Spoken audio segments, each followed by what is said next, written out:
Yeah. Your life hits hard, but I hit right back. I never back down, I keep it on track. It's the same day with no problems. I keep rising from the bottom. Cause when the sun comes up and I look around, I can feel that love, I can hear that sound. They're never gonna hold me down. I'm higher than the ceiling now, and then I need to worry about, cause I got no problems. I know it's gonna be alright. It's getting better every time. Nobody's gonna kill my vibe, cause I got no problems. Yes, every day was a war. Yeah, it kinda took a while. When they tell me I should stay, I just jump with a smile. Yeah, it's hard until you notice. Everybody's got their moment. When the sun comes up and I look around, I can feel that love, I can hear the sound. Listen up. They're never gonna hold me down. I'm higher than the ceiling now, and then I need to worry about, cause I got no problems. I know it's gonna be alright. It's getting better every time. Nobody's gonna kill my vibe, cause I got no problems.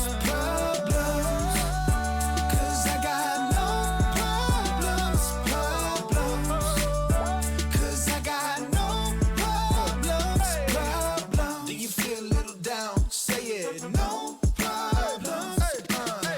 Let you in but you out. Sing it. No problems. They're never gonna hold me down. I'm higher than the ceiling now. Have none I need to worry about, cause I got no problems. They're never gonna hold me down. I'm higher than the ceiling now, and none I need to worry about, cause I got no problems. I know it's gonna be alright. It's getting better every time. Nobody's gonna kill my vibe, cause I got no problems.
body there. I wake up just to find I'm in chains and you're there holding the key. No, no, no, no. Fell for another one of your games. No, this can't be happening. No, no, no, no. I'm shaking 'cause I'm frozen. I need some holy water to wash away this poison. You got me trapped inside. On a night when I knew it when I fell.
If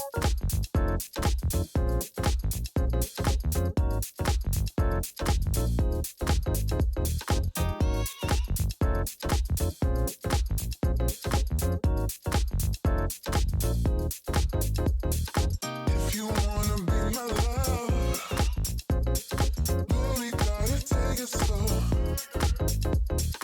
If you wanna be my love, I'll show you what you wanna know.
If you wanna be my love, boy, you gotta take it slow.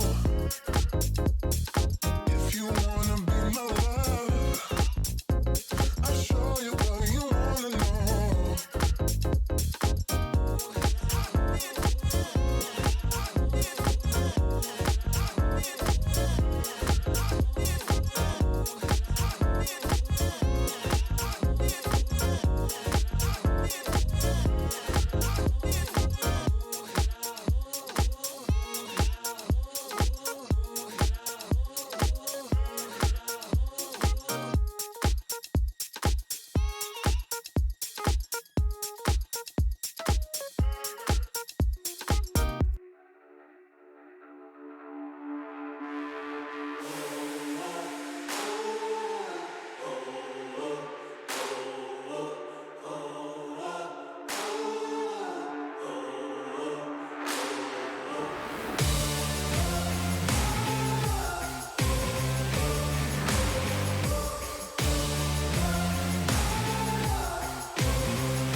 I'm bulletproof, don't ever lose.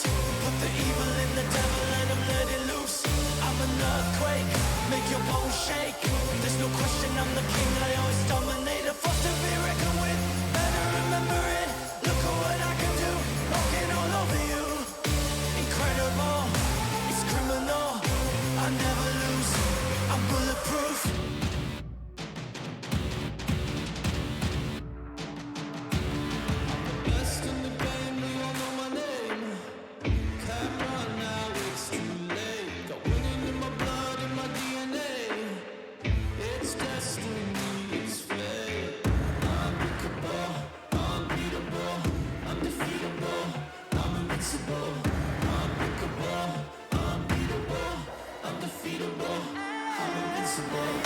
I'm bulletproof, don't ever lose. Put the evil in the devil and I'm let it loose.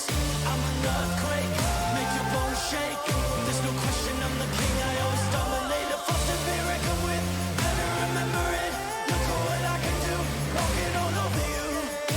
Incredible, it's criminal. I never lose, I'm bulletproof.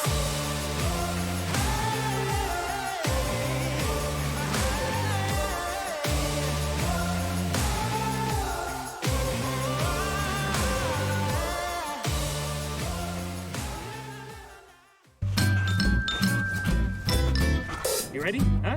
Hey, he's a good boy, huh? You ready? Huh?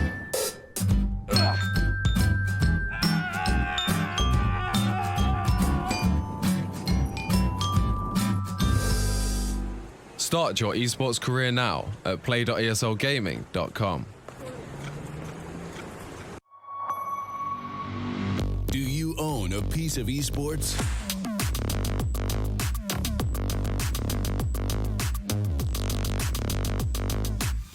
Get your merch at shop.eslgaming.com. Latest edition of the Epic's trading cards available now.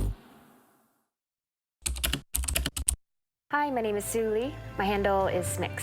I think it's important for these initiatives to happen. Empathy really, really goes a long way, and it always means so much to us, and I think that's where initiatives like this really help. Good luck, have fun. The DreamHack team have thrown me outside because they want me to experience what it feels like to be out in the cold, rather like the teams that we lost yesterday: Extra Salt, Pain, Mouse Sports and Spirit. But today we're going to see more teams qualify for the playoffs and others fight for their survival. Starting off with Vitality, they're going to be going up against Big. And the thing about Vitality is they've lost the tank, but they've gained a Kyojin. Then we're going to have Complexity versus Furia. Can the BFG, aka Blame F, take down the Artist of War? And then, rather like me right now, we're going to take a leisurely pace through the T-sides of Virtus Pro as they take on G2 to save their place in the competition and earn a place in the playoffs. Is it just me, or is this outside thing overrated? I'm going to go inside and watch some Counter-Strike.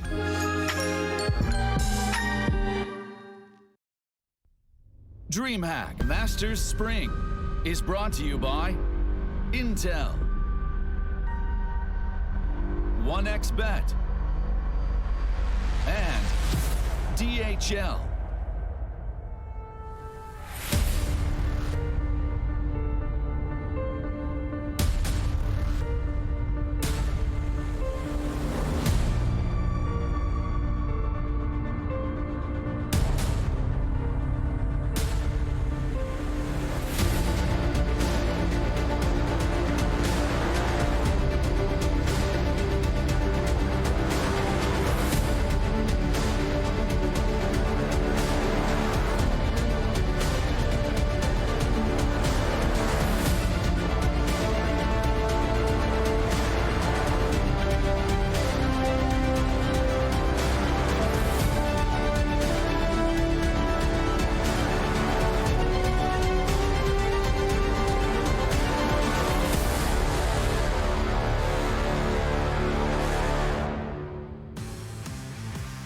Welcome to day 3 of DreamHack Masters Spring. My name is Frankie Ward, and we have a Blair and we have a Yanko. And gentlemen, I'm under specific instructions to ask you if you have cats this morning. Blair. Cats? Like meow? No? Like the animal, yes, Blair, the animal cat. Are you familiar with the species? I don't have cats. I think so, Yanko. I'm not that used to cats. No, I don't have any cats at home, and I don't like them.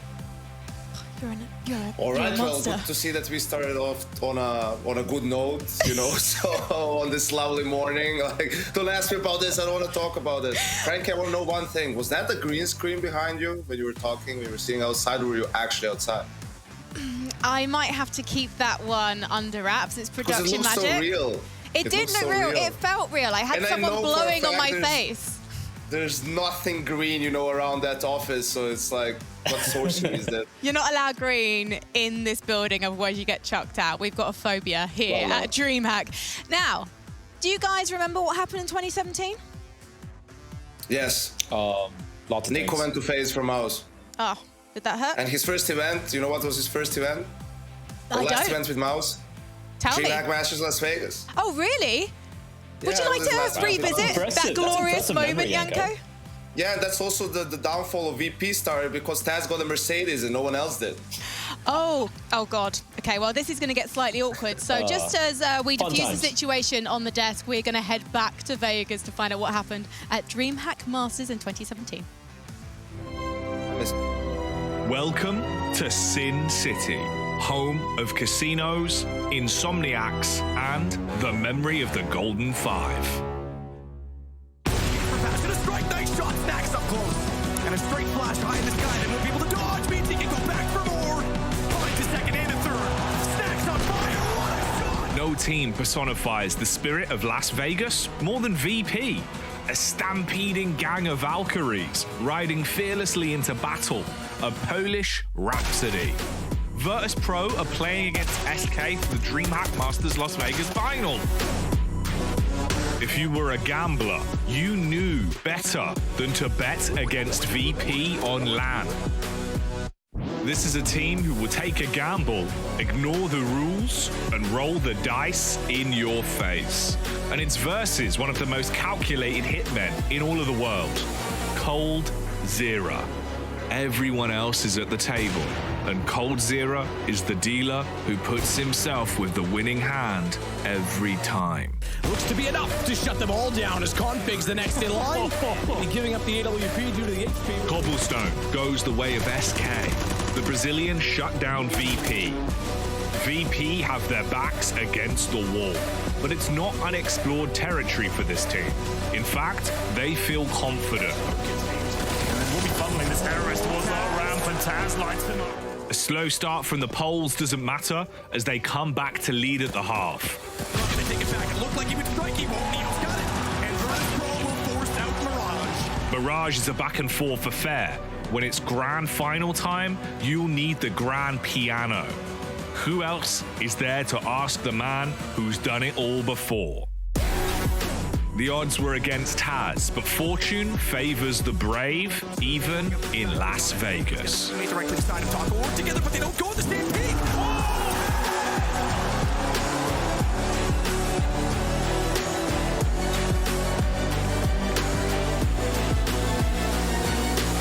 Sadly, what happened in Vegas stayed in Vegas, and that was the last time the Golden Five were perfectly in tune at Masters. Maybe it's time for a new symphony. Whatever you do, don't give your kinder a Mercedes. I repeat, do not give your kinder a Mercedes. Wow, those were the days, though. VP, the Golden Five. Well, to be fair, he's probably still not old enough to drive, so we don't have to worry about that for a couple of years. But yeah, those were the good old days, you know, VP just before that losing the major grand final where they had a big lead. So it was also redemption for them in a sense, winning another big tournament so close to the major. And, you know, back then we couldn't imagine what was coming in the near future when it came to that team. Well, let's take a look at the events in the ESL Pro Tour schedule, because we've got a bundle of them coming up, including ESEA Premier Season 37. This is a gateway for teams to qualify for the next season of the ESL Pro League. Of course, the ESL NC Global Playoffs. And you've got to draw your attention to IEM Summer as well. Intel Extreme Masters is returning as well. And actually, if you check out IEM on Twitter, you can see the teams that have qualified for that one. And Intel Extreme Masters, Cologne, the Cathedral. It's coming back, guys. It's hopefully going to be a LAN with players. Blair, I imagine you're excited for that one. I'm super excited for that one. I mean, it's been, what, a year and a half now. We've all been talking about, oh, these teams aren't going to perform when it comes to playing on LAN. You have these old school veterans who have been struggling a little bit when it comes to the online era. So it's going to be kind of like the Mecca, once again, a Counter-Strike, where, you know, everyone just comes together and we get to crown a real true champion, because LAN is king.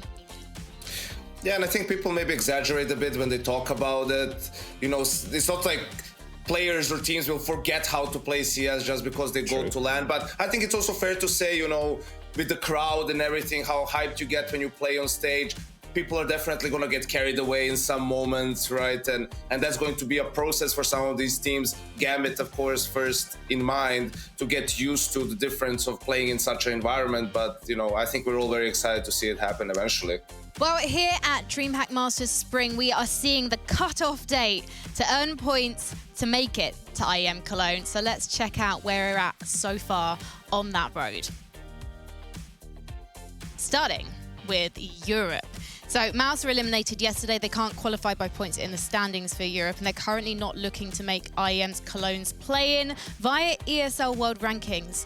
The cutoff for that, for this event, is May 31st. There still could be changes, though, because teams are quite close. If you look at the 18th to 20th position, you can't see it there, but if you check it out on the ESL website, you will be able to.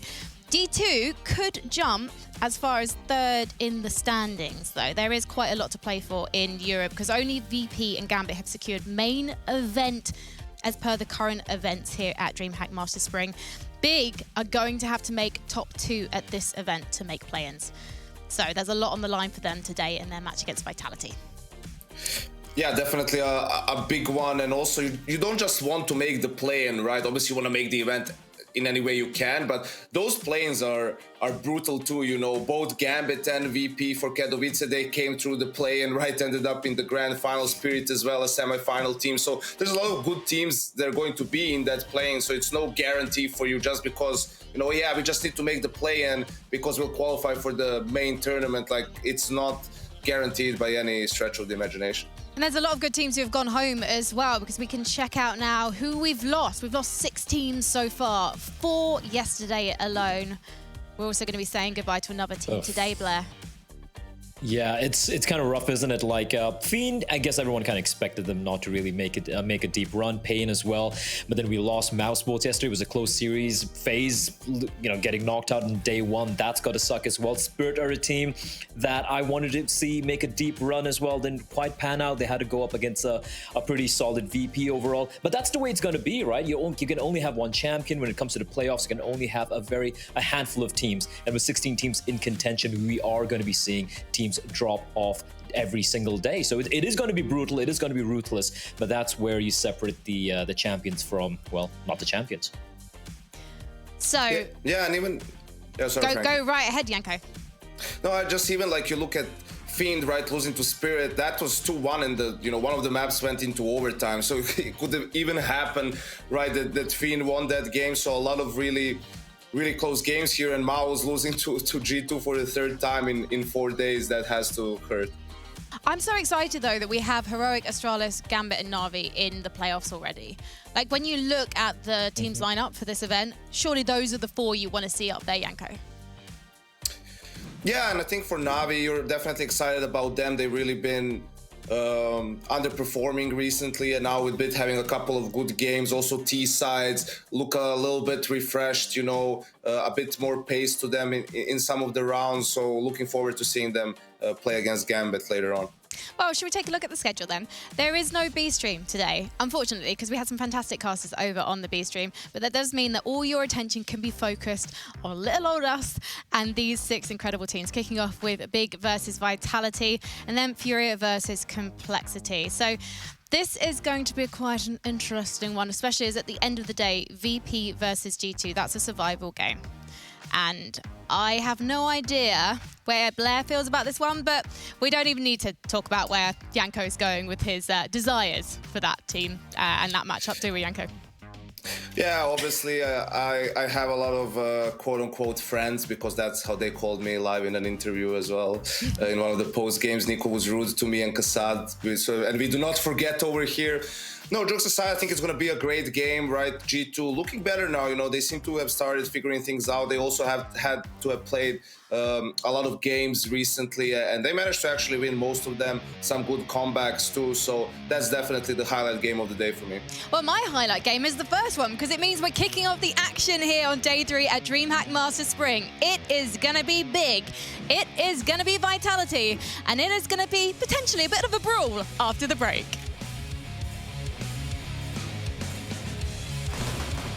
We're pretty happy about the result, obviously. We didn't expect it to be like that easy. And an interesting match from both sides, I would say.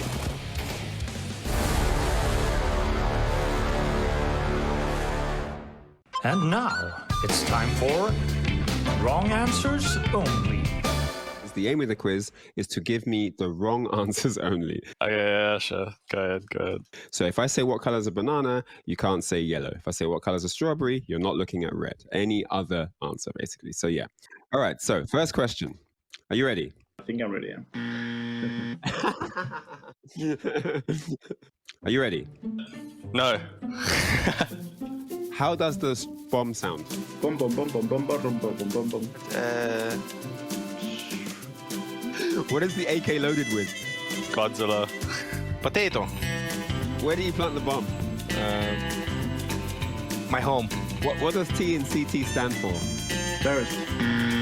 That wraps up our quiz there. The wrong answers only quiz. Thank you so much. That was brilliant.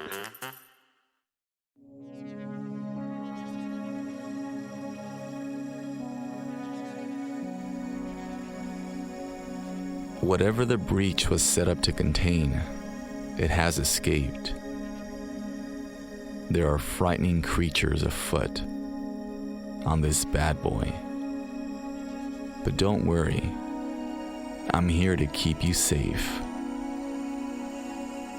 Nestled within the ruthless vines of the AWP containment breach are some scary-looking faces, but none of them are fearsome, as the boom of the sniper bullet leaving the chamber. Take care when handling the green machine. Do not let the monster overtake you. You must tame the monster. Think we're addicted to that feeling. Lately I'm dreaming about you and how you can take me right back to where we started. 'Cause I'm going crazy without you. I need you. Just let me right back to where you are. Can we go back in time? Can you forget the lies? And I'll believe when you deny. It's always been the same, playing our selfish games, but never learn to say goodbye. You're my type, but I'm leaving you with or without tonight. Baby, can't you see that this ain't wrong or right? 'Cause you can't let go, but I can't hold on like this. So you can't let go, 'cause I can't go on like this.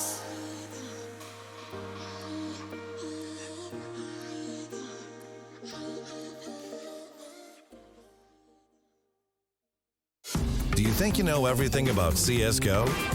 Then stay alert and look out for the DHL drop quiz on the ESL CSGO Twitch channel.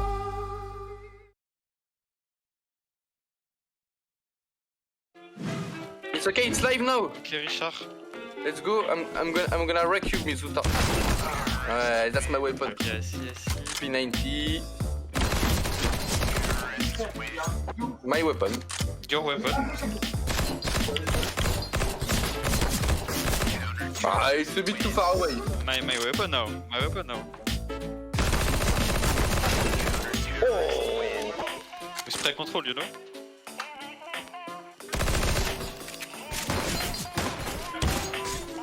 Mais are you really shoulder picking?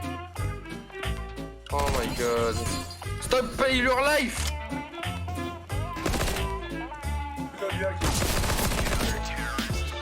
Richard. Stop playing your life, bro! Bon, Richard.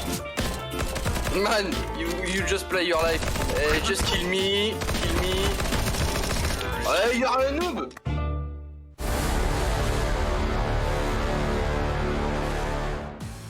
I quite like the way that Shock says noob. I'm going to learn how to speak English with a French accent. All right, then, here is Group B. Here's the upper bracket. We have got such a spicy group final between Astralis and Heroic tomorrow. But right now, we're focusing on the lower bracket because we're about to see Team Vitality face Big. And this is where the claws are going to come out, Yanko, because no one wants to go home at this stage, right?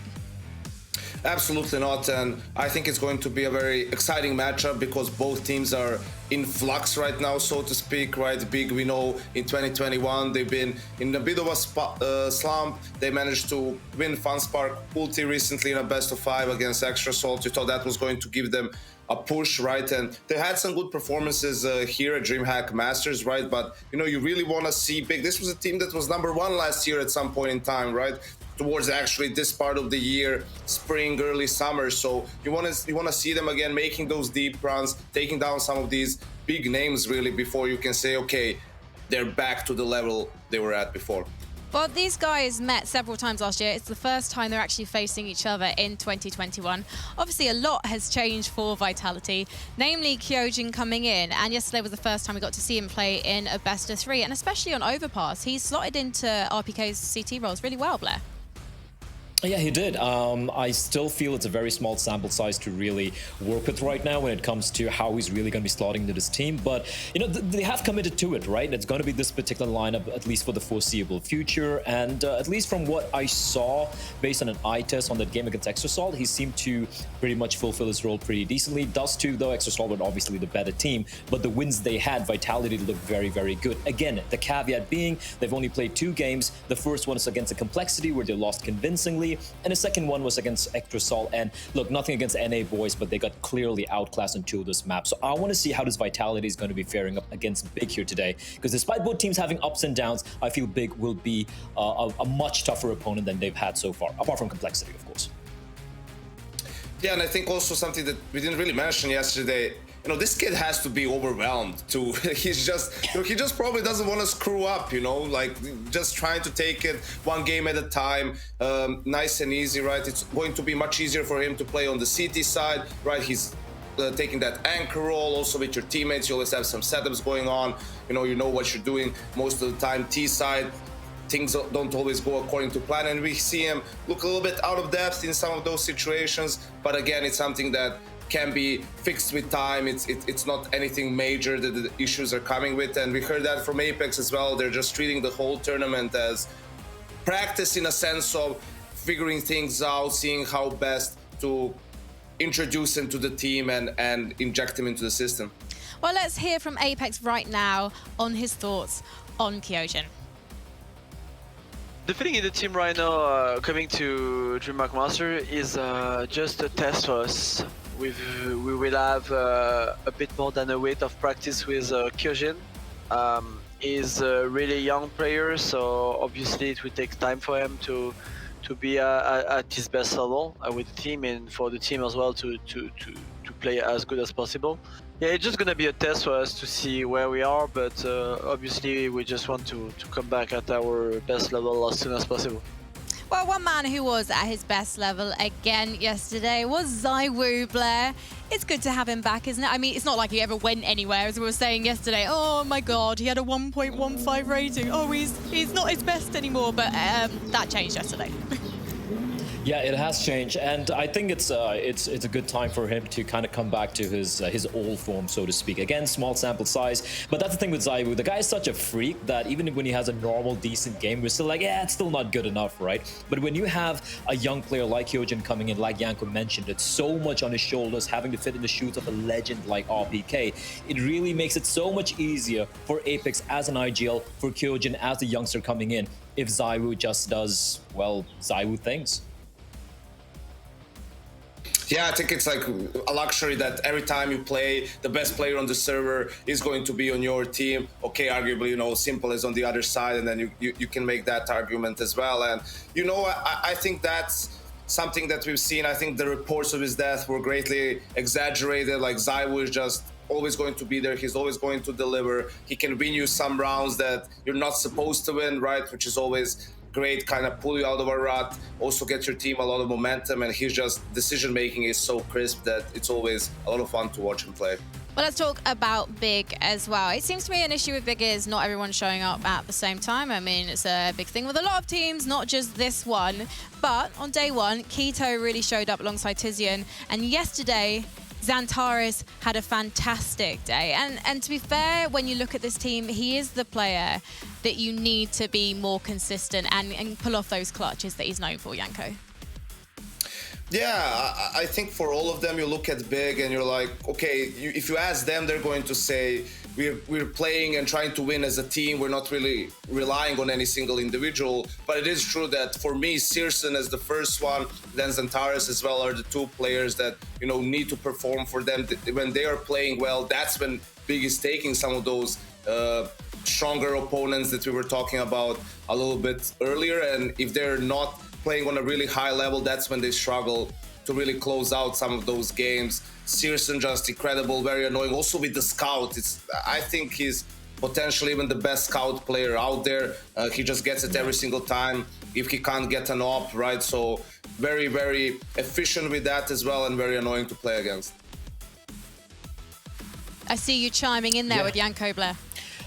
Yeah, I have to agree with Yanko there. Hits the nail right on the head. If you look at the win they had over Furia on day one, that was, again, like they said, they had a game plan going in. The CD side, they completely shut down Furia against Heroic yesterday. If you look at the individuals, yet like Yanko said, you want to see Sirson being the beast that we know he can be, right? Right now, he's rated 0.87 in his tournament. Yes, it's only been 2 games so far, 3 maps played overall, but considering this is a do-or-die game, you're going up against the likes of a ZywOo, you want the usual suspects. You want Xantares, you want Sirson to kind of start taking control of the server, and then Keto and Tizian can play the roles. They can pop off as well. They had a great series great map against Furia. So as long as Sirson and Xantares delivers what they usually do and they have the system in place, I might even favor Big a little bit in this particular matchup. Interesting. I need to get more of your thoughts on that, but before we do, let's find out why Sirson is the specialist. Before every storm, there is a calm. Before every opening kill, there is patience. But once those floodgates open, boy, do they open. Sniping isn't just about getting kills. It's not just a means to an end. A true sniper sees every enemy as a canvas, and every kill as a work of art. A real marksman never takes a day off. This spring, catch the coming-of-age story of one young man who refuses to follow the rules, featuring Florian, Sirison, Rishi as the specialist.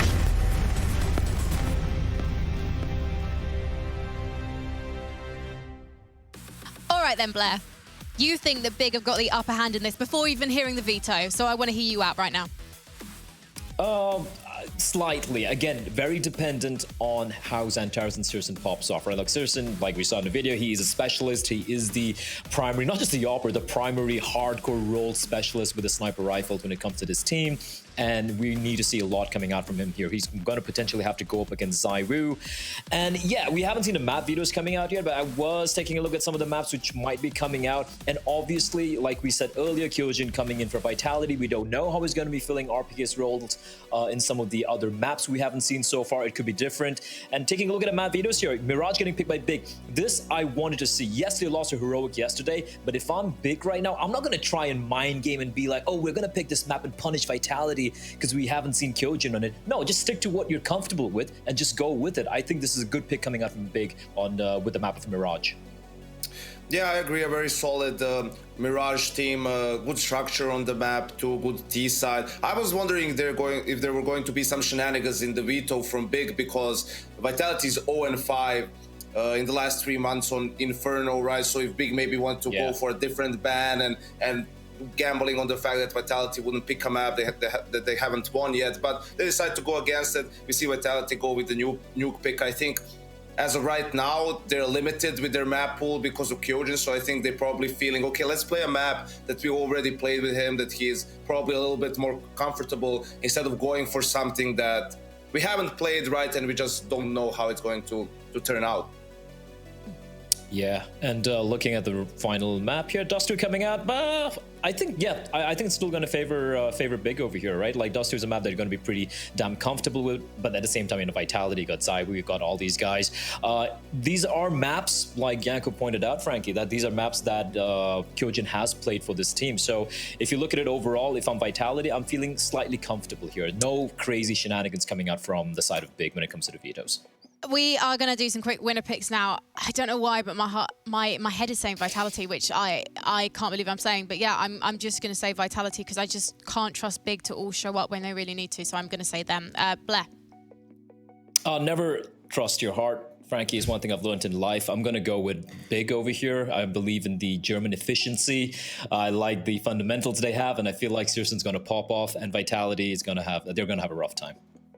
Yanko.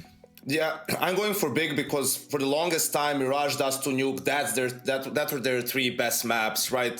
Vertigo came into the fold towards the end of last year, but I think with this map pool, they're very, very comfortable. Well, you know how this goes by now. I always predict the loser. so obviously... That's also... I didn't want to say it. You said it. You said it for me, right? But once I saw what you picked, I'm just going the opposite. Oh dear. Well, listen, we were talking about hearts earlier, and that means that we have to really go over to Alex and Chad. And I've just realised I'm just basically revealing that they have my heart to the world. I thought we were a couple of heartbreakers. I didn't know where you were going with that. Shy. Do you want to be the heartbreaker? Say something mean to Yanko, quick. No, I don't want to break Yanko's heart. No, He broke ours. Blair's is clearly still broken. My Yeah. God, someone get the dude into some therapy. We all need it, and I'm ready to start our day off, Chad. How are you feeling? I want to show everybody that I am flexible enough to get my leg up here on the table, which is quite high. Impressive, especially considering this whole old man dialogue you're going for. Working on it, 31 years young. But I'm excited about this, and I'm going to go with Blair and Yanko because I think this is big series to lose. It's just too early for this Vitality roster, and if you want to put any stock in them winning this game, it's going to be the ZywOo 30 to 40 kills per map. That's where I'm going to sink my teeth into for the Vitality win. I'll subscribe to exactly what you're putting down. I do, however, and I did it once, I'm going to do it again. I am a Big Clan fan, but there is doubt, and I need it to be dismissed when Big Clan get an early lead. If I see that bloody 10-5 half, and they end up going down to the wire 16-14 in overtime, I'm going to be dismayed. Might need to be yelling a bit more off gets Junge in the... Not bad, not bad. Now, we want to note a few things. ZywOo, he wasn't playing with skins the other day, Alex. Has that changed? I don't know, I just saw Smooya begging for skins. He has a knife on. Oh. Okay, there you go. So he's got skins back on. I don't know what's changed in the ZywOo camp, but let's see how it plays out today. 1x bet odds in the favor of Vitality here, and I'd say that's at name value alone as the smokes rain on out onto the stairs, and Centaurus with the P250 in hand looking for a cheeky headshot.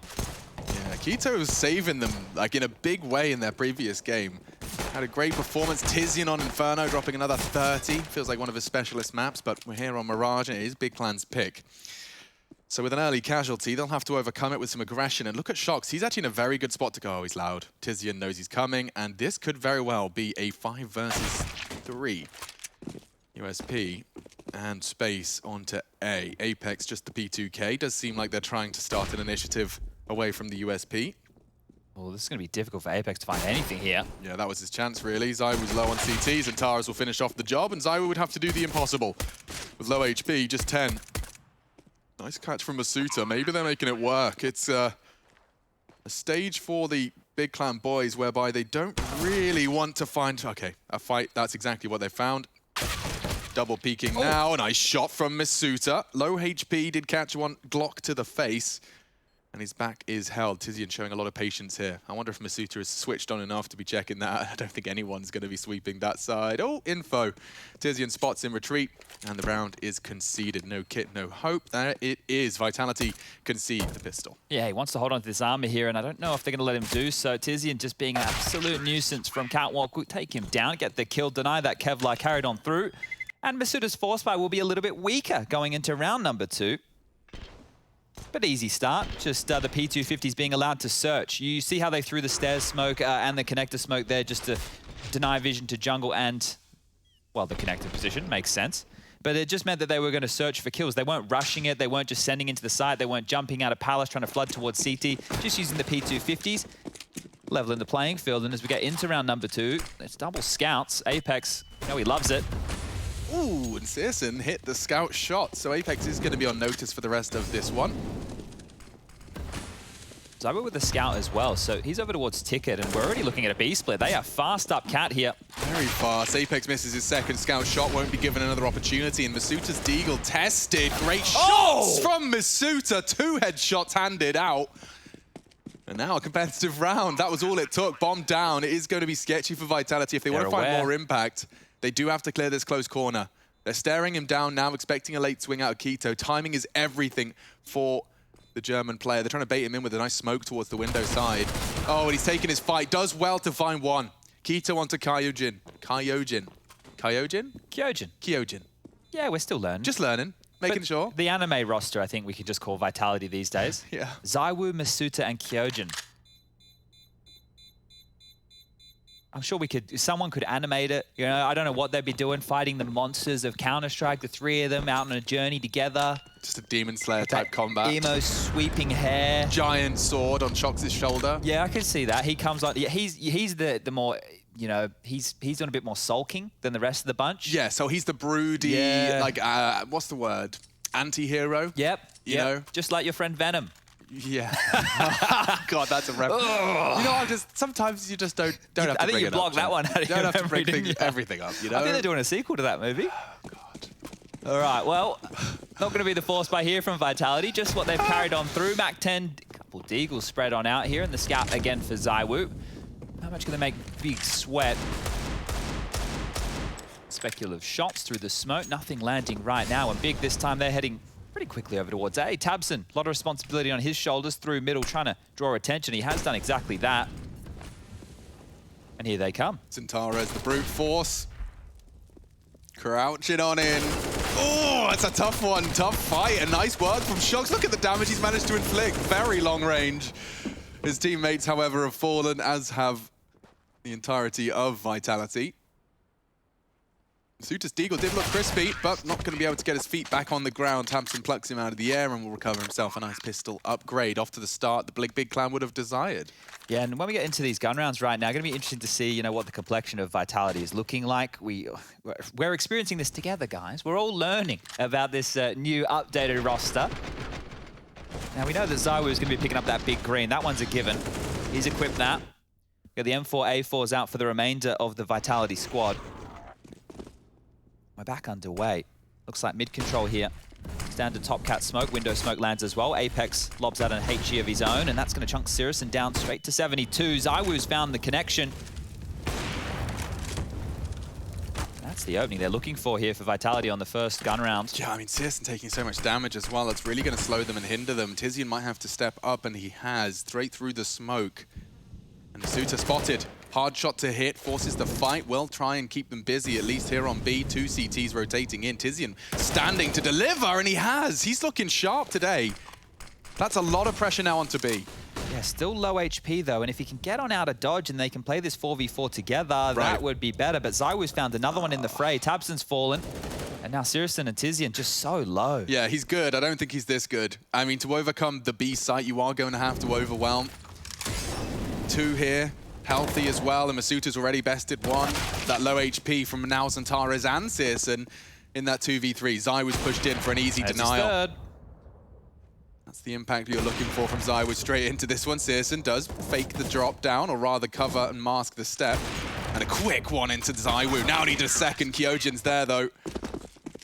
Well, they're both threatening. I imagine it will not be long until we see both ZywOo and Sirison popping off more with that AWP. Yeah, and 2 have been carried across here for the CT side of Vitality. Shox, well, no surprise there, getting to equip the secondary.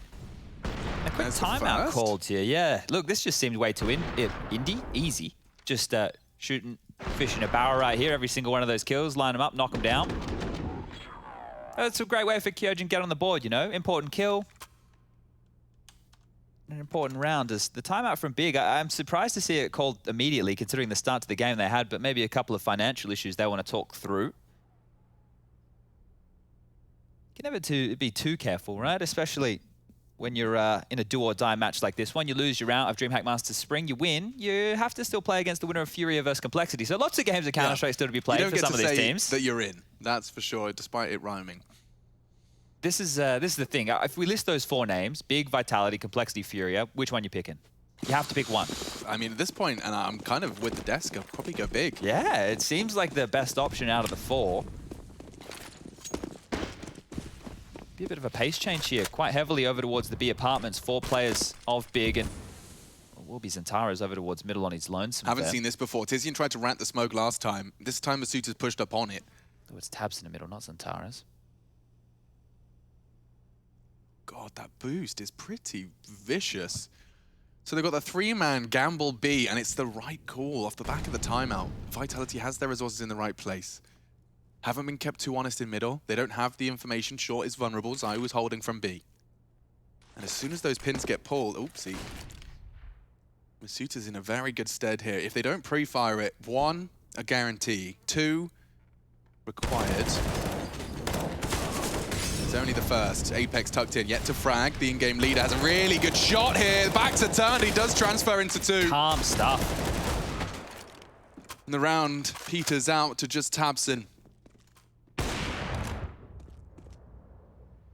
Bomb on B, and it's easy for ZywOo. Nice hold. An unusual angle to be seen taking contact from, but Great read and great call. That puts Big Clan completely on notice. We're about to see Vitality tie this one right back up. Yeah, it's happened nice and quick and off the back of a couple of easy AWP kills. And I think you have Apex right there. The reason I say calm stuff is I wasn't even really focusing on where his crosshair was. I was just looking at his face because I could see what was coming on the other side and he wasn't panicking whatsoever. So we all know that Apex is a highly emotional guy and the in-game leader of this team, but it's good to see him in a situation like that, converting a couple of big kills. Now, with the Glocks not a whole lot behind him whatsoever, a plant here would be fantastic. And it's looking like they might try and draw a rotation or two. Over towards B, the bomb is on the back of Sirison. So is he going to try and show himself, or are they going to fake A first and then hope they get a kill to draw that rotation? Isn't that the question? I think I imagine they're going to try and waterfall out of Palace. If they kill one of ZywOo and Kyojin, that bomb might go down. That's if Masuta and Shox are real quick to react. They shouldn't need to be. Oh, steps in middle. Apex would have heard it.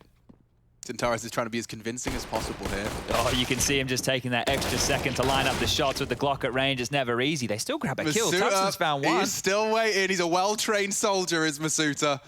Ha-ha! He foils the plans. He's happy to be there. Does what he was demanded of. I'm sure upon his arrival to Vitality might have been a bit more trigger-happy there, wanting to please everyone. And that's one that you can all take at home into your games of matchmaking. Until the bomb is called, and even if the bomb is called, if the last player has not been spotted, not been heard, you have no idea where he is, just keep your bloody feet planted. Or you have Rush, who is our observer today. Are you there, Rush? Swedish Rush. Throwing us with these new curveball calls he's been making in our matchmaking games, where he just says, yeah, last mid, and then 30 seconds later says, maybe mid. Yep. Yeah, I did that yesterday, Agent. Sorry about that. Yeah, well, I mean, it's left a mark, is what I want you to know. I'm scarred by that. Oh, they're going towards B again, and the AWP of Shox. It's up, it's aggressive, it's going to be a bit... It's perfect for the first. Blinded, sure, I can't quite retreat, but they are already advancing. He's going to have to tuck in. Masuta is vulnerable with just the MP9, trying to throw out a smoke to play around. Shox got 2 with the AWP and only an MP9. Working well for Masuta initially. Tabson alongside with Keto to try and turn this around. It's a good first find, needs much more. ZywOo's already there. And now that bomb's vulnerable. Galil versus an AWP, this does not bode well. Tabson's lucky to be alive. ZywOo didn't pull the trigger. Apex closing in from short. And that's the end of that. Ooh. Looking sharp here, Vitality. Another AWP recovered as well. Double AWPs were working well. Shox with 2. And one of the keys there was that Big went for a partial investment on 4 of their 5s. Xantares was a bit more all in. You can see here 3K in the bank balance to operate in what will be the next gun round for Big. They really needed a plant in a round like that. So Vitality, by denying it, did a fantastic job. And you're right, it is those double AWPs. They've been an absolute thorn in the side. I think in the majority of these rounds with the upgraded weapons, we've been seeing 1 or 2 AWP kills as a minimum. This time, heavy mid control. 3 out towards the top. Keto trundling on behind with that bomb. They've got control of mid easy. Apex has flashed off. Shox is soloing B. And it's looking like a 4-man A lane. Masuta pushed up in towards Apps. Yeah, they're constantly mixing it up. This setup is very unpredictable. Can't read this. No, not at all. And it's not like they're being prompted by cues. They're off the spawn gambles. Or I don't know if I should call them a gamble, more so a stack.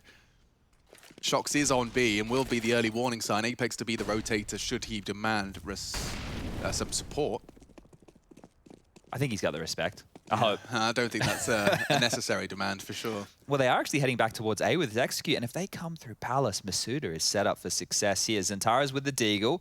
Hard shot to hit. Masuta looking like he could be good for 3. How nerdy are Big? Like, there's a lot of things your crosshair should be placed upon, but this angle from Masuta is such a nasty off angle. This could be the round. It could be round winning. Will they check? How will Masuta fare? They did with the shoulder. Goes 1 for 1. That will be a quick response from Kyojin to tuck in and find more. Nice work from Kyojin. 2 down Palace. Tizian, the last prong from middle and not even allowed to leave the smoke. Vitality looking very well formed.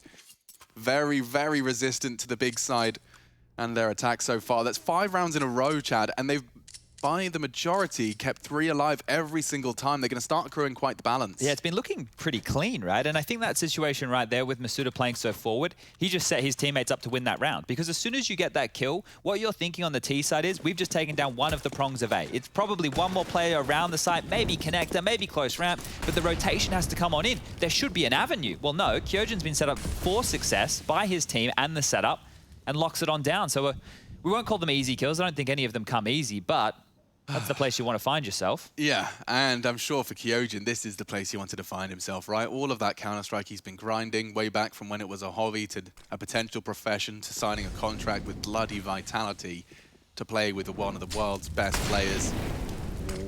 He's made it through. Wasn't hurt, but still finds the shot. That's a crossfire, I suppose. Right. Shots find him. Zantara's only the one into the site. Searson trying to check on Apex. And Searson, the last Apex's fragging list. It's quick, it's easy. 4 hearts still beating for Vitality as they secure a 6th. All right, I'm really liking this. Everybody looks switched on right now for Vitality. Nobody's dropping the ball. Everybody's hitting some big shots, and the same can't be said over there for Big. The guns are back on out. Searson, the man who we're going to be looking for to find a couple of entry kills with that AWP, currently sitting on 1 kill. So let's see if he can activate here and now. Now, a lot of their setups in the past, you know, setting Tabson up in middle when they don't want to go for that control. Molly to deny the window smoke. Searson now on that AWP. Posted up. Not going to find a head right now. And a second Molly even deeper to deny the A ramp presence. Kyojin's able to tuck on in. They boosted Zaiwu ladder room, interestingly enough.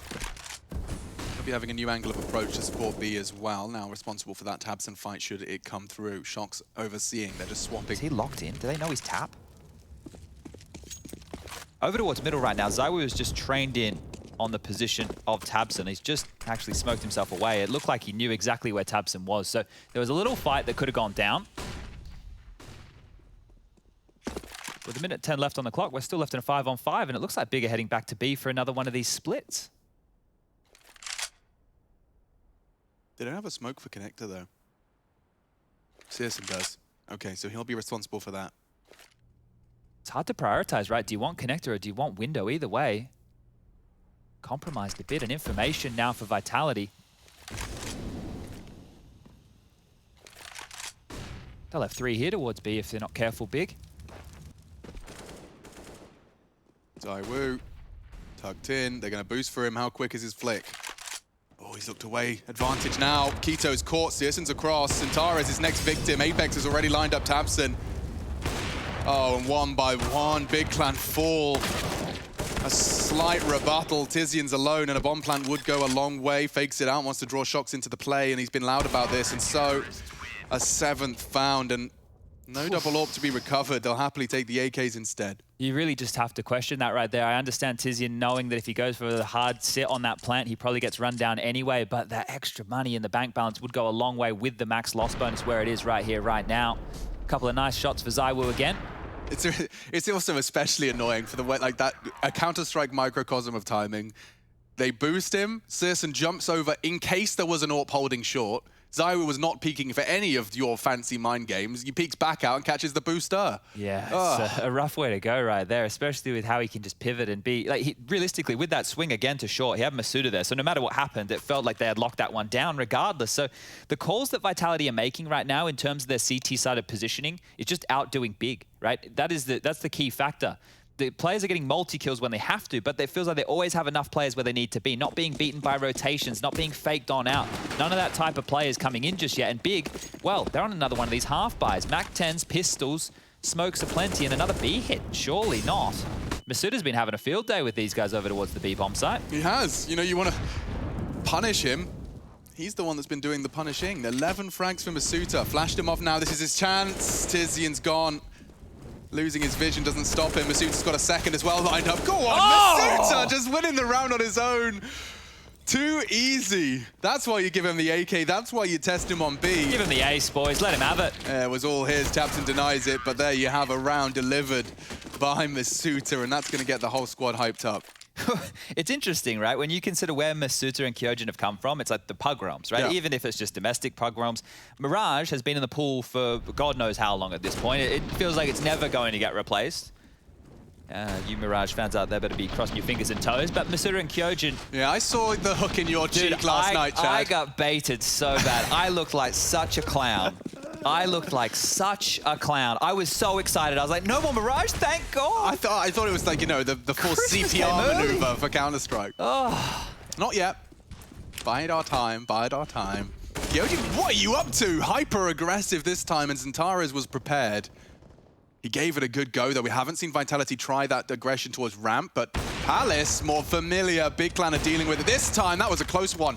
Whistles past the belly button, trims the snail trail of Shox. And they've smoked onto B right now, so for Big, the number advantage, they just need to regroup. If they're strung out in this and they get picked off one at a time, that would be catastrophic. And with 2 ops left on the table... Oh, it's possible, isn't it, Chad? Yeah. I'm starting to feel it, especially now Zywoo's under pressure. If he can find one... Oh. No, not to be. Good find. Masuta, however, voices his concerns. Yeah, he's having a pop-off performance. 17 frags, but more importantly, the bomb's now loose. They can play around that. Tizian wants to find something, but there goes the AWP, yeah.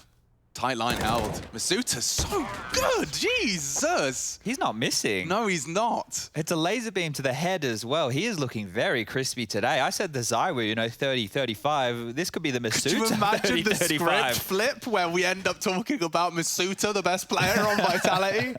That would be great. Dear. Yeah, I mean, he is a supportive component, but he nearly wins a bloody A round as the B player here. Some big shots. 10 HP, by the way.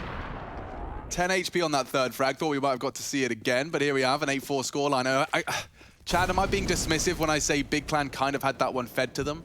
Well, they definitely were given those openings, right? So if they dropped that round, it would have been terrible. They should have secured that, and they did. Now, if they can secure this one, we're back on for a competitive half. This will break the money of Vitality here, so an important round for Big. They've been given a chance. Oh dear. Searson. Sitting dark, and nice work. The patience from Shox just to find the insta-lethality. Lost Zywoo though. Yeah, and Kyojin's going to be tested on ramp immediately. Nice catch as well as Tizian finds Apex mid. Oh, it's perfect. Big Clan are right back into Mirage.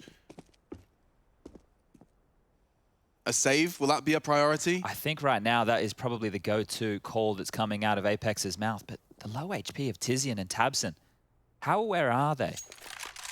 If they can find one of these kills, if they're able to just pop one of them off, it might spur them on to go for a 2-on-3 retake. Bomb is planted now, the 40 seconds will begin, and it's not like they're completely out of the realms of this one just yet, Vitality. I know that they're on the jiggles. I mean, no, like I thought that maybe they start having a look in, Shox will peek towards connector or something, but yeah, okay, never mind.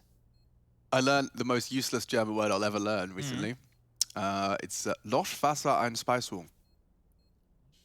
Loschwasser-Einspeisung. I don't know. It's basically what they write on like some random like taps for in case the fire department are going to show up. Yeah, okay. But I was reading it over dinner.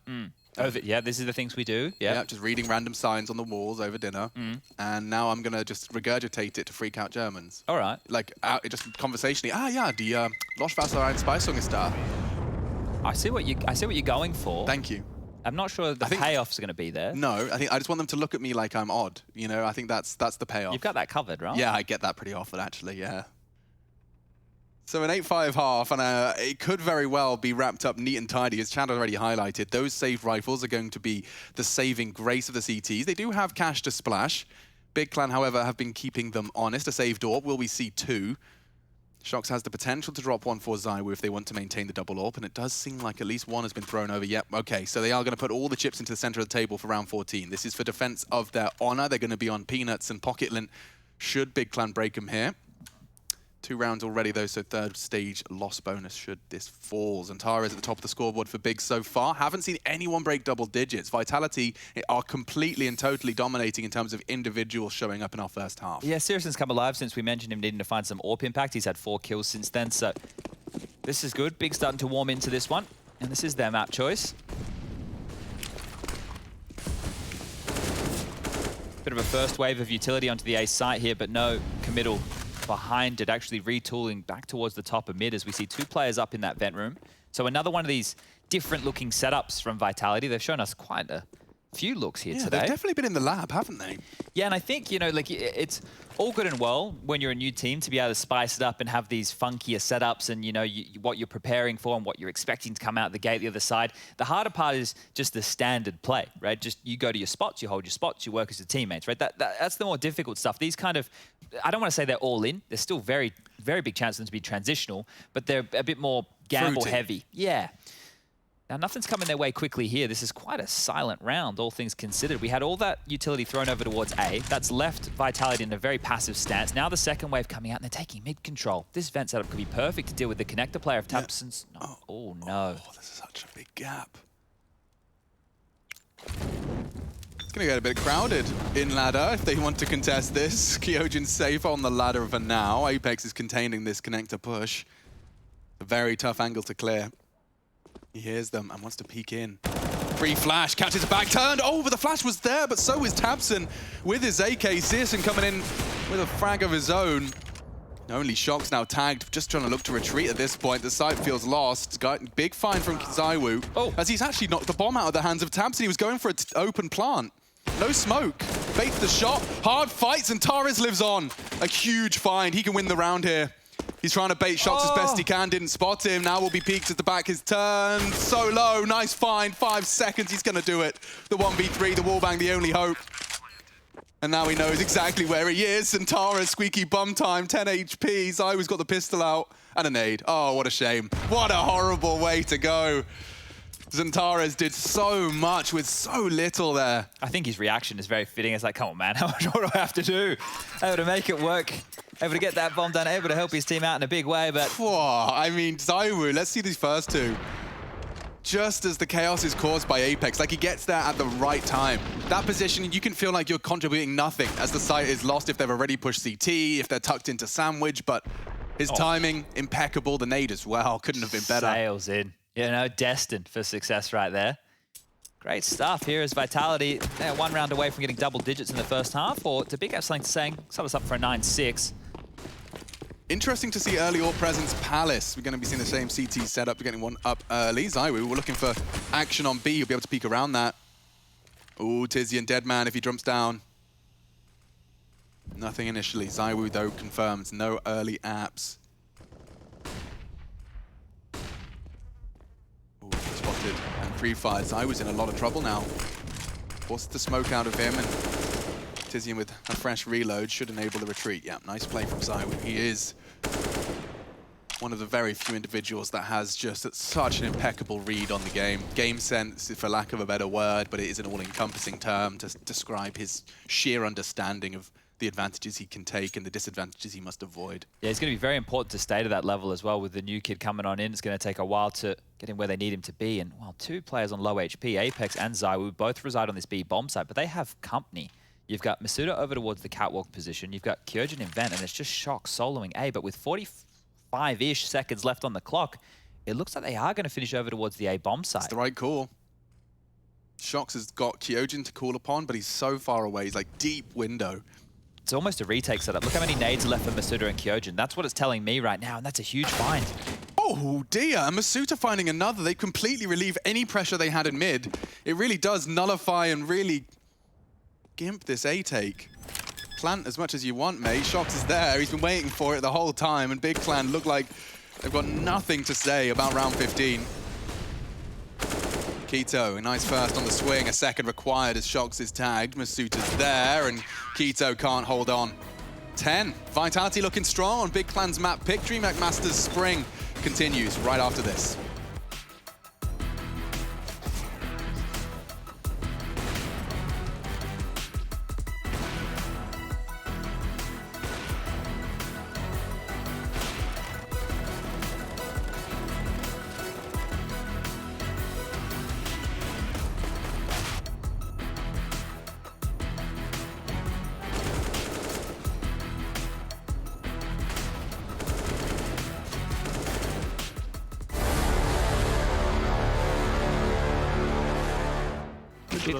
Last was Shocker.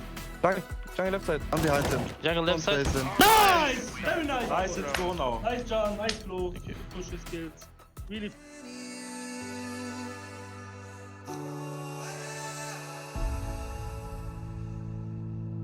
So I'm calling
I wasting time?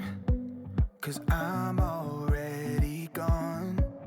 So long, can you stay the night? Cause you're the thing I want. I know you're feeling different when you're stressed out, but even with no makeup you still stand out. Cause no one makes me feel the way you do now. Like you do now. The way that you move your body, you make it look like a hobby. Every time that you touch me, it's electricity. Things we discovered underneath last night's covers. Everything came so easy. It's electricity. Electricity. Whoa. It's electricity.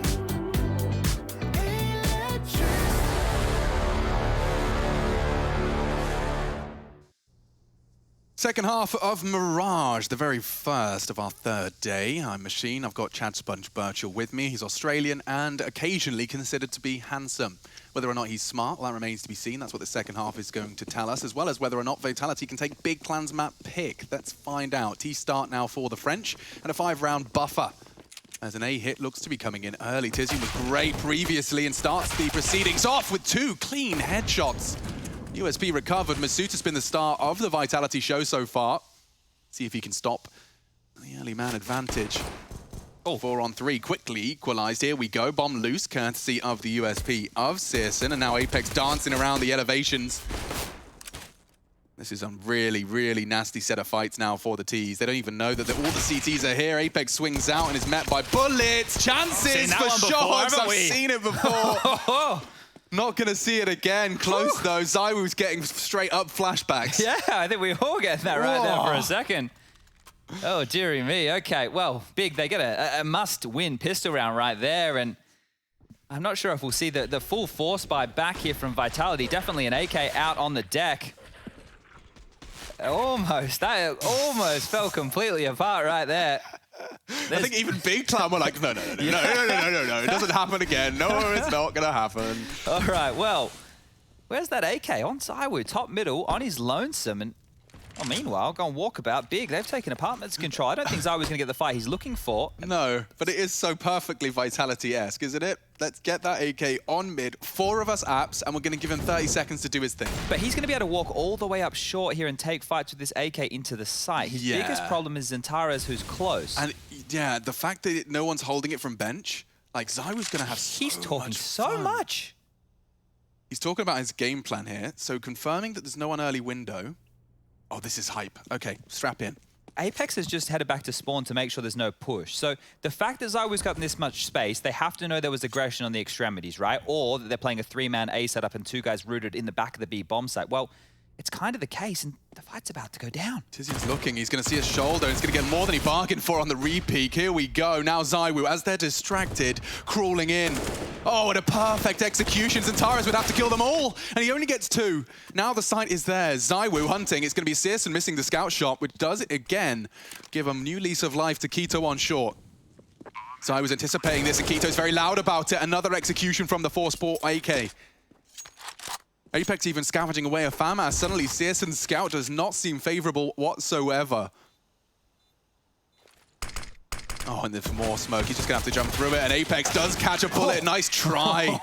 Zywoo, the last man standing. That is a successful force buy from Vitality. They just grab hold of the reins round 2. I can't tell you how much of a dream that is for Zywoo to go mid and be able to get that much space. Because if you think about what the round should look like, is he goes mid and he takes some form of contact. At some point, even walking along catwalk from connector or from somebody fighting from short. But he gets all that control. This is a dream. Then they're able to post up and just explode as a unit. Otherwise, before, it would have just been that explosion through the apartments. But Zywoo being that second leg. Oh, this is hype. It's obviously round winning. You guys don't need to have that spelled out for you, but it's just insane that they got that much respect. And now Big, they have to force buy back to fight. They have to force buy back to contest because this game, this map is going to get away from them very quickly here. All right, let's settle into this because the full buy for Vitality is very threatening here, and if they don't trip over their own shoelaces... Searson could get bopped here. On the bench peak. Oh, flubbing it. Bloody hell, Apex has had a mare. Or en français, I'm mad. That's not fun. It got worse as well. He went down after fluffing that shot. ZywOo, less than half HP, 30 to his name, and Big is set up for success. Yeah, even Masuta being spotted out on that palace position, he's no longer safe or a surprise. Okay, well, do you know what's interesting is as they cut noise and they gather for this A take, the fact that Kyojin's already slipped out Tetris means they don't have to waste time. They can all take access into A. And the CTs have worked it out. Oh gosh, Tizian's a threat. Can't Chunks take any away. more fights. It's more than he bargained for, but a very nice reaction. Tamsin looking good for more. Deagle frag as well. 3 in the round from Tamsin. It's his first kind of star level frag total. And trying to contest the plant actually does go down, as does Keto. Tag from that scout will be finished off. And just no fun with that Galil. All right, big clan, they're forced by. It was a crucial win, and it's converted. 2 AKs should be picked up here, as well as a Galil as a minimum. So that is a great turnaround for Big. Right, the round that they just gave away, you can almost wipe the slate clean and forget about it.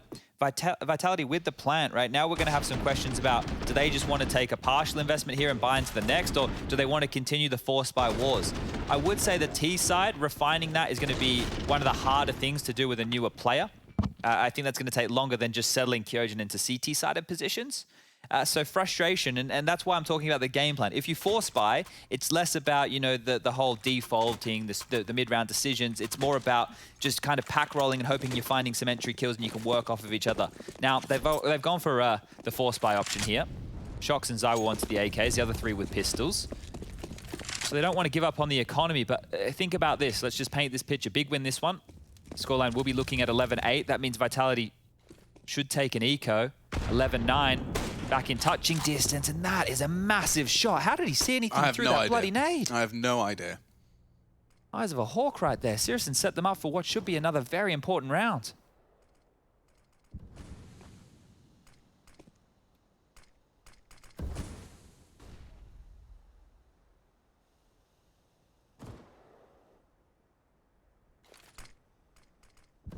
Time's got a lot of space in mid here. Again.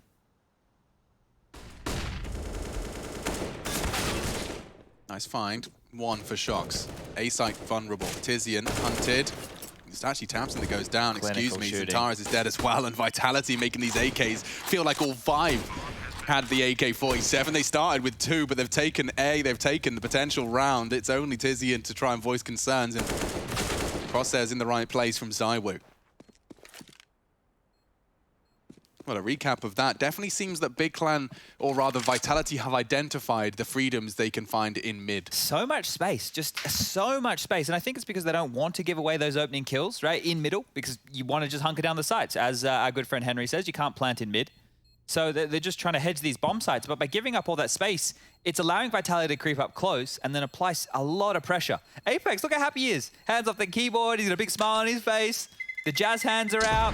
I mean, Chad, can you speak to it for anyone that's not like lived that in-game leader fantasy when you make a call and it works super well and you just suddenly feel like, I don't know, I couldn't imagine. I couldn't describe it. Look, I think when you're out calling your opponent, especially when it's positioning based, or you just make them look so foolish in a situation, like you've beaten them just with your brain. You haven't even needed to shoot them at that point, right? Yeah. Like sure, the calls come in and your teammates have probably gotten those kills and that flash is perfect, but when they execute, right, there's nothing better for an in-game leader than out calling your opponent. Now here for Big, can they scrap back another? This time more conservative. Yeah, but they're out mid again, and Syrison this time does manage to at least provide a little bit of a warning shot. Apex is going to be hankered or tagged down to 30.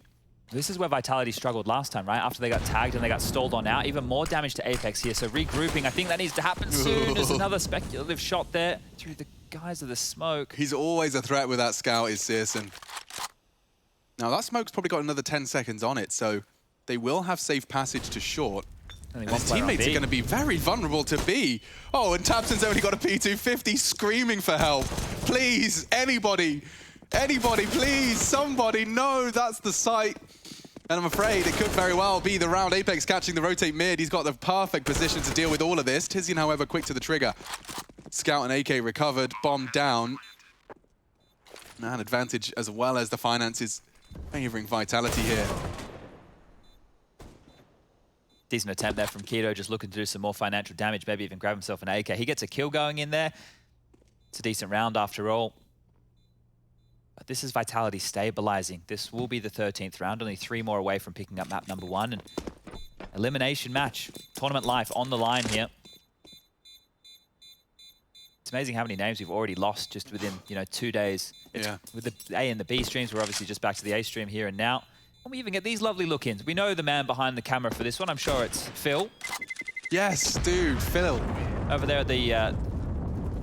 He is the reason why whenever big clans send content in, it looks like it's ready for Hollywood. Okay, because he's just been prepping it. Shout out to Phil. He's got all the tech. He's probably... I bet he was the poor guy that had to build all of those bloody backdrops as well. The tables, the chairs. Yeah. Shout out to him. He's a good discipline priest as well in World of Warcraft's dungeons. That, for everybody playing at home, is an MMORPG. And Alex likes to play the class of a rogue. Oh, not far off. Not far off. A druid. I'm a druid. monk. I'm a monk. Oh, a monk. Okay. I walk on the winds. I tried. It's all right. Kyojin and Keto. About to have a bit of a standoff here. Masuda's playing with fire. That smoke's going to start to fade, and he's got the bomb on his back and alone. If you were to concede that, that's like round losing. So bite your tongue. Yeah, he's just going to have to park there, but they're splitting A up through connect. The same gap. And Tamsin peeks in, now under a lot of scrutiny. The double frag, though. They line up for him, and Vitality now on notice. Nothing to do about that unless Zywoo can... Oh, maybe he could. The sound cue's required. The spray is hard. Tamsin's winning this round exclusively. I think he might even have another area. He's flashed off. Searson provides onto ramp, and his booty is spotted. Just a couple of millimeters of cheek. Oh, wow. That was wild. Okay, well tamed. Fair play. Well, he'll take one, and if he can do any more damage right now, I think that's the best Shox is looking for in a round like this. 45 seconds left on the clock. Decent amount of money in his bank balance. His teammates should be able to buy after the loss bonus comes on through as well. So if he can find 1 or 2 more kills, that would be the dream. Make this as expensive as possible. Smoke out. Trying to play behind it to even grab that bomb. That'll force Big to rotate back around the map, because if he gets going now, they would have to consider B, but never mind. There was a player in spawn. Thank you very much for that, Rushly. You're catching off my old man eyes. It's nice when he can call us out by pressing a button. Yeah, he doesn't have to say anything, but I know what he just did. Yeah. Shut up, Chad. He can't go B. Oh, if he gets the bomb now, Rush is like, no. Guys, it's one spawn. Guys, what are you talking about? Yeah, that's not the way he's saying it, though. We might be spawn. I don't know, actually. One more here. I think he's mid. Maybe not. Maybe not, actually. So, Rush, is he mid or not? Because if I... Oh, what are you doing? Fancy. MC keeps leveling up. How has MC found a new power level? I think, I don't know. He doesn't leave his PC. That kid, he loves that's the secret, yeah. Okay, well, the guns are back out here. MC at PC in 1080p. Oh, Keto opens up proceedings again. That's another first blood for Big Clan right out of the gate. And they're looking sharp as well with these shots. This is a problem for Vitality. Like I mentioned before, the T sides. I think if you guys remember what happened yesterday on Dust 2 against the Saltinis, their T side of Dust 2, it was terror bad. Wow, I've never heard that descriptive word come out of your mouth before. 4 on 5 now. How are they going to make this one work? No territory to their name. Mid control taken. They love this mid. Now, previously, of course, Tamsin getting a double kill was the saving grace. Whether or not that's something you can count upon is a different conversation. Hard smoke to throws. I always got the lineup. That will cover off the window, and now we have the connector side as well. However, they're ahead of it. They're in front of it, and they will have vision still. So to clear it, it will be a hard scoped. Oh, he's so perfectly flashed. Great stuff from Big Clan here. Kyojin, good for 2, though. Enough just to maintain a degree of competitiveness. Now the AWP's gone, and so is the rounds, and Tara is so disconnected. Tizian was the B player. Smoke is going to fade, and that was a chance. Apex wounded, but he comes straight back out for it. Hits the head. Tizian's healthy, coming in for the 1v2. Kyojin's so low. Both of them are. Molly. Incendiary available. He's sweeping dark. Kyojin's not going to be able to assist as Apex goes down, and Apex does it all. What a round from the in-game leader, and a sigh of relief as he pulls them from the brink. It doesn't look like he lost the round right there with his reaction. Let me see this again. So Zywoo's dead. It's Kyojin and Apex, 2v4. Oh, so blind. Yeah, this first kill from Apex was huge, but then the one when he just decided to swing on out and fight the short player was wild. Who kills Shox? find it out again. This is the last kill, right? Oh, he's on the ladder. No wonder. No wonder he looked like he lost it. He's mad at himself for that little misplay. Yeah, he could have straight up thrown Kyojin into an awkward 1v1. Sorry, dude. I almost died. No, I know it might just be me making excuses for myself, but I've only recently found out about this bug in Counter-Strike where if you are completely inaccurate regardless of being stationary when you release the walk key. Yes. Well, I didn't know about that, and my walk key is bound to my thumb, which I regularly grip with the walk key pressed and released in the middle of my sprays in contact all the time. Now, I have watched the content around this. Yeah, me too. Didn't know about it. It's obviously a problem. You know how we say get CSGO'd? Yeah, I'm not... Look, I'd say it's not as common as we're thinking it is. Yeah, everyone needs an excuse. What a shot! Nice from Kyojin to adapt, overcome, still Keto. And we can all calm down. Just going to be MP9s, FAMAS, Scouts. There's going to be a lot of pressure onto the Big Clan boys here. They've put all their pennies into this, and Sintara's completely caught out. Just from the late mid-presence, and Tizian's thrown it all onto the line in a bit of a hectic MP9 spray. Sisson, however, may go unchecked. They did molly him out, and he's... Oh. Does this one spread too? Oh, twice. Twice. They really are going to assume it's clear.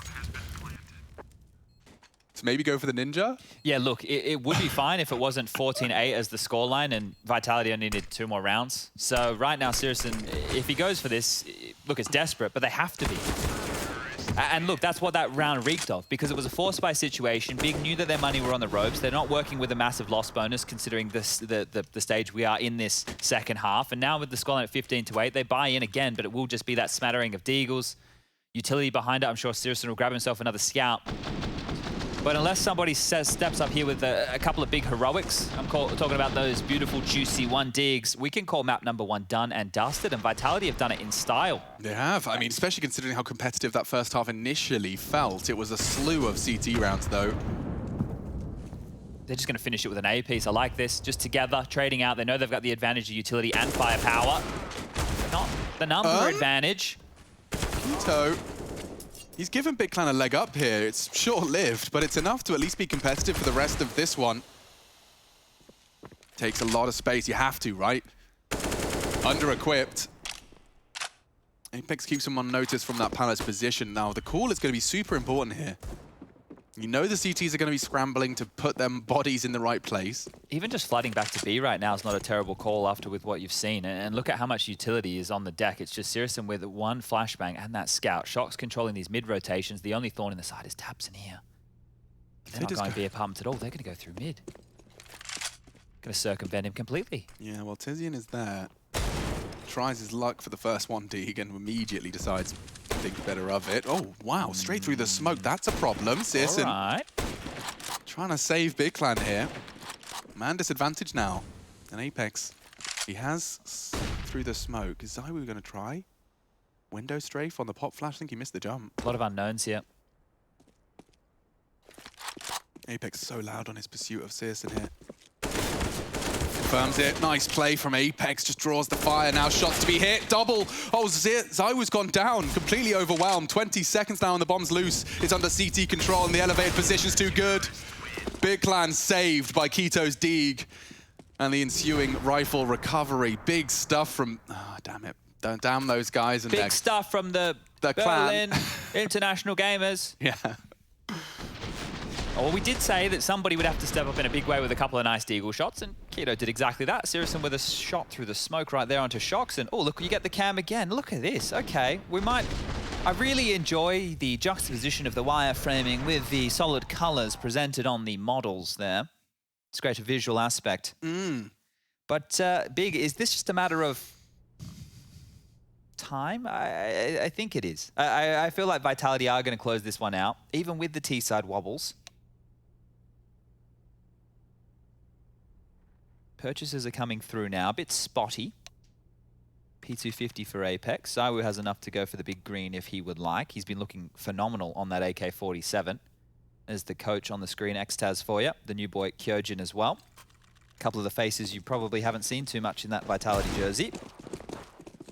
But straight back over for what appears to be just another A-piece. Didn't have great success with Keto close last time. Let's see how he goes this time. How many more can he find?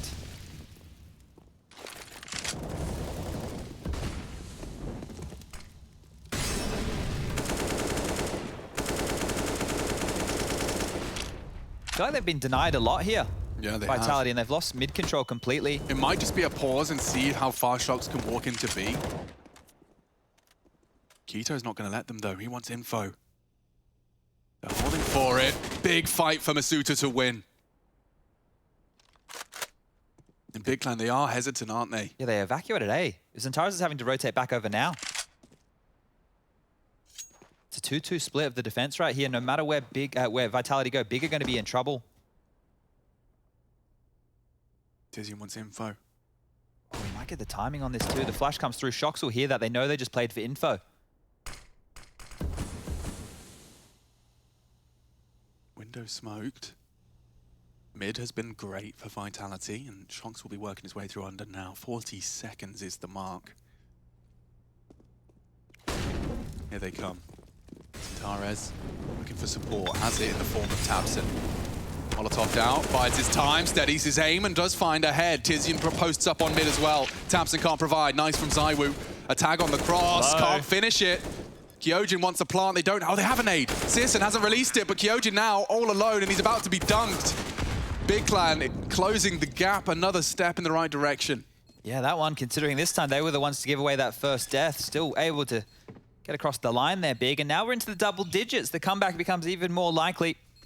That plant, with the loss bonus where it is right now, shouldn't be enough to afford Vitality a buy, but when you're keeping this big unit down to 2 players alive, down to 3 players alive in some of these later round situations, you'd want to be going for something a little bit more threatening now that a full eco. Don't even need the nade. Tizian gets it done.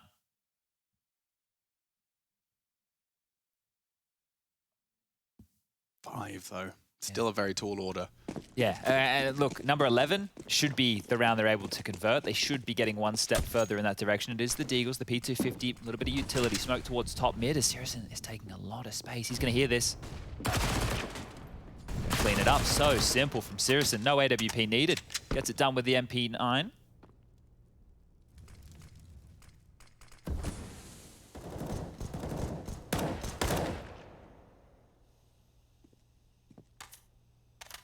It's good when the logical conclusion happens, doesn't it? You know, it doesn't always happen.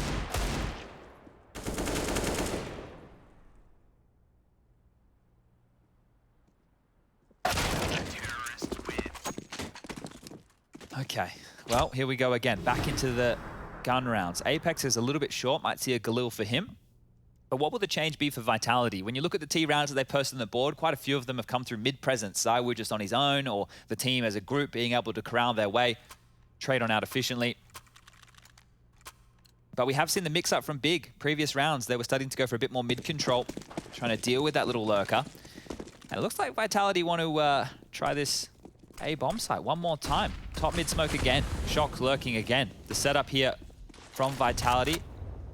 Like they want to explode onto the site, and Xantares is over there to deal with this. Up close and personal towards the ramp, taking the shoes of Quito. But this will be a 5-man all-in on A, Alex.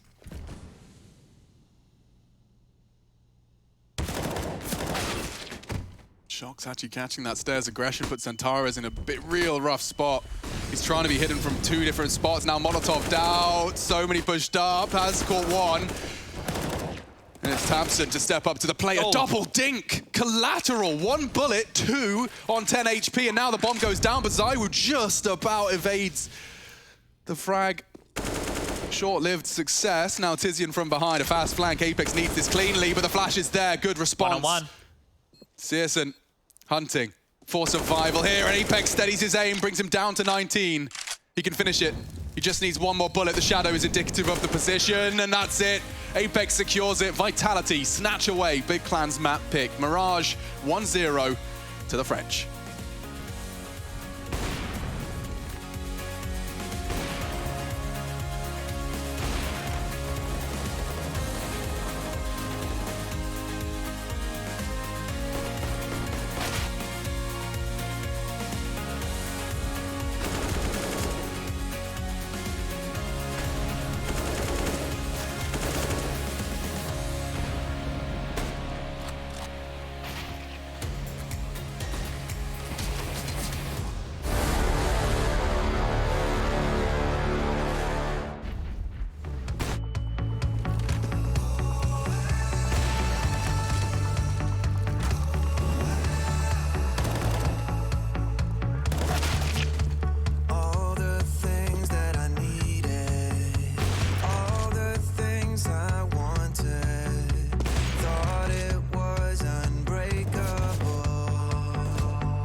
welcome back to DreamHack Masters Spring. It seemed like Masuta was coming to dinner and Big were on the menu on the B site in that first half because the young gun absolutely cleaned up.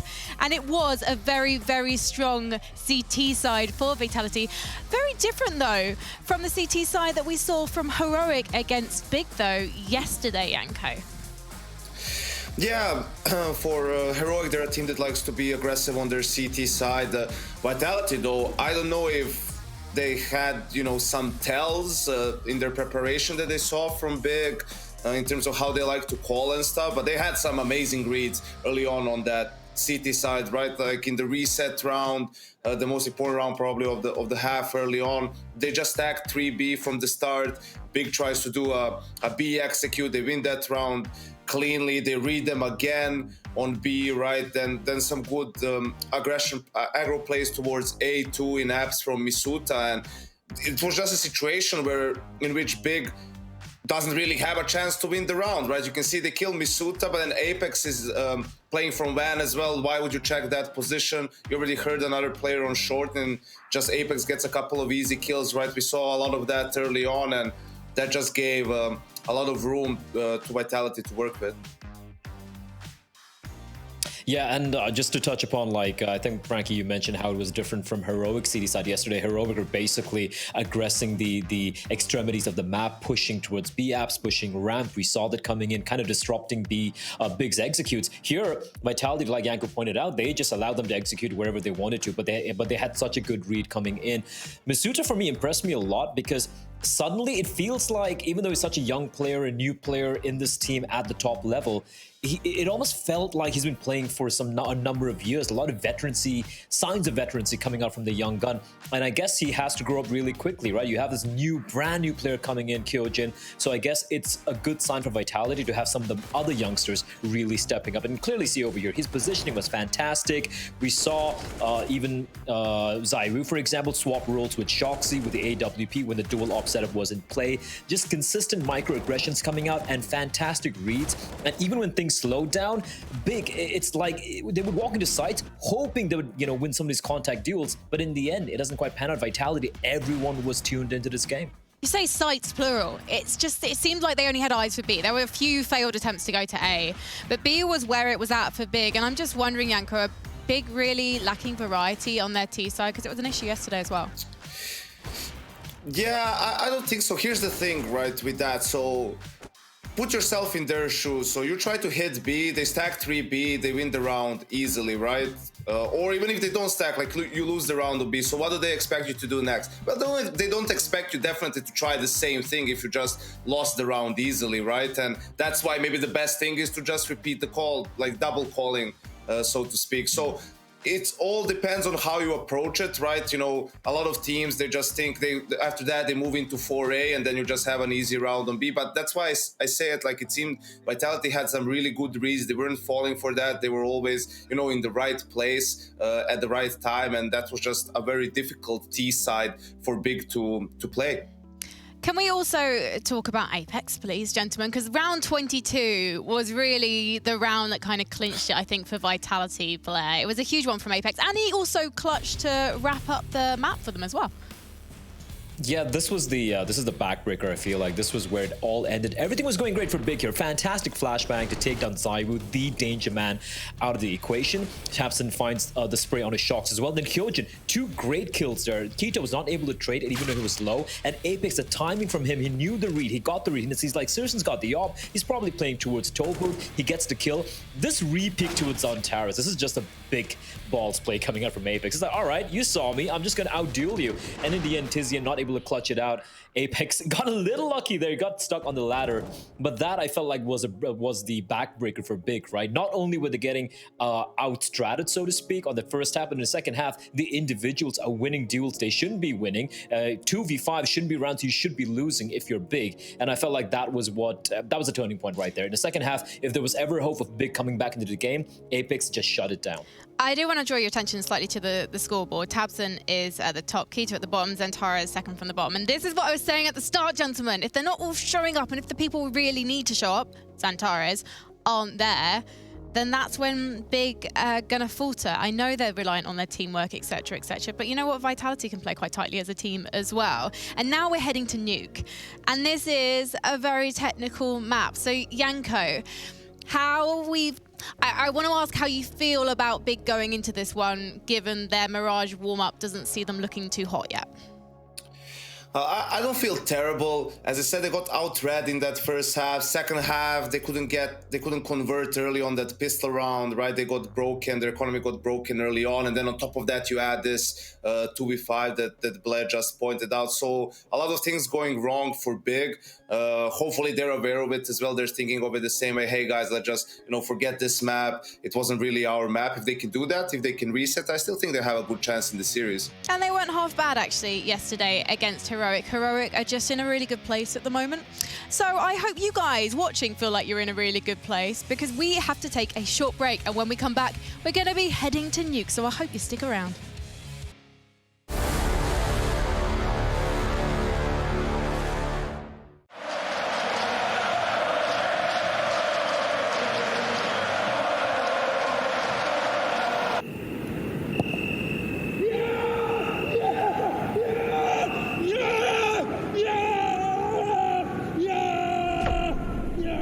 Start your esports career now at play.eslgaming.com. My name is Jordan Gilbert, aka Nothing. Hi, my name is Sue Lee. My handle is Smix. I think it's important for these initiatives to happen. Empathy really, really goes a long way, and it always means so much to us, and I think that's where initiatives like this really help. I encourage everyone in the community, anytime they see bullying, anytime they see someone getting called names, I encourage you to step up and say something. Good luck, have fun. Good luck, have fun.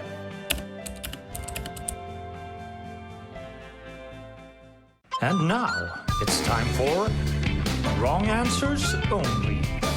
The aim of the quiz is to give me the wrong answers only. Okay, I'll try my best. So, are you ready? What animal can you shoot on Inferno? Well, elephants. How does the bomb sound? A good question.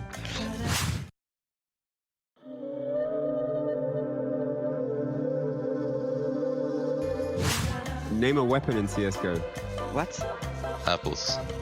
Where do you plant the bomb? Okay. Bad. Nice one, nice one. That wraps up our quiz there, the wrong answers only quiz. Thank you so much. That was brilliant. Here we have something right. Oh my god. It's a dragon lore. Ancient inscriptions. Fire in a dragon. What more can you dream of? And that checkered scope. That would get my aim on point. And those colors. Not too much. A perfect balance. That is a weapon. A weapon of destruction. The AWP. Arctic Warfare Police. I have no idea what that means. But I know how it makes me feel. Good. The good kind of good. AWP.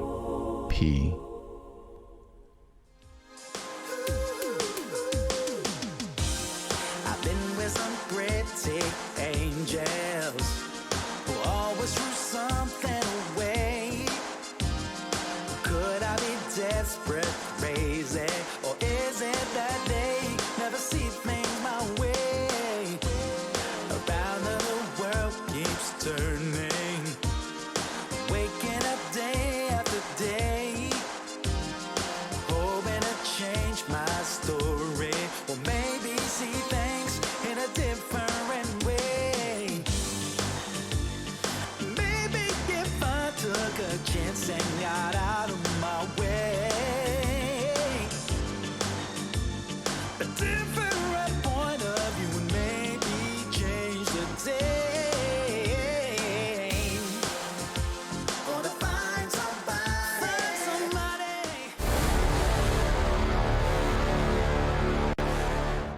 How many buttons is too little buttons? Too many buttons? I think that's enough buttons. That's an acceptable amount. What do you think about this?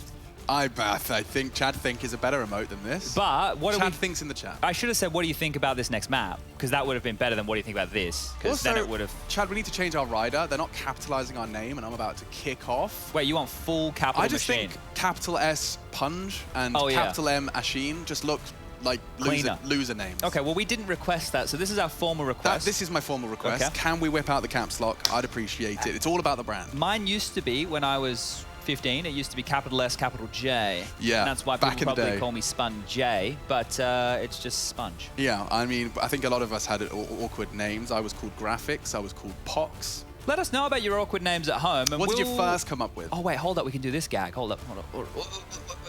It's not. Oh, yeah, it's not where it was. It's not where it was the other day. Okay, well, nonsense aside, I suppose we should cover the Counter-Strike. Oh, wait, yeah, I'm the hosty one, aren't I? Hang on. Nuke is our second map. We're getting into our best of 3, the first of our third day, and Team Vitality are already 1-0 up. We're heading into their domain. They did snatch away Big Clan's Mirage from them, and Big Clan are on the back foot. We'll see how that starts, of course, with the defensive start. CTs get that advantage here on Nuke. You didn't pick Nuke. You get to start on that defense. We're going to be seeing early door and vent Molotov. Heading ramp, Centaurez immediately falling off as he's forced out the angle, and here we go. They drop. Centaurez quick to retreat. They did actually land a bit of pepper, and now looking to grind. First down into the site. Shox looking to lock down that ramp rotate. Will he be required? Oh dear, Masuta was caught on the reload, and now the CTs have a distinct advantage. Good catch. Nice from Kyojin. Keeps it level. In fact, Vitality snatch an advantage themselves. Dance around the site. The cross is held by Sharks from ramp. Tizian's very, very aware of the fights he's going to be vulnerable to here. And oh, convinced you tucked in. Kyojin just patient, sitting behind the site, and he gets 3 on the Glock. Oof, that's a confidence-building round right there for the youngster, right? This is the 3rd time he's playing Nuke with the team officially, and it's going to be, well, a 1-1 scoreline. So if they win this one, this will be their second win. That'll be quite nice. Wow. Nuke could be coming out nicely in their map pool. Yeah, I mean, there is a lot of uncertainty, right, for us, but also just for the squad in general. I remember, you know, when we've seen multiple teams with roster changes, it does tend to throw a bit of a mix-up into your map pool, whether it's player preferences that determine that, or just the in-game leader. This might be quick. Lots of MAC-10s here, heavy over towards ramp. Ooh, Tizian cocks a bullet. All that util now squandered, and they're already descending 3 players down the vents in response. It's a good catch from Rush. This is going to be a brawl. Oh, it's so quick. Yeah, well, you called it. And I can't think of a better candidate to be taking all those $600 kill rewards. It's Zaiwu. It's quite interesting when you look at this team now. You honestly have 3 youngsters. Now, Kyojin's actually the oldest out of the youngsters. I think he's 22. But you've just got these 3 youngsters who have, you know, only really popped onto the scene in the last couple of years. And then you have Apex and Shox, who have been doing this for the better part of a decade now. So it's quite the contrast of players, but we are seeing more and more of that happen in recent times. I think that is going to be the lay of the land for competitive Counter-Strike going forward. You know what becomes a really big skill set for the veterans then? It's not just the experience that they have, but it's going to be like their mindset and everything, and how they can impart that onto the new breed, which is not going to be an easy task. It's not an easy thing to do for adults in general. Yeah, it's like, you know, they've been in the job for so long, now they're transitioning to like a management role. Yeah. You know, in any other walk of life, it would be the management role they're in now, where you have to start, you know, it's a different set of skills. It's communication, it's people management, it's understanding people and understanding how to present information to those people. It's a good one, and it is something that I think we're going to be seeing more and more of as Counter-Strike continues to develop. All of this Counter-Strike purists, all of these teenagers that have been grinding the game and have just got everything ironed out, at least on a fundamental level. That's when you throw them to the wolves that are Shox and Apex, and you let them just forge new weapons for the Counter-Strike realms. Searson, oh, is that a nice bit of information, no smoke, and a straight across on the wall. Damage onto Zaiwu. He's the AK bearer. They might want to swap. I think Shox could take that out of his hands here. Would be likely, and there's damage done from Apex, just peppering away with that Galil. But Kito's trying to take some space, and Apex, are you ready for this? Of course he is. Oh, well handled. Super well handled. The lobby aggression does go down as well. Well, they know where the last man is. He's already shot a couple bullets. Shouldn't be too long until they find him, either towards yard, towards that ladder position. They are hunting. Better if they can do this cleanly, and one of the MAC-10s can get the kill. And yeah, they're just closing in now. That'll be it. 3-0. Nice quick start from Vitality. This wouldn't be the type of map where I would think somebody like Kyojin, you'd just plug him in. Like the T side are nuke, Alex. You think about it, the smoke walls, the rotations. But yesterday, he was very key in some of their rounds against Extra Soul on this map. You know, denying rotations, he was doing a very good job there. But I'm not quite sure how it's going to work in the long run. Obviously, Vitality's map pool, if they want to, you know, change what they were doing during the RPK era, they will need to redefine that map pool and what sits at the top. But once again, we do see the yard smokes being lobbed on out. Orp this time, he's got quite the upgrade as Searson. It's a deeper wall smoke set, so a bit more room to work with here for Shox on that Mach 10. And a lot of options. He can try and get secret, he can peer into warehouse, he can go into main, and oh, Tizian's nade is great. Yeah, but he's full blind and does manage to retreat. Searson's there to provide the support. Only one off the Orp. It's his rifle that does the damage nearly. A full 360 no-scope. How's Apex away? This is big. Shox has a lot of room to work with right now. That has drawn so many rotations, and Shox can do a lot with this. Wishful thinking, Chad, I think. Kito's hyper alert of the gap. Shox hasn't made a noise, and Kito is vulnerable, even though he acknowledged it was a possibility. No, Shoxy! Losing half health, does recover the AWP. And so the two of them, the old dogs we were talking about before, let's see if they've got any new tricks. Zentara is looking for lobby aggression. The CTs are completely isolated, so it will be 2v1.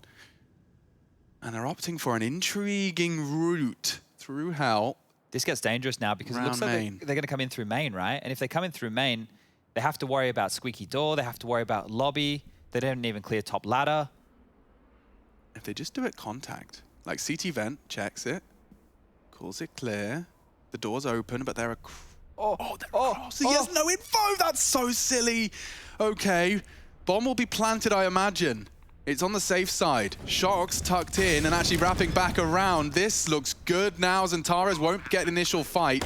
Oh, but Apex walks straight into the crosshairs, and now Shox called to clutch. And Zentares is switched on.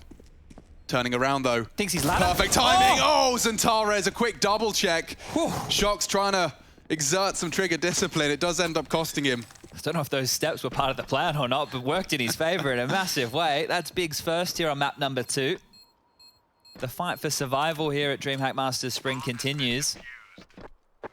So much money in that bank balance for Vitality going into round number 5, though. 10K for Masuta. You got 9K, well, the likes for Kyojin and Apex. Shox just under that figure as well.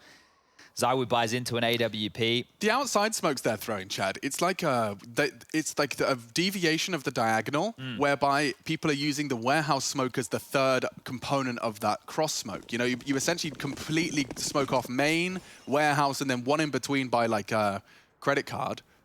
And it's a perfect line of smokes that does give you such deep yard control. I'm not sure if it's the same one again. Here it is, actually.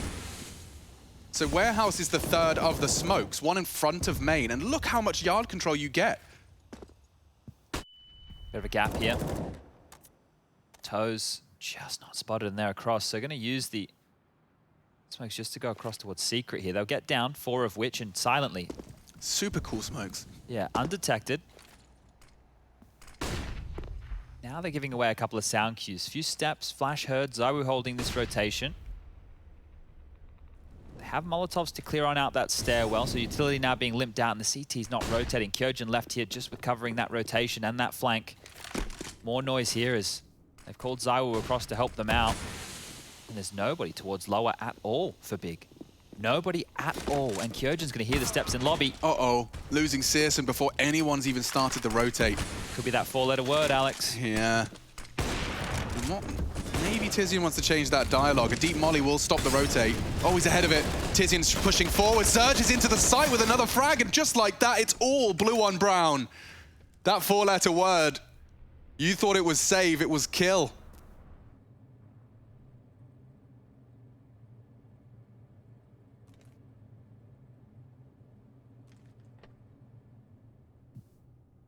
K-I-L-L. Yeah, no, that does make sense.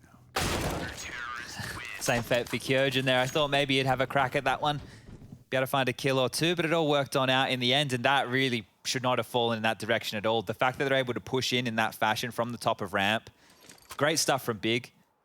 That's the only way I can really put it. But when you consider this scenario right here, what type of utility facilitated this? Some CT smokes being limped out to give them those avenues. I do think that was Tizian's smoke as well, right? Yeah, I think he's lobbed it out a little bit deeper, right, to give himself that opportunity for that fight. So doing a lot there, and that's not a round I thought Big had much stock in, especially after that opening kill. Well, that's really humbled the Vitality economy. Like, they've put it all in on the line here, and there's fast smokes. tabseN's got an incendiary to slow them. They're going to lose a lot of health if they want to brave that. Never mind. They can use the smoke and do get chipped away at a wild spray from the MAC-10. Oh, and CSGO actually takes 2. Oh. ZywOo responds in kind. Quick tap onto Keto. Tizian, he could throw a very similar smoke. I don't think he needs to this time because tabseN's already out. Instead, deploys it towards the double doors. Kyojin's been given the responsibility of stopping any of that vent rotate funny business. Oh, he's being hunted. tabseN peeked on. Nice. ZywOo finds a 3rd. And they've got so much util, Chad.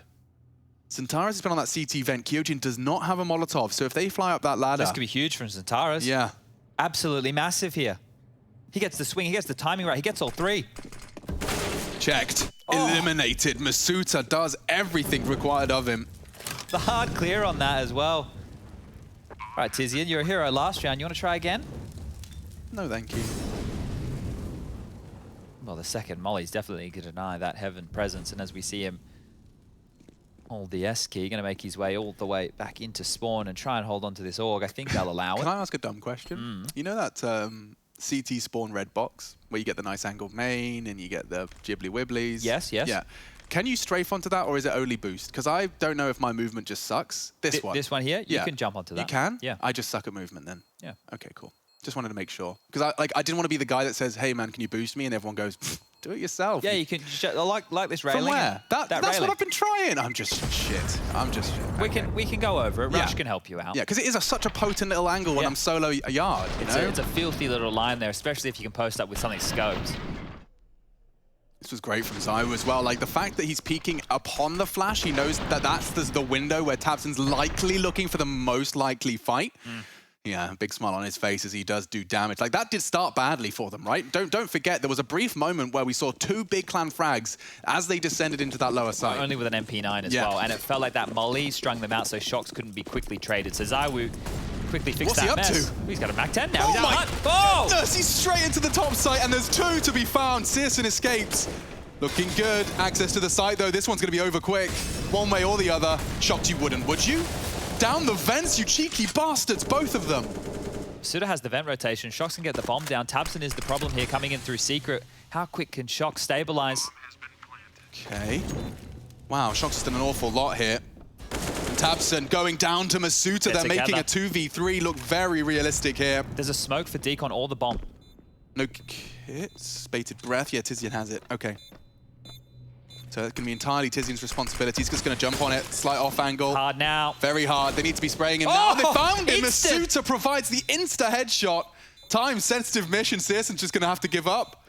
Keep hold of what he can. Kiss his AWP and say, never mind, we'll get him next time, son. Tizian was, being a bit of a smartass about the way that they did that, right? Smoke goes, he just drops onto the bomb. Fires the shot to mask the drop, flash from his teammate. They were doing everything right there, Chad. Yeah, Tizian always has those little micro maneuvers, right? And just instantly, Masuta swings over the doors. Yeah, look, I'm sure we all know where the bomb was planted. We have a rough idea, but still, instantly, normally, like think about a map like Vertigo, you're seeing 60 bullets, Masuta, done, immediate, round 1. Great stuff here. Yeah, that frag from Masuta as well. Like, that's tabseN we're talking about. But you see this decision that was made to drop to... Here it is. That was straight in the smoke. It was just straight in. When you saw them go towards Squeaky, I think what they were trying to do was clear for that third top player who maybe was taking control. And then on the fly, I don't know who's made the call, but straight down the vent, they've completely eluded all of Big who were still towards that top side. They gave themselves that buffer of time to set things up, and then Masuta hits a couple more bangers. He's looking sharp today. Yeah, but MC's new visual, does that mean we can take a closer look at wall bangs in the replays as well? Because it looks straight through smoke, so we're going to see proper nerdy wall bang replay. Nice work, everyone. It's cool. It's cool. Oh, it's Bastion. Bastion well, gets we've been the credit. giving a lot of credit to MC, so Bastion. Yeah, we'll nice work, give you dude. a golf clap on that one, mate. Ouch. Was that through Hut? Yeah. Kyojin, elbow, Brave does go down. And now Keto up close. They're charging top site. Centaurus is dead, as is Searson. He didn't let go a W. Every single person we tried to observe just got slaughtered by that Mag 10 out of hurt. Oh, dearie me. I'm loving this pace out of Vitality, Alex. This is such a refreshing brand of Counter-Strike compared to all that CIS stuff we've been watching. Yeah, it's going to be fun to see when they interact, right? Bang. All right, Apex, he'll take all 4. Takes matters into his own hands on the top take. Jesus. That's an entry fragger's dream, right? Yeah, I mean, that was exactly what we saw out of Zai with around previously in terms of the intent. Yeah. He just did a whole lot more with it. Let's see it from Apex's POV as well. So CSGO started it off, and then he just surged out. So perfect flash, and a third was right there as well. CSGO had nothing to contribute. Good shooting from Tamsin as well. He wins a duel AKVP 250 against Zaiwu of all players. But nothing more to report. 4 for Apex. We're into our 9th round of play. Every weapon they could desire. A couple of sacrifices, though, for Big Clan in terms of util. T-Smoke landing unbreakable. Oh, my God. He sees more than he bargained for and gets nothing to show for it. Tamsin, an early casualty. And an early advantage now for Vitality. Zaiwu prepared for that stairs aggression. And they've conceded 2 right out of the gates here. Cute little crop top hanging up in the room with Searson. Is yellow your color, Chad? Doesn't bring out my eyes. Yeah, especially not when I'm tanned, so got to work on that this summer. But right what now, color are your eyes? I've known you for years. Brown. Okay, cool.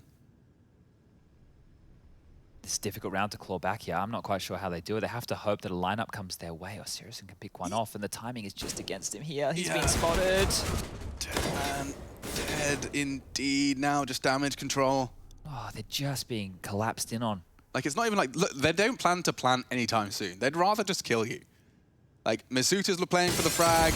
Kyojin's playing for the frag. The trade is there. They're using their numbers to just guarantee the round, right? Now, here's a potential position for Keto. Gets checked on, swung on. Yeah. It's just flawless. And you're talking about guaranteeing the round through the kills. Not only are they guaranteeing the round, they're guaranteeing there's no save. They're guaranteeing that the threat in the next round is minimal, right? Because now with the max loss bonus, yes, it is in play. It's 3,400 into that bank balance time and time again. And without saved guns, that's very flat, right? It's not as exciting. You're not really too concerned if there was a saved AWP and a saved M4. All right, now we're cooking. But as all these guns get pried out of the big players' hands, it's a rough way to look into the next round. And that was 10. like no smokes yard biff up against Deagles. So Brave. Shox is holding for the Searson push up, but that is a great conversion and an AK found right out of the gate. How are they going to spiral here? Well, a headshot from Tizian would start them off nicely. Does half Apex's functional health pool. Very noisy. Yeah, he wants one here. And he does manage to chip away at 2 more with 2 more bullets. They are softened up for the Germans. Everybody's lower. Yeah, they can finish this. The rotate's so quick, and I don't think the plan is a priority right now. You've got to find a bit more of a stability in the battle. Searson's caught another Zaiwu. Oh, and Searson keeps fragging. Keto converts. Only Masuta, Big Clan, turning it on its head here. Coordinated aggression. Windows open. Backs are turned. It's found the timing. This is great. This is huge. One quick execution and attack, but will the frag from come back in? Keto and Xantares jiggling out on the decon. Warning shots. He's still alive. There's timing on this, and Masuta finds a headshot. Very controlled, breathing controlled as well. Staying calm, 40 seconds. Hasn't moved a muscle since that last frag, and Keto now panicking. He's got to save the day after some heavy legwork out of Searson's double deeg. Oh, the decon peak. Interesting. Masuta's not looking, and Keto, just with the element of surprise, pulls Big Clan across the line, and that was Deagles converting against Vitality. Closest we've seen Big Clan come in some time. Yeah, and I think that is the problem, right? That's the warning bells, is they won on a Deagle round where they're taking a couple more risks, that you're heavier with your rotations, you know, you're getting stuck in a bit more. When you have the rifles, you're playing it more by the book, right? Whereas when you have the Deagles and you know that this is a round you're not favored to win, you're going to have a few more risks. And that was a great attempt from Masuta there. I loved everything he did. He almost gets across the line, and he's, you know, made sure they don't walk away with a completely free Deagle upgrade round. But they will reinvest in Tizian aggressive here. He's on his lonesome, Alex, and he's still pushing. He loves it. really like going for these fights at ramp, so... Oh, that's going to help. Sirison soften them up. Smoke's lobbed out now. Trajectory gives it away, and ZywOo swings. Big find. Big gap. tabseN too late. Doesn't want to go around for the rotate. Now the flames are there as well. Lower, rotating in, and CSGO already on the decon door.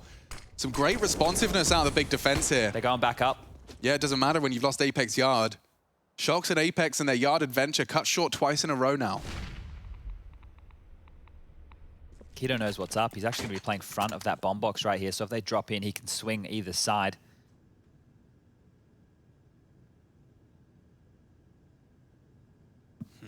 The low HP of ZywOo is the biggest issue here. If I think he was on 100, then maybe we could be looking at a 2v4, but it seems unlikely now. tabseN going to be clearing out the back of lobby. Both will make it up heaven. ZywOo has a smoke, a couple of flashes. Is he going to line up that one way? He's just peering towards Yard right now. Any sound they make is a tell. 30 seconds. One way's dropped.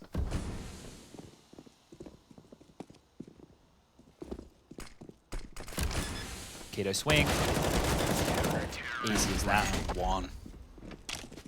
He played that very well. You could see what that intent was. They were more than happy to give up that heaven position. You know, sometimes teams think that they have to cover everything, and that doesn't have to be the case, right? You can hide in plain sight. If they walked out and they cleared him, you know, that would be the one thing that's frustrating because he's hidden in that type of a position. But they're able to make it work, and they're able to capitalize off of these opening kills. And the important factor here is it's a very solid gun round. They dealt with the rotations, they showed the initiative, and then they played this post-plant situation. Well, not post-plant, but late round situation very well. And it's actually put Team Vitality in a position where they need to talk through their buy. Apex has purchased in. I think Shox has just been given a gun as well. So they are going to make this one work for round number 12. And Big can still win out the half, but it will mean they need to go spotless. That is 6 rounds on the trot. Already have 2 of which. Vitality should be happy with 7 on the T side here, as the gun is picked up on the way out of spawn, and it looks like they've overbought. Thank you very much, Ob's crew. So, too much invested there from Big. Could hurt them further down the line if Vitality step away with a round. tabseN, big chunk of damage for him, and slower pace this time from Vitality, just sitting back and waiting for that aggressive maneuver. Yeah, I mean, once bitten, twice shy.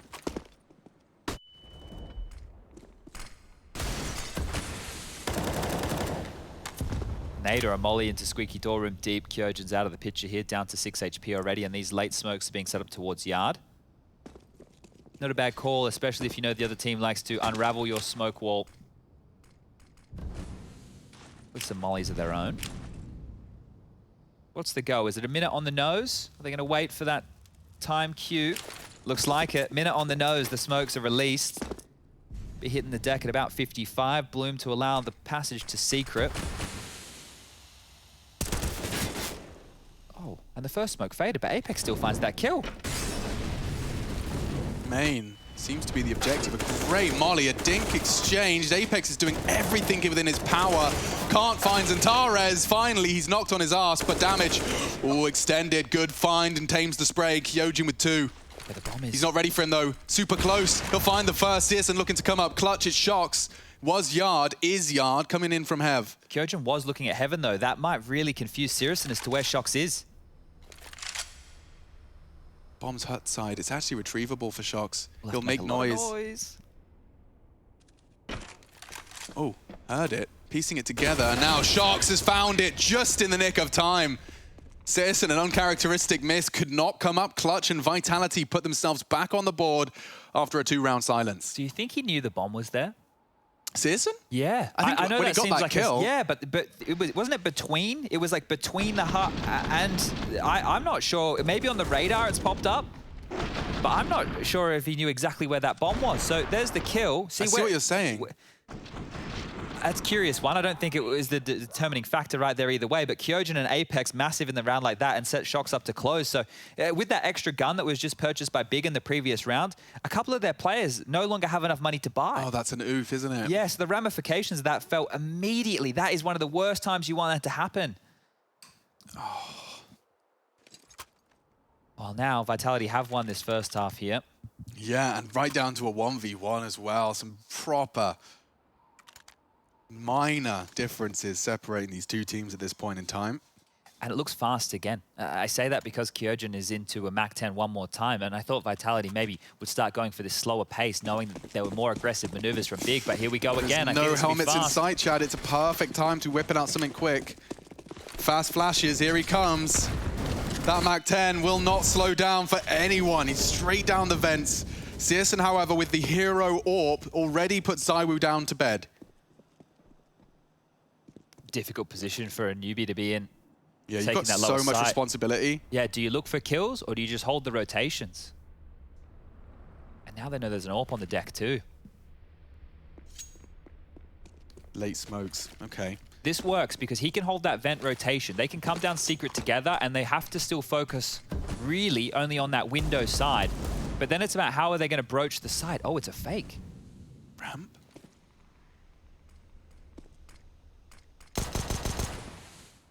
No idea. Oh, Keto goes for info, finds the lobby now, but towards the top side. tabseN running out of options. He knows their vents, he knows their squeaky. You can see just how difficult of a decision-making tree he was fed. Oh, what a shot! Bombs down the vents. Zeus is still on that top side. They have to pivot lower. Kyojin's got the bomb. What a gift, but Tizian's there, and he's not expecting it. What a find. Big Plan are doing it twice now with Deagles. Behind him, though, is a nice frag. With 30 seconds left, Tizian makes it clear he's dropped off onto the site. Pin pulls, he's hearing a lot here. Shocks, if the window's open, Tizian's dead. It's not. Sound cue required unless he finds the angle. He's gonna try and push it to the limit. Breaks it now, looking for the angle. Still nothing spotted, there he is. Confirms he's top. His teammate called out to him 8 seconds as he's dancing around with him. Some damage inflicted, 5, pushes in, and Tizian pulls Big Clan back into contention on the defensive half. Oh, man, that is another messy, messy round right there. And Big, they come out on top with those pistol upgrades. Jesus, Tizian, to be fair, that was a very, like, you have to play that perfectly. His understanding of the duel, of where his chance will come from as the gap is closed by Shocks. That's a cat and mouse game, right? Because if you're Shocks, you're like, well, there's so much little time, I have to make the kill. And if you're Tizian, you're like, well, there's so little time, he has to come for me. You have to pick when to take that fight. Allows him to get close enough for that range of the MAC-10 and gets it done. And now Vitality's money is the one that's broken. Shocks onto the AK, the rest onto the pistols. And we're still in a chance for an 8-7 half here. All is forgiven for Big Clan and that nasty buy if you've converted the round that you were punished for it and then proceed to get an 8-7 half. Wipe the slate clean, a slight round advantage for Vitality, but they have gone in with that AK on Shocks. It's far from a guarantee. And he's walking on up. Searson, though, should be set up for success. The flash, the peek, the miss. Not going to make the same mistake twice, and just like that, Vitality do disintegrate. Looking to finish it nice and quick. Keto goes 1 for 1, and only Masuta with a very challenging retreat. He's going to use that smoke. Chances are Searson's going to be staring at it, and all of them are, in fact. Yeah, Big Clan will take it. Everyone on the team contributing a kill. A nice team ace to get things started in the 6th. Yeah, and money's in the bin right here for Vitality, so this should be that 7th round. Big have had their fair share of winning with pistols and on the lower purchases here, but Vitality haven't really been getting away with that same string of luck. What are they able to walk away with here? We can see P250's Tech 9s, Deagle, no HE to blow open that door, so maybe it's just the secret smokes or the L block smokes towards yard and then fast down. Use a bit more pace behind this one, and looks like it will be the secret smokes. Searson's got a perfect over-the-top angle, has missed his shot. The nade could do so much damage, though, as he's fallen off. Vitality, they've weathered the storm of lead. Good grief, so much, but no one dead. Smokes will be fading soon. They need to get a wriggle on. Yeah, just about across in time. Now, it looks like Searson's got the intent towards ramp. Might want to rotate down lower. No one's dropped the vent just yet. Tell a lie. tabseN's there. And even getting the smoke down in time. So they've played it well so far. Big Clan have completely contained this T side. You can see Apex has got his hands completely off the keyboard. Yeah, I don't think they'll be going anywhere too quickly. This is almost wait and hope that some aggression comes your way, but seeing that deep smoke dropped gives you a good idea of what the defense looks like on the lower side.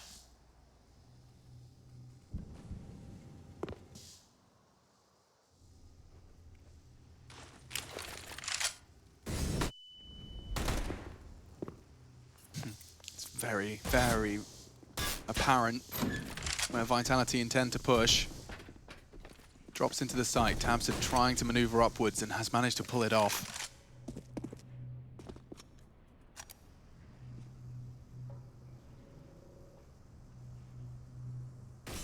Should be no way in for Vitality. If they want to do the top site take, they've got lobby control for Big Clan. And a nice hold from Centaurus as he collects them, just like a vending machine.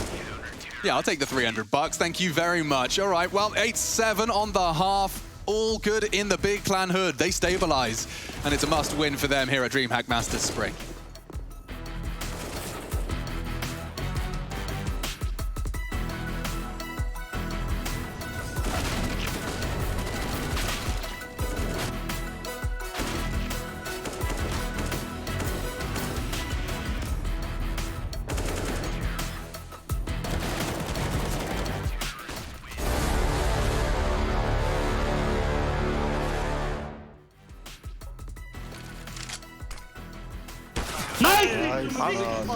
That's the round we needed, guys. Nice, boys. Let's go.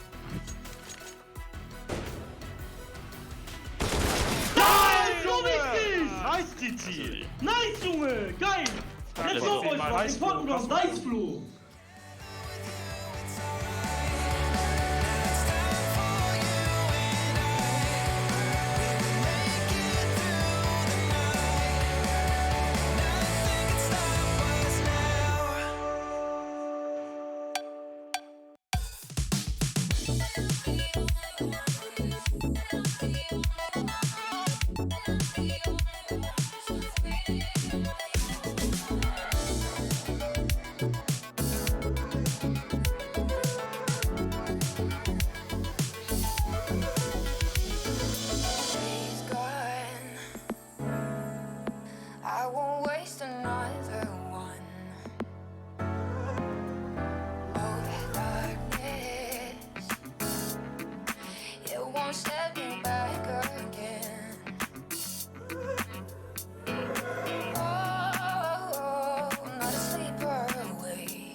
They will watch us shake the ground.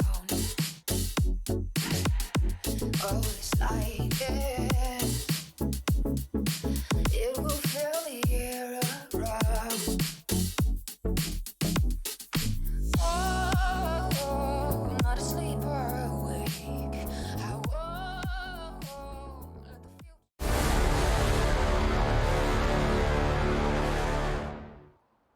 Split evenly down the middle. Big Clan now transition over to the T side here on Vitality's pick. It's Nuke to get things started with our third day of play. 1xBet leans Vitality's way, and we already are seeing another T side affair for the Big Clan boys. Solid defense in the end, stringing together a couple at the end. Vitality's 8-round early acquisition has been nullified, and we're ready to get this one started with, looks like double flash top. CSN sets up Tabson. Kyojin, new kid on the block, needs a headshot if he can. He gets overwhelmed. It's Masuta the one to provide the overwatch, and ZywOo's done exactly the same. Okay, ZywOo happens. And Vitality snatch a ninth. Well, that was very, very quick, wasn't it? Those last 3 kills, bang, bang, bang, and the round is done. Vitality kicking off exactly how they wanted to. It was odd, wasn't it? When you watch it from Tabson's POV, you're going for a top side take, you push out hut, no one's shooting at you, no one's there, main is smoked, and you're like, okay, mission status report really doesn't come quick, and then this happens. Yeah. He was getting aim punched and then still recovers for the second and third. Yeah. So One squeak, one sight, one hub, dead. They're all dead. He couldn't even say what he killed before they were dead. That's how quick that happened. Great stuff there from Zywoo, and now... You wouldn't, would you, Apex? He is right now. It is awkward with the weapon. Like, I almost think I'd... Oops. They've That was their awkward nade. too. Yeah. Oh! This is it. This is the most awkward round in Counter-Strike. There you have it. Knifing walls, missing nades, getting kills. And lobby control Everything's cool. taken. Everything's calm. Fine. Everything's looking great for Vitality. Yeah, I mean, Masuda's actually potentially flanking them. He'll be behind all four of them in no time here if he wants to keep going, old Masuda. Even Apex is down secret already. Susan is watching. What a shot. Not easy to hit that. Well, Masuda's still coming here. Yeah, well, he'll be able to communicate whether or not they're going down secret. It seems that that definitely looks that way. Hey, guys, get to the lower bomb site pronto. I'm on my way. Everything's clear out here. He might get the perfect timing on this, right? Because you take a look, they have the smoke. They need to get up to the window side before they can deploy that, unless they want to go with the bomb decon. He has no idea what's around the corner. He's gonna look to his left, sees nothing. Biding his time. Oh, knife him, please knife him. It's not his style, but now he's going to punish them and just surprise alone catches them completely. Tabson's being flanked, needed Kyojin, can't find it, and Vitality looking very fierce to start off proceedings here on the CT side. The pistol was a real open and shut case, and this one, no exception. Well, this is another opportunity, same as the first half, of Vitality really to stretch their legs, right? If you convert the pistol, and then you convert the force buy, you've done the two hardest jobs that a lot of people would talk about in the game to at least give yourself a leg up, because this is the freebie. We don't get as many of these as we once did. So these are the type of rounds where if you're the French, you want to keep this as clean as humanly possible, keep these MP9s, keep the bloody FAMAS, carry it through in the bonus round. Keto's down the vent. Keto has the bomb. Keto's going to plant, so this is great for Big. Shox, oh, just denies. That must have been about half a second away from a plant. Well, it just turned the difficulty level up a bit there for Zentaras and his friend Tizian in a round like this. One more head to find, will just be Tizian here, 47 points of health. The bomb is nowhere near him. They've completely clamped down on that, and as you can take a look, everything seems to be covered off nicely.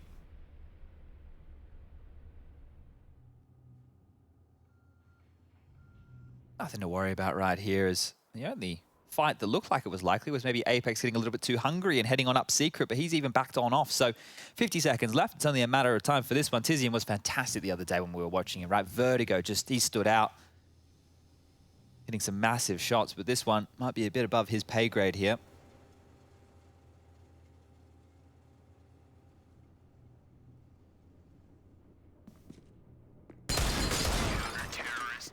And there you have it, 11th round on the board here for Vitality.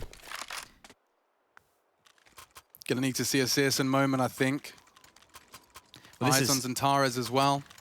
It's slipping away, isn't it? Yeah. It's just slipping away because, once again, the winner of this, they're not through to the playoffs yet. They still have to play one more best of 3 against the winner of Complexity Furia, but this is for survival. We already have 4 teams locked into the playoffs. Na'Vi, Gambit, Astralis, and Heroic. Big names. It's stacked. Huge names. So if you get through this group here and you're able to get past Complexity or Furia, you're setting yourself up for success, but Big are just going out with a whimper. They've got more to show, though. Big Clan, a lot of people have high expectations of them after this long Berlin bootcamp grind. Searson joining the full 5-man unit, plus coach. The dude. The dude. Now that's a lot of lobby info. Tizian going down as well, can't cage that beast. And if they're pushing behind it, okay, Apex will hear all of this. Lots of conviction on this push. Yeah, but he's heard it. He's conveyed the information. Shox and Zywoo were already maneuvering towards the defense. Oh, perfectly timed smoke. They were hoping to come out decon as well. Back to the drawing board then. Oh, you can't really go back Not up, can ya? secret, right? Zentaras is going to be trying to shepherd his team back towards the main pincer, but look at the angle Apex is working with here. Zentaras might be able to get Does the his clear on barrel this. stick out? Yeah, Zentaras could get the clear on this if he hugs that wall and just creeps on up. Oh, big find from Apex, but he was not anticipating this. Now all onto Kyojin. Oh, brave to be pulling out his nades, and they're trying to walk through. Kyojin stands up tall for 1.5. Tabson to plant. Uncontested, and Searson postured for that vent hold. Tabson wants lobby, and it's Shocks to catch him. Now all onto Searson with a very hard clutch. Now it is planted on his side. Playing from main, but not enough. Zywoo actually catching him. Takes a cursory glance once he gets up heaven, and it's enough to stop the afterplant. That one wasn't a guarantee. Look at the HP of Shocks and Masuda there as well. I know that Zywoo is stacked, right? I know he had that AK, I know he had full HP, but still could have been a dicey round indeed. This was the opening, and I've been loving what we've seen from Masuda today. I'm not going to lie. We casted a lot of his early games. There were some rough moments. We even had that Dust 2 game against Spirit where I don't think he even had a frag. But I think there's a couple of series last year for Masuda when Navira was in the team as the 6th man, where I don't know if it took some pressure off. Maybe he started to, become more comfortable at this level of Counter-Strike, but he started to have some very good games. And now, impact like this in a do-or-die matchup, I'm liking what I'm seeing. Yeah, I mean, that's it. Couldn't be a better time for Masuda to be finding a comfort level against world-class opposition than here against Big Clan for survival at DreamHack Masters. Searson's on Baby's first scout. See how far he gets with that one. Keto very aggressive. He wants to swing into main. It's been contained by Apex.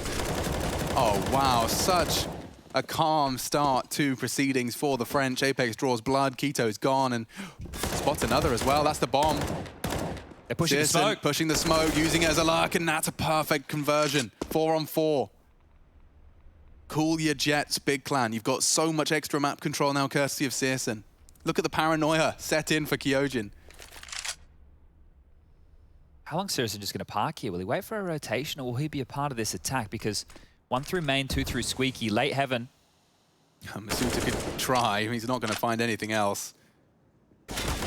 Oh, and Kyojin does well to find the head of Tizzy, and it does keep it within a competitive degree, but Searson maneuvering into the site now. Shocks catching that lobby aggression with the bomb now down, and only Searson again. Okay, another try at the clutch.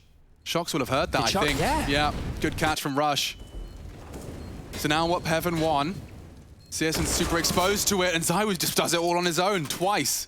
Recovers the AK and recovers the round. Vitality posting 13. They are running towards the finish line now. Oh, how unlucky are you feeling if you're Searson there? Yeah, that's twice now. It's felt like he had a really good chance, and then Zywoo said no. But the thing with that last kill, you're bang on. Rush, you did a fantastic job there. The fact that Shocks is pushed up that far, gets that frag, and then goes all the way back. Madman. Round-winning info. Huge stuff right here, and now they're sailing to victory. Just 3 more needed. Big with the plant. Yeah, it's another buy. The AWP out this time. No Fisher Price in the mix. But if this goes the way it looks like it's going, Big Clan are going to have nothing more than a best-of-1 victory versus Furia to report after their time here at DreamHack Masters. Yeah, hasn't gone great. I know they're coming off the back of a tournament win, and oh, the Zantara's nerdy molly. He certainly was staring at the floor. He has got one that goes through those rafters position, and no one's home. Masuta's actually opted to go straight down into that lower floor. Do you know it was 2 years ago we highlighted that? Really? Yep. 2 years ago. Well, here it is, folks. Zantara's will be throwing that Molotov eventually. No one's going to be there to be forced out. This goes through to that top rafter. It is a bit funky to see, but it works.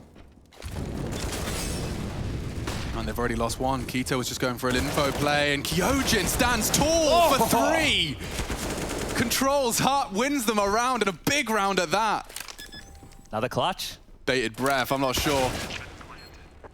Nice try. Good plant again, right? Tabson, you can tell he's playing with that in-game leader brain. Max loss bonus, plus the plant, equals buy. Yeah, so but did you see the fire out of Apex there, though? Like, he was just hyping up Kyojin as much as he can. That was round winning. That's what you got to do. Imagine if you could big up somebody like this, right? Somebody that you get to unleash, a weapon that I think as you dubbed it.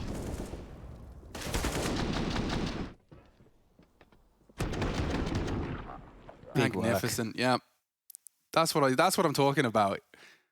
Like, when you're a French player who's been dedicated to Counter-Strike and just recently signed your first contract, to having Apex Madisclair saying, you're a fucking god, dude, you know? I don't know what he's saying because I don't speak French, but that was the direct translation. I would listen to it and I would follow him. Yes, so, precisely. Sign me up. The hype, look, I think, you know, when you have that type of an atmosphere, it's hard to maintain when things are going wrong, obviously. But if you're able to maintain like a high level of positivity for the crew, you are a force, right? You are helping to keep people focused and motivated and fired on up. And they've got all the bells and whistles, sans the AWP. Let's see how far they get. Germans outside, at least one. Tabson crosses red. He's got a tail. I think Zywoo feels like he saw something there. He didn't speak, so it's not conviction behind his info. Apex will be able to confirm any suspicions they may have. They're going for main early. Look at the smoke. This is a plan, but already Zywoo gets to destabilize again, and Masuta steps up for the first. Bomb's loose. They know what's coming. Kyojin doesn't win his duel. This is an important one from Shox. Provides it. Tampson's gone, and now Searson's got a project. Loudly hunting. Zywoo's so good. And now all onto Tizzy, and this looks and smells like 15. Just 13 points of health, separating Tizian from that cruel fate. We have not seen a big Clan T round yet. This doesn't seem to be a strong candidate for it either. This is the kind of kill spread you could get used to for Vitality, right? Yeah. Like 19 apiece for Apex and Masuta. Zywoo just a gnat swing above everyone else. It's reminding me of what we saw the other day when Na'Vi was playing, right? And Simple was just having an average level performance, which for most players is a good level performance, but we had Bit popping off, you know? We had Perfecto with a great game. Boomich was getting work done. It's a team game, right? What it comes down to, you've got these anomalies, you've got these absolute freaks of nature, right? That's what they are. They're freaks of nature, and I love watching them play. But if they can just have enough support and they just steadily grind out the 20, 25 kills and everybody else contributing, he's not having a clutch 1-on-4 every single round, you've got a winning project. And coming in with this, it's still super early days, right? We have the honeymoon phase of a new player. You have the ability to kind of retool and decide how you want to approach this. Vitality came out and said, this guy's replacing RPK in terms of roles. So at least you have something to look into if you want to counter-strat the Frenchman. But it's a new boy still, and this could be the last round. The AWP of Zywoo towards Squeak. He's got one. The spam's there. Alex, I think this is all over. Yeah, stick a fork in this one. It is done. Tizian last on the list, and goodbye. Sweet Prince, Big Clan eliminated. Vitality continue to battle on, and it is going to be a battle. If they want to make it through the lower bracket, if they want to join the stacked playoffs of Na'Vi, Gambit, Astralis, Heroic, they'll have to get through Complexity or Furia.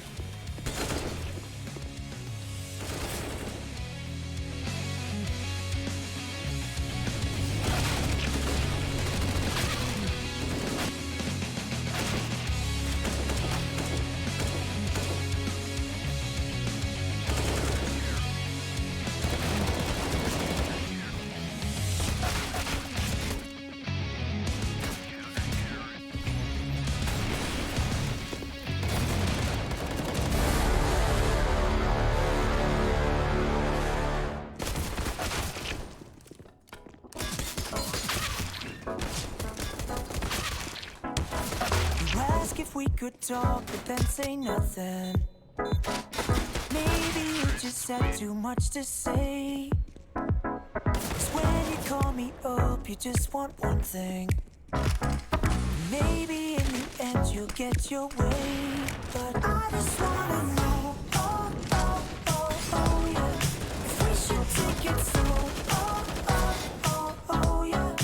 I just wanna show you I'd do anything for you.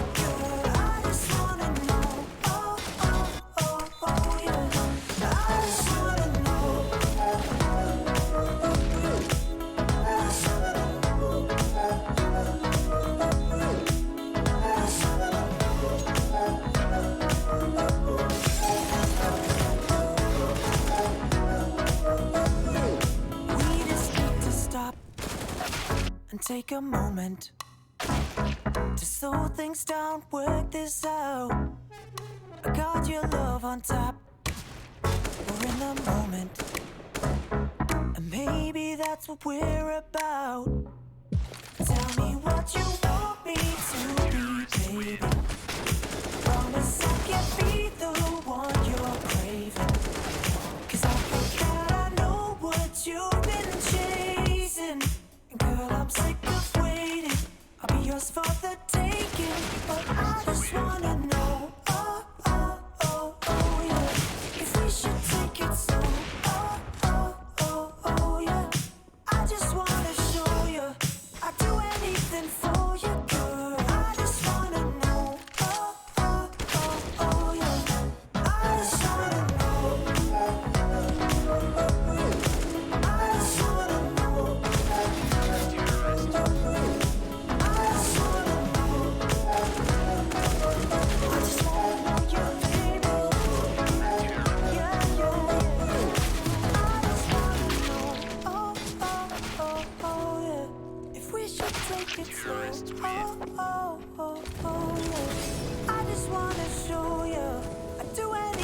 wanna know, oh, oh, oh, oh, yeah, if we should take it slow, oh, oh, oh, oh, yeah. I just wanna show you, I'd do anything for you, girl. I just wanna know, oh, oh, oh, oh, yeah, I just wanna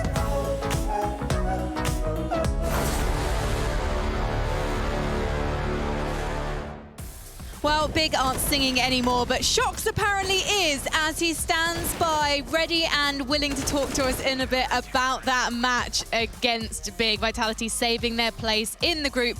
They will, however, have one more fight to make it through to the playoffs next weekend.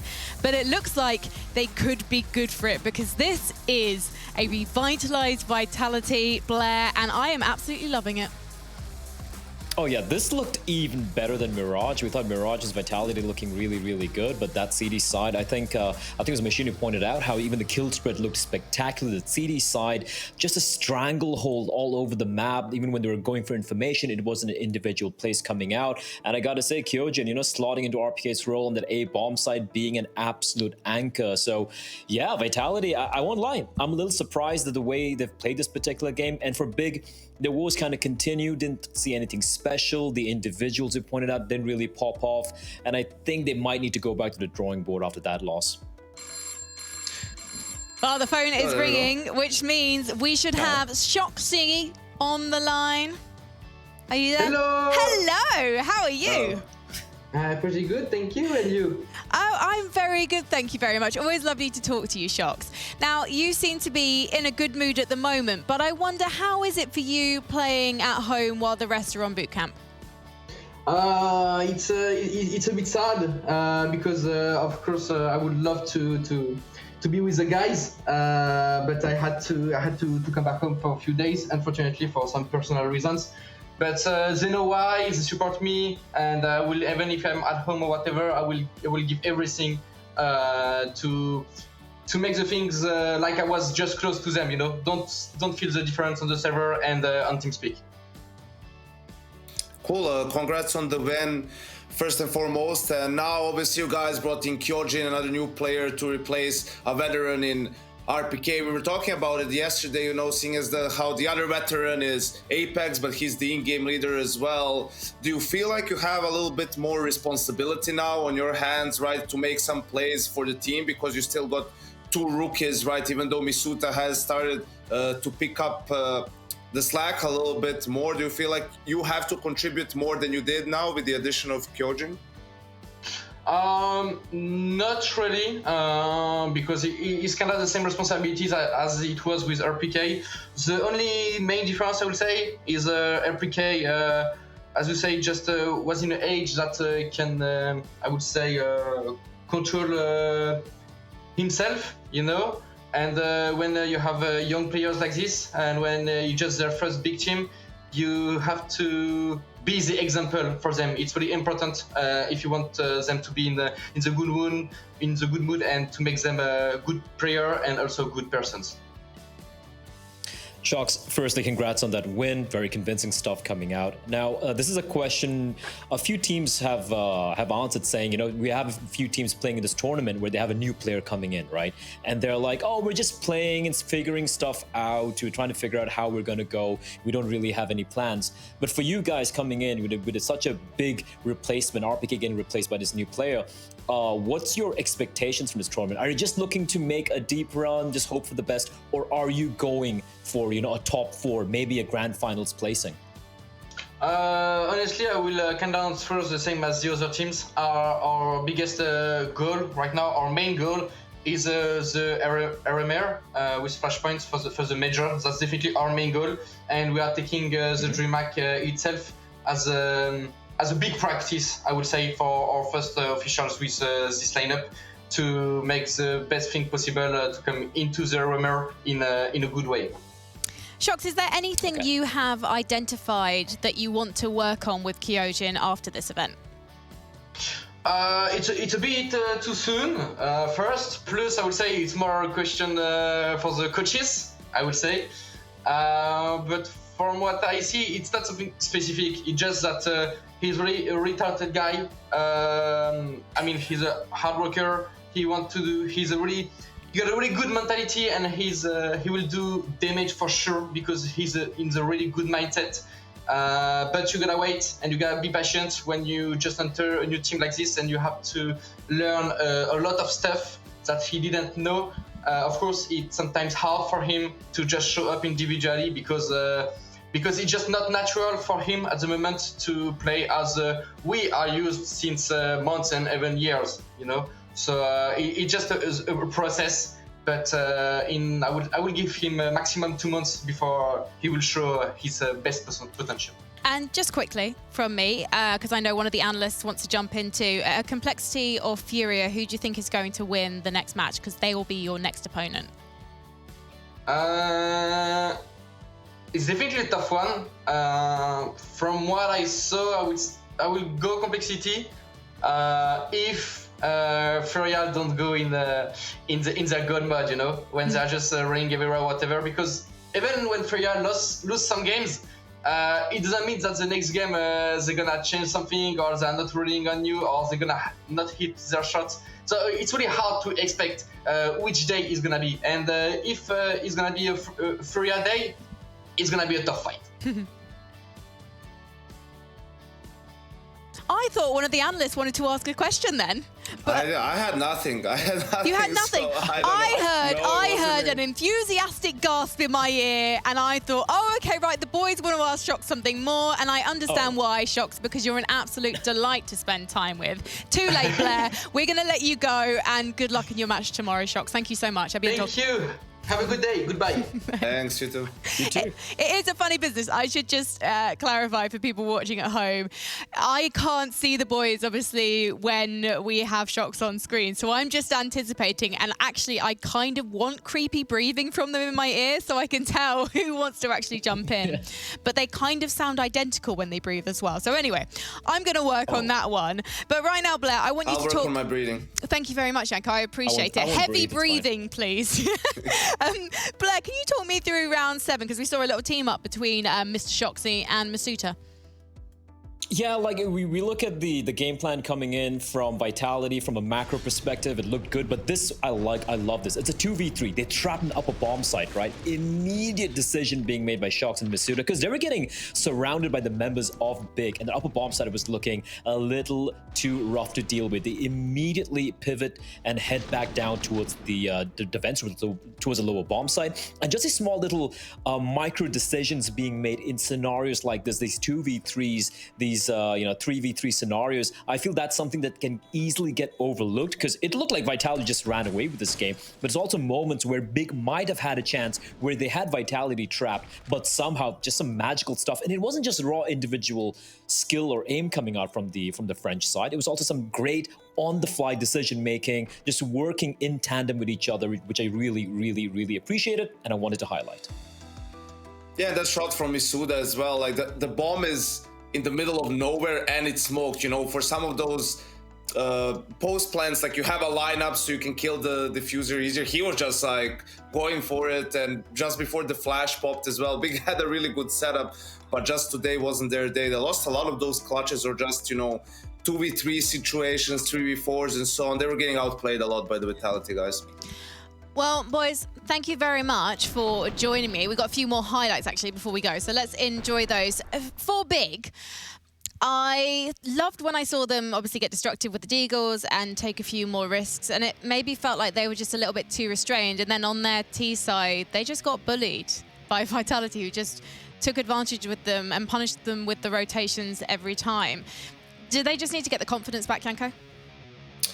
I think they have to figure things out, you know, just 2 gun rounds on 2 maps combined, right? It's not a good look, so it's just rough. You still can't pinpoint them. Like, they win Fun Spark, they come here, they don't do much, so where are they now? Are they good? Are they bad? I don't know. We'll have to see in the next tournament. Yes, hopefully. Fingers crossed for Big that they can sort things out. I know they're a team that do not want to make a roster change. Well, as for us, Yanko, I know you've got a little bit of an extended break. Blair, you're going to be back with us, and so will Maniac. We're going to have to take a little bit of an extended break, but when we come back, we're going to have even more epic action. It is going to be Furia versus Complexity. So join us then.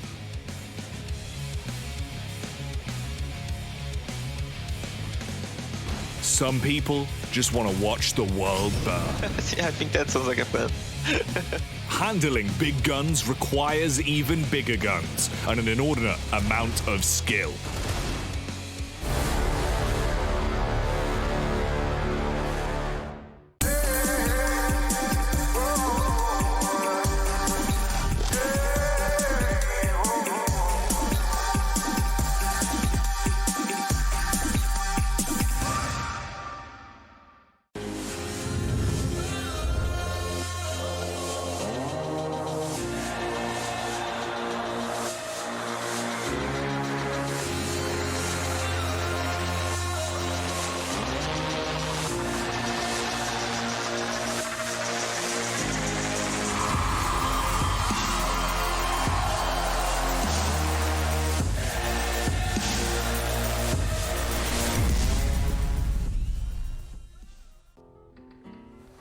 If you want to know what you're good at, and, well, also what you suck at, check out CSGOHub.com.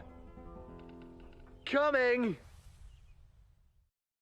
Tyloo and Vici heading into the grand final here of DreamHack Masters Spring, and things are about to heat up. It's an all-Chinese grand final. No Molotovs left for the T's to work with, and Zoking close range with a 5-7 as well. Can be absolutely lethal in this crossfire with Jam Young. Palace player has gone down, but Summer now has the rifle at long range. But Jam Young, that's the form that we needed to see, as he has put a huge jam into Tyloo's plans. Now 20 seconds left, attackers on full HP at the very least. He's able to isolate a single deal, and they're just swinging all together. It's going to be Jam Young that closes it up. 4 kills with the Desert Eagle. Zoking's watching, but Slothy's just wandered out onto short. Oh man, Jam Young, how's he corrected onto that? Danking and somebody go down in the blink of an eye. So now they're going to have to really do something pretty special to prove me right. Zoking gets some pretty good entries there though. Look, he's just dying for your approval. Yeah, it's all down to Zoking getting these entries, but the trades are actually really good for Vici. Dan King, now he has to have the dance of his life, and he's starting it quite well, but Vici definitely in the position to get the trades as well. Yeah, look, good effort from Dan King on triple to peg 2 back, puts it into a 2-on-2. Kaze set up in the post plant. This is where he must deliver. And Kaze is actually just stuck in the worst position whatsoever. It's all down to Orman right now, but he's not looking the right way. Ooh. Somebody... I was a bit worried. That was a bit of a scary spray, but he brings it back, so Tyloo do manage to take the gun round at the very least. Attacker actually not using any of his utility, and that's a great entry onto Dan King as well. Attacker going to be helping out as Attacker just locks it down. You say that someone's only got a P250. Well, his primary weapon is actually going to be Attacker, and he's going to retrieve an AK-47. Doesn't seem like that's going to happen to me, Pilski. I'm believing that Tyloo will finish this one off quite easily. Kaze is the last alive, and no hope of a resistance really here from him. That is going to be the end of the map. A little bit too easy. And Dan King has unfortunately hit his noggin on the wall. You really are a scriptwriter, aren't you, Kev? Yeah, Jam Young. We know what he does with Deagles, as he just goes in and just presses delete, delete, delete. And look at that. Look how clean that pistol round was. You know something we don't, Kev? Zoking tries to go through the smoke. Danking will punish not only him, but also Advent. That round has just disappeared. Jam Young's in with a good chance to win it. Because Jam... as somebody decides to hit him with the wide strafe. This time, Vici adapts to it, and they put the molly down close. The smoke is the response, and aggression from... I can't believe it. Vici can't believe it either. They were not expecting that at all from somebody, and slowly they've pushed through a Molotov. Kaze now has the information as to where Attacker is. And Attacker doesn't quite know where Kaze is, so goes for a bit of a wander and is caught off. It turns into a one-on-one. The young gun Dan King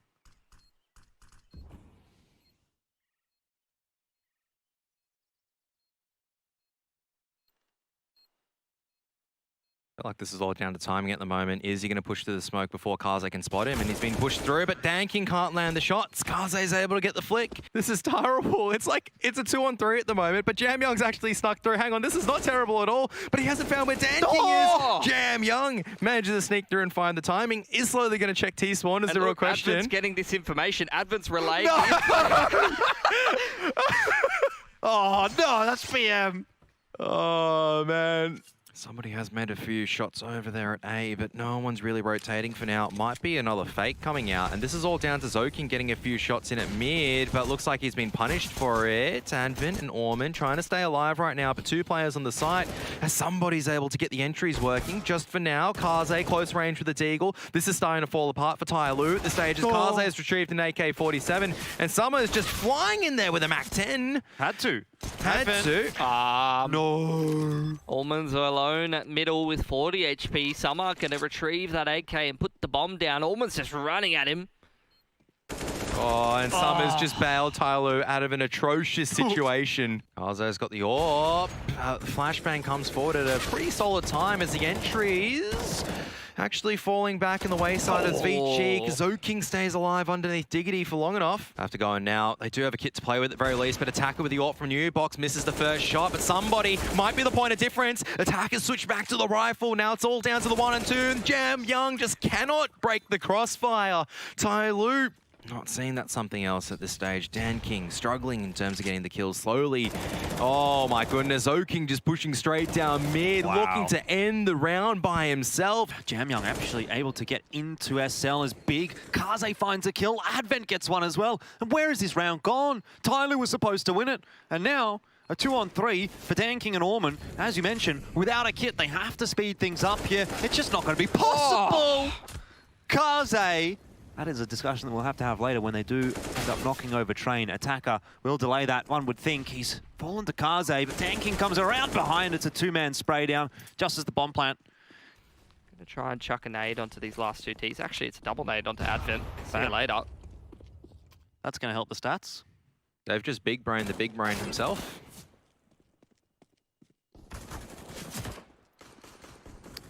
Dan King's on a bit of a mission here, looking for some frags with that MP9. Backed up by Slowly, but it will be Dan King in the end. Oh, those flashes are starting to come in. Dan King has given away his position now, and Orman, sharp. That might be his first frag of the map, but it's an impactful one indeed. Advent gets rolled over by Summer, but the frags are coming through thick and fast. Jam Young's got himself a couple. It's enough to put him into a 1-on-1. Bomb plant goes down in time. Might have heard somebody pushing him here as well. Winnable for Jam Young, but somebody hits the headshot, and that's enough. Tyloo will get their 6th. Here on the retake of the B bomb site. They need to make this happen though, Vici. Can't afford to be dropping the pistol. Smoke off the short forces somebody forward. It is now the fight's going to begin. A 4-on-2 now, but the CT's overwhelming in numbers, but now not landing some of the shots that they need to. Somebody's there with Dan King. You will see the Heaven Smoke lined up and straight into the B site. Orman lost his life, caught in no man's land. Great shot from Slowly. Now the pace is going to have to pick up from the players on Tyloo. They can't break through the smoke though, as Jam Young's able to hold on, trades out to the AK-47, might be able to pick up the ace unless Zoking steals it. It is going to be Zoking that steals it. Jam Young does. Now it's all onto Zoking. And this might just be it. Indeed it is. Tyloo will finish it off. It took them a while on overpass, but 16-9 will be the scoreline as they pick up the 3-2 victory over Vici Gaming here in DreamHack Masters Spring.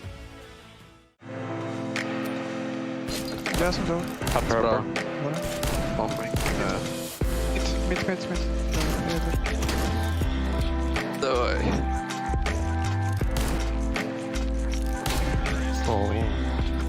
Снизу пришел. Справа. И у меня. Снизу. Лево где-то. Да. Горе лево.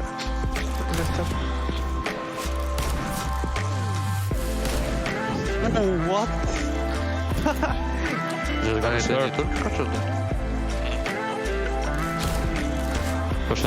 Left and right.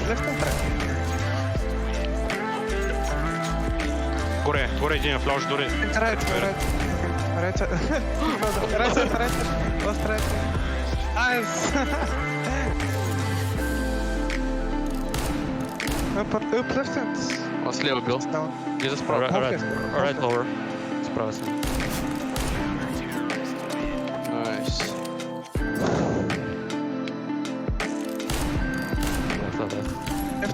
Left горе. Surf. Left. Hit. Half HP. In the surf. On the surf. Похожет. Первый. Когда бил, странный что человек. Минус 5. middle. Да.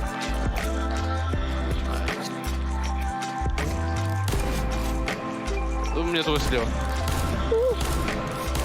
Нова. Гамац там, редко. Good. Глава му дадове. Mid, close. Справа. Middle. Hit well. How?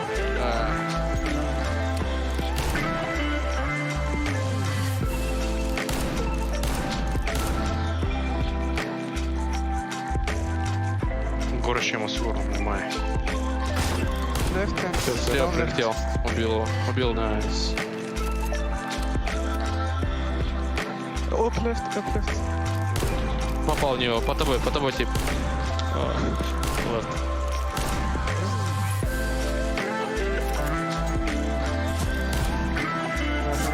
Лев сверху. Среда. Лев, двое. На. Почти. Левая. Знаешь, по тобой где-то. Пацан.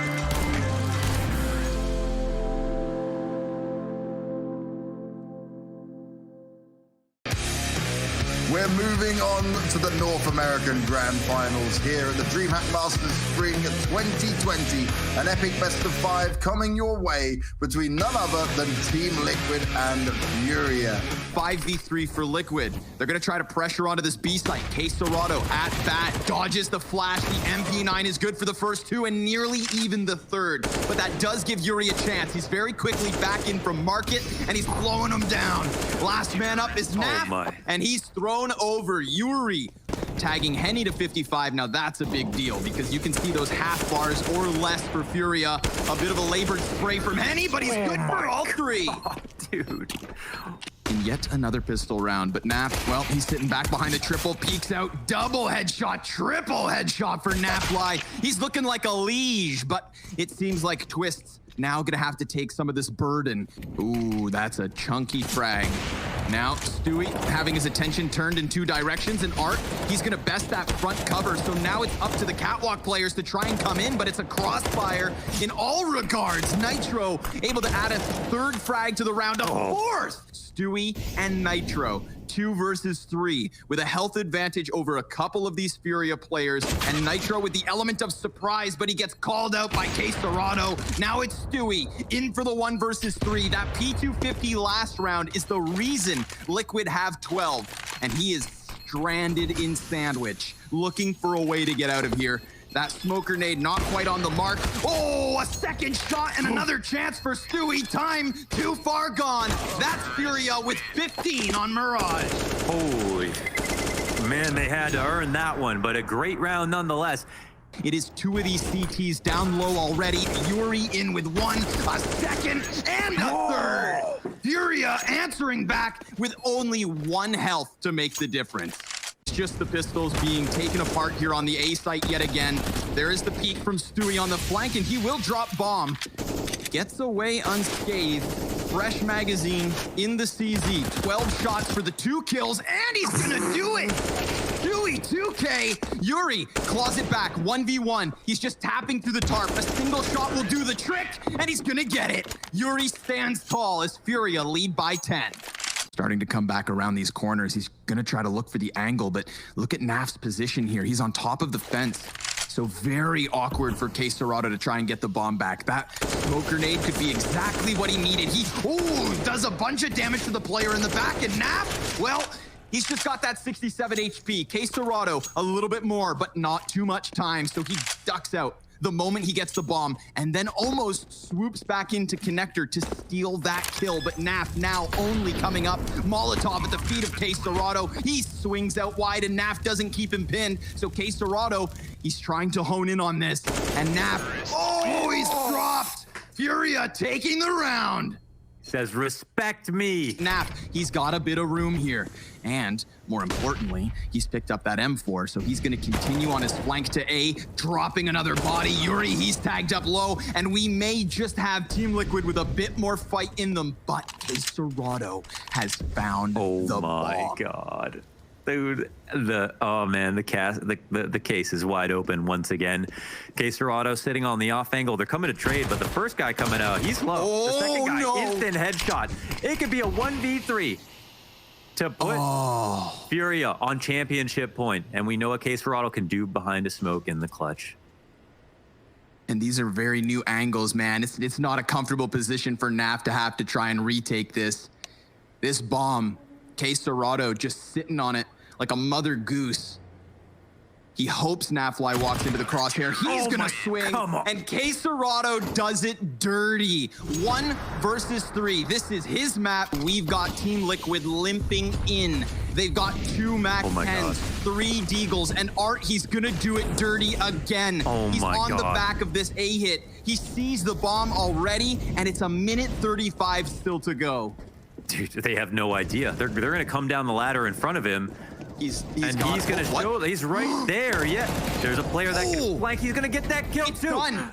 It's done. Nitro, he's tapped down. Art finishes the round, and we crown our champions. DreamHack Masters Spring 2020 belongs to Furia. The brilliant Brazilian resilient, an excellent 3-0 in this grand finals.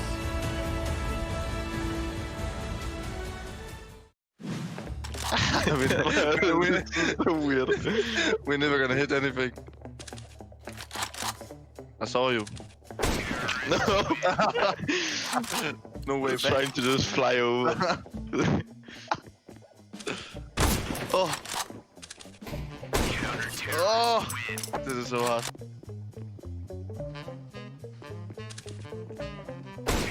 What the fuck? Suddenly you just disappeared. Fuck. What did you do? What are you doing? Oh, I didn't know where you were. Oh! Where are you going? Where are you going?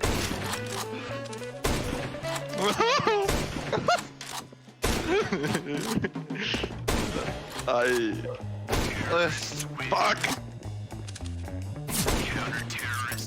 Oh. Oh. This headshot only thing is so troll.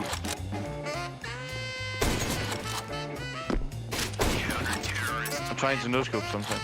Yeah, I'm quick scoping. No-scope, okay? No-scope, no-scope. Okay. Oh! Oh! No! Yeah, no, I'm just going.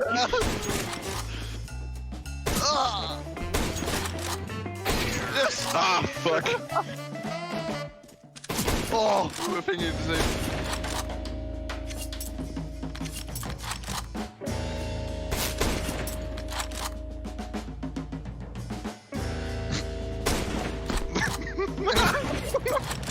Do I have to reload? Yeah, come here. No. No, I'm stuck to the wall. What the fuck?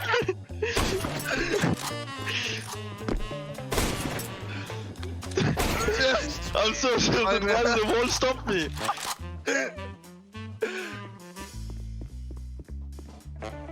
Where are you? I don't know where you are. Oh! Oh! I jumped out. Game sense. Yeah. Ah! Congrats. Ladies and gentlemen, finally we are gonna be ready, and this crowd has been completely off the rails already all throughout the playoffs here. It's gonna be NIP and Na'Vi in a best-of-3 game. Edward, oh, what a headshot. The second one follow-up. Guardian looking into lower dark from a different angle than the earlier round. Hard to predict here, and Freiburg is going to be going down. Good entry, solid play from Na'Vi. Freiburg just decides to challenge on his own. Wait a minute. They're going to peek just as they're setting up. They wanted to throw those flashbangs in. Get right, going to be going down. Forest as well. Look at Na'Vi. They rotate 3 men to long to catch NIP as they're setting up for a smoke that was going to go onto Catwalk, but Exist with a great double return. If he would have stayed alive, it would have at least bought them a chance now.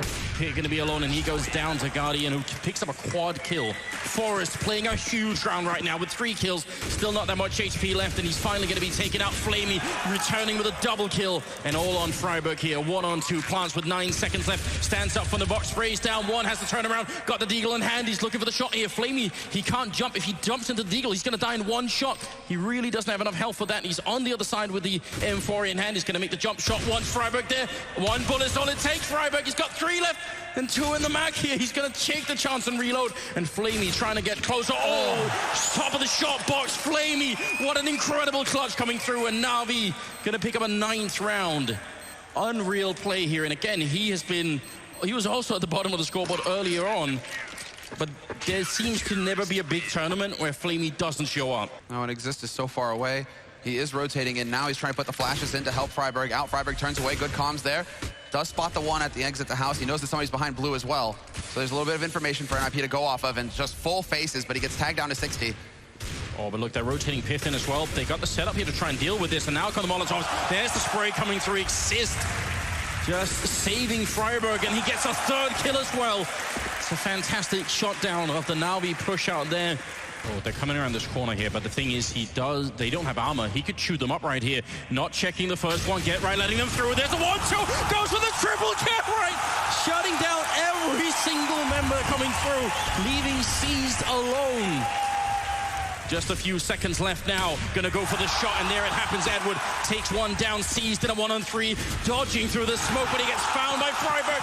And NIP picking up Dust 2 on the first map of the Grand Finals. No one there to back him up from Plateau, but he's only got the Mac 10 here, so there's not a lot to lose, and he knows they won't have armor, so it's very easy for him to go and look for these kills here. And well, I mean, 24th round is going to be coming out. Patrick just waits for it, man. Just enjoy it. It certainly seems like it. They want to take this fight instead of defending and spreading themselves thinly. Actually, they're setting up for a bit of a trick play this time. Freiburg just drawing their attention away, and Forest nearly lining them up. Oh, what a great trade. Flamey taking both those kills. Yeah, 1 for 1 is not quite going to cut it here. And there's the quick push, actually. Look at this aggression from Get Right. He's going to catch Flamey. Flash. 3-on-3 now. That was the kill to make the difference. And the dunk nade going sailing onto the site, doing considerable damage to Zeus. But the bomb will now be planted, and Edward lurking on a balcony will catch out Pyth. He sees the follow-up man, but Get Right just runs him down. No fear at all. But he's in a 1v2. This used to be the best clutch player in the business. We'll see if he can deliver again. The wall bang on a Guardian, dead on, nearly takes him out, and he's going to be able to get the headshot on Zeus as well. This is his moment. Get Right looking to bait out a reaction, but Guardian, he's got nerves of steel at this point. Not giving it up. Get Right homing in, he's got the kit, and he's trying to cheat forward. He's finally going to just go for the run, but Guardian not going to miss the point-blank shot, and he saves it for Na'Vi. Forest hoping up on one, there's Guardian going down. He's hiding in the corner. They do have another backup, 2 men backing up behind it. That's Forest with another one. Flamey with an important refrag, but Get Right is there. Zeus and Edward are left, and they're simply out of time. 30 seconds here. NIP, what a story it's been already. Get Right, and here it comes. NIP, your DreamHack Masters champions.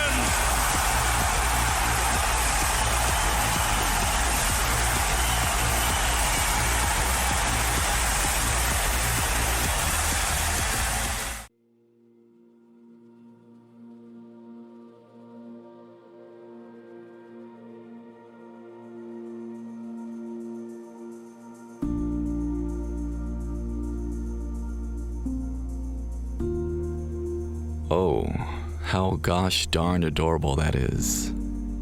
The tiny unicorn on the back of the gun, as though it were drawn by a child, not yet sullied by the dangers of the world. Then we get to see the young girl and her delightful unicorn, pink, purple, orange, blue. the colors of innocence. For a second, I got lost. I believed unicorns were real.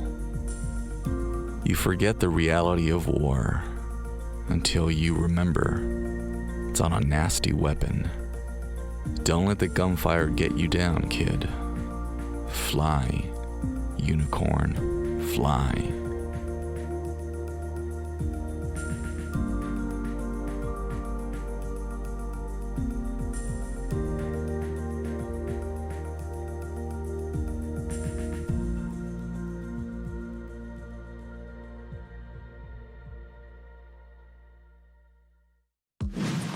Person? Down, okay. Have fun. Yeah. Right side, right side. Left. Dead. Nice. Mul ikka tomma peab, brad. Right side one. Right side. The right, Right side. left. The right, middle. Left and right. One pushing. Right dead, one left side. What's Right. left? Right side. He's right side. In the middle. Middle. Let's go. That's right. Right side and left, side. I guess. Middle. Right and left. Right and left side. Psst.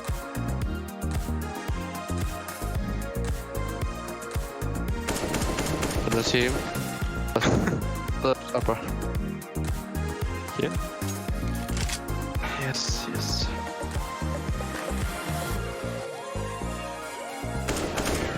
Yeah, nice.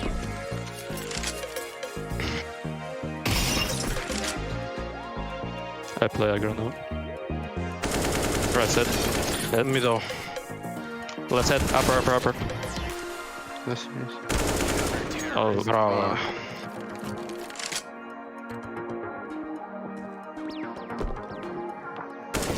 One up. Middle. Right side. Right. Нет, ну. Собрались, Лех. Left side. Right and left. У меня здесь слева. Upper. Живи. Nice.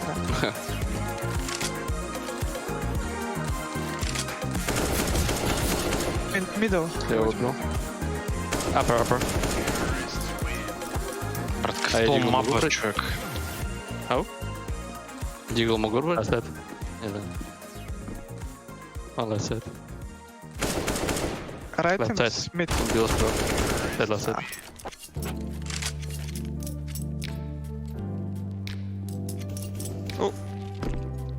Surfer. Left. Nice. In the middle. Open surfer. Ясно. To your right side. Nice.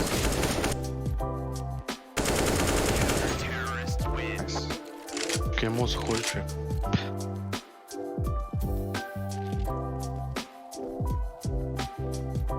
Иди не горе. Подо мной идет. Nice.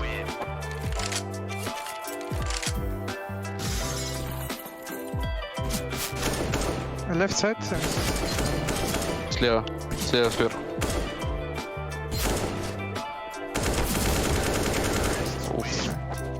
Хороший чувак. Upper. Dead. Слева. Ох. Вот это. Red, ясно. Surf. Все убей.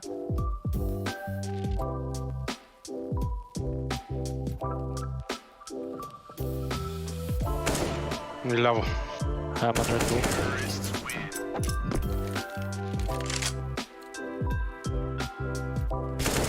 Level, gore. Left.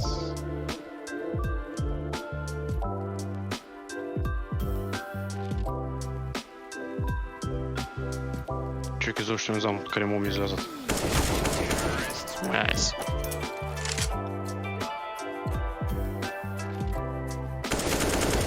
right. Слева снизу. Идет. Слева снизу. Left. Горе в Диасу. Тот по дорогу.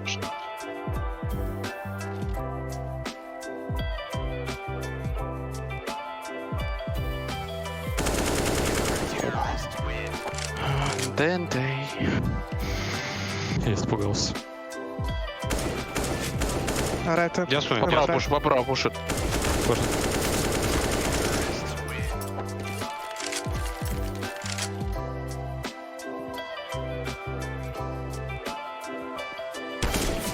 Right and Middle упал. left and right. Упал. Left first. Рампа. HP. Кадито. Low again. Вот. Не важно. О, горе. Диасон горе. Ясно.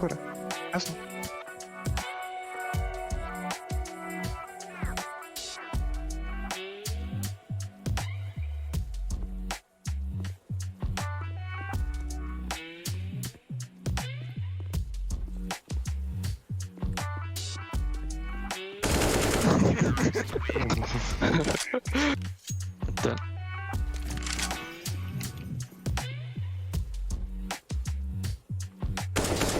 Low do is one low. Both Middle.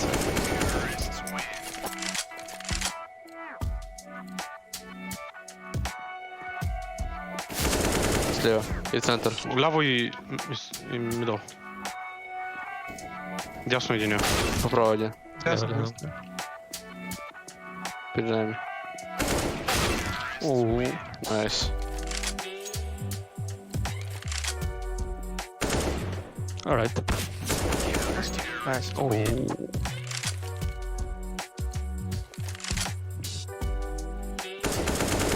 Единия лево. Справа меня шит. Рампанем. Бах, я зауб'ю някакви чучак.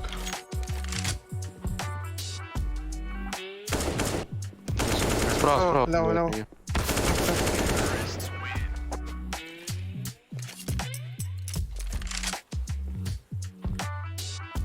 Ты что, в Дискорде, Жека? Диасну. Дядя. Upper. 50 HP. Counter Papa dude.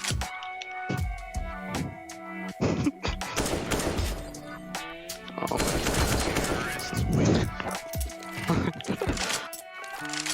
Major final. The middle Слева. Half HP right. Право. Я понял. Найс. Бихальная. Я все.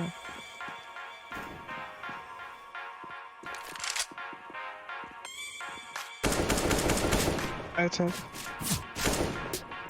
Вверх. Ты его убил? Вверх. Снизу. Вверх? Снизу. Right. Найс. Jason do. Upper. Горе. Oh my god. Mid. Я there. Давай.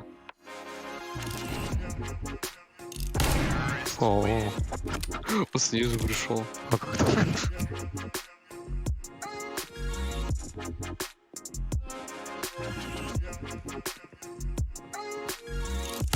Справа. И у меня снизу. А, слева где-то. Да. Горе лево. Left up. What? Это не только хедшот, да? Push it. Left and right.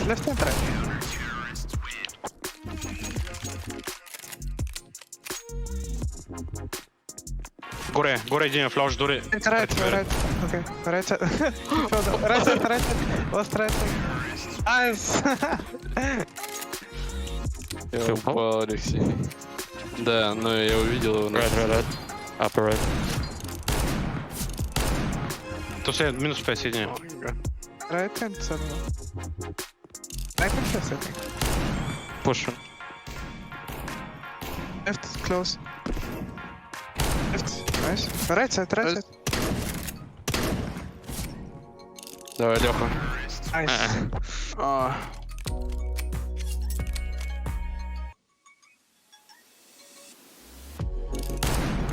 Up left and... Он слева бил. Down. Где-то справа. Right lower. Справа снизу. Nice.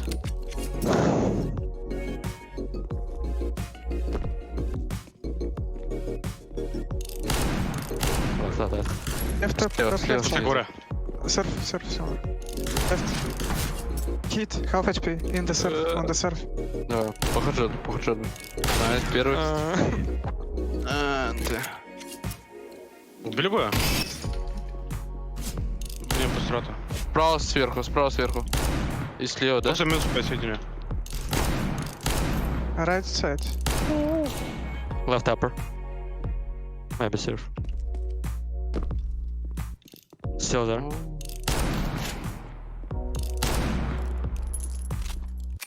Reload. Когда убьет стван ничто, человек.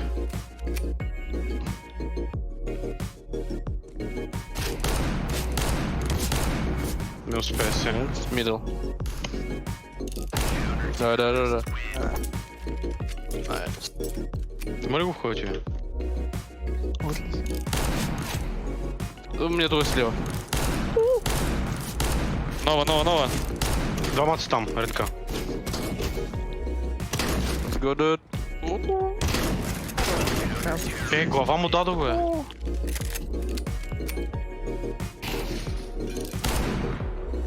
Mid, close. Справа. Middle. He's low. Half. Браво. Брехаме. Само го имам. Какво става? Где? Сверху, справа. Still there.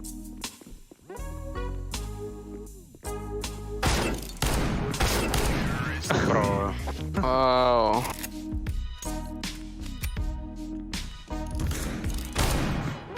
Слева. Більше страдає редка. Я свернулся.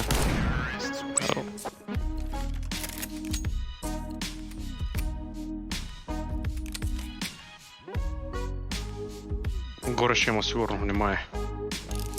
Left and Слева down left. прилетел. Убил его. Убил. Горе левый, yes. Центр.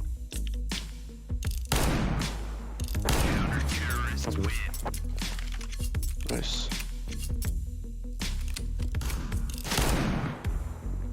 Dead right. Мидл. Справа, пуш. Попал. Он отходил назад.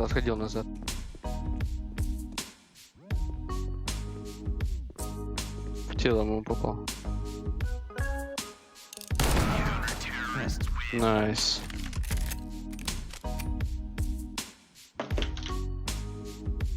Up left. Попал в него. По тобой тип. Left.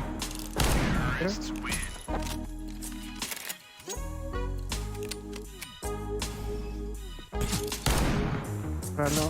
Лево сверху. Среда. Лево, пусти его двое. Найс.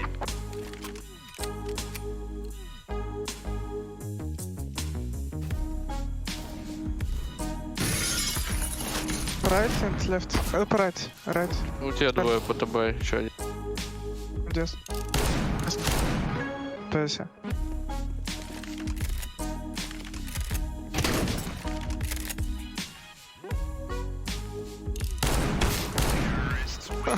НТ. Почти. Лявая. Найс. По тобой где-то. Пацан. Правая. Да. Не могу. Попадал в него? Один раз. Слева сверху. Горе в дясну. Дясно и другая тут. Right.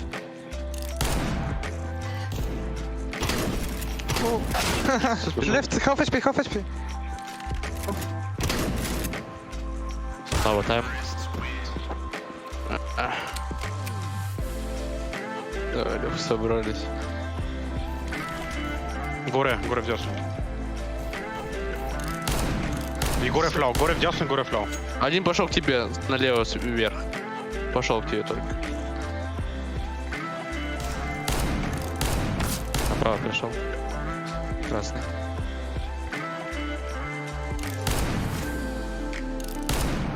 Миду. И справа прилег. Побил его. Мид.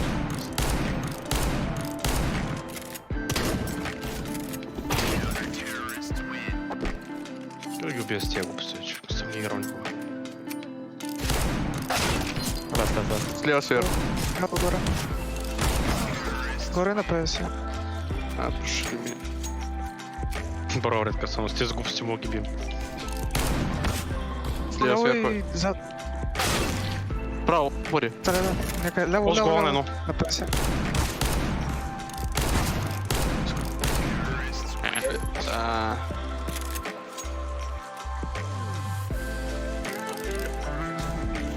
Горе лево Слева и сверху. долу.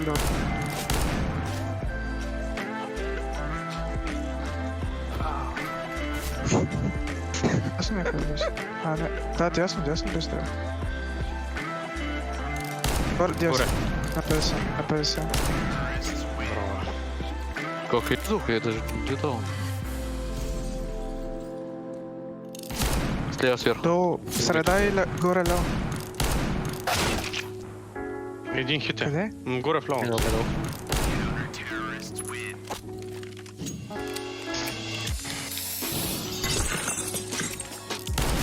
Среда. Middle dead. Nice. Право.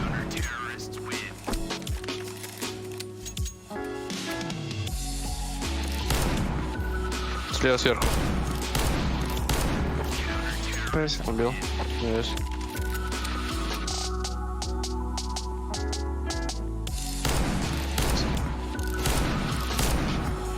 Ясно и... У тебя. 50 п. Nice.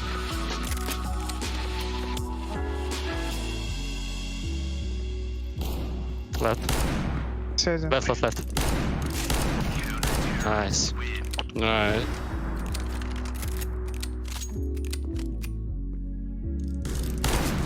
Left on. Left. Low HP. Лево. Вроде в голову попал. Лево без, до лево. Да?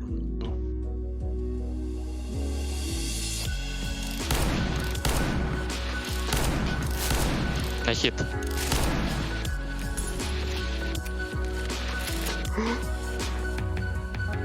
Turbo.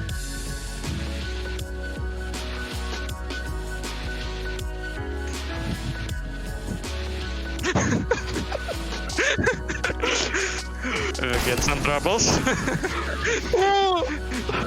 He's stuck there.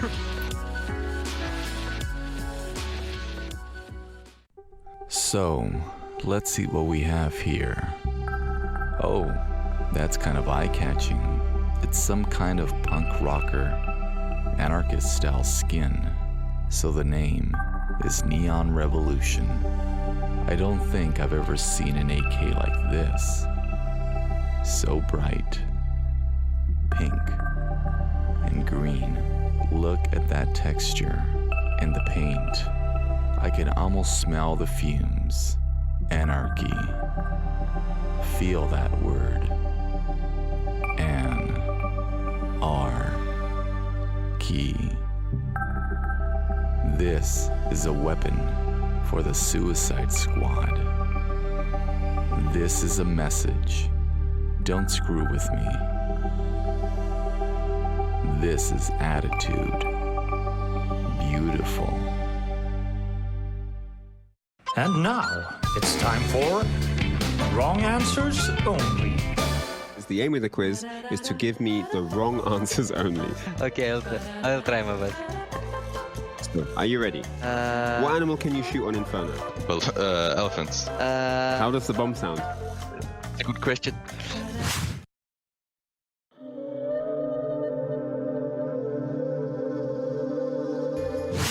Name a weapon in CSGO. What? Apples. Where do you plant the bomb? Okay. Bad. Ah. Nice one, nice one. That wraps up our quiz there, the wrong answers only quiz. Thank you so much. That was brilliant. Welcome to Sin City, home of casinos, insomniacs, and the memory of the Golden Five. And a strike, nice shot, snacks up close. And a straight flash high in the sky that won't be able to dodge means he can go back for more. Finds a second and a third. Snacks on fire, what a shot! No team personifies the spirit of Las Vegas more than VP. A stampeding gang of Valkyries riding fearlessly into battle. A Polish rhapsody.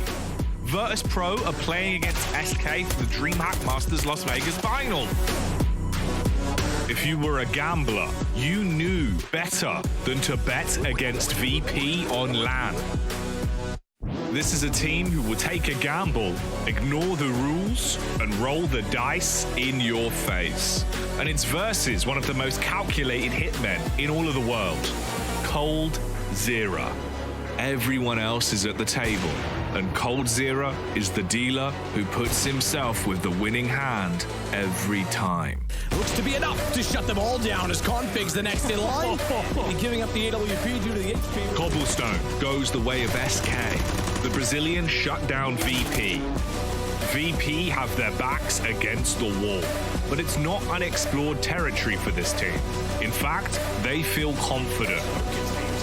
We'll be funneling this terrorist towards our ramp, and Taz lights them up. A slow start from the Poles doesn't matter as they come back to lead at the half. Not gonna take it back. It looked like he would strike. He won't. Needle's got it. And Virtus Pro will force out Mirage. Mirage is a back and forth affair. When it's grand final time, you'll need the grand piano. Who else is there to ask the man who's done it all before? The odds were against Taz, but fortune favors the brave, even in Las Vegas. Directly inside of Taco work together, but they don't go at the same peak.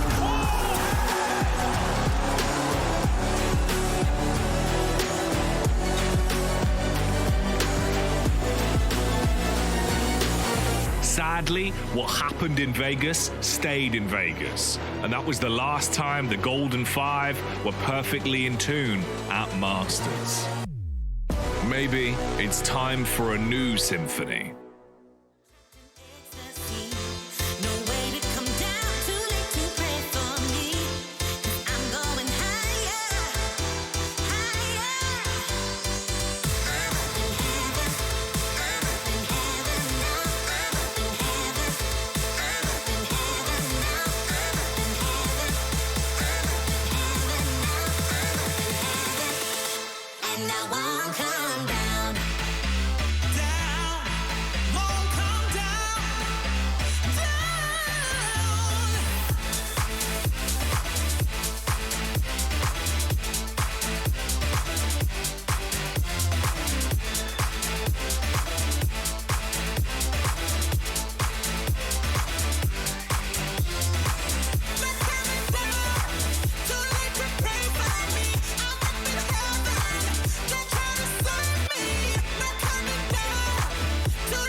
my head. I'm searching through the darkness, but feeling like there is nobody there. I wake up just to find I'm in chains, and you're there holding the key. No, no, no, no. Fell for another one of your games. No, this can't be happening. No, no, no, no. I'm shaking 'cause I'm frozen. I need some holy water to wash away this poison. You got me trapped inside her.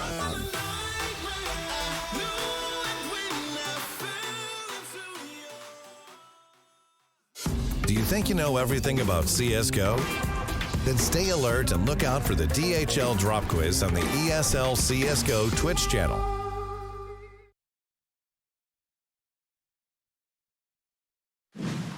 Really? The fuck? I know. Let's go, Vinny. Die.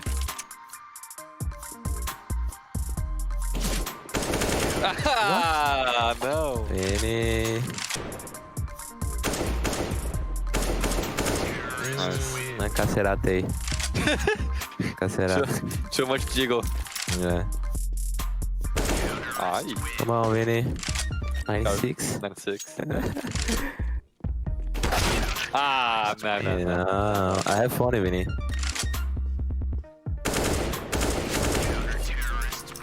You could play like this in tournaments, right? Yes. Yeah. If you Sometimes play like this in tournaments, you'll be winning very easier. I lost Alki, Vinny.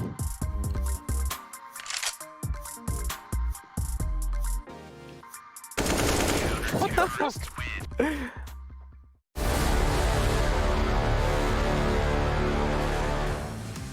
Even virtually dying, Vinny never stops smiling, and it's one of the reasons we love him so much. Let's take a look at the Group B upper bracket. You can see Astralis versus Heroic. That is coming up tomorrow. And in the lower bracket, we've just seen Vitality save their spot in this tournament, sending home big. So they'll be facing the winner of our next match tomorrow, Furia or Complexity Maniac. But before we do talk about that matchup, I need to give you an ESL Pro Tour update. Vitality, they have the power. They're going to determine whether it's them or NIP making it. Should they win versus the Complexity/Furia winner, they're going to push out the Ninjas and take the play-in slot as a minimum.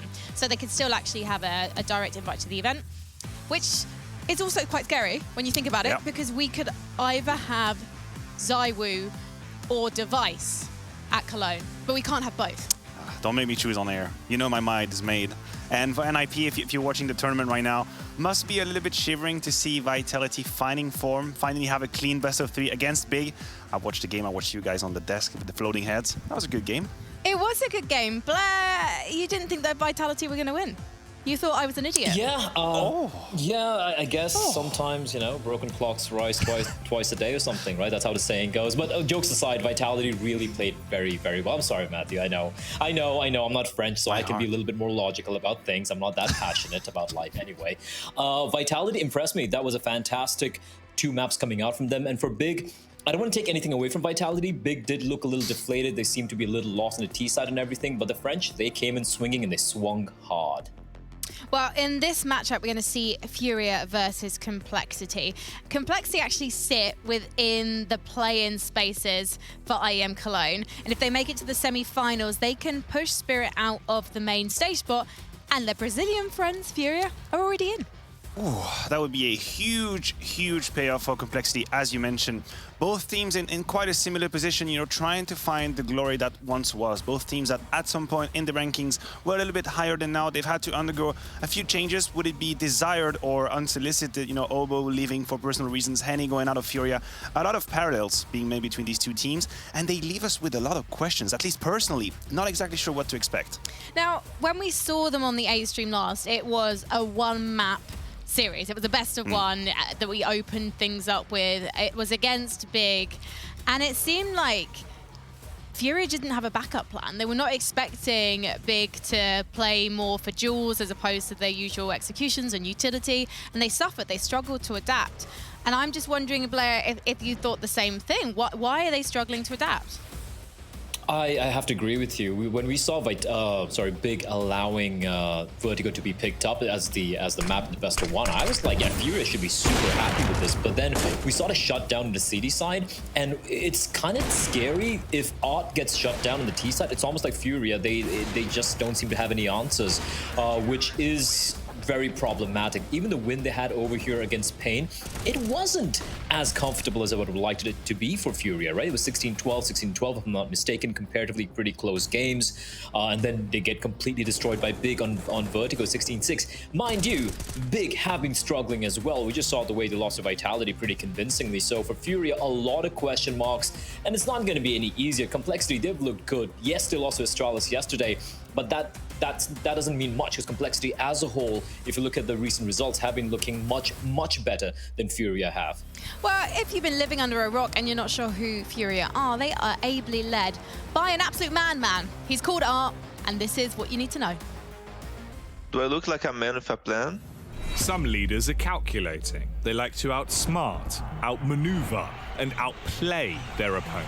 A puppet master wielding their teammates on strings. Other leaders are just mad scientists. I guess I have a plan, yeah. Breaking rules and foiling plans is Andre Art Kaiser-Evans' modus operandi.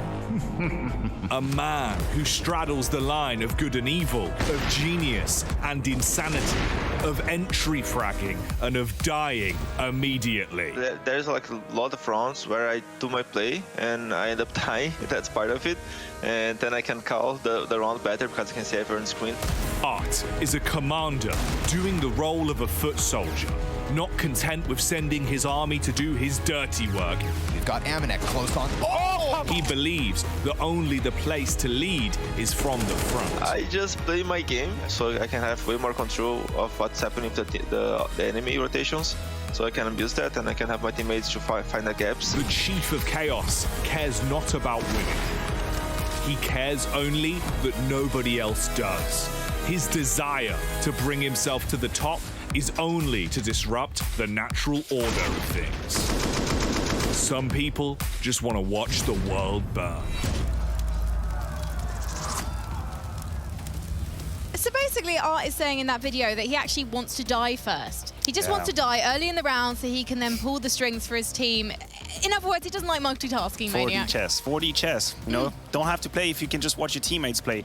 Look, this video is telling the story about Furia is that sometimes they can look so beautiful and so incredible, but I am of the opinion that it can be a smokescreen. And I fall victim for that too. When I see some of their games, the win versus Astralis on Train is a good example. You watch that play and you're thinking, what the hell was that? It's insane. But then where is the replicability of that? You know, Art is telling himself, I do play sometimes it works, sometimes it doesn't. For me, that's a problem if we're looking at long term, and that probably is one of the reasons why they've been hitting that glass ceiling and they struggle to make it past that rank. 50% of the time, it works all the time. Now, Blair, do you think Furia are the real deal? Real deal in what, right? I have to agree with Matthew here. Like they're the most fun team to watch. Sometimes they remind me of another, exciting team to watch. That is Tyloo from China, right? Don't do that. Don't do that. No. Do we need to stop playing violin music? The difference being there is a method behind the madness. There is some thought out process when it comes to the aggression they have, and that is why they are the team they are. They're definitely fun to watch. But like Matthew pointed out, you can't have this just YOLO, well, if it works attitude and expect to be a top 3, top 5 team. You will be. They have enough skill and enough interesting ideas to be a top 15, a top 10 team pretty comfortably, in my opinion. But for them to go to the next level, they need to dig in a little bit more deep, try and rein in some of the unbridled aggression coming out from a lot of the players, including Art himself. And maybe then we might see them elevating themselves to potentially, maybe a top 5 at the end of the year. Yeah, and we talk about skill, and I guess we have to commend 2 players throughout this tournament, but in general, with what they've been able to do, it's Caserado and Vini. Because for the viewers at home to realize, it's not so easy to play in Furia's team, because it's It's a team that plays a lot based on contingency, trading kills, understanding what's happening. It's very spontaneous. Amidst the chaos, these two players, Vini and Keserado, they have the ability to make the right decision. Keserado is an exceptional player, honestly. He's been a little bit in the shadow of Henny and Art when they were peaking, but he's always been delivering, and Vini's a closer. He's been closing against Pain, and he is going to need to do it again. So I just wanted to give some props to these two players because they are fine right now. Well, we need to start talking about complexity. But before we do that, let's take a look at BlameF's biceps.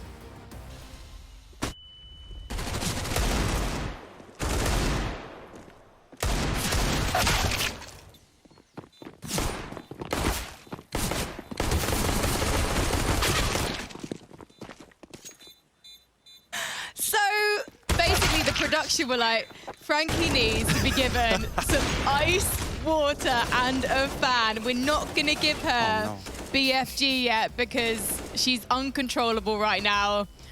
Oh, I'm on good behavior. We're going to see it now. Dad, what's that sound? I think it's the BFG, son. Oh, the big friendly giant? I read about that at school and... yeah, friendly. That's what F stands for. Benjamin BlameF Bremer was not always a giant. He was born a baby in June of 1997. And then, about 3 weeks later, he was a tall, handsome, shredded man with tree trunks for arms and an inordinate amount of skill. Trying to get in position. They haven't tapped just yet. They're playing the time. And BlameF immediately taking the fight, gets the one kill. He gets away as well. 1v1 now. Cold Zera sticking the defuse. BlameF jumping around the corner. The smoke up. He's not going to get it. Cold Zera. Oh! Rumor has it that every time he kills a bad guy, he absorbs their muscles into his bustling arms. And the real BFG is BlameF's guns, both figuratively and literally. Handling big guns requires even bigger guns, and the Puggernaut forged those skills in the fires of UKCS. Lending a hand to Great Britain is the closest he's ever come to friendly. Ever since then, he's been on a killing spree. The BFG is not your typical hero.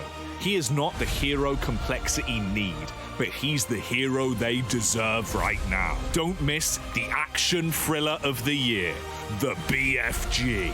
A story of big guns and even bigger guns. Just to point out, I'm not responsible for that script that's completely about BlameF's guns and his arms too. That was actually ACS. So, Elliot, yeah, we'll talk. Anyway, let's concentrate on opening kills because this has actually been an issue for Complexity Maniac. It's been a huge problem, an absolutely huge problem, and not to make a joke about BlameF, which is at the top of that mountain right now in terms of entry kill, but overall, players like Config and Poison, as you could see on our screen, not doing enough to open up rounds for Complexity. They've struggled so massively, and it is even doubly frustrating because when they find these opening kills, they're actually super good at closing the rounds. 87% of conversion on their T side whenever they have the advantage, which is great, but if you never get the advantage, right? So you're looking at Poison, you're looking at Config, they need to open up, they need to find these entry duels. Yeah, I think you hit the nail on the head. And for me, I'm just going to add one more thing. It comes down to the maps they like to play. One map which is I expect it's going to be coming out here, has to be Mirage, right? It's a pick they go for time and time again. It's I mean, it's just expected at this point in time. And that means on the T side, you're going to rely on Poison and Config getting this opening picks. And they rely so heavily in Config having a monstrous game. Now, don't get me wrong, Config has been spectacular so far in the past few months. He's been, dropping 30 bombs like no one's business. But it's not a sustainable play style or a sustainable thing to rely on. There we go, Mirage coming out. And if Config doesn't drop a 30 bomb, it can be very close. And also bear in mind, it's a map Furia are going to be very, very happy to play. I am a little bit perplexed that Complexity went for that train ban. I thought they would remove Inferno because exactly Furia would jump on that one. Furia have two maps they pick. It's Mirage or it's Inferno. Complexity had an opportunity here to just really corner them into maybe a Vertigo pick. Now, I mentioned Vertigo. I think that would be a map teams could hand check on for the third map. Both teams play it. Well, the thing is with Inferno is Complexity, they've got loads to go off. And they like a game plan. You know BlameF, right? I mean, that's one way to look at it. Nuke as a third map, again, is in that area. It was either going to be Vertigo or Nuke as a third map. I agree with you. You can somewhat lend them into the trap of picking Inferno because they will have to. I still think, maybe that's my method, but for Complexity here, they could have pushed Furia outside of the comfort zone. Yep, 2, 3 actually pretty good maps for all the teams there. Blair, what did you think of Complexity on Inferno against Astralis? It wasn't bad. It really wasn't a bad map overall. Sure, it was a very close series, but you got to understand, Glaive had some fantastic calls coming onto the T side. Like, he played it to perfection. He was being so proactive, and that's a very simple thing to fix if you're Complexity, right? Just be a little bit more aggressive in the way you're playing a CT side. Don't give up map control that easy. Don't be playing reactive Counter-Strike. And that's something Complexity have shown in the past. They can be very proactive on the CT side. If they fix that, if they fixed that, a couple of rounds had gone their way, it could have been a 3 mapper coming in yesterday. So I feel Inferno is going to be very, very comfortable here for Complexity. But then again, it is Furia, so depends on which Furia we see in the server. Well, it depends on how Furia play their CT side, or their T side, I should say, because yesterday we saw Complexity, they were getting baited a lot by Astralis. But really with Furia, I think they're quite easy to read. We know what to expect, especially actually on their CT side. You know that Art is going to be barreling down Banana, for example, Maniac. I agree with you. I don't believe that we can make easy comparisons between Astralis' game plan and Furia. Not to say anything about Art or Glaive, they just operate in a different way, right? Glaive, we could see in that game versus Complexity, really dug deep into the chess 4D game, trying to outbrain his opponent, having these pesky little lurks and fakes. Art is a little bit more hands-on, you know, skirmishy approach. I'll be right in your face. If I win the duel, that's it. So because Complexity fell victim to that Astralis game plan, I don't think it bodes bad or worse for that game. Well, let's go through winner picks really quickly because I got mine right earlier. Now I'm on a power trip, so I'm going to say Complexity. Blair. Gonna have to go with the BFG, the big freaking gun that is Config and his men. I feel like they're much more consistent right now, and Furia are just too up and down for me to really trust that they're going to get this win comfortably. So yeah, Furia have a chance, but Complexity is going to be where I'm going to be putting my non-existent money. I would have loved to split the desk, but I won't. Neither teams have given me a lot to think about, but Complexity will be my go-to. Furia a little bit too up and down, too reliant on individuals. I believe in BlameF's game plan more than I do in Art's. Well, we're being very boring, so should we see if our casters are going to be more interesting and split the talent team? Dinko and Hawker, are you there? Yeah, Frank, you know, I'm going to be boring again. I have to say it's going to be Complexity. They're performing a good bit better recently. I think Fury are on some low trajectory. They're not really looking that hot right now, so I'm going to go with Complexity. What about you, Hawker? I've got to go with it as well, man. Look, I can't lie to the people, Dinko. And I'd be lying if I was predicting Fury right now. I think Complexity are just too good. Yeah, I mean, coming into this, Complexity certainly on a bit of better form. I think yesterday was really the two best Danish minds, the in-game leaders, going up against each other. Glaive was on some individual madness, right? He was just hitting loads of headshots. We're watching Glaive just pop off. And Complexity were starting to come back into that Inferno game. So, you know, I'm coming into this looking at these two maps, and I think the first two are quite comfortable for Complexity. But Furia obviously share pretty similar maps to them, so it should be a real fun affair between the two teams.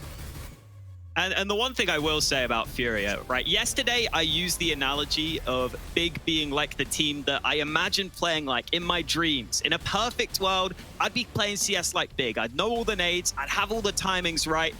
I wouldn't even imagine playing like Art in my wildest dreams, Dinko. Dude is a madman, but we know there is a bit of method behind that madness. We know that he thinks there's all sorts of options for aggressive plays. He likes to come up with different aggressive plays, and he thinks if he's unpredictable enough with those plays, he can continue to play that aggressive style. Yeah, once he dies, obviously he gets to see everybody's screen. He's a glorified coach, really, in that respect, Hawker. But we're jumping into this one. It's Furia versus Complexity. They're looking to lock themselves in a matchup against Vitality. One of these teams is going home here at DreamHack Masters, and that's not a result either side would want this early on. CT side start here for Furia on Mirage and Complexity. They've got Rush running down the underpass. He's going to be looking for the opening kill onto Serato, and it's the Brazilian that comes out on top of the first duel. Serato might need some assistance on mid though. Junior here to help, but Serato's out of that. And now Junior might have to play it a bit safer. Here comes Art though, trying to take the fight, and he's instantly forced back. Vinny walking down ramp, JKS dropping back. Actually, the highest rated player, you were saying, Hawk coming into this one, looking very solid for Complexity, starting to maybe find a bit more comfortability in the team. Furia making the right call. They're sending players over to the B side of the map, and that's exactly where Complexity are leaning towards, but they've sent a couple of players into the underpass. Definitely trying to work this mid round, but got to be very careful. Furia have 3 players at the ready on this B bomb site. They even have a kit if they have to play retake on A, but because Vinny is pushed into A ramp, they're just going to stick with this 3B stack. And this could work out perfectly for them as Complexity are setting up for the execute. Furia have enough members here to dispel this attack for Complexity into the pistol. 30 seconds left. Config starts to run on in. Poison clearing out Art immediately. Config in with a headshot. Junior trying to step up now. The North American goes down to Poison, and it's all on Vinny. Other side of the map, not enough done for the three-man setup of Furia. And once again, it is Vinny who is tasked with trying to figure out how to pull this one back. Walking into the market. He's not looking to the left side here, Vinny. A player close by, and it's Blimef, the big friendly giant, also friendly in this one. Yeah, the BFG coming through for Complexity. Mainly, though, Poison and Config, especially Config getting involved early with some kills. We heard him be talked about in the pregame. We heard Blair point out that when Config plays well on this map, he is a real key to the Complexity playstyle on Mirage. And that goes through with the stats too. He's been their best player on Mirage in the last 6 months. So hopefully we get that good performance out of Config that we will be looking for. Right now, though, it's just the USPs for Furia. So should be able to get a good performance out of Complexity in this round. I'm going to be walking down into the ramp. Just USPs now for Furia. Grouping up, trying to be the strength in numbers. But speaking of strength, here comes Blimef. First kill and a second lined up as well. They know that all the pesky Furia players are around these corners, and Rush getting some money on the Mac 10. 2-0 for Complexity. Good start into this one, and Furia will finally have some cash to play with. You know what, Dinko? I always appreciate teams that make those rounds quick. Oh, yeah. Just from a viewer's perspective, I want those USPs out of there. I want the proper gun rounds, the main meal that we've all come here to see. CC VP. And while Blimef obviously getting a lot of action done with the AK, but it's the money you look to for Rush picked up. And he's going to keep that Mac 10 coming into this one. But Furia, they've invested Junior onto the AWP early. Round 3, and he's picked it up. Let's see if he can hold this play up short. Blimef swinging. Luckily, Junior pulls out his scope quick enough. It looked like he was going to be unscoped, but it looks like Furia are going for some ramp progression. They've put Art beyond the smoke, pushed up into the ramp. Oh, wow. Config might sneak through this connector smoke, and no one has eyes on this right now. He's going to get into enemy lines here. Yeah, Config could set it up, and Art as well in ramp. This could be blow for blow, but they're waiting for Config to come into play. And finally, blood is drawn. It's a play out from Complexity. They're wrapping on 2 fronts. Art and Yuri both go down, and a 3v3 with a bomb plant confirmed here for Complexity. They're going to play the post plant. Gap in the smoke, and Vinny makes the most of it. Early kill onto Config makes this retake much easier, especially with Poison trapped on the site. He's fighting alone, and that leaves it all on Rush. Rush into the 1v3, hiding in a sandwich. Multiple players starting to come this way, and it's going to be difficult for him to isolate these fights. Knowing exactly where he is with lack of cover, really, when he gets that first pick. And now they know exactly where he is, and the trade comes in from Vinny. That'll be the round picked up for Furia. A good start for the round for Junior on his ult, but Vinny steps up with most of the kills there. 3 coming in for him. Yeah, it's nice having that AWP in those early rounds, because it is quite common for your opponents to go for a fast play in that first gun round to try and catch you off guard, because sometimes they're not going to expect you to have that AWP so soon. So Junior was just waiting in connector, spotted some of that early aggression. Complexity still got it into a pretty good position, though. Using that mid presence to their advantage, they were able to sneak in behind. Credit to Furia for making sure they hold on. And now in this one, a couple of nades used early, but all of Complexity stacked in those B apartments. Yeah, and there's 3 players over at the B side of the map right now for Furia. They're in the perfect spot to deal with this. Vinny's found the first pick. Rush, he goes down, but Vinny gets a 3K. Rush, Poison, and Config out of the round. And Art now playing back from Van. A couple of players just in front of him, still up in the apartments is Blimef and JKS, and they will both fall. Furia so clean, untested. And Vinny again with back-to-back 3Ks. And so far, the calls look solid for Furia. I mean, you think of the rounds they've had so far. B stack on the pistol round with 3 players. It was the right read, it just wasn't well executed on the whole. Then we get that first gun round where they aren't as prepared for the mid plays you might want, but they do get the early kill. They're able to retake A, and then in that round, they were really well prepared on the B site. Plenty of players in position to lock it down. And Complexity are quite literally assembling a juggernaut right now, Dinka. They're going to try and move as a unit. They do sort of look like a person, but they haven't got a head up there. So it looks like just the shoulders. Right now, I'm loving this.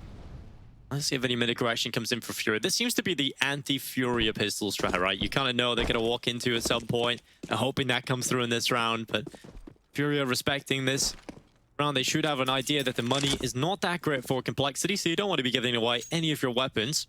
And so Complexity's early mid-stack will not pay off, and they'll start walking into the apartments. And Art, he doesn't sit still for long. He's going to start walking into them. And Rush, he's going to be spotted looking for the pick, but Art's gone down.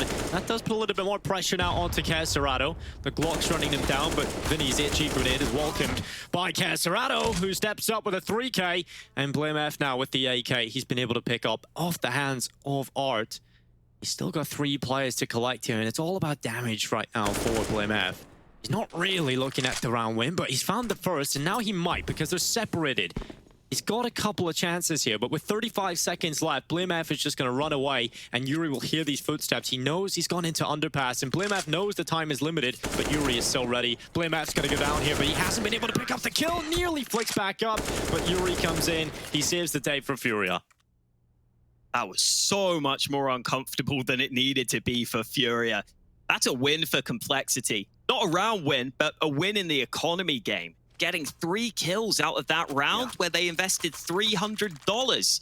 I mean, Furia are still going to have a good amount of money in the bank, so it's not the end of the world for them. But if they want to continue to run this double AWP setup, you want to build up that cash, because now you don't have too much in the bank. And Bly was talking about that on the desk, right? He was saying that, okay, it's really fun to watch that Fury game plan, but some rounds you do want to see them temper the aggression, and maybe that's one of the rounds you are looking to that forward. Junior yet again getting his opening kill out of the connector. He did that a couple rounds prior, and now a good start again. It's Vinny's boosted position on top of the fence that finds Poison, and a second kill in for Furia.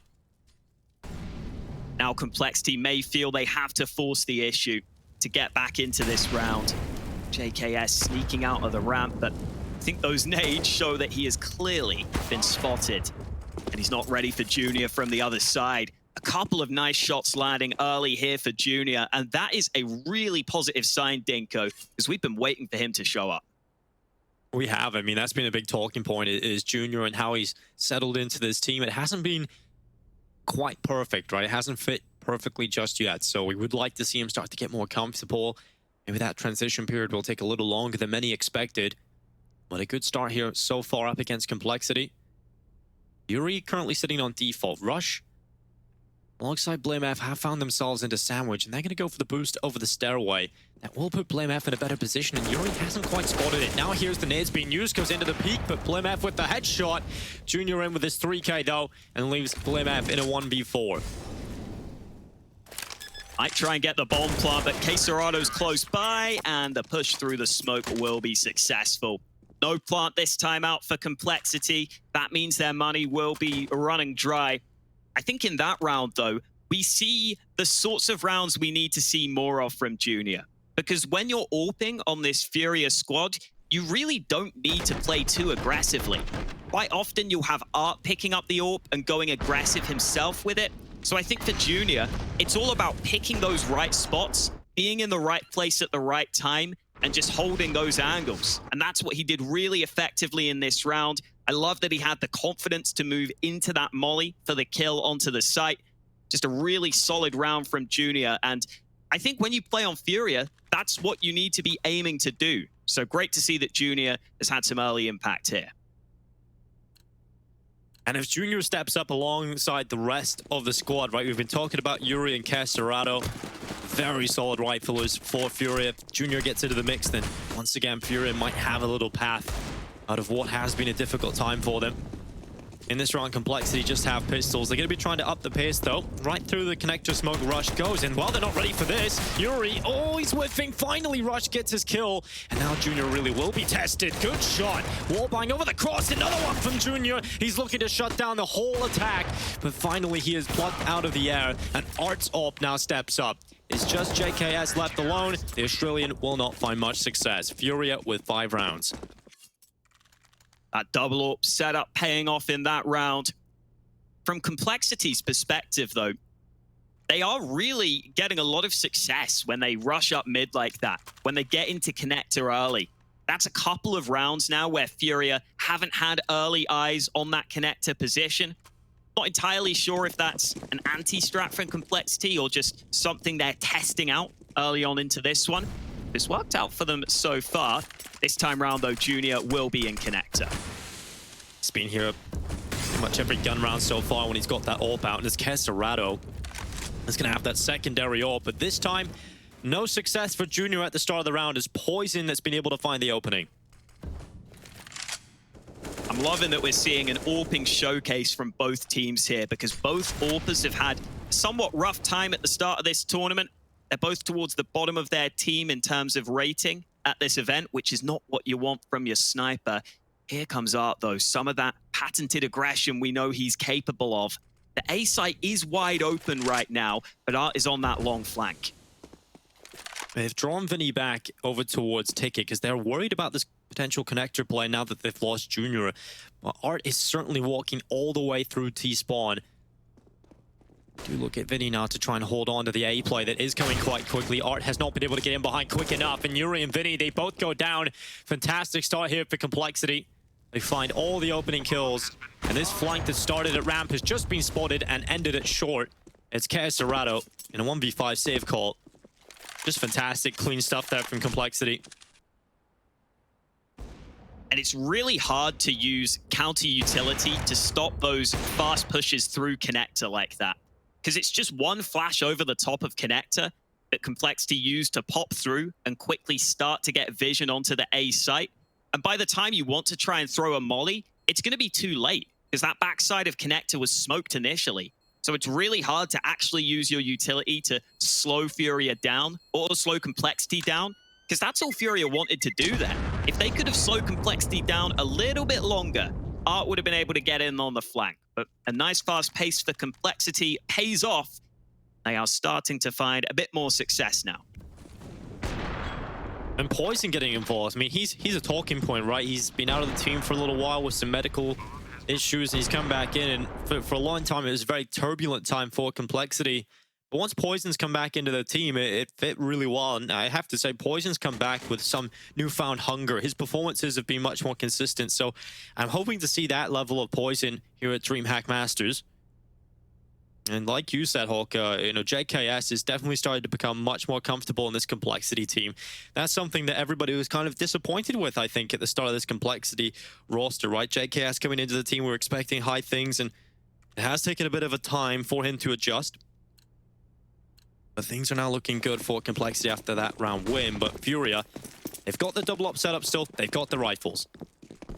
So far for Complexity, the mid presence has been their main aim in this game. This is the first round where we're seeing a switch up as they are all on the A side of the map early. Ooh, Art's going to get flashed into ramp, but he's called that off immediately and gets into a corner close by. Will Rush expected. He's going to go forward and try and clear it, but Art is still come through with a kill. And he falls. Now it is Yuri under the wood, unchecked. First kill is on config. Junior tries to play through the smoke, but he's missed the shot, and that will put pressure on Yuri.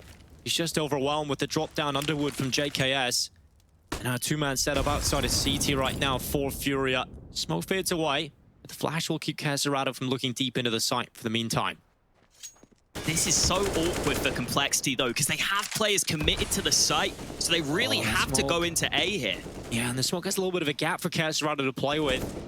Underneath it, he can peer down deep into the site. And Junior's still in middle. You can see Furia not committing to anything. They know that Complexity have to make the play. They can force their hand first. So Furia, all they need to do is sit back. And you can see dropping Junior over to the B side of the map. He is having a little peer over there, but because he has the AWP, he can still peer into the A site with it from long range. They'll smoke off jungle, trying to isolate the fight, but Junior still has the cross. And there's no smokes left here for Complexity. 30 seconds left, and they're just going to have to take some jewels here. They'll boost Blame F up over the top of the stairs. He'll clear out top con, and the bottom of the stairway, but with 19 seconds left, they still got to get over to the site. There's that CT player watching for the default plan. They try and plant triple where you've got another op over there. Vinny and Caserado, they're getting all of the kills. 9 seconds left is BlameF just getting frags, but they just fall away. They hide, there's no time. He had to plant the bomb immediately there, and it will be the round lost for Complexity. Complexity had to try and rely on those flashes at the end of the round to just give them that slight bit of time to get that bomb planted. I thought once they smoked CT, they might actually try and just drop back entirely and use that as an ability to get back. But this is a great round to showcase what we were talking about in the pre-game, where Art is in the front lines early, getting that information, calling for a full rotate over to A, and Furia had all 5 players on that A site early. That was a big part of denying that early aggression. And Config, he's aggressive up middle. Art's been plucked out, but there's the no-scope through the smoke from Junior. Config gets replied on quickly. It's Vinny's walk-up short that gets caught by JKS, and his Complexity, they're up 4-3 as BlameF continues to run through. It's a smoke play that Junior is not ready for, and Caserado and Yuri, they've got to try and hold on this offensive coming through. Caserado's found one over to the B side, and Yuri's done well to find the bomb. He could get a second kill. That nade is going to go over the top of the stairs, and that's poison out of the round. And suddenly it is all on BlameF. A 1 versus 2. A fantastic start for Complexity, but it looks like a sour end at the moment. Bombs on the other side of the map for BlameF, and he's still got to find 2 players.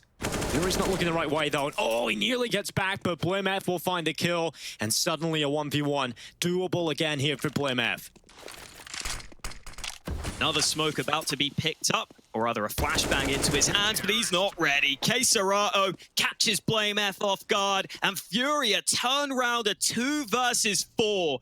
Smile creeping onto the face of Art. I think he knows they shouldn't have won that round, but from Complexity's perspective, this is an issue they can have sometimes. They play a pretty loose playing style, so that means even when they get those early kills, even when Config is doing madness like that, Junior comes right back at him, but they were in a 4v2. All they needed to do at that point is group up, but Rush wanted to pressure that B site. He goes out alone. I would have just loved it if they all tried to go into B together, but they weren't quick enough at doing that. They gave away the 1v1 fights, and now it's anyone's game here in round 11. Well, it's the A play again from Complexity. Shot landed for Junior, but not enough damage for the kill, but that certainly will be enough damage. He follows up through the ticket box.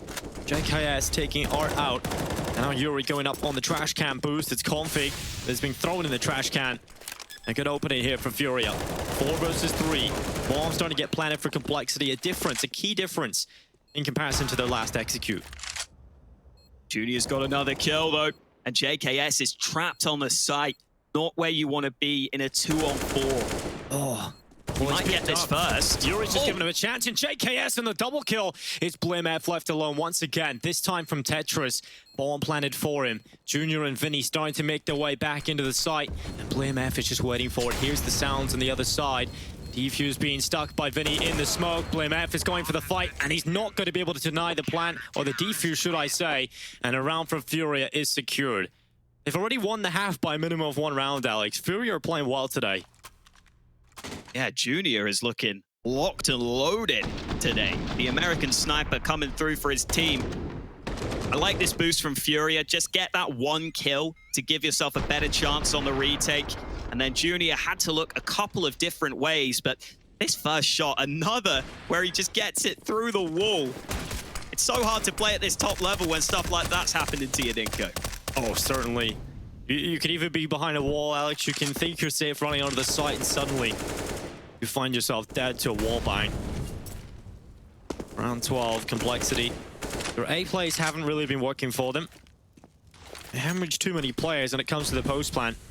And generally, Furia find themselves in a strong position in those situations. So Complexity go back to the mid control that has been working for them. So far, with these fast plays we've seen from Complexity, BlameF has generally been lurking more than going in for the sort of aggressive pressure lurk style he sometimes goes for.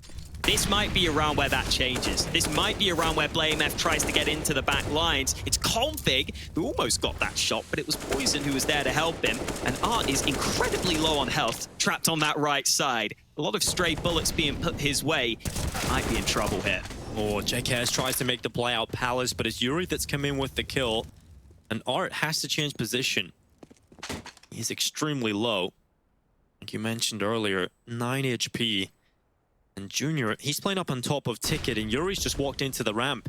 Junior has been fantastic so far, but he's missed this time. Itchy up into stairs, and Complexity starting to run down the A side. They've still got to deal with this double stack at CT, but also this secret player that is playing for ramp, and that's Yuri that's dropped the bomb. He's created distraction, opened up a chance for Junior, and now things for Complexity are running dry again. BlameF realizes he needs to flush the ramp player out. He's done that. He's taken Yuri out of play, but there's 9 seconds left. They're getting the kills here, but Rush is suddenly in a 1v2. He taps the bomb. He goes for the kill, and in doing so, concedes the round. He needs to stay alive before the time runs out, and he cannot get it done. $400 in the bank for Rush, and another round lost for Complexity. Their map pick is not going as it should have.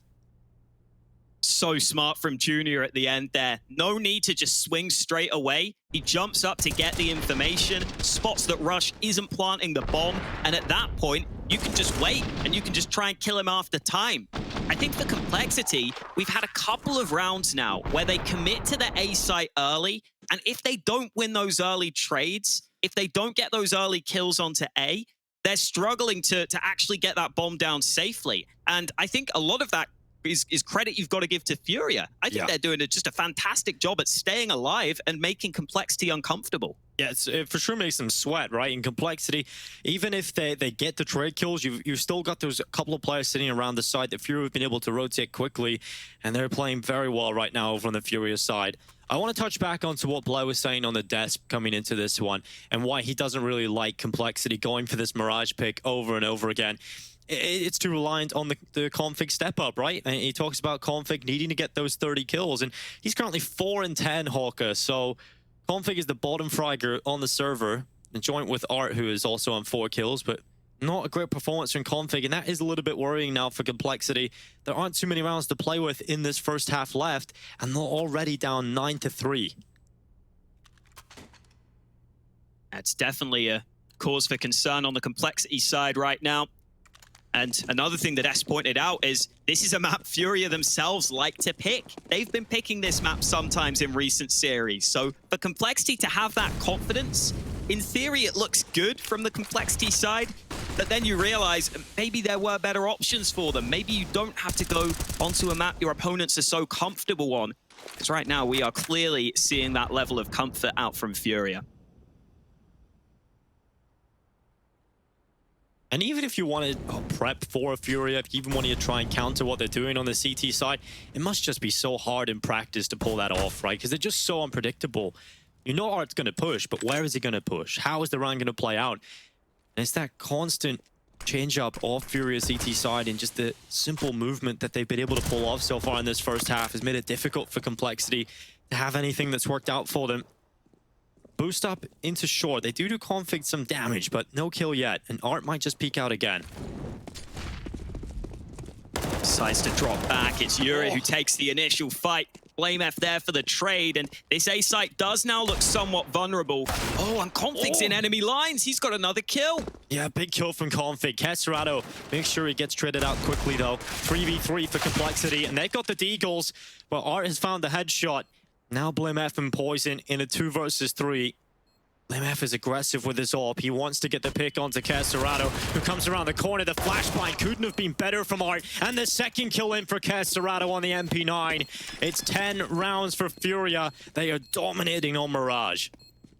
Why doesn't my MP9 do that, Dinko? God damn. It's that unreal. gun is... It's a laser beam. Yeah, it's a little harder to control than you think because of that rate of fire, but when you can control it, it can do things like this. Flash around the corner. It's the second one that impressed me. Whoop, and he's dead. It was so quick from the perspective of Poison as well, right? It was just such a swift death. A clean blade for the decapitation. In round 14, as Complexity are back onto the buy, but what can they do here? There's been a lot of close rounds throughout this first half. It just hasn't really been working out for Complexity in the late few moments, and a faster play up short against. Config has found a little bit of success doing this before, He was traded out initially but by Junior in the first couple of gun rounds, but Junior's elsewhere, and Config running up short. He's going to end up following up and finally getting rid of Junior. 3v3 right now for Complexity and Blame F. He's got through the smoke. This is that pressure looking you were talking about. He's in behind him, and Art goes down at window. This has put a spanner into the works for Fury. They've got to figure out how they're going to deal with that potential flight from Blame F while also focusing on this retake attempt when they're a man down. Config is in this smoke too.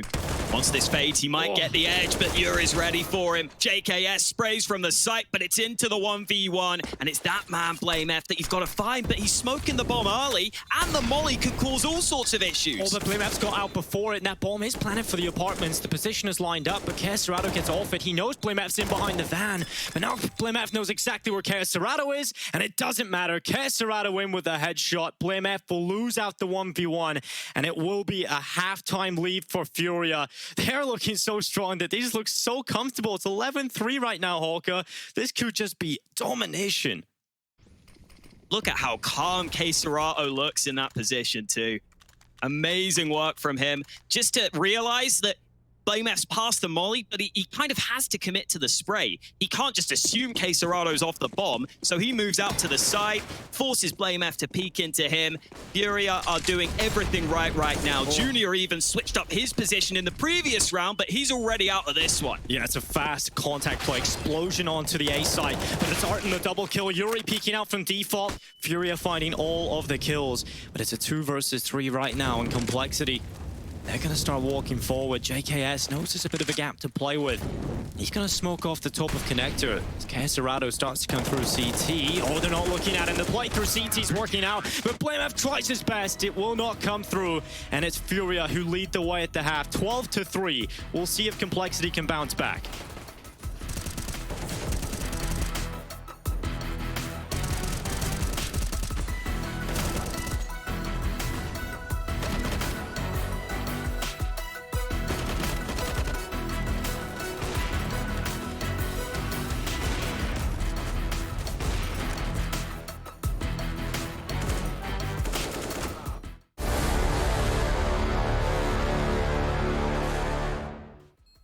I'll see him CT. CT is clear. Defuse.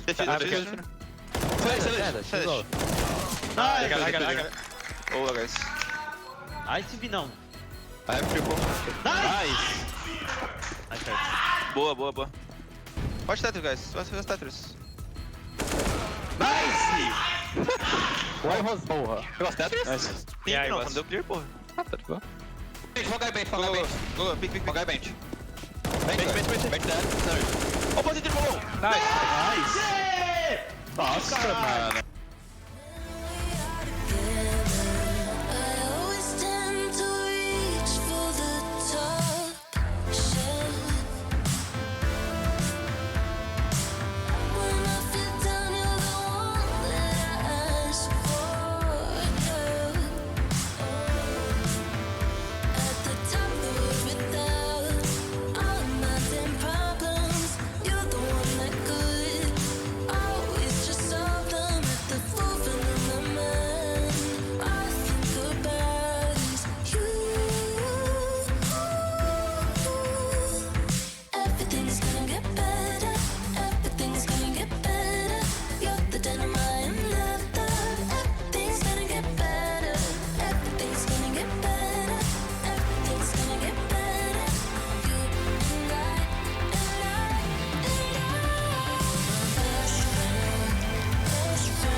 You're my best friend, best friend. You're my best friend, best friend. You're my best friend, best friend. Everything's better when we are together.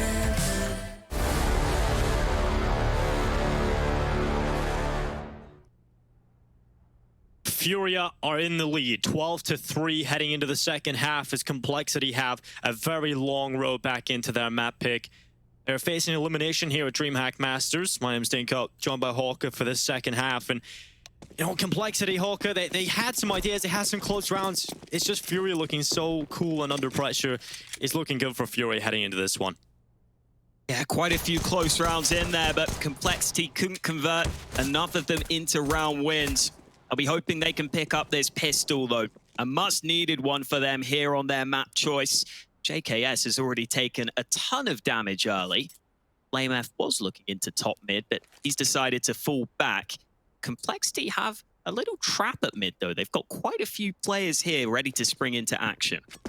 I'm keen to see what Junior does here at the B side of things as well, because the setup Complexity currently have, because of that mid trap, is just one player playing from short, but it looks like they're going to find Furia walking into that trap. It's BlimF, should I say. The trap walks into them. Config with the headshot. Yuri and Art both fall. Fantastic start here from Complexity on the CT pistol. They needed this good start. You said that, Hawker, and so far, so good. B-site's still open though, Dinko. There's the chance that the bomb could sneak in for the plant. This fight is crucial though, and Junior has the P250 for range, but he's not landing the shots, and the rotate is arriving. Yeah, the time taken in these duels has allowed that rotation to come in, and the bomb is still stuck in the apartments right now. I don't envy Casterado. Players all over the B site. BlimF close behind him as well.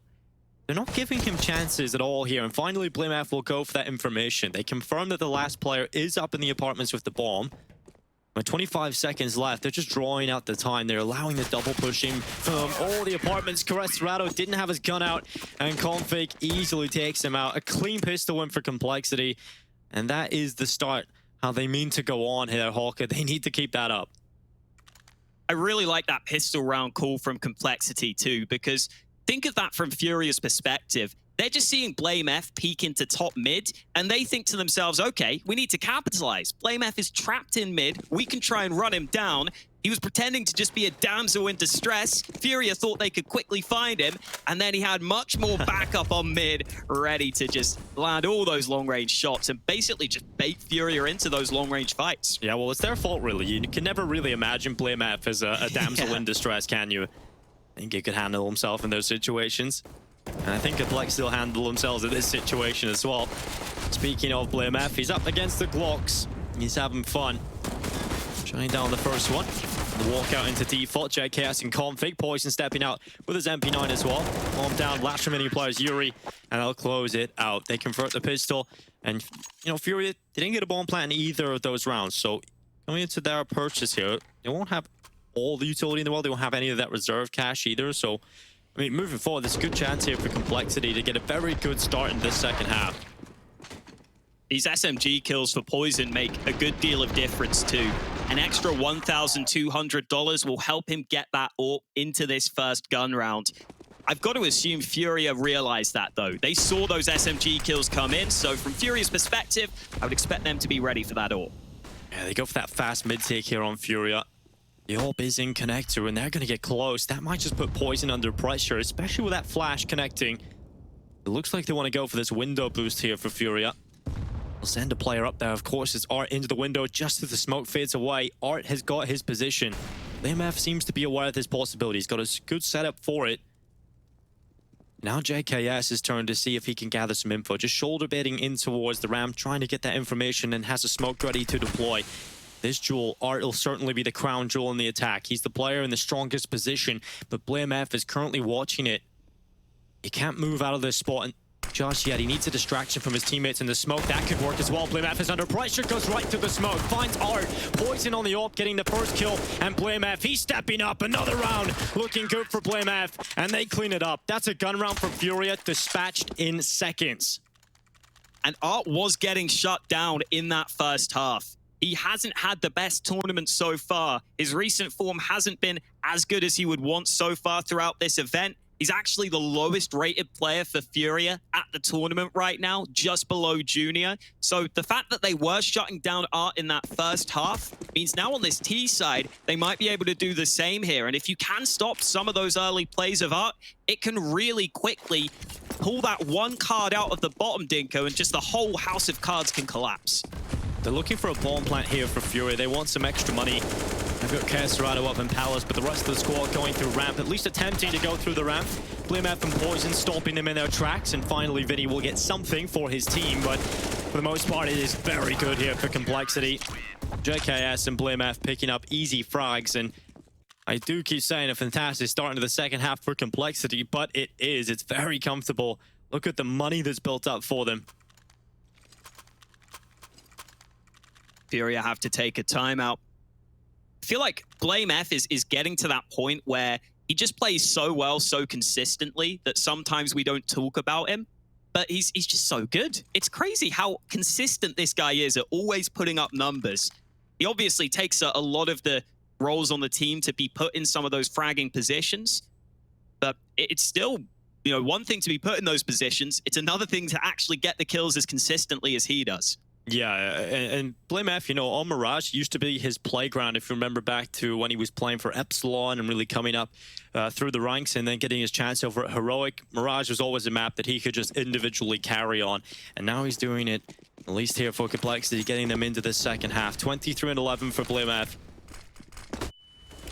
Poison going for some mid-aggression on this AWP. Art looks to meet him. Oh.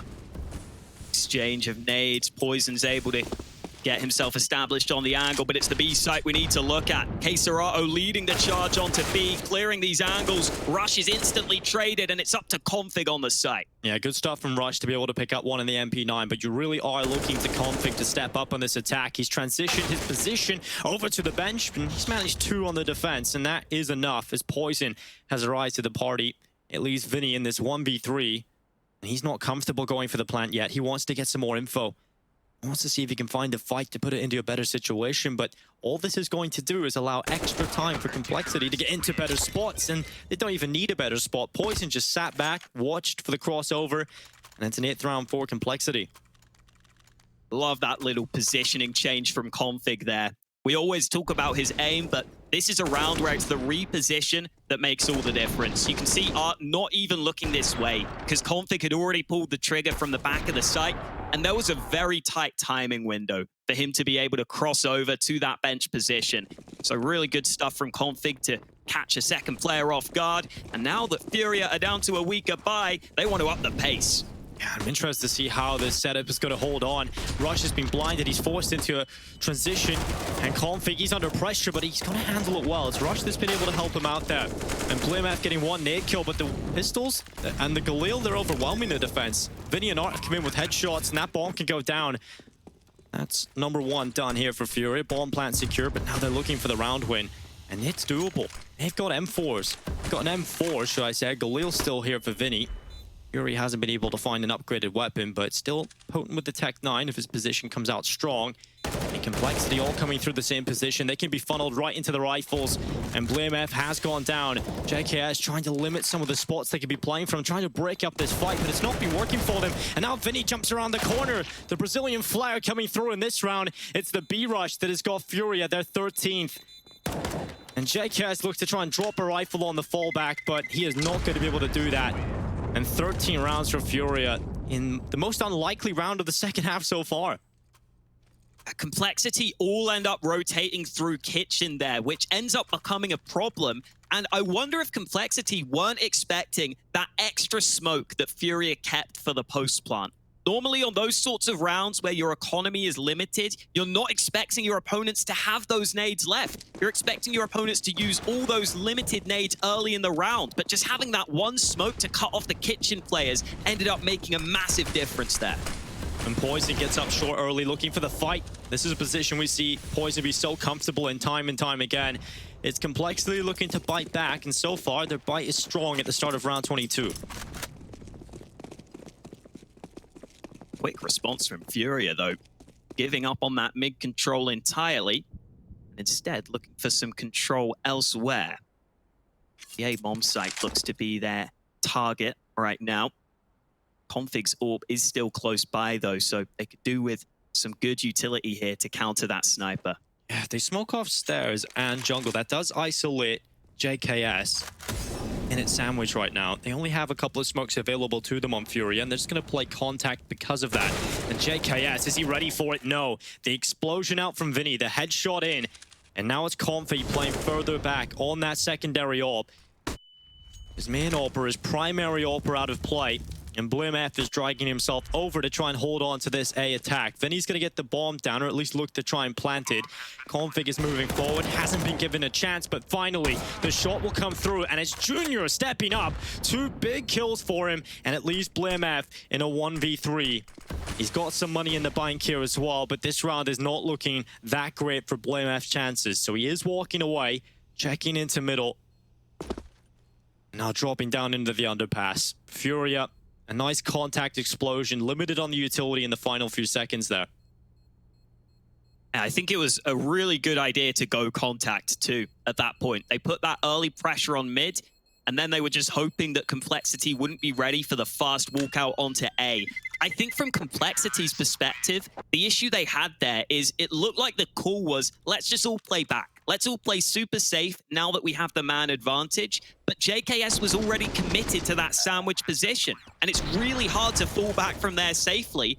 You can't really do that. Otherwise, you're just risking going down in transition. So he sticks to that spot. He has to be committed to the site, and he didn't have the assistance he would have wanted in that position. That's what allows Furia to get on the site so fast. The call ends up being great for them, and Furia take 14 rounds, edging closer and closer to victory.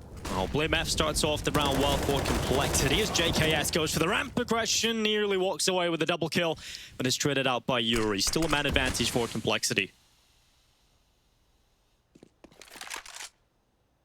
Yeah, again, the Panthers are going to have to bounce back from a man disadvantage. It is a Panther, right? Do you know? It looks like it. It looks like it. I'm going totally with wrong. it. I don't have a degree in animals. That's not a degree. In animals, yes. My degree in animals.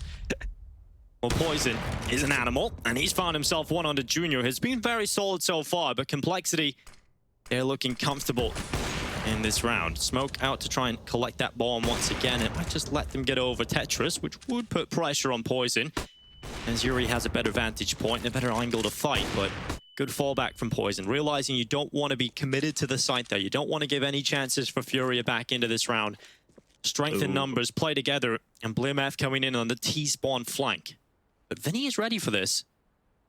He's going to look back, and BlimmF might not win this duel out, and Vinny so ready, so clean, and BlimmF down. That's now a 2v3, and Config, he's ready for that B play. He's ready for that opening, and they're going to run it back over there, but Config's already got into position. Lovely quick response, but Furia are spreading out. Yuri's staying in towards A ramp. The bomb's going to go mid, and they found the weak point here. I love that. I love this call from Fury. They always have these risky but effective late round calls, but they're going to send the ball up short, and Config's in the perfect position. 10 seconds left, no time to win the round, and Yuri's going to back away. We think that the bomb's going to go connector, but it goes up into the short play, and Config had the perfect spot for that. I think this round is a perfect example of what Complexity wanted to do in the previous, though. Complexity get that man advantage here. Only this time, Poison's on A with the AWP in a much more passive position. So when Furia go for that contact A play, like they did in the previous round, Poison's in a much better position to deal with it. He's got the AWP on a longer range angle where he can play safe pretty easily. So that's why Complexity were making that call in the previous round, and this time it works for them. This time they have the positions to make it work, despite Furia causing a scare for a second at the end of the round. It is Complexity who come out on top. I'm glad we're getting a close game here, though, Dinko. I was a bit worried. I was very worried, honestly, going into the second half there, that 12-3 down, Complexity just looking down and out, but they have started to come back into this one. It's going to be a double up setup for Complexity, Poison and Config continuing that. Over for Furia. Oh, you cannot talk about their AWPer enough. Junior has had a fantastic showing here so far. We'll see if he can close it out strong as well. They have chances here in the gun round. Config this time playing short aggressively, looking for that pick on the edge of the smoke, but he's going to drop back, and just in time as well, because here comes the B play. Casterado jumped out. He's so good at just creating this pressure, but Rush and Config, they handle the pressure.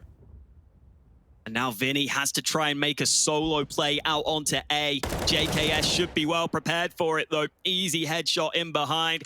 desperation play for Furia after losing the early fights. Art in connector, caught off guard by BlameF. Feels like BlameF has had Art's number throughout this game. On a number of occasions, those two have gone head-to-head.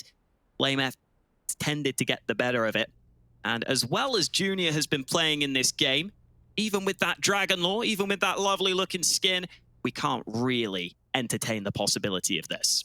No, it has to be the safe call, even with all the wise script writing and words that AZS might set up for us with his Dragon Lore scripts.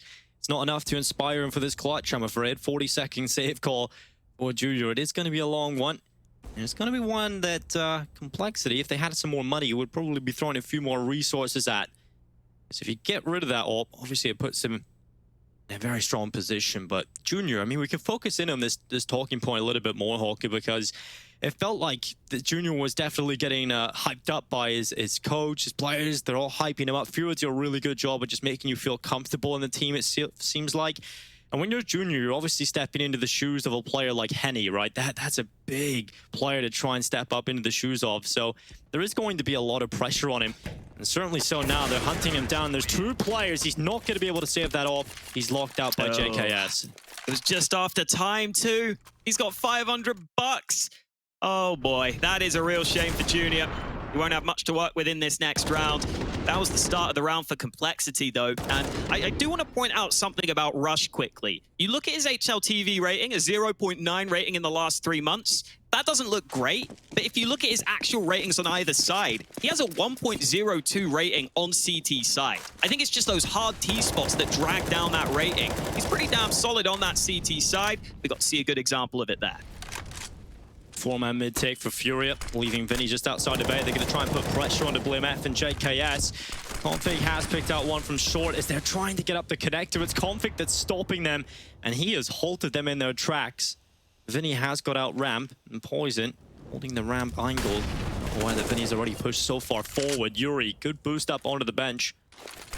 Jumps up, finds the head of Config. His aggressive stance might just work out for him, but he's not able to hit the headshot. JKS is quicker on the rifle and recovered well here for Complexity. It looked like it had a bit of potency there for Fury at the start of the round, but it was quickly stopped by Config. Good thing that Junior has just about scrapped together enough money. Final timeout taken by Furia. They can feel this one slipping through their fingers, Dinko. They had such a strong start to this game. A 12-3 lead at the half. But now it is starting to slip away from them. It's like sand through their fingers. They're trying to catch it. They're hoping they can, because this is getting a little concerning now. 12-3 half to 14-11, certainly so. And BlameF has been up there carrying them through, dragging them through the mud, but finally the rest of his teammates starting to step up as well. Config's had a good few rounds now in the second half where he's been able to deliver multi-kills. BlameF up there 20 and 13. Furia just doing BlameF things. Yeah, he's just doing ridiculous things right now. Furia, well, they've got to try and stop that from happening. Art still yet to break double figures. We'll see on this T side if we can get more comfortable. It's another B play here for Furia, leaning heavily over there.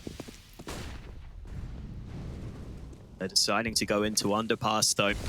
BlameF was playing ahead of that smoke. He decides to play safe. Look at that response from Complexity. They're slightly scared of that B site right now. The fake's working out, but JKS is pushed in. Yeah, Junior's got the bomb on the other side of this wall right now. JKS is going to go for the fight. If he goes around the corner, he could find the bomb and drop it, but he hasn't gone through. And instead, it's Art on the double kill. JKS knows there's players going over towards the A side of the map, but they've just got players everywhere right now for Furia. And Complexity, they're getting torn out. Poison and JKS have got to turn this around. And Poison spots the ramp player aware of the CT flank, and Poison's got that as well. What a play from Poison. All three shut down, and Complexity reach 12. How often do you see someone having to get the first kill, then look back at CT, then look back at ramp? Even Poison's got a slight smile on his face here. He's just having to take fights at all different angles. Wow. And he's making it work for his team. That is just incredible from Poison, right? You get all the info I just said. Furia have players everywhere. They're tearing them apart. And then suddenly Poison stitches them back together. Even Rush looked like his mind was blown there for a second. Amazing stuff from Poison, and it makes a big difference for his team because now Furia are down to a weaker buy, but they've got 2 AKs. They've got a couple of players sneaking up mid. Config had a chance there, but misses by a whisker. BlimmF giving a kill onto Yuri, and this is not working for Furia. They're trying to get into risky spots, but Complexity have set up well to deal with a lot of these T-side calls from Furia, right? They're ready for those window boosts. They're ready for those quicker plays. And this one obviously up against some weaker weapons. It looks like Art, the only rifler left in play for Furia, has been found as well. BlimmF breaks the 30. 31 picked up for him. Whoa. JKS there to make sure that it doesn't get out of hand. Yeah, I think that's a great point about countering those window boosts, because I think Furia were one of the teams that really popularized that initially. They got a lot of success. I think they almost set the meta, in a sense, for some of those early window boosts, some of those early plays in through mid and connector, always trying to get into enemy lines. But I just feel like BlameF has been in position to counter that almost every time. Well, we're going to jump in and hear the voice comms to one of the teams and really get an insight into what is happening. Did he spawn? Not dead. One dead. KP. Oh my god! Nice, well. Good job, Thank you.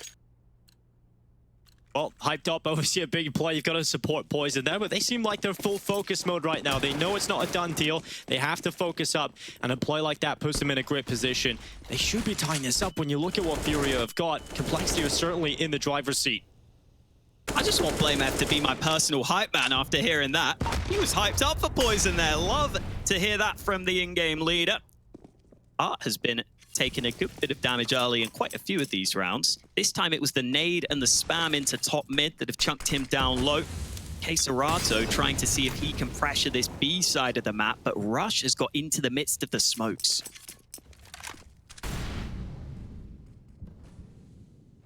Oh, he's going to drop off. As they start to fade away, Rush playing the close angle. He has got his teammate backing him up from inside of the side. The config Rush combo here on the B side, it's difficult to break down. Rush on the CT side can be fantastic in this position. He calls the info. The Queseratos jump through the window. Follow-up players going through as well. Rush trying to find his second victim, but he hasn't been able to pick it up. And he's overrun. Config as well. And BlameF, he's got over here. He's doing a good job of staying alive, and he's got another kill. BlameF has got the bomb. He's got the round in his hands right now as well. Furia have to try and snatch it back. And oh, Junior, he might just be the player to do it. 2 kills picked up. It's just JKS. Justin Savage looking to pull off the 1v2. He's coming through the apartments. 29 seconds left and no bomb down yet for Furia. They're still waiting for Justin Savage to make his play, to make his move here. JKS spotted, and Art will find the pick. Furia, they win out the round. BlameF looked like he had done enough, but it's Junior that steps up. Yeah, now that Junior's getting some experience under his belt, he might have to change that name, Dinko. He's not a junior anymore. He's starting to show us that he is a real force to be reckoned with at this top level. So much work done by BlameF on the site. He was allowed to rotate in time because Rush was able to survive for a good bit of time, draw the attention his way. BlameF got into the site itself, but it was all about those reaction shots from Junior, giving Furia 15.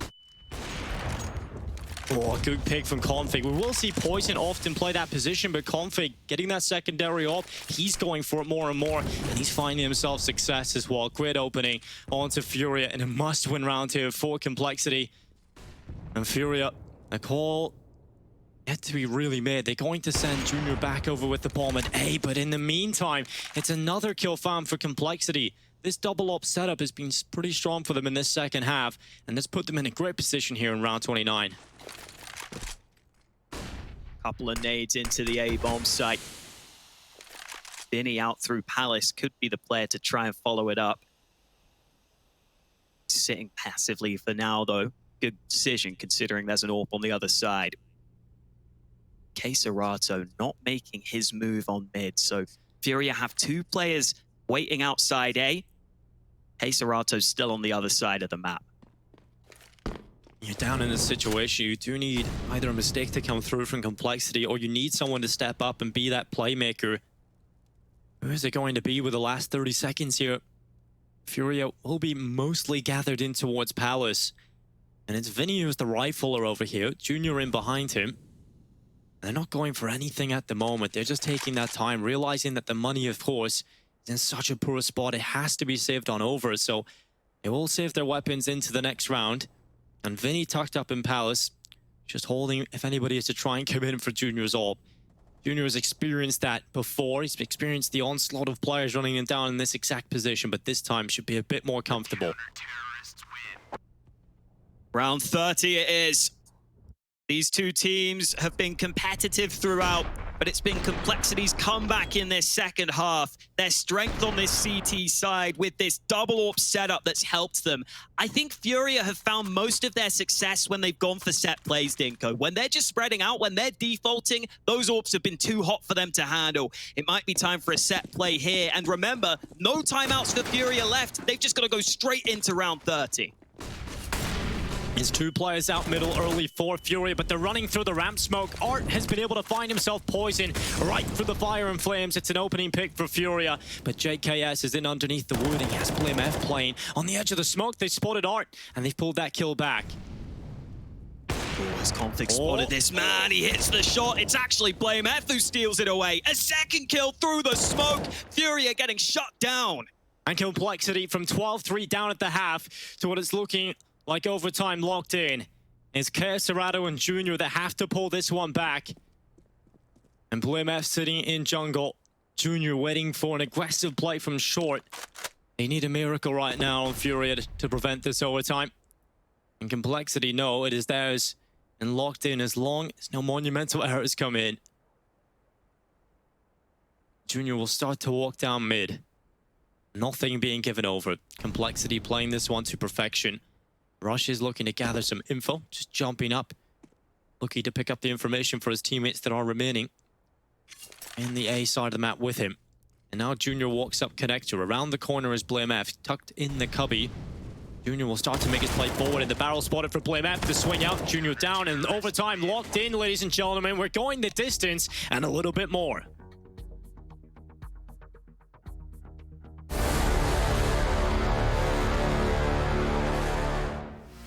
Good stuff. Now we are gonna win. Nice. Let's get it, baby. Everybody's got their moment. When the sun comes up and I look around, I can feel that love. I can hear the sound. Listen up. They're never gonna hold me down. I'm higher than the ceiling now. And then I need to worry about, 'cause I got no problems. I know it's gonna be alright. It's getting better every time. Nobody's gonna kill my vibe, 'cause I got no problems, problems. 'Cause I got no problems, problems. 'Cause I got no problems, problems. Do you feel a little down? Say it. No problems. Let you in, but you out. Sing it. No problems. They're never gonna hold me down. I'm higher than the ceiling now. Had none I need to worry about, 'cause I got no problems. They're never gonna hold me down. I'm higher than the ceiling now. Had none I need to worry about, 'cause I got no problems. I know it's gonna be alright. It's getting better every time. Nobody's gonna kill my vibe, 'cause I got no problems, problems.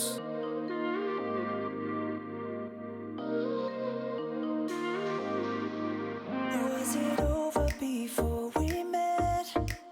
Or could you love me again?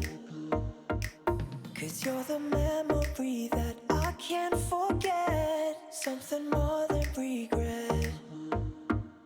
If we go back in time, can you forget the lies? And I'll believe when you deny. We've always been the same, playing our selfish games, but never learned to say goodbye. You're my type, but I'm leaving you with or without tonight. Baby, can't you see that this ain't wrong or right? 'Cause you can't let go, but I can't hold on like this. So you can't let go, 'cause I can't go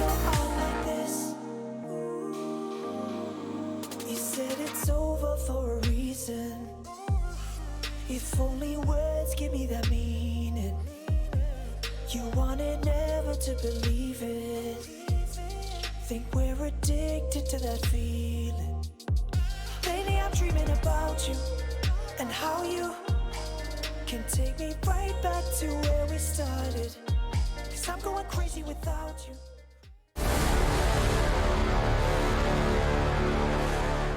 I'm gonna smoke it after that, but Justin. I'll predict that. That one. Nice. Nice. Nice. Nice.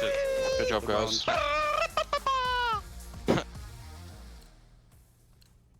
BlameF closing it out with nearly a 40 bomb in regulation of 4K to close it out. 37 and 15 as we head into overtime. Furia leaning heavy over towards A this time, Hawker. We've got a game in our hands. We definitely do. And we heard Config calling it from 12-4. He believed they were going to come back and win this game, but Furia have something to say about that.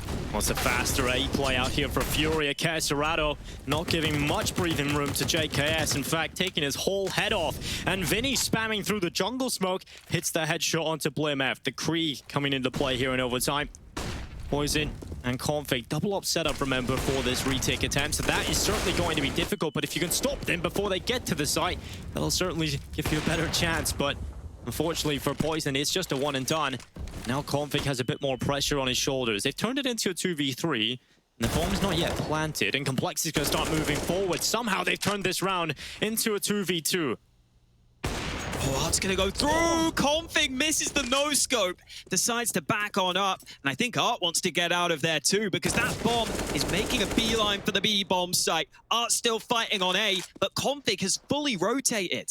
Yeah, once again, Config has got over here quickly before Furia can get into the site.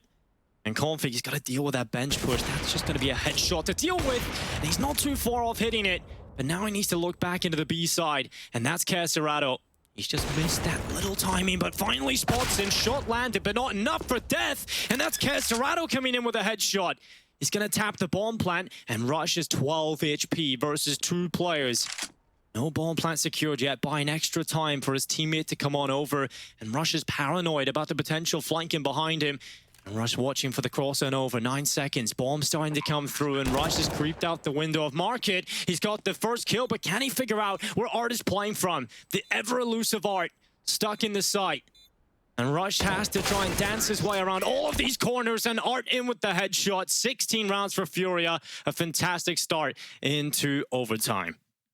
Just so hard to predict where Art is playing from at the end there, because they saw him at mid earlier, so he could have been on short. He could have been just sitting in the B apartments playing the post plant. He could have been on the bomb site. There were just so many different positions that Rush had to be aware of. I think when you see that bomb planted out in that open spot, you kind of know Art is probably on the site or maybe on short. So he has this right sort of read, just can't get the specifics correct. And Furia, I really like that switch up. They go for a fast play together. This time they're faking these smokes into the A site. That's 4 smokes thrown onto A. Hasn't quite budged away the only B defender though, so they're going to try and move forward and take the fake out from Vinny. He runs through the smoke, and now Cacerado, he has a chance here in the 1v1 against Rush, and he's going to win it. Flash over the top from Art, and now that's a big opening. But there's been no smokes down into Config's face. Instead, they use a flashbang to get rid of his AWP, and that allows safe passage for the bomb plant. They throw the Molotov into Market. BlameF not too far off getting that kill on Cacerado, but once again, it's an equilibrium into this. JKS is a little far away, so they do have to wait for him to get over and in for this B retake attempt. He's going through the T apartments, and Yuri's waiting for it. Yuri was waiting for it, but he's turned around. And now JKS might just have the jump on him. He wants to move quickly as this time is ticking. Cacerado finding a double kill. Yuri catches out JKS, and what a round from Cacerado. 4 kills picked up, and Furia go back-to-back at the start of overtime.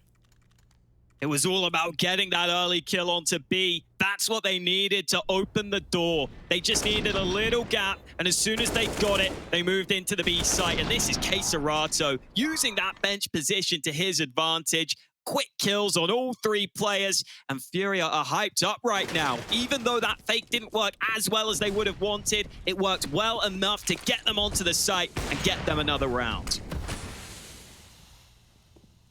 Due to the overtime rule set here, you can get that double up setup out pretty much every round over for Complexity. It hasn't done too much for them yet. Art has slipped through the short smokes, and BlameF is jiggle peeking for the bottom. Connector information, and Yuri catches poison. That could have been nasty.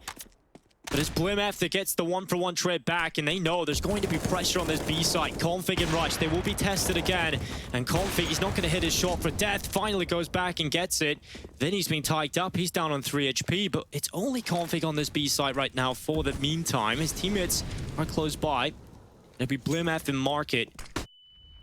Furious slowing it down, taking a breath into this one.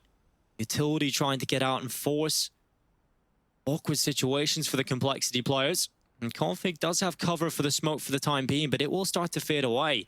And because of the time it's taking to get in here, that's going to fall out of the rotation. But Config with the headshot, the wall bang into the apartments. It's Junior down. JKS had gone on a walk back into the A site, and he's still over there right now. Furious still leaning for this B play, but because they're so quiet, because they're taking so long, that is keeping JKS over there.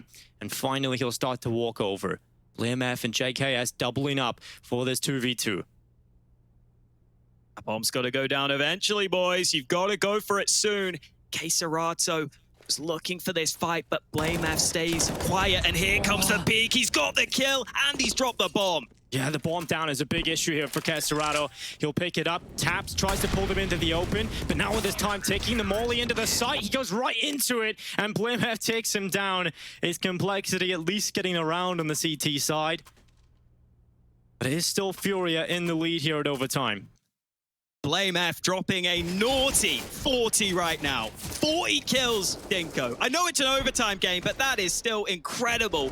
He's been doing absolutely everything for the Complexity side. I like that Furia were going for these switch ups, but this shot, I mean, I believe that that's what Config was actually seeing. That's how accurate that was. Yeah, it was right on the head, right? Spots the barrel. That's all he has is the barrel to look at. And the headshot comes in.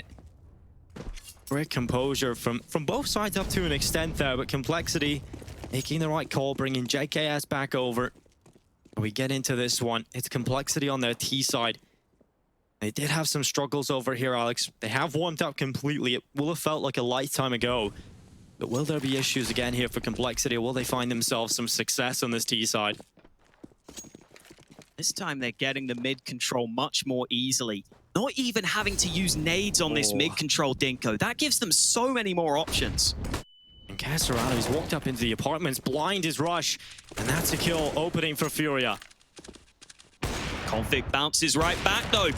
Oh, and here comes Junior sitting all the way back at CT, waiting for that opportunity to present itself to him. Yuri's playing back on the A site, and I think he's just spotted one man. The rotate's starting to come in, but Yuri's got to be careful. Yeah, Yuri's been spotted as well, and Utility will be dumped on his position, but it's Complexity who have the site. The bomb plant's starting to come through, and JKS has moved so far into jungle. He's holding for that murder hole push, and because he's in there and he's getting this info, he knows for the time being that they can focus elsewhere. They don't have to worry about this. But a flash going through, they know they have to clear this choke point. He dodges the flashbang, and JKS in with a headshot. Queserato tries to go through, but you're not getting through that. JKS has it on lockdown, so now it's the CT play for Furia as they start to move on in. It's Yuri with the headshot, but he's traded out effectively. And BlameF once again, monstrous from Tetris, but Junior will shut him down. The spray from JKS, and he gets away. It's Complexity tying up the scoreline. They're just so reliant on that flash through the murder hole. There's a reason it's called the murder hole, Dinko. If you don't blind JKS there, you're in trouble. And even though the flashbang was set up, JKS turns away at just the right time, looks back for the headshot, and then having this position in jungle when the bomb's planted open is just so strong. Furia needed some nades to flush him out of that position. Otherwise, he was always going to be in a great spot to close out the round and to keep us even. 34 rounds played, and these teams still yet to be separated. Oh, trying to go for the fast mid pick, but Junior luckily gets away. Popcorn smoke in for Complexity and a quick mid take from them. Config has got so much ground already. He's fighting from Connector, and just up into his right side is Junior on that AWP. Seems to be aware of the possibility, but playing with smokes is a dangerous game, and Junior playing on the edge is even more dangerous. The first kill for him. JKS trades it out. Now the secondary AWP of Art trying to step up for Furia. They're already a man up into the play. The pressure is on for Complexity, and BlameF, he handles the pressure. He was born in the pressure. He's found himself a follow-up kill that puts it into the 3v3, but Complexity are being chunked down, and Yuri with the shots. It's Config, the only player with health in this one. BlameF is on 2 HP, and Config trying to work the angles. The bomb is planted for BlameF. He's got to go for it around the corner. His time is ticking. He's not really actually planning for him at all. It's too far to the left now. The cover's not good for him. He cannot get it. He cannot get tight, and that is going to be Fury up to round 18. Config did what he could, but playing that post plant from the bomb site is never easy. You've got all those different angles to deal with. BlameF was only able to cover off that mid area, so he just gets run over on the bomb site. Complexity not able to get into the good post plant positions. They had to commit so heavily to the site to get the bomb down that Furia were the ones that had the edge, and Complexity's comeback could be for nothing if they don't win this round. The struggles were on that T side, and they've come back again to bite them. Furia, map point, and Complexity's map pick. If you're just tuning in, you're not aware of what is on the line for these teams. It's elimination for the loser of this best of 3. The winner will go on to play against Team Vitality for a spot in the playoffs. Complexity started this half 12-3 down, would have come back into overtime. Like you just said, Alex, could just be all for naught. Furia can close this one. Complexity continue to get that mid control. Furia aren't fussed about that though. They're going to take back some control of the B apartments, and Keisarato's aggression is allowing this rotate. Furia are going to start stacking this A site. Yuri gets close to the smoke at ramp, and Vinny just pulled this in. But Config didn't see him. Put your glasses on, Config. 2 kills for Vinny. Art stepped up as well. And now it's just Poison and JKS alone. 2v4 for Complexity. Can they stay alive in their map pick? It's just JKS, and he's brought down as well. It's Furia that walk away with an overtime win on Mirage. They're up 1-0 here in this elimination matchup. We'll see if they can close it in just a few.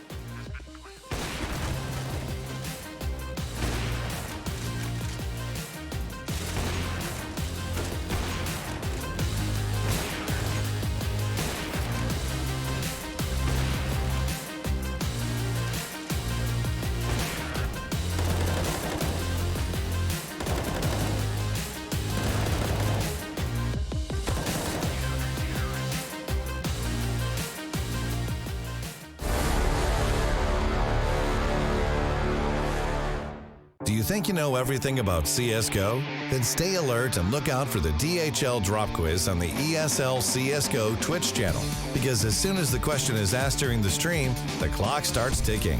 You will have 60 seconds to type your answer in the chat using this format. And keep in mind, speed is important at DHL. So the faster you answer correctly, the more points you get. Keep track of how well you are performing on the leaderboard. Will you manage to make it to the top and win one of these amazing prizes?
after a speedy first half. Complexity were 12-3 down, but they managed to bring it to overtime, and yet they couldn't complete the task.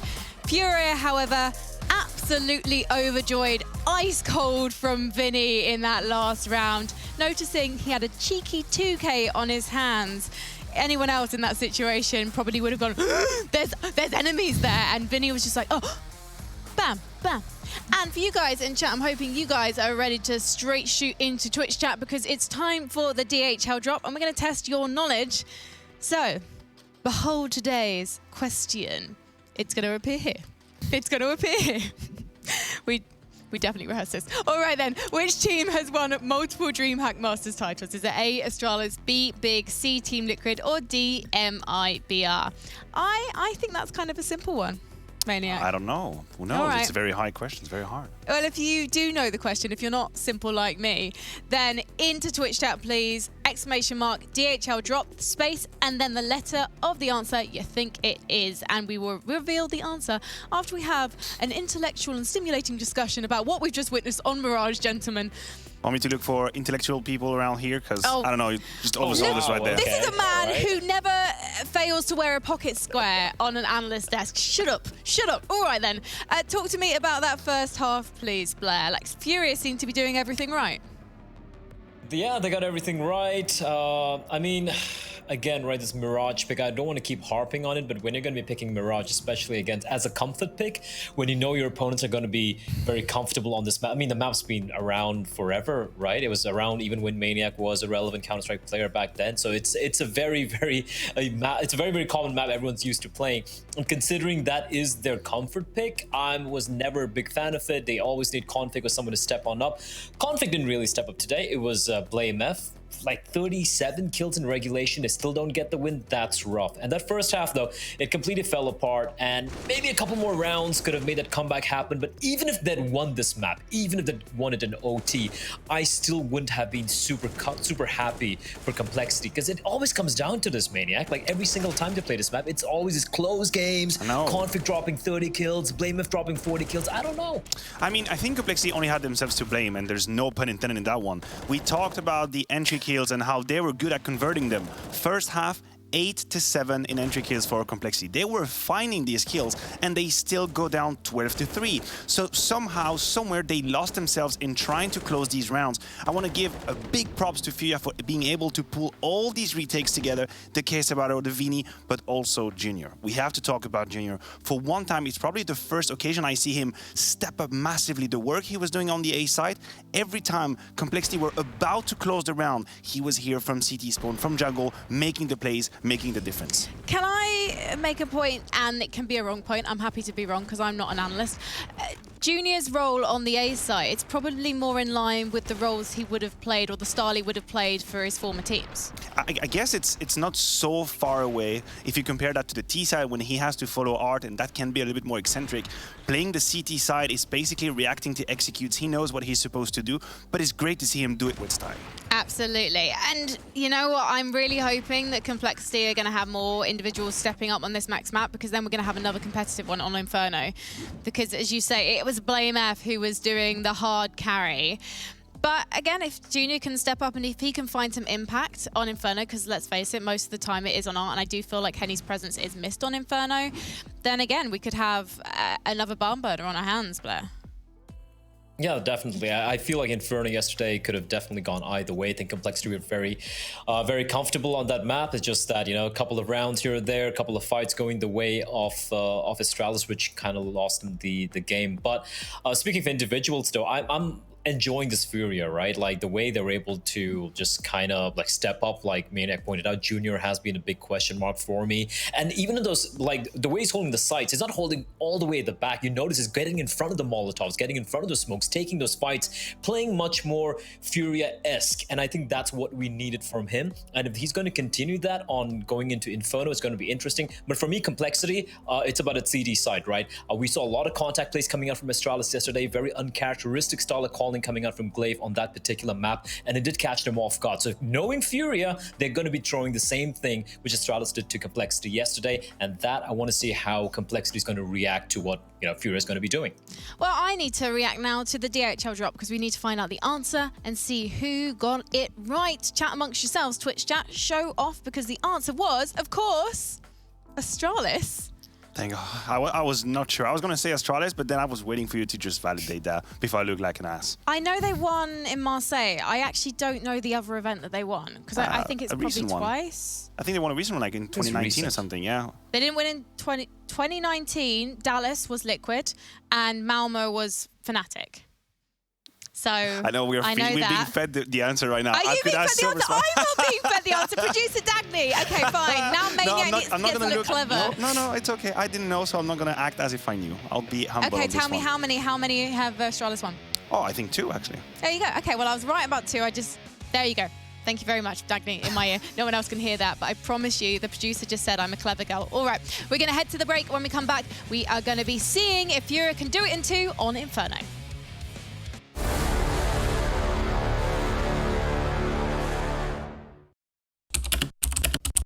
Hi, my name is Suli. My handle is Snix.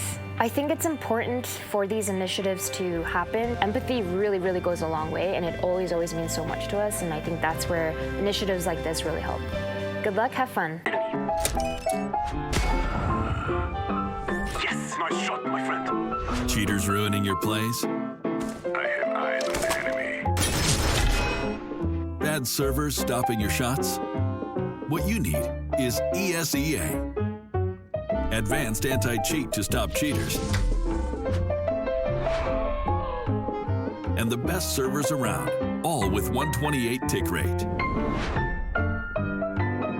ESEA, the best way to play CSGO.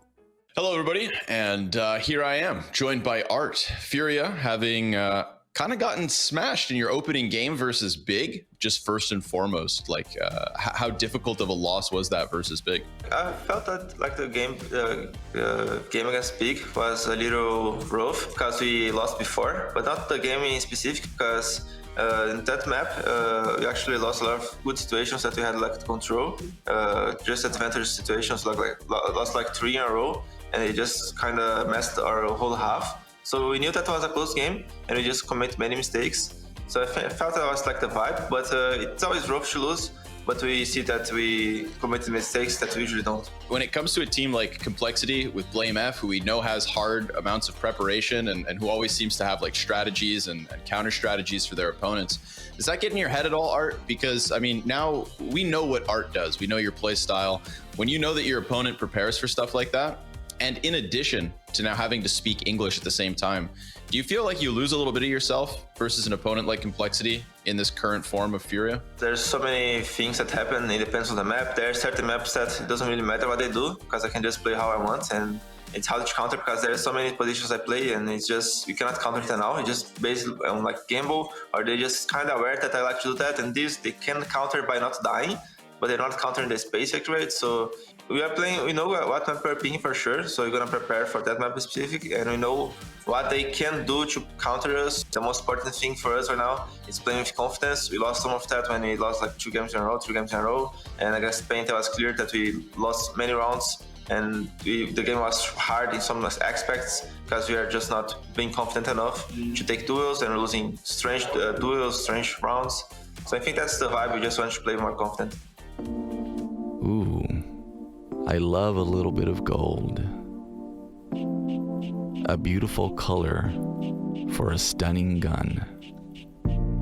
The licks of gold combining wonderfully with the backdrop of the black paint. This treasure is as much a piece of jewelry as it is a dangerous weapon. Nothing says cool like neutralizing your enemies silently, just like James Bond would do it. And with a golden silencer, you can look like a rapper and sound like a ghost. Gold is back in this summer.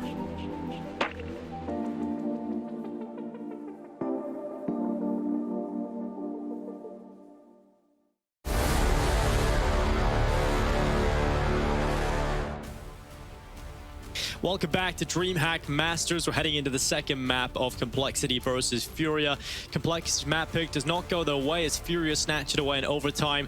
It was a BliMF performance to remember, 42-19 Hawker in one map, but he takes the loss. It has to feel just decimating if you're over on that BliMF side of things.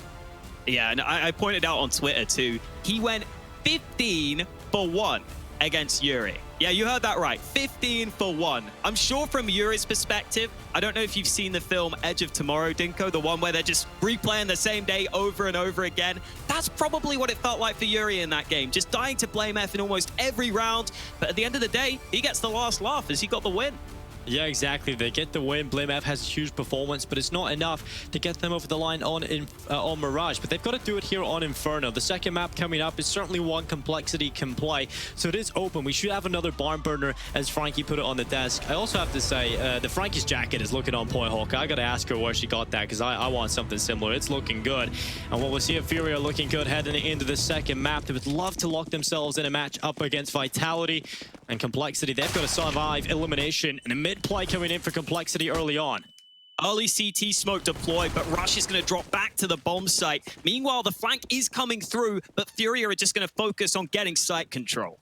Well, JKS is further back, and we've seen him do nasty things from this position in the past, but Art has got a double. JKS hits the headshot. That is the bomb dropped at the back of the site. That'll buy some extra time for Rush to get closer alongside BliMF. Yuri and Vinny together. Bomb not planted yet. And with Vinny playing from CT, here's the cover here for Yuri. And they are worrying about how long Furia are taking. They get a little bit paranoid about a potential flank through Banana. They're just biding their time, waiting for that plant to start to come through. And as it happens, Vinny peeks out and takes the Banana fight. It's now BliMF alone in the 1 versus 2 for the pistol round win. He starts to move forward into the site. Yuri just baiting the shot away. The crossfire so strong. He has to try and go right through it. It's not happening for BliMF. He's overrun, and Furia find the pistol. I'm hoping that's not just BliMF, you know, putting in too much work on the first map. Maybe he's a bit exhausted, Dinko. Although, let's be real, those arms don't look like they get tired anytime soon. I'm sure he can do some more heavy lifting here on Inferno. But just a nice call from Furia. As soon as they spot the aggression down mid, you realize you've just got to run into the B site. You assume that it's probably going to be 1 or maybe 2 players on B, so you take that decision. You have to just try and take the B site at that point. You can't let Complexity get that mid control for free. They respond by taking B, and they get themselves off to a good start.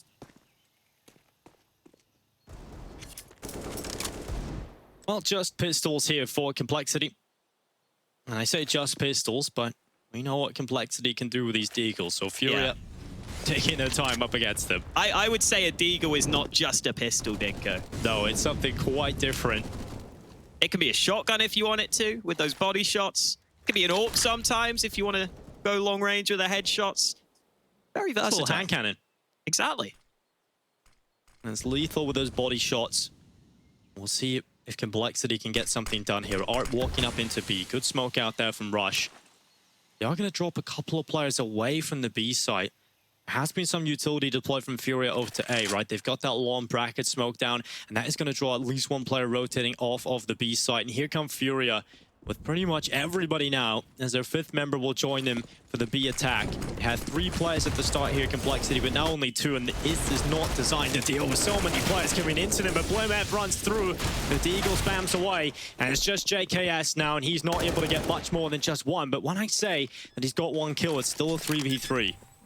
Nade to the side, Junior down to 28 health. Very good nade for Complexity, but they need more where that came from. They've got a couple more nades they could use. If they can combine those nades, that could be a free kill.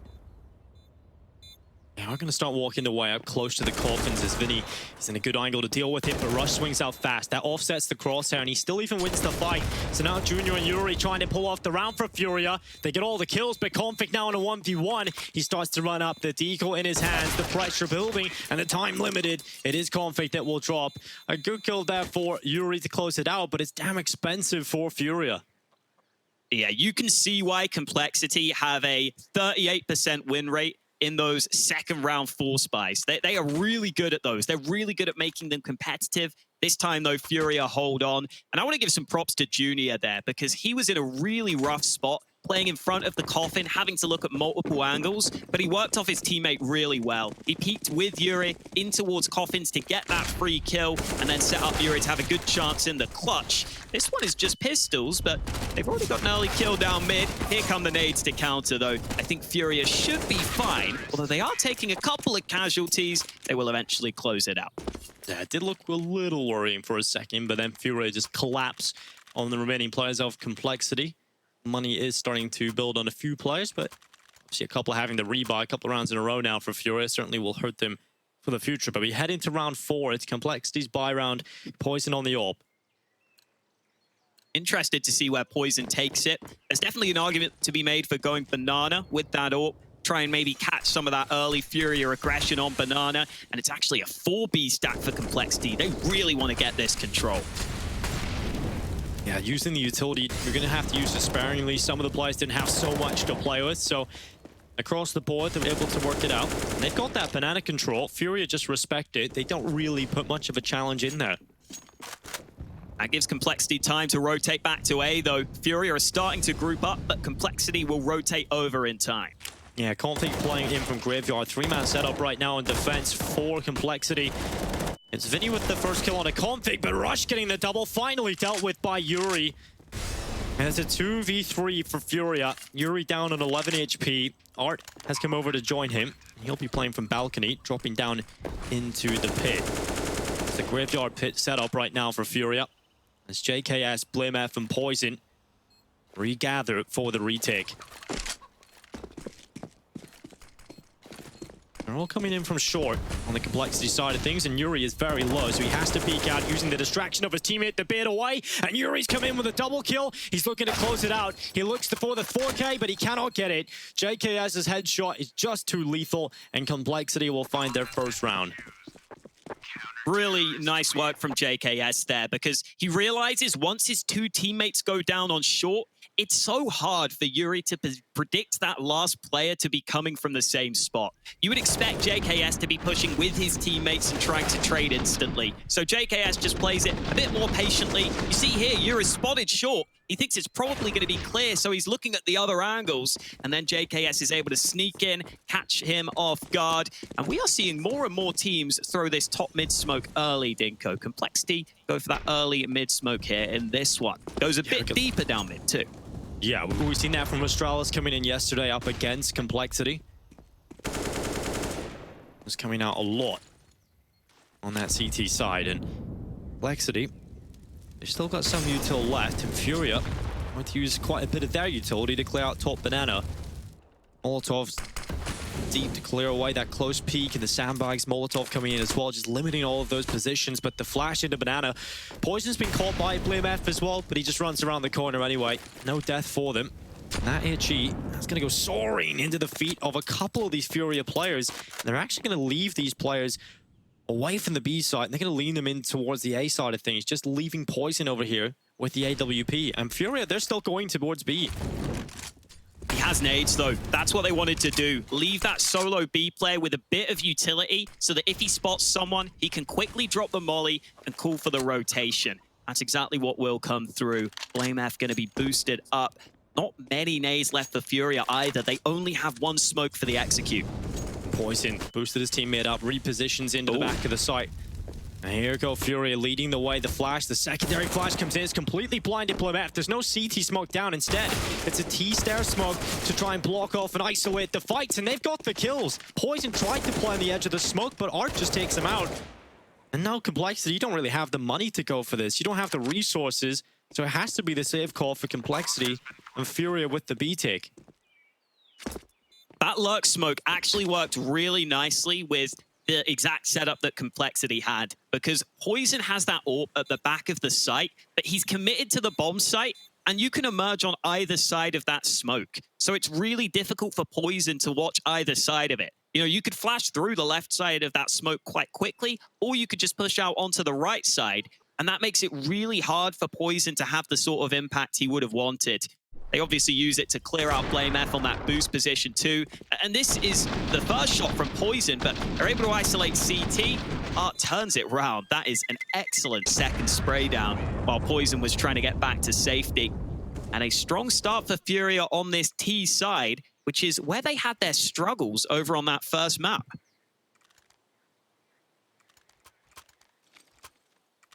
Yeah, both teams were not having a great time on the T side.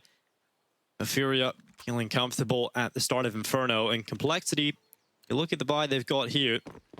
There's a couple of players, obviously the weapons that were saved over that can do some damage, but for the rest of the squad, it's not looking so hot for them.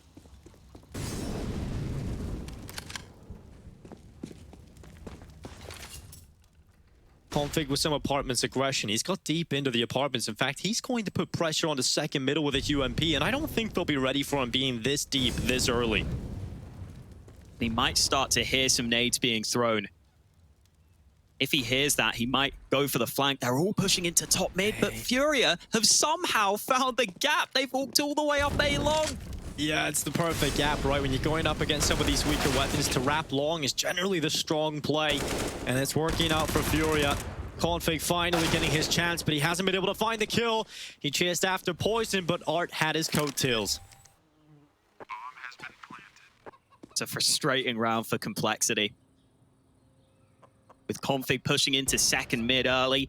If Furia go for a slower round, a more standard play towards top mid where you use some nades early, that's when Config probably has the chance, because he would have the early warning that they're throwing nades top mid and that he can start flanking. But instead, Furia kind of just go contact into top mid.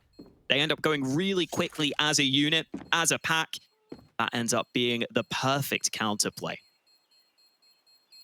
And Complexity, you know, not enough done on the other side of the map to really risk throwing the weapons they've already got in their hands into a potential retake attempt, right? So you've got to save the weapons. We'll at least have those to play with going into the next one. Money is really starting to build now for Furia as well. They're getting really comfortable in this first half. 6K for Junior, 5K for Vinny. Art up there at nearly $7,000 heading into the start of this round. They haven't really used much utility in those rounds. They weren't forced to rebuy anything really, Hawker, so it's looking pretty for them in Complexity. They've got rifles out. There's 2 FAMAS in play. A couple of M4s. It's not looking pretty for them, but again, it's the 4-man B stack early to throw some of the utility into Banana. We'll see some of those A players likely use those nades early. Art's getting into the smoke, though. They might not expect him to be so close by. Art quickly emerging round the corner, but he didn't expect there to be 3 CTs waiting for him. Yeah, but that's information. That's information passed on to his teammates who can run out into A. They know there's a potential weakness on the A side of the map, and Config, he has to deliver from the middle of the bomb site. He's found one onto Vinny. Now Furia starting to run it forward. Yuri has found out Config. Poison drops as well to Caserado, and it's JKS and BlameF left alone. 2 versus 3, and that's that information play from Art that gets the information that allows the play for Furia to quicken up and hit that A site. Yeah, I thought Complexity might have enough utility where they could rotate over in time and maybe just slow Furia down enough. Maybe just help Config with a flash or something so that he could survive on the site longer. But Config, I don't think, expected that player to be pushed into pit so soon. And I think for Config there, the real aim has to just be surviving as long as possible. Because as soon as you go down, you can see the rest of his teammates were really just kind of scrambling to get back into position. They were overlooking some of those spots on long because they were so concerned about that bomb being planted so fast. You know how hard those retakes can be on Inferno, so you want to deny that. And there's that early peek from Art, all the information. Config playing up on the site. This was the kill from Caserado. Poison thought he had to look at the bomb site because they lost it so soon. Ends up being easy pickings for Furia, but again, like you said, Dinko, just credit to how quickly Art can make that call. You know, if that's not the in-game leader going in first there, maybe he's a few seconds too slow on that call and you don't respond quickly enough. But because it's Art going in first, he can instantly say, I see 3B, just go A, guys. Yeah, and it's fantastic to see that come through as well. You know, quick communication, quick reactions from Furia. And I think that matchup, you know, in the way Complexity have been playing some of these early setups in towards B, I think it just matches up poorly against the likes of Art, who will make those kind of plays. Another little tidbit for you, of course, we know that Furia are communicating in English right now, so even more impressive they're able to have these quick reactive plays coming in based on Art's information. Complexity get caught off by it. Tactical timeout comes through. This round again, they've got better buys in. They've got an AK in the hands of BlameF. They've got the AWP out for Poison. They've got weapons to play with finally, Complexity. Still more of a lean to the B site for Complexity, but not the full 4-man stack this time round. Just 3 players vying for that early banana control. Ooh, Config taking a bit of damage in the apartments, but he will be fine for the time being. Poison is the man who's also forwards with the AWP, but I think Complexity have decided they'd rather play this one safe. They've got the rotate of rush onto A, so they're just going to chill out. Poison's at short. There's a gap on that smoke. If they try and play up long, Poison has the angle for it. But if they run close in the smoke, his crosshair is already looking at the gap. And Art runs right through it. Poison was forced to look for the wide angle, a little bit of bait from the smoke. And now Vinny getting a double kill. It's explosive. It's brutal. And Complexity, they're nowhere to be seen. I think a couple of rounds now where Config hasn't valued his life enough. In that position, when you're in pit like that, he's just jumping out in the open. He was trying to molly the apartment so that he could focus on short, but it's really important on Inferno to value your life, to allow those long rotations to come in. And as soon as he commits out into the open there, Rush kind of has to just go with him. And if you lose those fights, it's a very high-risk, high-reward style of playing that. We had the previous round too, where Config was in a tough spot on the A site, where he was alone and he went down. But for Complexity, this is getting scary, Dinko. I don't think they would have been expecting to be going down this early on Inferno. And more importantly, I don't think they would have been expecting that they were going to have to win this map to stay in the tournament. No, especially because they had their map pick first up, but against the likes of Fury, where we talked about it before, they come in, they share a lot of maps in the same pool, so it does get very interesting, and it does add that little bit of added pressure knowing that you can lose your map pick when you're up against Furia, facing elimination here at DreamHack Masters Spring. The winner doesn't get an easier matchup either, right? You've got to go up and play against Vitality, and Zaiwu is looking hot to trot in this tournament. So you have to get through this difficult matchup and then into that, just to try and grab yourself a spot in the playoffs. You'd far rather have that situation than to go home this early, though. Stern faces on these Complexity players right now. And we know sometimes they can be a team that are much looser, that they're much more relaxed and they're having fun. But right now, it is pure focus from them. They know that they are not in a good spot here. There's no one really standing out for them either on that individual front. You know, even though they were going down early to Furia over on Mirage, there was still that shiny light of BlameF, right? There was a tweet from Blood just in between the maps saying the only reason they stood with chance of coming back into that was because of the performance of BlameF in regulation. They don't really have anybody standing tall right now for Complexity. That's got to change. Oh, it's Art who gets both those kills. Trades off his teammate, Keisarato, who was committed early. These are just so quick from Furia. Such early kills in the rounds. They're getting the bomb onto B. They're getting the kills at mid. It is total domination in this round. Yeah, clean, clinical, and Furia, again, just melt the defense. And Poison is left in spawn with the AWP, and I feel bad for him. He hasn't been able to get involved with this weapon yet. 3 kills, 8 deaths, and another round lost coming in for Complexity. Fury are looking so poised in their map pick. And that money is just ridiculous right now. $12,850 on Junior. 10K for Yuri, and that's about to go up with this clean round win again. They just lose 2 players. You can't even think about a possibility of that successful retake for Complexity just because of how quick it is. It's kind of a similar story, right? Complexity are just losing players so early in the round. You can't afford to do that on Inferno. You've got to be good at being wily, surviving as long as possible. This feels like, Dinko, whenever I'm playing matchmaking and I play Inferno, I'm just playing the opposite site and my teammates die at the start of every round and you just can't do anything. Like, you can't retake in those sorts of scenarios, and you can see how frustrating that can be. It is clear to see on the players' faces right now. Yeah, especially because you know what's on the line as well, and it just feels awful when you're in a situation where you can't do anything about it.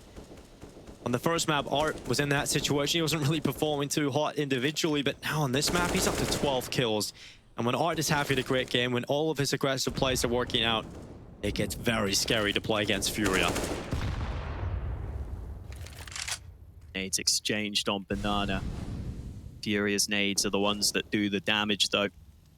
Poison solo holding A with the AWP. Bit of pressure on him to land a shot if he is tested.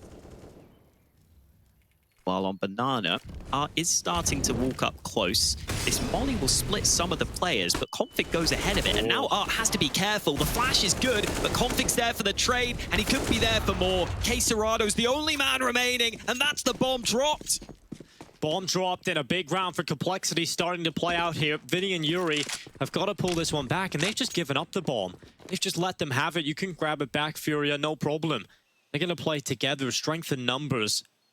Do Furia still lean in towards the B play? If they do have the site. If they go back towards A, they'll find themselves a couple of players waiting for them.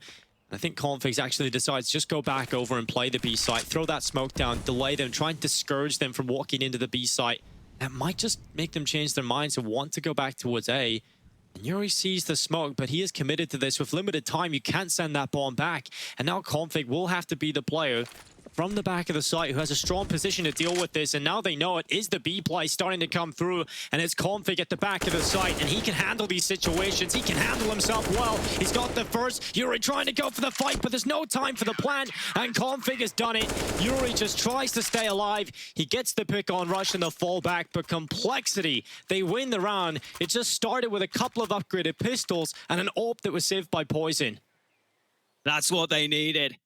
Complexity had a slow start on Mirage, and they were able to come back. They needed a round like this just to boost them up, get them a bit excited. Config played this one really well. I talked about Config maybe not valuing his life enough in some previous rounds. This time he realizes he just has to survive because Furia don't have the nades to flush him out of that position. He can get the one kill and close the round for his team. Maybe Complexity are going to start to get back on track now. This same angle for Poison early, but he's not tested. They've sent JKS down Banana early. He's got a lot of control in towards Banana, and that will allow the quick rotation from Complexity over to the A site. Poison's been able to find Yuri, and Queserado does duel out the only B defender. JKS starts to fall back now. They've got that man advantage.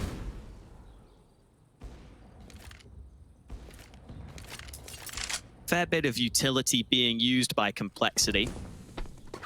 Makes sense with how fast Furia have been taking these sites some of these recent rounds. Now, how long do Complexity stick with this 4A stack?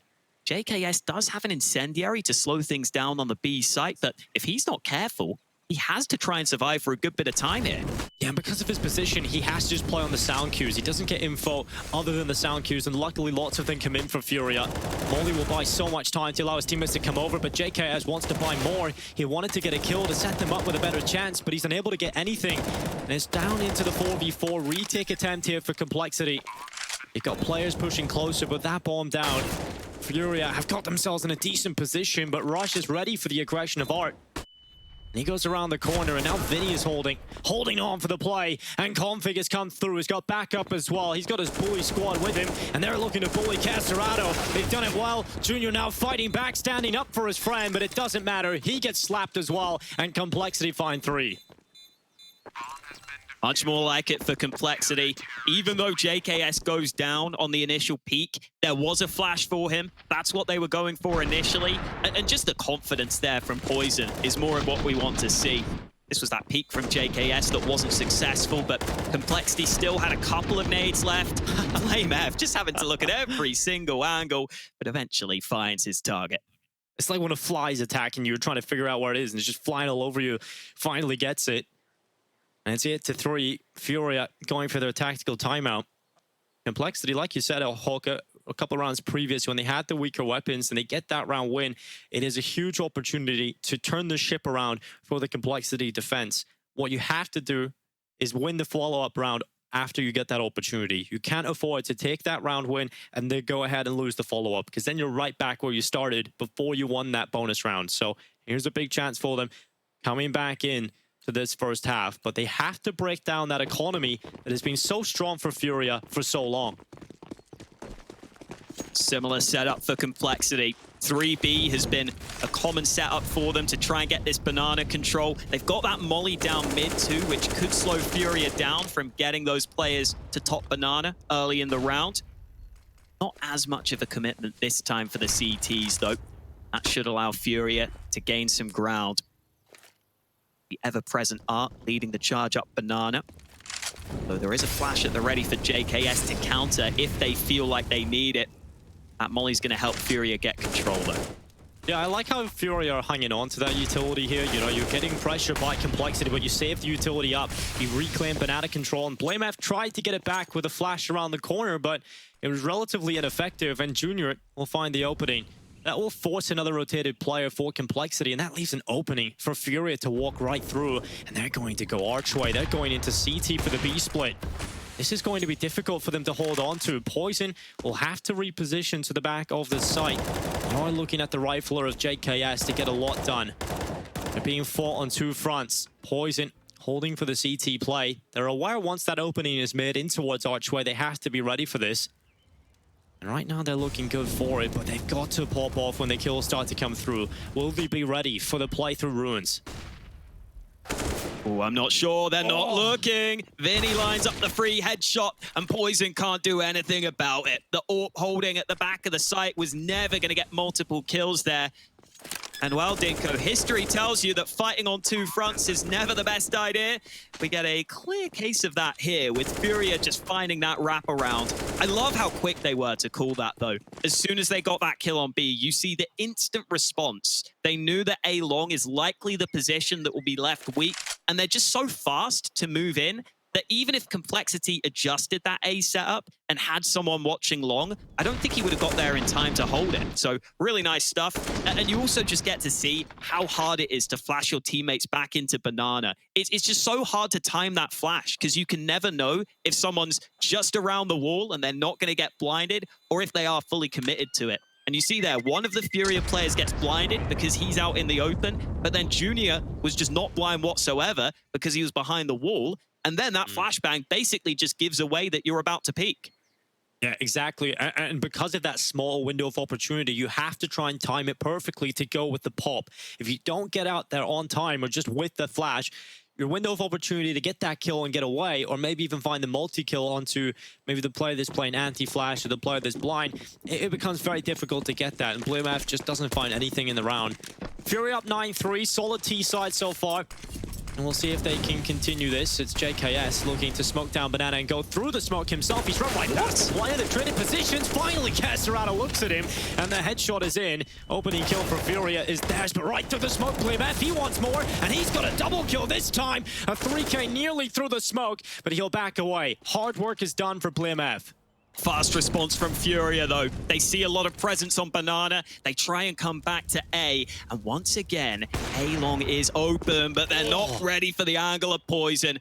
Nice find onto Junior. Vinny's trying to wrap round, but now that BlameF has spotted him, I think Complexity have the information they need. Oh, and Yuri's going to go around the corner. Config has found him, and now it's just Vinny. He's got a headshot onto Config. Be an incredible round here for Vinny if he pulls this one off. He goes into CT. They know of his whereabouts, and BlameF positions well. 4 rounds for Complexity. It hasn't been the best of halves for them, but if they can close it out 9-6, they'll be very happy with that. They've got that opportunity now. They've got a chance to do it. But much has been the story here is Furia. They've got so much money to play with, so they'll just come back at them with a buy. And Complexity on their way back into this comeback.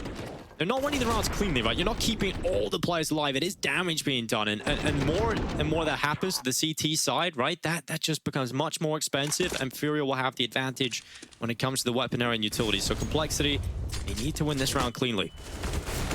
Half full smoke for Caserado. He gets flashed through, but there are a couple of players ready for him. JKS remains at top banana. He's going to go for it. 2 kills for JKS. Bomb dropped on banana. And Furia don't even get to start this round before it's already over. Yeah, fantastic round out of that for JKS. At banana control. Complexity getting in their face, stopping the attack finally from Furia. They're not letting them just take these fights. They want to put up some fight themselves. And Yuri, he should have been dead there. Config is going to go down. Yuri gets a second, this time through the smoke. There's another flanking player, though, and Yuri doesn't have his gun out. He tried to retreat, throwing a smoke onto the molly, and gets caught by the pistol of poison. 9-5, and JKS, the one expert impact player he has to be after that round. 3 kills with only 86 damage. That just goes to show how the nades definitely helped, how his teammates helped set him up for some of these fights. You see the assist for Playman, for Rush. Yuri trying his best at the end here. Given a couple of fights, that spray through the smoke just took a risk because he knew he had to take a risk being in the 1-on-3. Fortunately, it didn't account for that last player on the flank, though. And Complexity have salvaged something here, Dinko. It's been a really hard run for them too, because Furia have had full money this entire time. So got to give a lot of props to Complexity. They've won all these gun rounds, and they've got the chance for the 6th-round half. And the worst part is, Alex, you just said how they've had money this entire half. Well, the round that Complexity finally break the bank and send Fury into with 1 round of losing is the last round of the half, right? Yuri's down to $0. They just built up so much money at the start of this half to put themselves in this position. When playing down bananas, JKS has been able to pick out Vinny. Nart is going to try and trade it out, but once again, JKS has been unleashed. The Savage is taking control of Banana, and he'll get away. We know the Australians can be crazy sometimes, Dinko. We've seen it before with the Shuis. Now we're seeing it with the aggression. Could it be too much aggression, though? Because Keserato has just struck back, and they've got a wide-open B bomb site to work with. Oh, Poison had the lineup to deny the plant, but didn't take the shot. And now the 3 versus 2 Complexity. They still have the man advantage into this retake.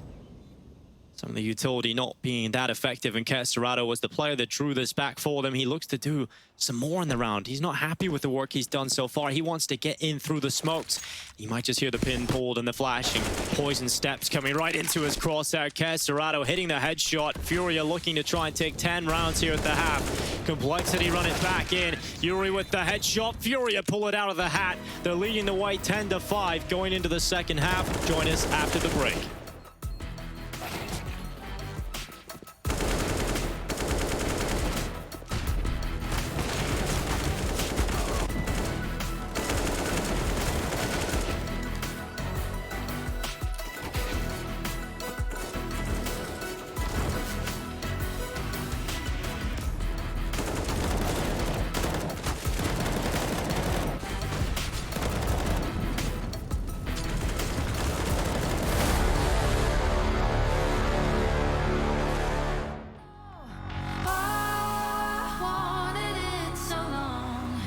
It's taking me some time. I tell myself don't stop. Like waves are breaking, I found a way, I made it. If only I don't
Am I wasting time?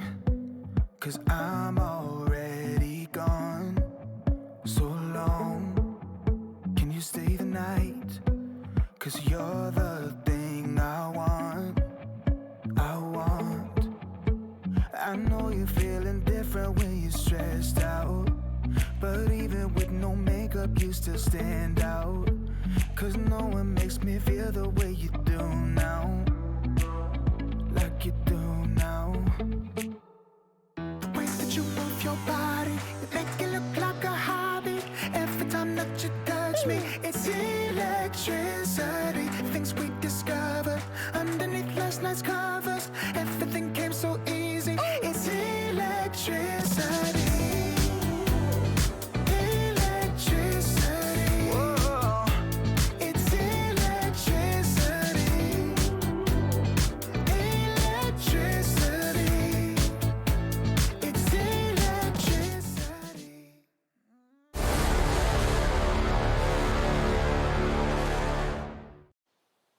Welcome back, ladies and gentlemen, to DreamHack Masters. It's 10-5 for Furia, leading the way on their map pick. They're already a map up after getting an overtime win over on Mirage.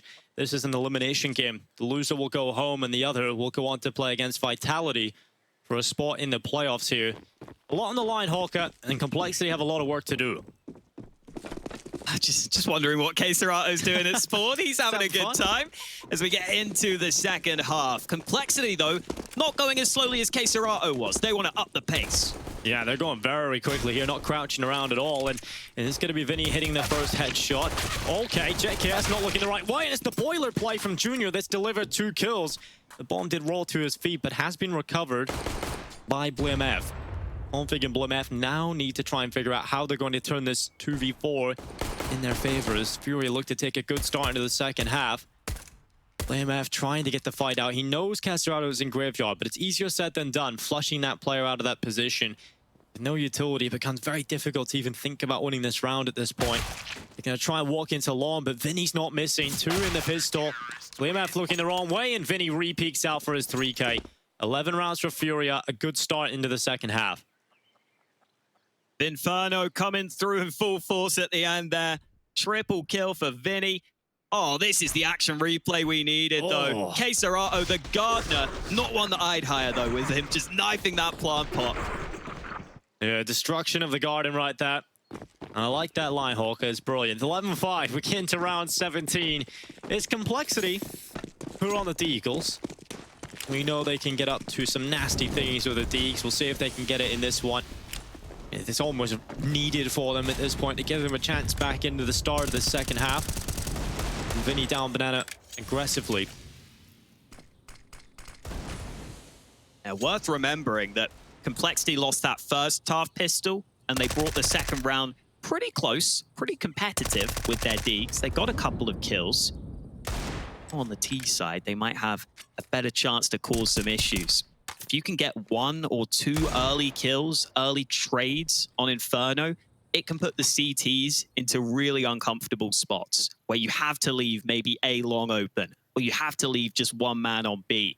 So I like the patience for Complexity, just waiting to see if you can get that 1 kill that could make Furia really uncomfortable.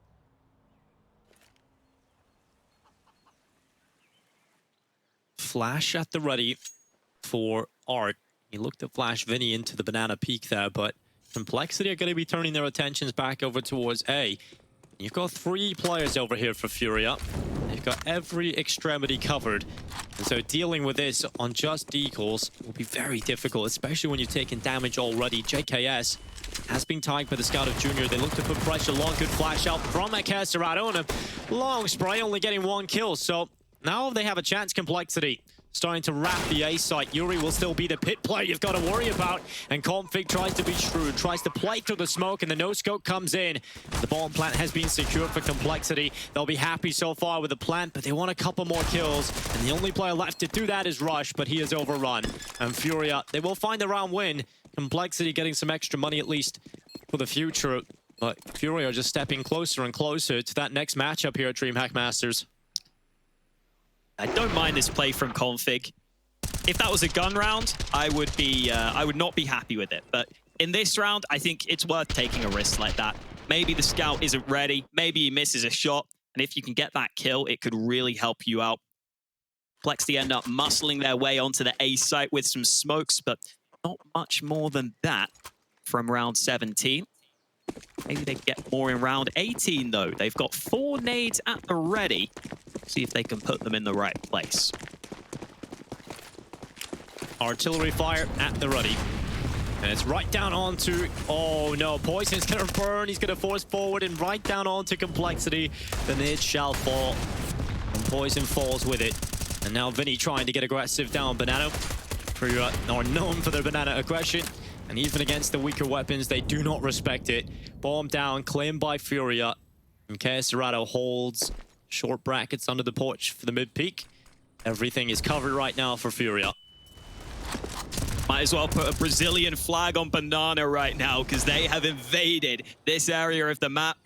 They're not going to be leaving anytime soon with the bomb in position. Just as I say that, they did decide to leave Banana, Dinko. So I have lied to everyone at home. I apologize. It's actually the Americans who control Banana now. Yeah, of course it is. America's stamping their flag down anywhere they can. And well, BlameF now trying to get out with his Deagle. Junior trying to peek out from the half wall. BlameF will start walking up and does eventually get his kill. Just so many Furia players all over the place, and BlameF eventually will fall down. 3 rounds away from an eliminating Complexity from DreamHack Masters are Furia. And here comes a buy for Complexity. I have to say, Alex, you almost have to see a round win here if you're Complexity. Yeah, we heard Config earlier. He was believing in Complexity's comeback ability even when they were 12-4 down on Mirage. They nearly made it happen on that first map. There's precedent for it, but this time they're on their opponent's pick on the T side of Inferno, and they have to dig deep, otherwise they face elimination.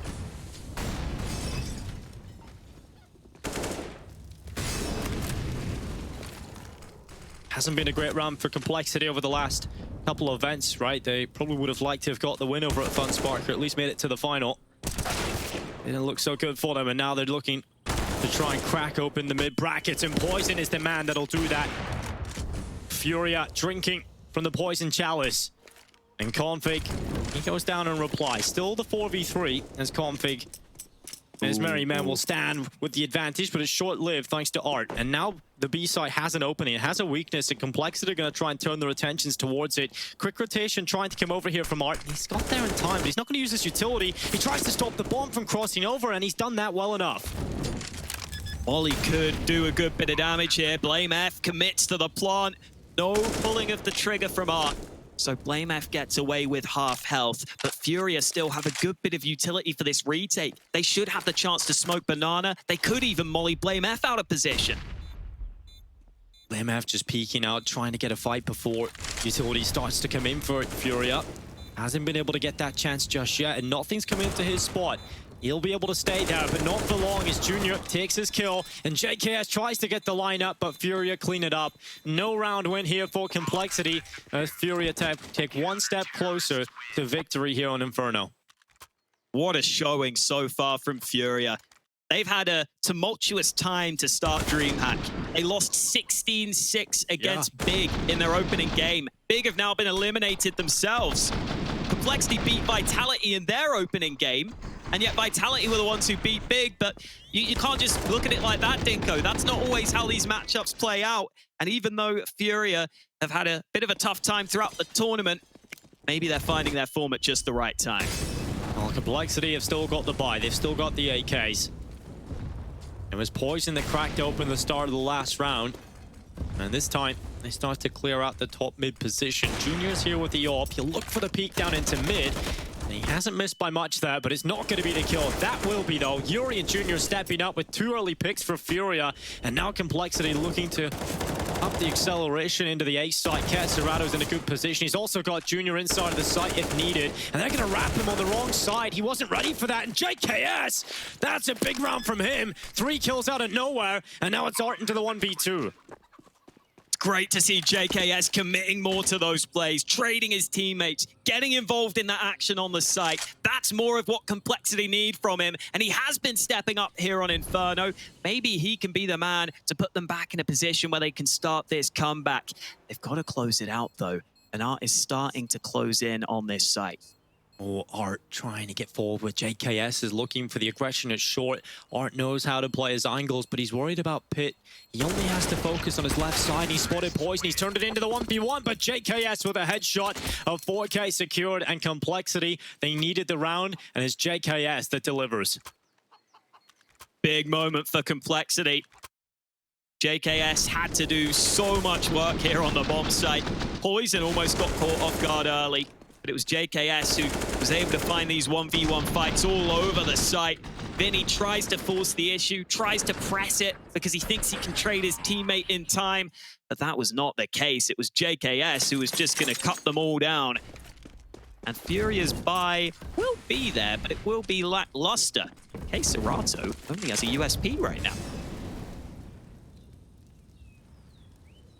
This could be a moment for Junior to step up, though. Yeah, could be. Art's also pushing down Banana at the moment, just putting pressure, and the bomb is over at T-Stairs. JKS, he's got to deal with 2 players inside of the apartment. Junior was holding the stairway walk up, and somehow, some way, no one has died in that engagement. So, right back into a 5v5, and Complexity are going to reset and start turning their attentions over towards Banana. Flash up, walking as a unit. It is still only Art here, and he's got the weakest weapon in play. It's the MP9. He's got to make that work. He's dropped back and he throws the smoke down, but are they going to respect it? The answer is just no. They run right through it. Art in with 1 kill. He looks for a second, but finally drawn out of the round. Config gets his kill as well, and that should be enough to make them feel a bit more comfortable. But Vinny's coming quickly up Banana. He's got 1 on the MP9. Yuri's in there second in man, and that's a headshot onto Poison. Oh, they're so low, though. Both CTs so low that they're already starting to back away. Maybe Yuri will think about giving it a go or doing some damage. Could isolate this fight, but he's not ready for Blame F. So easy pickings for the Dane. Huge props to Poison in this round too. He was the player that got the kill onto Art in close quarters, and it's really hard for those AWPers to sometimes push with the team, right? To take those fights when you know it's a close range angle. He had to go through the smoke and get a close range kill against the MP9 of Art. And I think Poison is really good at doing that. Sometimes he does commit to those pushes with his team. A lot of AWPers would rather hang back, would rather use the range to their advantage, but Poison pushes in with his teammates, gets the all-important kill onto the site to keep Complexity on top. Are we seeing a full spy here, Dinko, or are we just seeing some madness from Art? Looks like just a Mag 7. You know, I've been out there commentating over some of the Asian RMR events. I've seen some ridiculous things over the last few days with that Mag 7. So let's see if Art can show it up here in Tier 1 Counter-Strike. It'll be ridiculous if you pull anything off with it. He's in the apartments, close angle forward, and JKS, oh, Art looks the wrong way. And JKS deals with him well, sprays onto Yuri as well. But the flanking player of Serato, I think he's just missed his opportunity. He's picked up the Mag 7 though, might just get a better chance here on the JKS. He's holding, he's ready for that third player. Serato, can he land the shot? JKS going for the pre-fire, hits the headshot, and now the reply from Complexity is looking good. It's just the AWP left for Junior and a default USP for Vinny. Definitely a situation where you assume the save is going to be the call. Got to be ready for Blame F, though. Wow, he's being really methodical here. So methodical. Love that from Junior. And now they may be able to save another gun. If Vinny wants to go get that, he can. Yeah, I mean, there is a positive there for Furia for sure, just getting that weapon out of there. But it was cool to watch Complexity just be so patient, right? They wanted to get the info of where that saved weapon was. And once they get the info, that's only when they go into the A side. They don't want to risk anything. They don't want to throw any weapons away unnecessarily. So yes, they lose the 1 AK, but still, they wanted to make sure they didn't lose any more than that 1.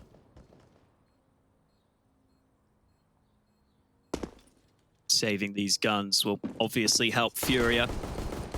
In particular, Art, who spent almost all his money ahead of this one. So those shots from JKS, close quarters with the AK. Got to make sure you land headshots because even the USP could just quickly double dink you. And he was low on health at the end there for the final one. For Furia, Junior had a really tough time on T side. He was doing a lot of rifling, a lot of AK work, and I think at times that AK looked a little sketchy. Junior has now started to step up on CT side though. He's getting a good few kills with that AWP, and now we've got the double AWP set up at the ready for Furia. Definitely excited to see what Art's going to do with that sniper. I wouldn't be surprised to see him just trying to take some close fights on Banana. Yeah, I would not be surprised at all, and I would not be against it. It's always fun when Art goes and has a round like that. So Banana aggression coming through. Art looking for some of these fights. Oh, he's not too far off getting the kill there, but it's actually Art who takes most of the damage. He's chunked down to 44.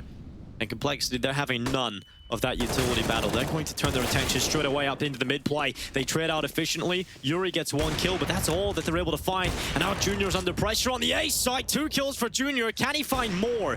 He's in the apartment still, has the cover.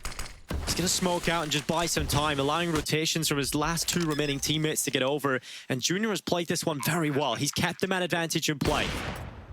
Oh, Art almost had the chance to make it even better for them, but he puts the smoke down to try and close the distance. And now Poison has to AWP close range. Same could be said for Art, though, as he sneaks behind this smoke. Yeah, Art is very comfortable in this situation, though, on BlameF. He's holding for the edge of that smoke. He knows who he's going up against, and Art is out of the round. But remember, Junior's still up in the apartments for this play, and Kesserado is going to start moving forward. It's just BlameF, and his position known. He's dinked down to 8 HP, and it's Kesserado with the headshot. They get back in, they get onto the defuse, they hold it, and they will find themselves match point, and it's elimination point now for Complexity. And another step-up round for Junior. As you pointed out earlier, that round falls apart if he doesn't get those 2 kills and survives. They were about to run onto the A site. If they can just trade Junior out there, if they can just find a 1-for-1, it's going to be Complexity's round. But Junior does a really good job at just holding back, making sure he uses his positioning to his advantage. And that was something I said previously, Dinko. I think when you AWP on this Furia team, that's all you need to be good at, is just holding those angles, getting a good couple of kills, because Art can do a lot of the aggressive AWPing, and Junior did a really good job at it in that round. Well, Poison looks to have a lethal bite at the start of this round. He's looking to try and open things up. He's done it on the AK before, but now he has to try and deal with Junior. Look at the nade damage done here onto Complexity. Poison's down to 55, and look how many players Furia have on the A side of things. Junior's going to get boosted over the smoke. It's too deep, so they won't be able to hear anything, but they make noise on the dismount. Config's trying to see if he can sniff them out. A couple more nades being used. Smoke goes down onto long, but Complexity is starting to assemble an attack on this short side of the A site. And Junior has transitioned into the site with the AWP, and here comes the execute. Furia ready for this, but Config and Rush, they don't care. They're finding kills, and Kesserado gets cleared out as well. Complexity onto the A site. Even though Furia had strength in numbers, they're not strong enough to deal with a Juggernaut. I love that round from Complexity. That was really well done, because they kept the pace to their play. They kept the contact style while also using a lot of good utility, right? The double nade stack into Pit, into Yuri's position, takes him down incredibly low early. They had a couple of mollies to clear out 2 separate positions, but they also keep the pace of play where they use some of their own nades and mollies early, but they're quick enough that Furia can't respond with any counter utility. And that is a really fine line to try and chase sometimes. Sometimes those nades are going to be a bit too early, and you're just going to kind of give away the push. But instead, Complexity play it really well with the pace and with the nades. And they're still going strong, Dinko. They're not going to be going down without a fight. Attack timeout for Furia ahead of this one. You got to look at the resources they'll be able to pull together. It's not ideal. They don't have a whole lot. Their bank account does not run deep, whereas Complexity have everything. And a comeback is certainly possible. We cannot count Complexity out at any point. They came back into Mirage when things were looking rough. They can do it again here in Inferno.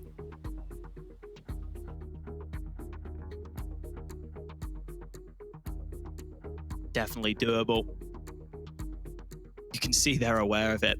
Complexity have just been full focus in this game, and they've had to be. Yeah. No time for playing around. Yeah, there's absolutely no time where you can sit back, you can relax. The stress is on, elimination on the line, and they're just 1 round away from going out of DreamHack Masters. They're going up against what is a very scrappy buy of Furia. They've got the AWP in the hands of Art. They've leveled out the money around 2k average. So it will be the future purchase for Furia. Complexity still have to deal with this one. They don't want to be losing too many members either. On their comeback trail, they will want to have as much money as possible. Config clearing out brackets. There's a long smoke out for them. Now they look to methodically clear out Banana, but Art is going to throw a smoke onto the molly and go for the aggressive pick, and he has found it. Opening kill for Furia. Does he go again? Art is going to go through the smoke, but this time misses his shot. And that initial aggression could have thrown the round into disarray. Could have made Complexity think twice about hitting B when they realized they were running into an AWP. But now it looks like they've made up their minds.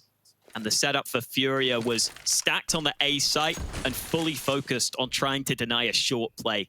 So there's no way that Furia can do anything about this. See them all just stacked on that A bomb site. They haven't even spotted Config, who's been waiting on long. They won't be able to save that AWP either. Would expect Complexity to throw that one out of the map. Careful, Config. They're pushing up short. We could turn around when they're not looking his way. He finds one, isolates the fight into the 1v1s, and that is clean from Config.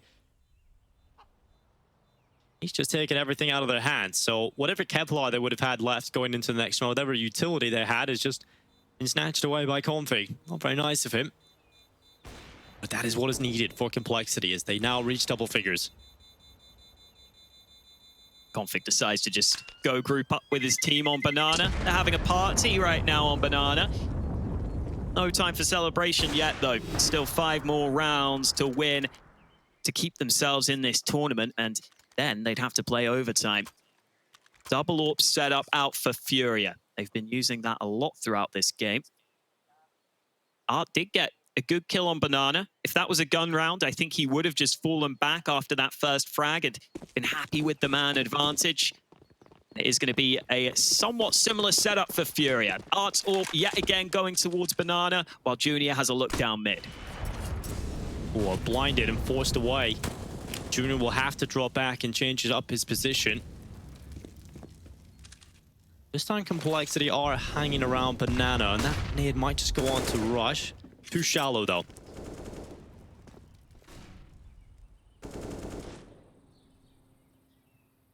Art still sticking around at top Banana. Couple of nades used by Complexity into the A site, and that is something that Furia have taken note of. They've rotated 4 over to A. It's Art solo B. He may have to step up on the hold here because Furia are showing no signs of rotating right now. No nades left for Art either. It has to just be kills for Art to try and delay them, to try and break them down. Rotation does start to come through here for Furia, but the weight of the round does lie on the defense on the B site.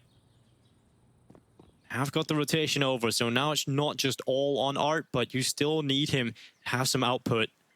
Setting up the Coffin's explosion, the artillery fire is actually going to go into CT.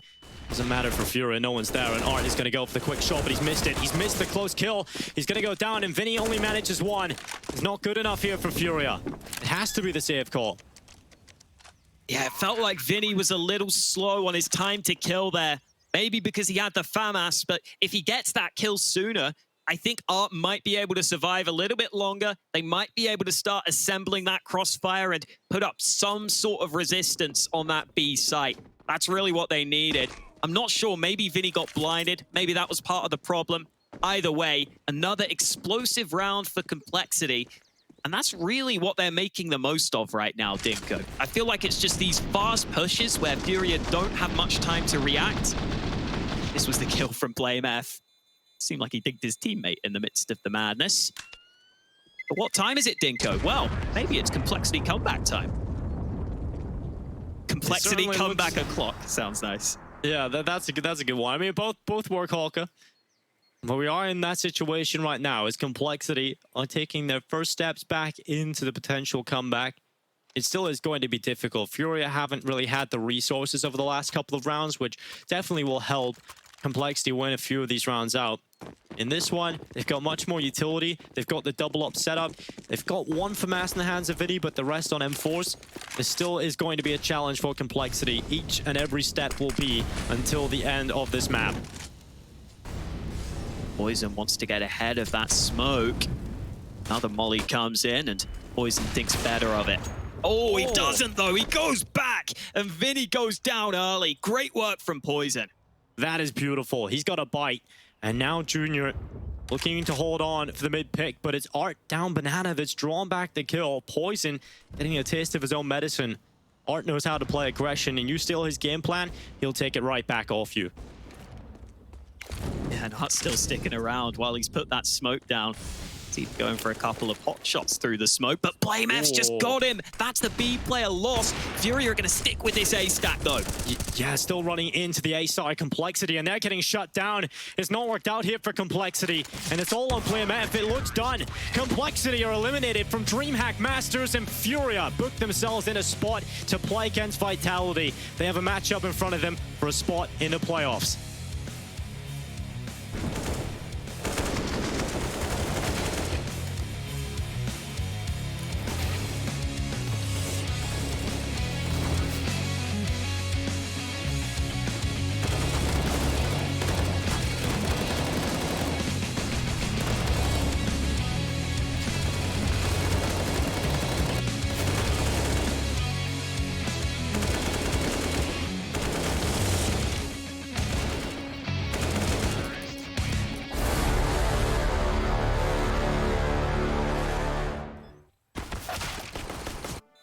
I can hear that sound. They're never gonna hold me down. I'm higher than the ceiling now. And then I need to worry about, 'cause I got no problems. I know it's gonna be alright. It's getting better every time.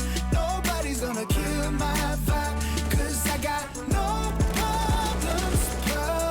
Yes, every day was a war. Yeah, it kinda took a while.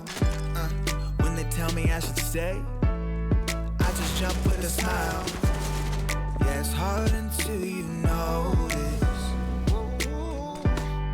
Everybody's got their moment. When the sun comes up and I look around, I can feel that love. I can hear the sound. Listen up. They're never gonna hold me down. I'm higher than the ceiling now. I need to worry about, 'cause I got no problems. I know it's gonna be alright. It's getting better every time.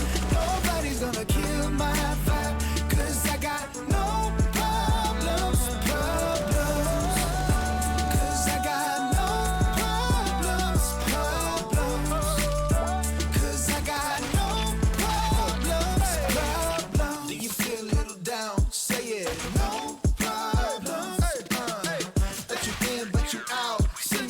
No problem. They're never gonna hold me down. I'm higher than the ceiling now. Have none I need to worry about, 'cause I got no problem. They're never gonna hold me down.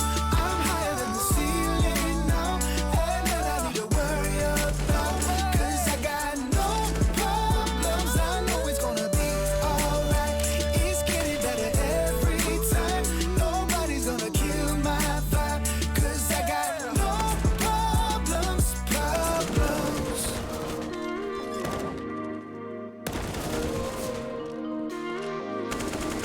Was it over before we met? Or could you love me again? 'Cause you're the memory that I can't forget. Something more than regret. If we go back in time, can you forget the lies and I'll believe when you deny? We've always been the same, playing our selfish games, but never learned to say goodbye. You're my type, but I'm leaving you with or without tonight. Baby, can't you see that? Just like on Mirage, Furia was straight out of the gate on Inferno, but this time Complexity couldn't quite catch up. Furia proving all of us wrong on the desk, showing they are a team to beat in this competition, but will they be able to beat Vitality tomorrow? Well, that is a story for another time, but right now we've got to talk about what happened in that last map, Maniac. For me, one of the key things is the fact that Junior, he has a vulnerability on that T side when he has to hold the rifle, which we see on a map like Inferno at the moment. Yeah, he stepped up massively on the CT side. Just to quickly touch on that scoreline, it's a 16-10-11, but we have to mention that Furia won both pistol rounds and they converted in both occasions. So I truly believe that the map was very tight. You could see as soon as Complexity had all the weapons and the resources they wanted to have, at the end of that second half, their strategies were really hard to control for Furia. So the Brazilians won the rounds that mattered the most, and I don't think there was a huge difference between the two teams on this map, but if you win these key rounds, that's enough. Yeah, I mean, it comes down to the key rounds. We did see, like Maynek touch upon, there was a couple of rounds on the T side from Complexity I really did enjoy. And kudos to Complexity, right? Even though it looks like they're out of the game, in both the maps, they were able to dig in deep and able to, you know, make it at least very, very close. But Furia, a little bit too much to handle. Like you pointed out, Frankie, the kill spread was really good. Junior was stepping up as well, everyone chipping in. And for the side of Complexity, Config was, I wouldn't say nowhere to be found, but he had a bit of a quiet game there, and I felt like that was the difference maker for the side of Complexity. Well, we have got a friend on the phone, because that's what he feels like now. It is Vinny. Hello, guys. Hello, Vinny. We have to talk to you after a map of Inferno. You must be feeling pretty good to still be in the game with your team. Yeah, definitely. I mean, we're working very hard, and I mean, we're going step by step. You know, we had a couple of bad matches, but we're getting through. I was just mentioning it on the desk, so I want to mention it to you now. What are you doing with Junior in terms of making him feel comfortable with the AK on your T side? It's something that it's kind of new for him. Just the way we play this kind of maps, I would say Inferno. Our T style is really fast-paced. So sometimes if he had the AWP, it's kind of structure to have trades and supports in the middle of the round, no? Vinny, firstly, congrats on the win. Obviously, very important game for you guys to win.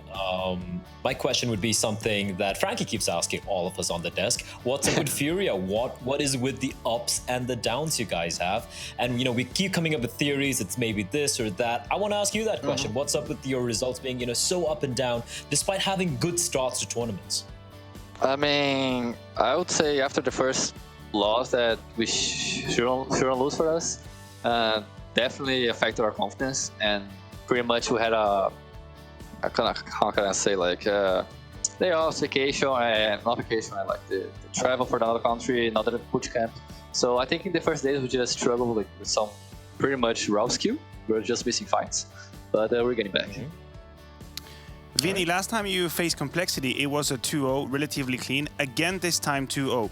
Is there something about the way they play Counter-Strike, just their style, that suits you well and you guys just appreciate it? I mean, definitely, we love to play against them because we always have a good read of what they're doing. I would say we just struggle on the Mirage side because I think we're just getting too nervous with the big lead, you know. And on Inferno, I would say definitely the thing that will didn't help us on the CT side was putting the AWP in the wrong positions, no? And when we fixed that on the match point match, was easy for us. Vinny, before we let you go, how do you feel about that matchup against Vitality tomorrow? I mean, I think it would be a great match. I mean, they are in adaptation phase, you know, like us, and I think put both teams in a 50-50, you know. I want to take it. Well, good luck. Hopefully it will be a Dia de Furia for you, and give our best to the team. Congratulations. We'll see you tomorrow. Thank you. Obrigado. All right, showing off a little bit of Portuguese out there. I mean, I don't know much. I know. I know. Obrigada, because if you're a man, you say obrigado. And I know empurra, because the Team Liquid fans have been restocked is the wrong word, because they're real people, Frankie.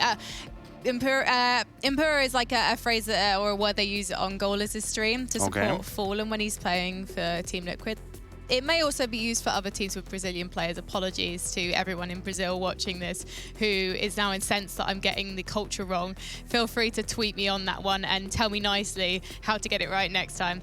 But yeah, a great result for Furia, of course. And I know that Blair, you are actually keen to turn the tables now and actually talk about something that happened to Complexity. But before we do that and go through that round, this is an update of the upper bracket. I keep saying this, but I'm going to say it again. That match between Astralis and Heroic tomorrow is going to be absolutely epic. Do not miss it, for goodness sake. And now you can see in the lower bracket, we have 2 teams in the running for a spot in the playoffs in the quarterfinals, Vitality or Furia. That will be kicking things off tomorrow. The first match of the day, 1:30 Central European time. So yeah, don't miss it. And also, I don't want to miss this opportunity to see Blair take us through round 24, because this is when Complexity managed to actually get some guns and up the pace. Yeah, even though they lost the game 2-0, I just want to point this thing out, right? Like, so it's 15-8. Their backs are against the wall, against the ropes. Fury almost have them in the bag here. And the way they just slow things down, they're composed. They have a belief in this hit they have. Look at this, right? They slowly creep on up. There are 4 players. The 4 players, so many rounds. Furia, they I wouldn't say called it a gamble stack, but they were gambling on the fact it was going to becoming an A hit. But look at the utility usage and the way they rush in with the utility, right? Double nades towards pit, and even though there was no one towards the pit, the way all 4 members, like this hive mind, just pushing on in and completely dismantling that hold from Furia. And I gotta say, like, it goes back even to Mirage as well. A few rounds, which if it had gone the way of Complexity, I feel this game could have been very 50-50. It could have gone to OT. Heck, it could have even been 2-0 for Complexity, but they need to work on some of the weaknesses they had on the defensive side of Inferno, and maybe later on when we get to see them, we'll see a different Complexity coming out. Is it as simple as that, Maniac? Just CT sides they need to work on? I mean, we could see at the end of that first half, the 3 rounds string that they have is basically finally winning that banana battle. But being completely all in that situation, I think when you play against Furia, the map control that you want to have, you cannot just go half-assed. You really have to go in and you have to deploy the utility, the resources, and the amount of people you need to really take it. You do it cleanly, and then you pull back. If you go a little bit, they'll punish you. All right, well, we have to take a short break. I think it's probably going to be about 20 minutes, because when we come back, it's going to be Virtus Pro versus G2 fighting for a spot in the playoffs. Blair, thank you so much for your hard work today. We will see you tomorrow, and we'll see you guys at home in about 20 minutes. Hard work. We are finding our pace. I like the way we function, the way we work, the mood is good. I don't feel pressured, I just feel obligated to win, to practice, and to improve as a player and as a team.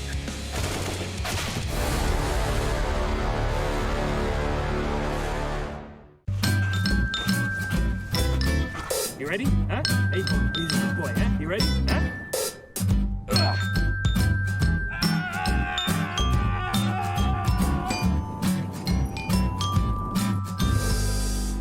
Start your esports career now at play.eslgaming.com. Do you own a piece of esports?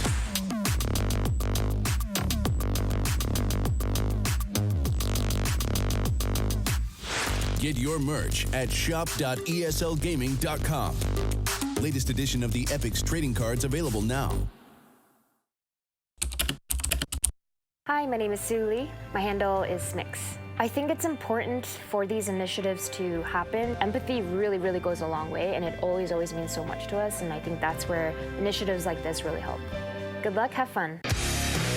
We're moving on to the North American Grand Finals here at the DreamHack Masters Spring 2020. An epic best of 5 coming your way between none other than Team Liquid and Furia. 5v3 for Liquid. They're going to try to pressure onto this B site. Case Dorado at bat, dodges the flash. The MP9 is good for the first 2 and nearly even the third. But that does give Yuri a chance. He's very quickly back in from Market, and he's blowing him down. Last man up is Naf, and he's thrown over Yuri. Tagging Henny to 55. Now that's a big deal, because you can see those half bars or less for Furia. A bit of a labored spray from Henny, but he's good for all 3. God, dude. And yet another pistol round, but Naf, well, he's sitting back behind a triple, peeks out, double headshot, triple headshot for Nafly. He's looking like a liege, but it seems like Twist's now gonna have to take some of this burden. Ooh, that's a chunky frag.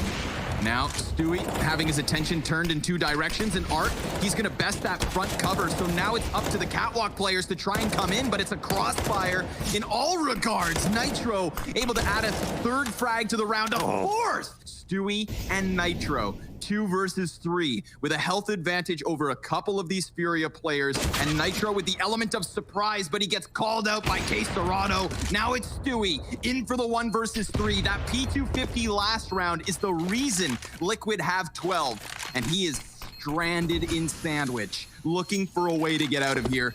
That smoke grenade not quite on the mark. Oh, a second shot and another chance for Stewie. Time too far gone. That's Furia with 15 on Mirage.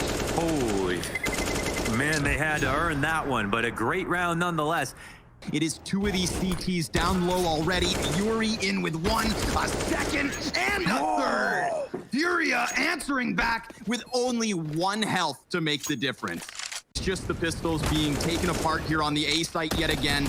There is the peek from Stewie on the flank, and he will drop bomb. Gets away unscathed. Fresh magazine in the CZ. 12 shots for the 2 kills, and he's gonna do it! Stewie 2K. Yuri claws it back, 1v1. He's just tapping through the tarp. A single shot will do the trick, and he's gonna get it. Yuri stands tall as Furia lead by 10. Starting to come back around these corners. He's gonna try to look for the angle, but look at Naf's position here. He's on top of the fence. So very awkward for K-Serrano to try and get the bomb back. That smoke grenade could be exactly what he needed. He does a bunch of damage to the player in the back, and Naf, well, he's just got that 67 HP. K-Serrano, a little bit more, but not too much time, so he ducks out the moment he gets the bomb, and then almost swoops back into connector to steal that kill. But Naf now only coming up. Molotov at the feet of K-Serrano. He swings out wide, and Naf doesn't keep him pinned. So K-Serrano, he's trying to hone in on this. And Naf, he's dropped. Furia taking the round. Says, respect me. Naf, he's got a bit of room here. And more importantly, he's picked up that M4, so he's going to continue on his flank to A, dropping another body. Yuri, he's tagged up low, and we may just have Team Liquid with a bit more fight in them, but K-Serrano has found the bomb. Oh my God. Dude, the case is wide open once again. K-Serrano sitting on the off angle. They're coming to trade, but the first guy coming out, he's low. The second guy, instant headshot. It could be a 1v3 to put Furia on championship point, and we know what K-Serrano can do behind a smoke in the clutch. And these are very new angles, man. It's not a comfortable position for Naf to have to try and retake this. This bomb, K-Serrano just sitting on it like a mother goose. He hopes Nafly walks into the crosshair. He's gonna swing, and K-Serrano does it dirty. 1 versus 3. This is his map. We've got Team Liquid limping in. They've got 2 Mac 10s, 3 Deagles, and Art, he's gonna do it dirty again. He's on the back of this A hit. He sees the bomb already, and it's a minute 35 still to go. Dude, they have no idea. They're gonna come down the ladder in front of him. He's gonna show that he's right there. Yeah, there's a player that can flank. He's gonna get that kill too. Done. It's done. Nitro, he's tapped down. Art finishes the round, and we crown our champions. DreamHack Masters Spring 2020 belongs to Furia. The brilliant Brazilian resilient, an excellent 3-0 in this grand finals.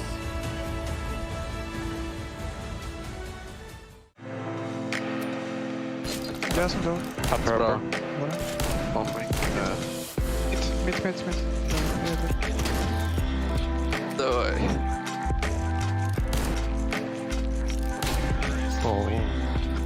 Снизу. Справа. И у меня. Лево где-то. Да. Горе лао.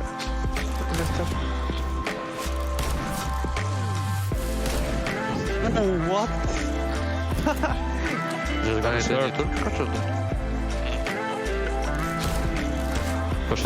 Left and right. Gore idzie, flash do it. Right.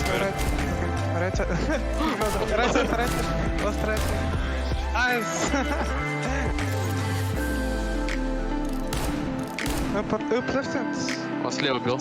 Где-то справа. Right lower. Справа. Nice.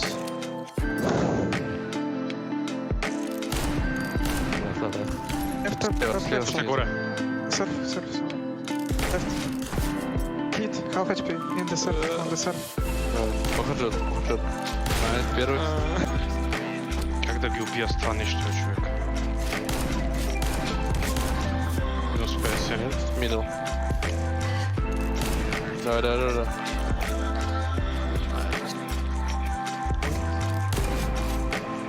У меня твой слева.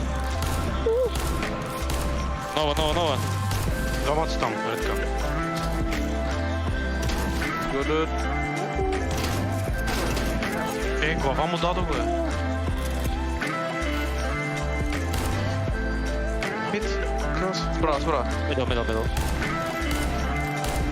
Hit well.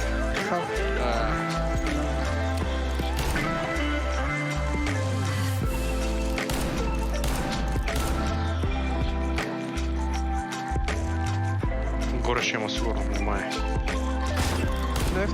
Слева прилетел. Убил, найс. Up left. Попал в него, по тобой тип. Left.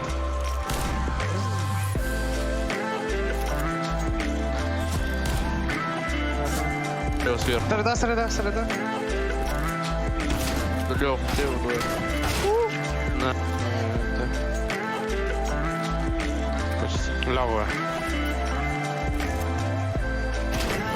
Лавая. Найс, по тобой где-то. Пацан.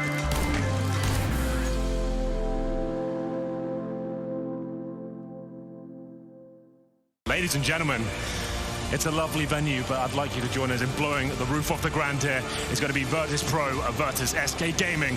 Kobo to kick things off. Let's make some noise. So Pistols again, wreaking havoc as they always do, but look at Fur. Through the smoke, walks in behind, and a spray down on a Mac 10 gets all three. It's up to Snacks. 1 versus 3, and Fallen says, nah, no way, not again. This isn't New York. Very promising for SK going forward. They keep going towards this B-side to great effect. This execution working out so nicely. The rushes are on point, and we'll see whether they can continue this good form. Oh my God, what? I need to see where that even was. That's at the new cubby. He wasn't fully backed into it. That is an impressive lineup. Was that even... What wall did that go through? As soon as the smoke bloomed, he fires the shot, and yeah, we have to see that from a replay. On a map no one expected Here we go. on the panel that we would have had it. So he fires in the first one. And so is it this wall in front that counts? But no, that is on the actual new cubby. That goes straight through broken wall. Perfect lineup. Pasha waiting. He's going to go. Oh, the flash timing is perfect. Taco gets him down. No chance for Pasha to strike. Nice shot. Snacks up close. And a straight flash high in the sky. They won't be able to dodge. Means he can go back for more. And he certainly will. Finds a second and a third. Snacks on fire. What a shot! As he picks up a fifth for Virtus Pro to close the half. Just now, in front of where Snacks is playing from, Bialy does have vision. Tries to get the headshots. Has to back off Ticket. They know he's there. So he doesn't have that angle anymore. Push through though, and Snacks. They don't see him. Finds one already. Looks for another. He's got the headshot. He's looking for the third. He's got that as well. Snacks control.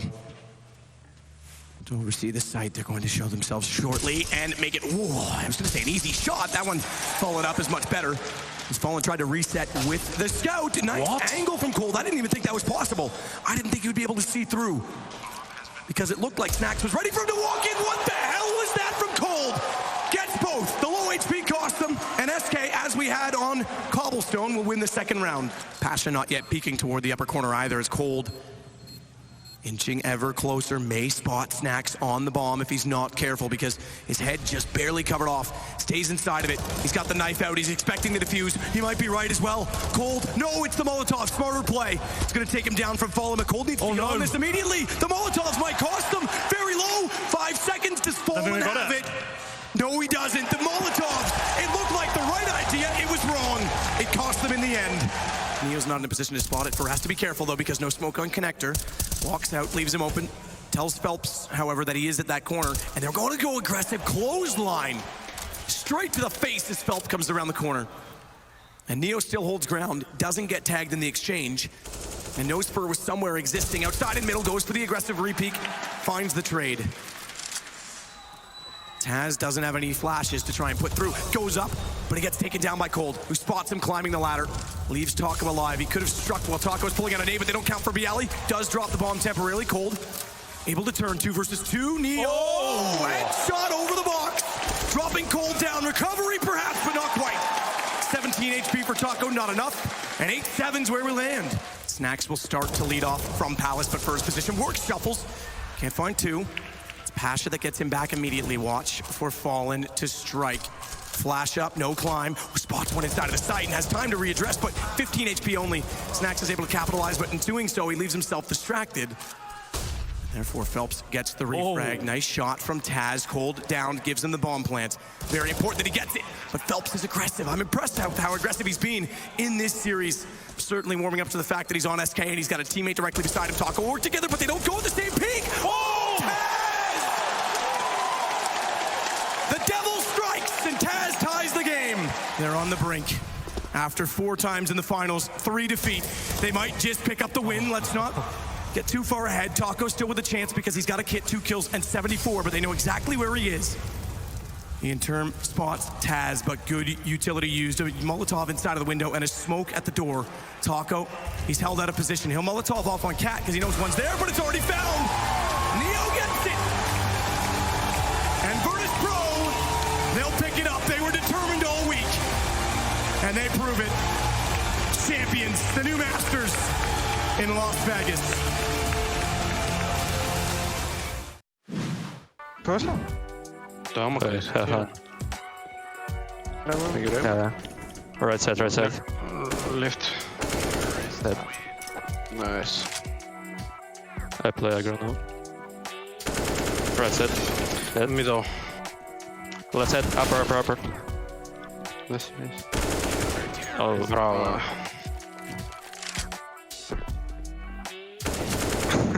Middle, Right side, middle.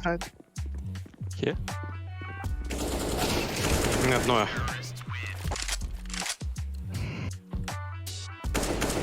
Right and left. У меня здесь слева. Upper. Живи. Nice try. In middle. Слева убил. Upper. Брат, кто мапа, чувак? Oh, that's it. Right Left and side. mid. Убил слева. Dead last side. Слева, сверху. Left. Nice. In the middle. Оба на серфе. Дясную. To your right side. Nice. К ему заходит чувак. Иди не горе. Подо мной идет. Nice. Left side. Слева сверху.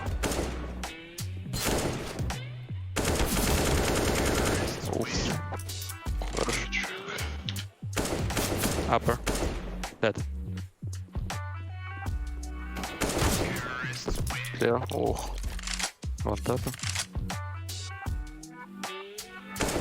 Ляво. I'm on red bull.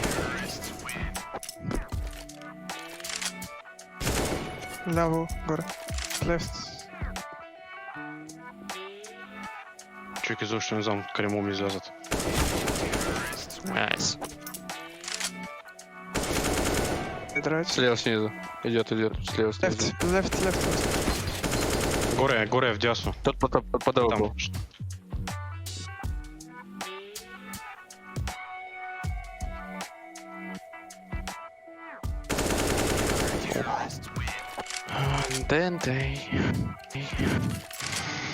Я испугался. Right up. Дясную. Поправ пушит.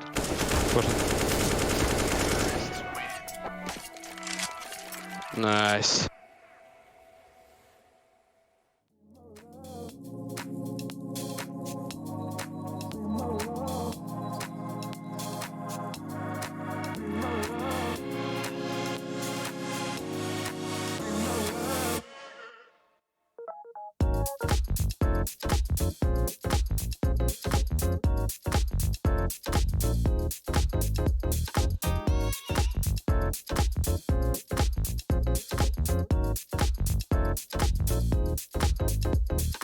If you wanna be my love, boy, we gotta take it slow.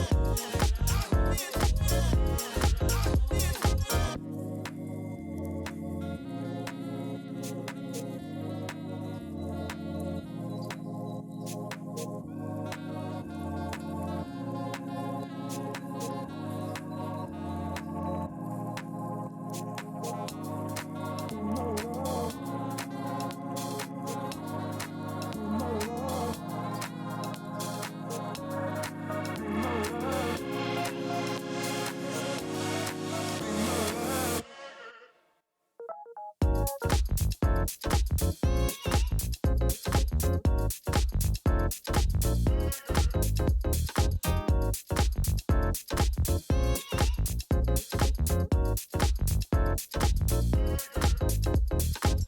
you wanna be my love, baby, gotta take it slow. If you wanna be my love, I'll show you what you wanna know.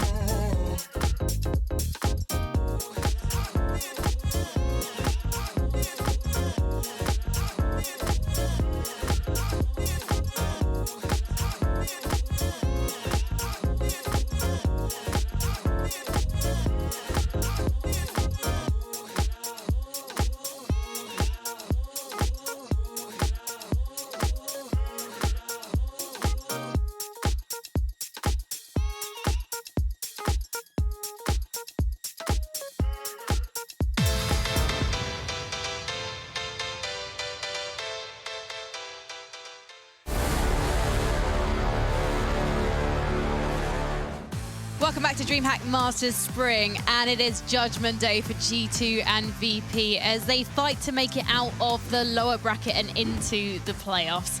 And it could potentially be quite the match that I feel like Yanko's been looking forward to all day.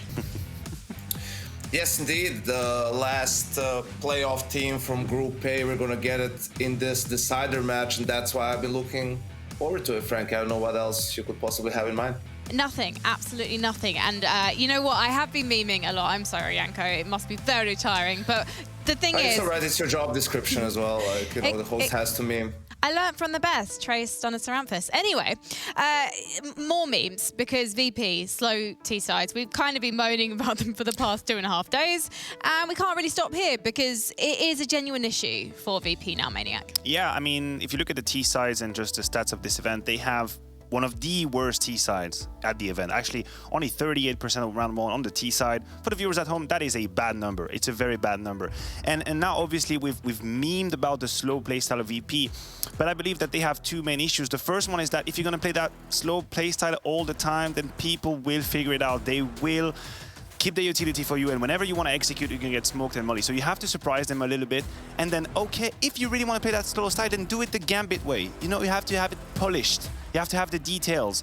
It has to be picture perfect when you execute. It cannot be messy because you only have 20 seconds. So VP have paid the price so far. And you talk about judgment. If VP gets eliminated here, there is a lot at stake. As far as I'm concerned, they're not a top 5 team anymore.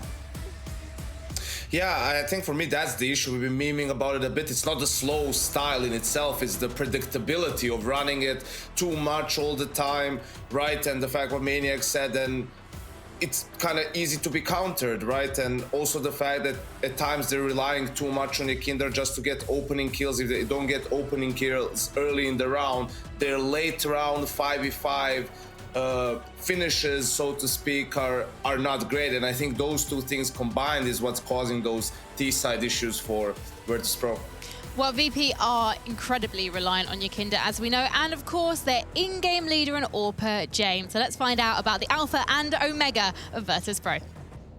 In a world where Virtus Pro are no longer Polish, where CIS teams have begun their rise to power, and a cartoon game threatens the safety of North American Counter-Strike, two men are tasked with bringing Virtus Pro back to their former glory.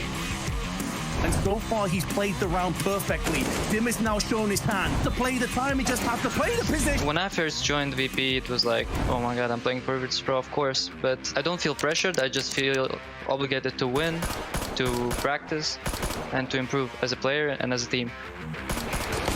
So much damage, they're all dead. Featuring Marek, Yekindar, Galinski as the Alpha, and Dazami, Jane, Ali as the Omega. When there isn't much time left to save the world or your AWP, that's when it's Jane time. But the feared is nothing without the fearless. Me and James are kinda, I would say actually completely different people. I'm a really stubborn guy, I'm a really straightforward player, and he's like more cool-headed guy, mind games, all that stuff. One man tasked with opening up the rounds and the other tasked with closing them down. Can the cool head of Jane and the hot-headed Yekindar combine to vaporize their opponents? Or will the whole affair come out a little bit lukewarm?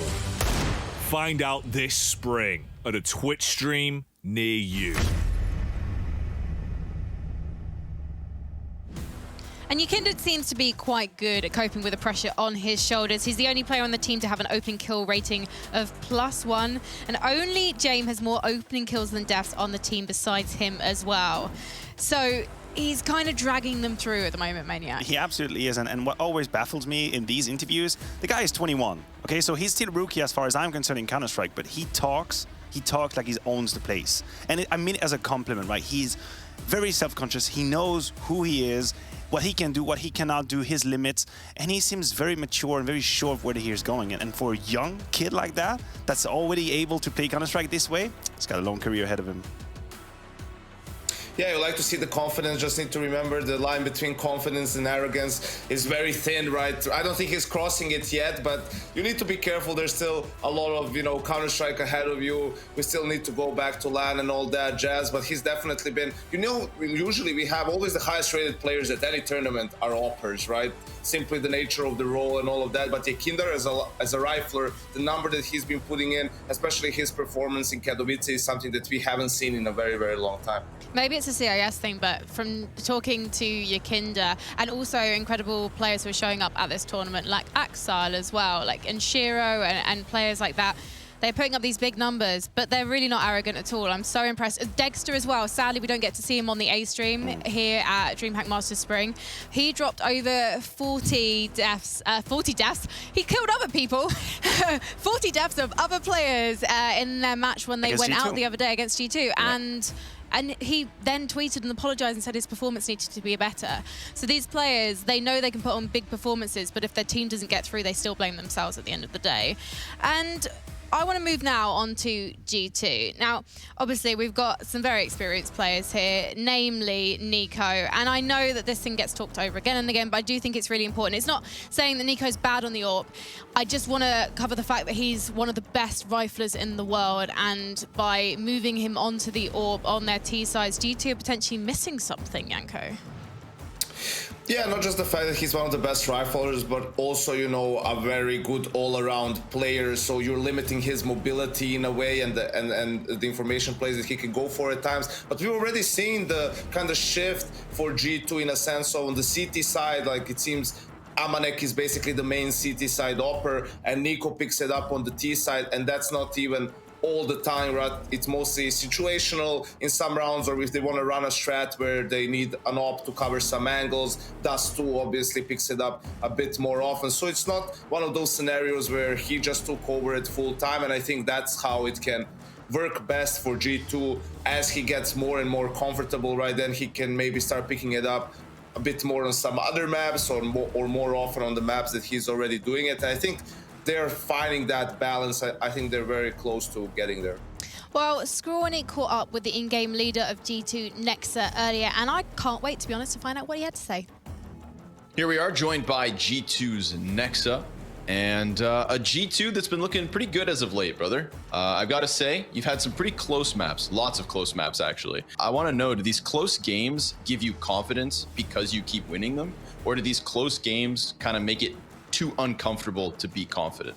For sure, they're giving us a lot of confidence because even in like the previous iteration where we were playing without Nico or with Kenny while Nico was there as well, like when we were losing, we were actually losing this like super close games. We were losing in overtimes. We were losing 16-13, 16-14, and they were all super close maps. And I think our confidence took a super big hit. Like we had a period of like 5 months where we were just losing, bombing out of tournaments, and we're really bad in general. And I think it's super important for us to actually string along a couple of wins and actually get that confidence back and build upon it. And the most important thing is that like we believe in the process ourselves, and we are grinding hard to actually make it back to the top. So when you have VP ahead of you, a team you don't play often, and a team that we know likes to go into these like, very late boiled down executes or plays off of their highest rated player, Yekindar, and his aggression. What do you think of this matchup in terms of a head-to-head? Does this play style, benefit or take away from you? One thing I'm really excited about is actually having like a different opponent to square off against. I think our games lately have only been like the teams we played, Dust2 Mirage, and they are a super strong team. I'll say that they looked a bit shaky lately, like compared to how they were at IM Katowice. But I think the foundation they still built is still there, and of course they have individuals who can pop off. Like Yegindari is like the super carry. He's been playing exceptionally well. But at the end, like you cannot leave everything just in the hands of one player. So all I can say is that like I feel confident going into the matchup. Well, these two teams haven't played each other since April 2020, just over a year ago. So as Nexus says, it's something refreshing for them.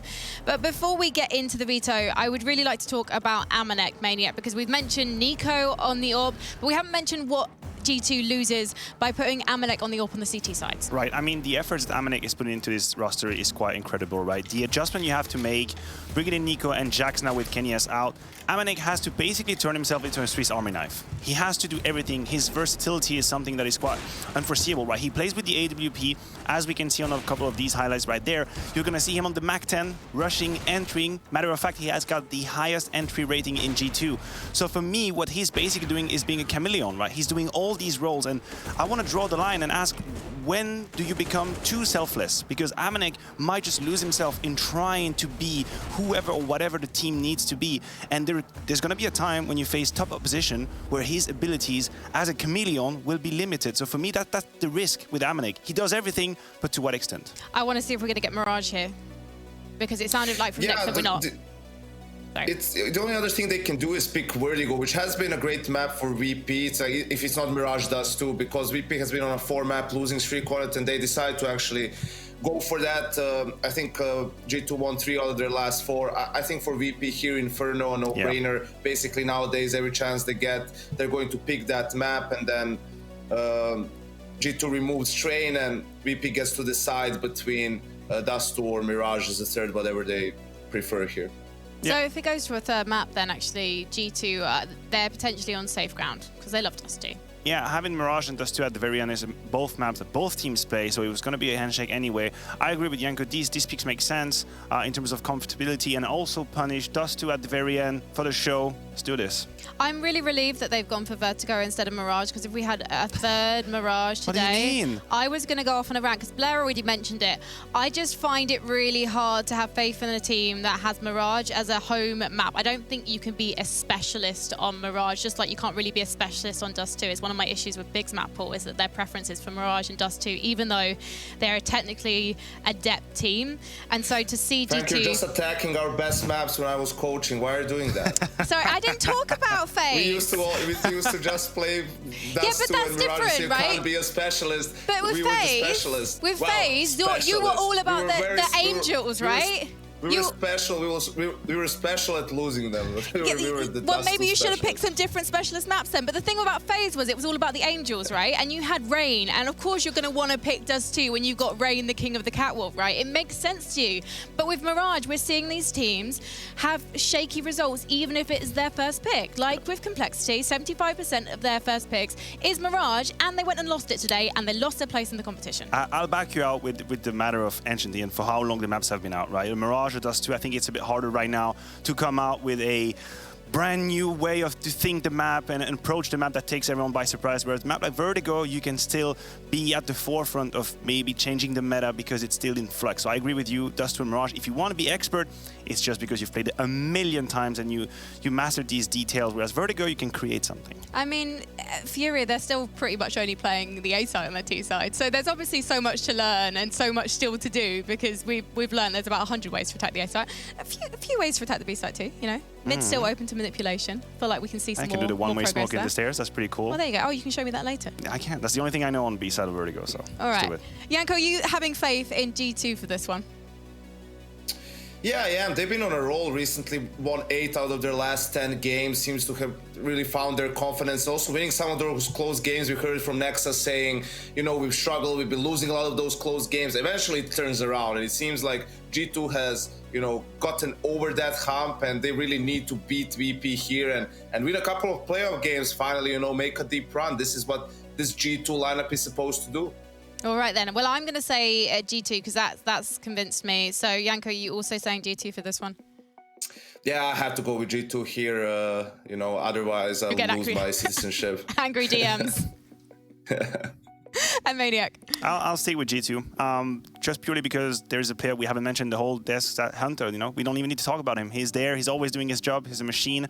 I've been a Hunter fan for a while now. I'm all to the cause. Have you got the receipts for that? No. Okay, I thought not. Right, all right, then we're going to head over to Dinko and Hawker because I'd like to hear them have a little conversation about who their faith is in, how they feel about casting a VP. In fact, we can have a two-way conversation with Dinko because I've been dying to compliment him on his shirt. So let's bring that baby in. All right, where'd you pick this one up, mate? Well, I don't know. I think it was ASOS or something. I think, obviously, we're getting a compliment back. Frankie, your jacket's looking on point today. Thank you. Yeah, I think it's from ASOS. I like to wear some crazy shirts sometimes. You know, it distracts from the fact that I am a baby caster, right? Twitch chat gives them something else to talk about. Hawker, has Dinko ever worn a shirt that you've been like, maybe pare it back a bit? Just every day, every shirt. No, I'm kidding. No, I'm kidding. I like this one. I like this one a lot. No, he's doing well these days. All right, well, talk to us about this matchup then. VP versus G2. Which way you feeling, Dinko? I mean, I've got to go with G2. I think when you look at VP throughout this tournament, they haven't really inspired me, especially on that T side. And I think, you know, G2 have come into their own a little bit. You know, look at some of the individuals. They're starting to feel a bit more comfortable. Nico's being freed up a little bit more with Amanek taking the roles. I think Maniac describes it really well. Amanek kind of, he's such a people pleaser, right? He sacrifices his own abilities just to set up for the rest of the team. And if there is a player you're going to do that for, it's Nico, right? He's so much space he can be creating. So, yeah, I think Amanek's doing a really good job for the team there. I think he's quite an unsung hero, and I think the dynamic looks a bit better in this tournament, so I'm going to go with G2. Hawker, can you not let us down, and can you now say VP? Because everyone is saying G2, and that means they're probably going to lose. All right, look, you've put me in this position, Frankie. I'll do it. I'll say VP. I think that G2 play a loose enough style where I actually do feel like Yakindar's going to get away with some of those plays. I'm hoping he can crack open some of those rounds. And I also just don't think they're going to look as bad as they did against Na'Vi. I just don't think they're that bad. I'm going to be honest. They had some really bad rounds there. I'm expecting them to do better here. Yeah, I mean, a lot of those executes, right, where they're going for that slow play, you have to be perfect. You have to have that pinpoint accuracy when you're coming into those final few executes. And we were seeing them double smoke out CT, or double smoke coffins it was, and leaving CT open on Inferno and some of those B executes. So, yeah, you kind of hope that little things like that can be fixed as the days go on, right? That's not so much of a big issue as just fixing it once the game's over. You know what went wrong, you can fix it quickly, but we're heading into Vertigo. It's do or die time for VP and G2 as they look to bite the back and get themselves a spot in the playoffs. The loser will be out of DreamHack Masters, Hawker, and neither of those teams want that. Starting on Vertigo, a map we haven't personally seen too much of throughout the tournament so far. Excited to see what both of these teams can show us on this map. I'm definitely keeping my eyes on Hunter on this one. He's had a couple of really good games on Vertigo, and I just think his rifling style can work pretty well on this map. So we'll see if Hunter can have a good performance, because he's been G2's highest rated player in the last 3 months. He's been killing it. Yeah, the 1x bet odds at the top of your screen favoring VP coming into this one, just like you, Hawker. On the T side, G2 starting to put a couple of players in towards middle. It'll be Hunter, Jackson, Nico leading it that way. Nexa and Amanek holding down the lines for that B and ramp aggression. The mid play definitely looking to come through here for G2. And Buster is up here on top of construction. They haven't been able to pick up any info. They didn't spot Buster up there. So they're going to drop on back, leaving Nico in towards mid. They've got plenty of time to play with still here, and I'm excited to see what G2 have up their sleeve in this one. I think VP have a boost going on. Indeed, they do. Kickert's up on top of it, so they're going to have a couple of players fighting towards ramp initially, and then maybe they'll try and spring the trap of this boost, because when you see CT's fighting aggressively for ramp like this, you might not expect that boost to be in play. Oh, Yakindar, good opening kill into the pistol. Hunter's gone, and now Nico. He was placed in the middle at the start of the round. What has he got in store for G2 in this round? 45 seconds left. Buster is still up there on top of construction. And it comes down to the patience game for Buster. He's still in that position that he started in at the start of this round. The kill can pull back, but Nico, he's not going to be looking up on top of construction. Kicker and Buster getting the kills, and they've busted this round open.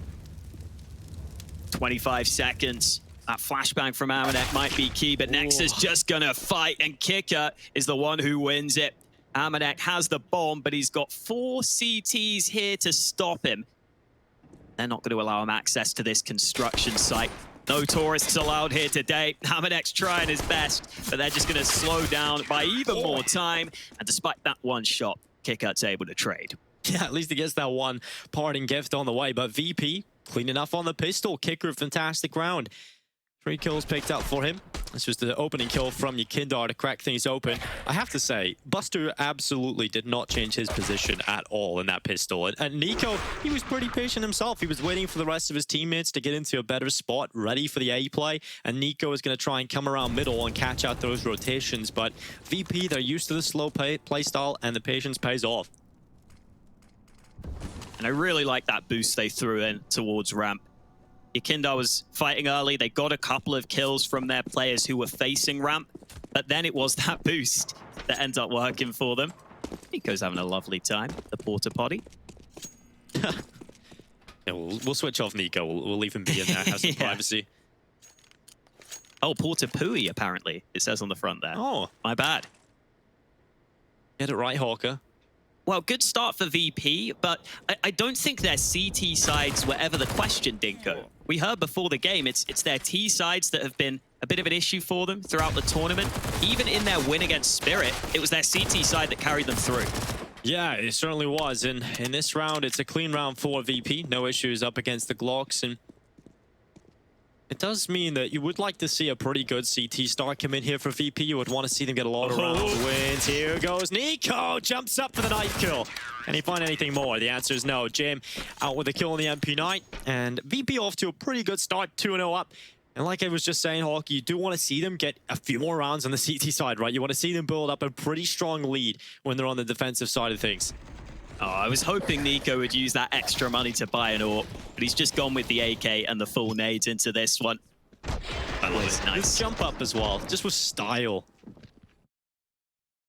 Like Assassin's Creed right there. Little smile on the face of Nexa early. They'll get ready to run their first gun round ahead of round number 3. Smoke down ramp early. Hunter trying to spam. This is something you guys are going to have to get very used to here on Vertigo. Always get this spam fight back and forth early. And then once you're actually on the site, we get another spam fight when the site smokes are down as well, Alex. I mean, it's a lot of spam. Good nade onto Nexa too. That is an issue you have on the T side. There aren't that many positions you can play down here, so those nades can land through the smoke and do a good bit of early damage. Sometimes the CTs do want to keep those nades for the later round though, maybe to deny a bomb plant.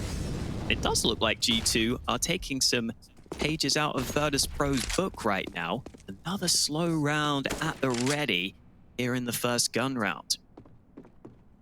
Yeah, just being methodical, waiting out that utility, trying to draw as much out of VP as possible. VP obviously showing that they wanted to use the smoke into the ramp early on, a couple of pieces of utility to slow off what could have potentially been a faster play from G2. But they've still got utility left here, VP. And that smoke's going to allow G2 to walk up into short shelf.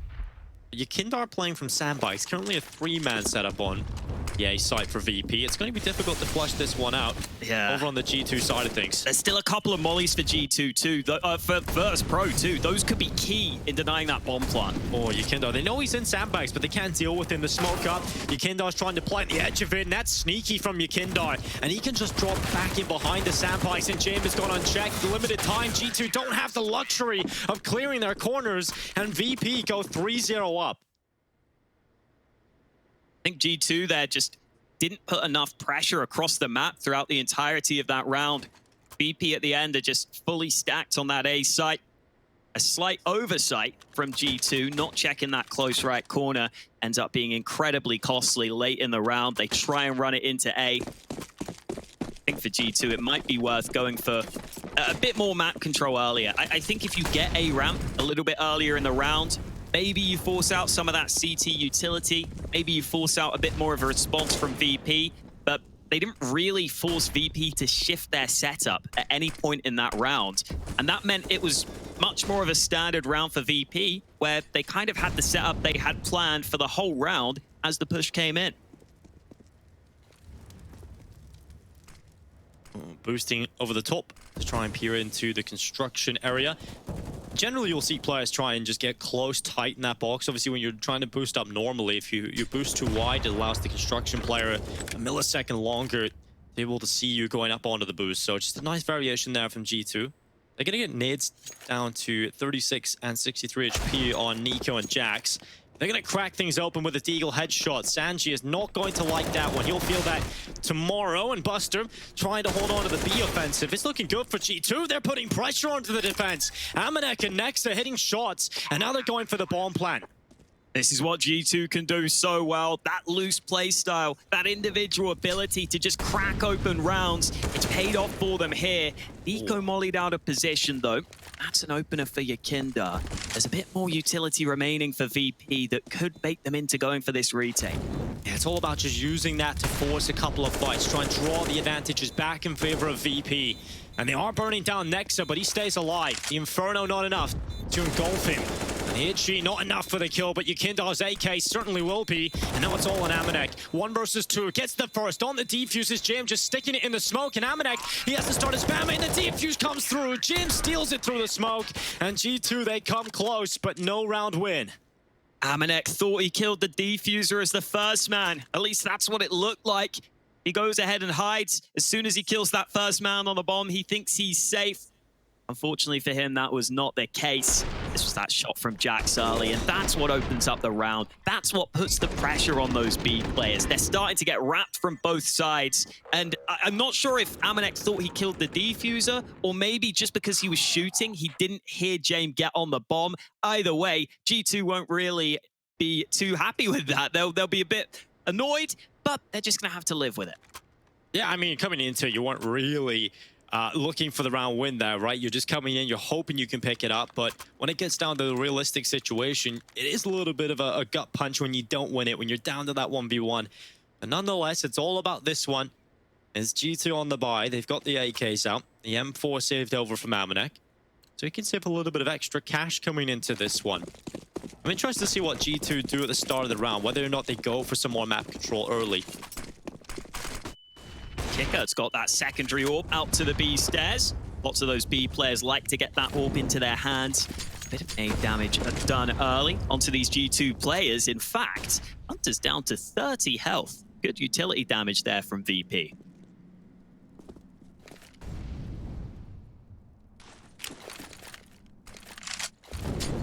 Oh, wow. Smoke. Good molly deep as well. That's beautiful. That smoke lineup is so deep. And that's going to keep G2 back. That gives a lot of control over the VP. That's so cool. I love that they've got that smoke in deep alongside the mollies. That's a really nice way to take away ramp, and they don't even fully commit to it, right? Yakindo doesn't need to push all the way in because he knows he's forced G2 away from the position just with the nades. And now G2 don't feel like they can go back into A ramp as comfortably. They're not even going for that control right now. They're looking elsewhere. Yeah, they're going straight back into middle, and Nico and Jax will be the 2 players leading this charge. Sanji will throw some utility, receive some in return, and now Virtus.pro, they make the required adjustments based on the information they've got, and now G2 will go back into the ramp. Jim is sitting up here ready at the top with the AWP scope down, and G2 start to come this way. 30 seconds left. Jim hits the shot. Starts to drop back, and Nico now making his play out middle. It's been spotted by Sanji. And now go G2 into the A site. The smokes will deploy, but there's 2 players waiting for them. There's 2 players here, but the smokes have kept them back. Only 1 player, though. Yakindar's got in front of them, and Jax clears it. Molly onto the default spot. Smoke there as well, and they want Amanek to move over to the left side. He is going to find a spot to plant that bomb safely, but low health on all the G2 players here. Look at Kicker right now on this flank. He's coming in behind. They are aware of this possibility, but will they be checking this corner? Kicker, well played. Amanek taken out. And now 2 low HP G2 players down between VP and their 5th round win. And Kicker is their nightmare. 3 kills picked up for him. VP get on the defuse, and it's 5 rounds in a row for Virtus.pro. Showing us a couple of different looks here early on this CT side. This time G2 did try and switch things up slightly. They tried to go for a bit more early control, but VP kind of just take it away from them entirely and then stay in control of this situation on the retake. Kicker having a really good game to kick things off here in this best of 3.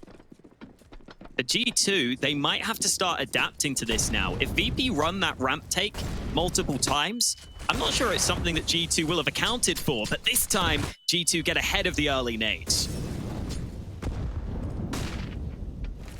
Oh, poor Hunter, man. He's taken a lot of nade damage lately. He has not been having the best of times. Here on Vertigo, 0-5 and getting a lot of near damage at the start of these rounds. Walking out in the middle, finally challenging that construction position. Is Kicker with 1, but Nexa has cracked open with the reply, and now the B site's under a lot of pressure, and it's Buster that'll have to step up to the mark. He only gets the 1 kill. Nexa and Nico, they're finding themselves the important kills, and the missed shot from Jame. It's not too far off, but it's Nico that secures the first round for G2, and it's a faster one, right? To put a bit more pressure on the VP players. Inject a bit of pace into the proceedings with the fast split onto the B site. And oftentimes you are only going to have 1 man on B, 1 man towards mid. That means every kill is so crucial when you go for those B splits. The CTs really want to just try and trade at least somewhat decently so that the retake is possible. But when G2 win those trades early and have Nico at mid cutting off the rotate, it looks great for them. And Hunter finally getting involved with an early fight. Yeah, that's much better. Hunter will be happy with that. Finds Jakindar, who has been a nuisance over towards the A ramp at the start of this game. So now he's out of the round. That's one of the danger men out of play for Virtus Pro. Yeah, they're just getting that early ramp control now, and it makes a huge difference. It's forcing VP to go for some counter-aggression. He's trying to clear this corner. Kicker looking for it, but Amanex there, ready for the fight. In goes Buster. He's trapped out in the open, but Hunter's low on health, so I'm not sure if he wants to force this fight. He's going to look for it, though, and Buster finds him. Yeah, great stuff there from Buster, using the gap to get the kill onto Hunter. And now Buster has just turned around back into a 3v3 single-handedly. And what is the response from G2? Last round it was the B split. This time they've got to try and figure out a different avenue of approach. And Nexa walks right into Jame, and he will take those kills all day long. It's Nico and Jax, 2 playmaking players, left alone in this 2 versus 3, but Buster has been the bane of their existence, and he will continue to be so. Nico and Jax fall in tandem, and a reply from Virtus Pro is swift. Another round where G2 try and make the most of mid. Some teams don't like to do that, but it was kind of a backup plan for G2 in this round. It looked like they were just defaulting, maybe starting to set up around that B site, and unfortunately that aggression is not something they were able to handle. Great start to this game for VP. Their CT sides continue to look good here. A couple of MAC-10s for G2, though. They could have bought AKs, but they want the SMGs for the fast play. Yakinder shuts him down. Quad kill on the ramp, and he was all alone. He had to do it by himself, and my God, did he deliver. Yakinder, that is incredible. And now it is just Nico left. Yakinder looking for the ace. He's looking for all 5. A filthy lineup, but it's Nico that has stopped the ace from coming in. Yakinder will not find all 5, but he's certainly done enough to put his team on the edge of victory. Buster coming around the back site, and now it is Nico who has to step up with a superstar clutch. 5 players in front of him, and Nico starts to walk his way up the ramp. The bomb lies in front of him. Molly to clear the sandbags, reconfirming to the Virtus Pro players that he is still making his way up the ramp. And right around the corner is James Orp. He's holding forward, and Nico trying to bait the shot out, but James is so quick. Headshot locked in, but what a beast. Yakinder just mows them down. Never wanted to stop fighting. That's the Yakinder way. They call him Yakinder the Unyielding for a reason. He's never going to give up on these fights. Mows down the 2 MAC-10s. They try and turn around, but they're a little too late on the communication. And then James is always that man in the back lines, ready to just play it safe and pick up the pieces. Well, that's the play of the game so far, Hawker. And a timeout having to come in. G2 need to reset because this has not really been working out so well for them. They've tried lots of different variations, right? They've tried to change the pace up. They had a slower start at the beginning, trying to be methodical. They go for the quick B split. This time, they buy the MAC-10s. They try and put pressure on Yukindar, but he doesn't crack. He just holds. And so where did G2 go with this now? They've tried a lot on their T side, and VP seem to have the answers. Yeah, I still think you fight for that ramp control. I think that round is one you assume isn't repeatable. And you don't need to go for the same quick aggression like you did in that round, right? You can just slow it down if you want to. You can just slowly go for that ramp control. James going to peek with the AWP, but he's been blinded. No chance for the opener. And Hunter is, again, having to play that hard role where you're that first man up, trying to gain ground for your team. This time he's done so safely, not even taking any damage, Dinker. Yeah, he slipped his way through, and he can call it to the rest of his teammates that it is completely clear, and you can walk up comfortably. But dealing with the A site defense, that is a whole different story. Yukindar this time without a kill. Jim now, he needs to step up, and he's got Sanji alongside him. Amanek and Hunter at 2 versus 4. And G2, they need round wins. Amanek's over on the B site, and Buster's just about to have a look.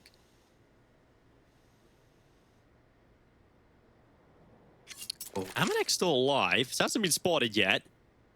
And Hunter's going to start dropping off ramp. He can get back over to B. Play together. Could be interesting, but Amanek's going to leave his position and just group up with Hunter here. Still time to play with your Hawker. No nades for G2, though. It's got to be contact. Up the ladder they go with 31 seconds remaining. VP have a couple of players at mid, though, ready to rotate between the sites fast. That should help them in this scenario. Buster quickly coming down the B stairs, clearing all of those positions. Hunter has just left it opening now for Amanek and him to walk away, and Buster's left his position. They're going to go onto the B site. They're going to go for the plant. There's just enough time here to be comfortable. And Amanek's going to hang around in CT spawn. They might just be able to walk away with a couple of kills here on G2 due to Amanek's position. Sanji comes around the corner. One in from Amanek, but not much more. So it's Hunter who climbs atop the construction, and Kicker is ready for him. They do get a bomb plant. They almost had the perfect chance there. Just not enough damage done in that post plant. Yeah, you can see that it took VP a second to realize, wait, the bomb's been planted on B? It like took them a second to start turning around. And I was a bit worried that with that player pushed all the way into spawn, they might not be able to assemble that trade kill quickly enough. But thankfully, James had that fast reaction shot. Probably not something they could have really prepped for. Just ended up working out that James was able to peek in to trade his teammate. Virtus Pro 8-1 up here. Quick reminder, this is G2's choice here on Vertigo. This is the battleground they wanted to play on. Right now, VP has shut them down. Flash out middle for Jax. He's going to start playing up into construction, getting into the smoke, trying to cause a little bit of pressure onto the Virtus Pro players. And Nexa and Jax, they found kills. Now they run into B, but it's Kickert holding off the ball. Ball goes down, but Nexa's quick. He's pushed up. He's found Kickert. Yukindar gets a kill back on Jax, and it is a 2v2. Nexa and Nico. Can they pull it out? Can they pull through? Yukindar starts to move closer. Incendiary grenade will put pressure on Nico to try and change his position up. The smoke comes in play and blocks off the vision of Jim. And Yukindar's stuck. These are 2 heavy hitters left on both sides, trying to win out this 2v2 stalemate. And they're playing around the smokes, trying to find any kind of advantage. They've been very solid, VP, at getting these retake attempts back in, and Yukindar's been given more space to play with due to that smoke. He gets closer and closer onto the site. Nico has not given away anything just yet, and now they peek. Nico goes down, so it's on Nexa on the defuse. Jim taps, but he's right off it again, and Nexa spams through. He finds the double kill, and that's the round needed for G2. Oh, and he even survives at the end, saving that AWP for his team. The smoke there was put in by VP for the retake. They seemed very aware that a player was likely to jump up on that double stack box. They were just waiting for that the whole time. Finally, it comes their way. Finally, Nico abides and decides to jump up to try and peer over the top of the smoke. But there was just such little time remaining at that point. Nexa able to get this final shot through the smoke towards the bomb. And G2 get an all-important round win. Early on, Yukindar spammed them up, and they've taken a lot of damage. Jim stops Nexa from getting close.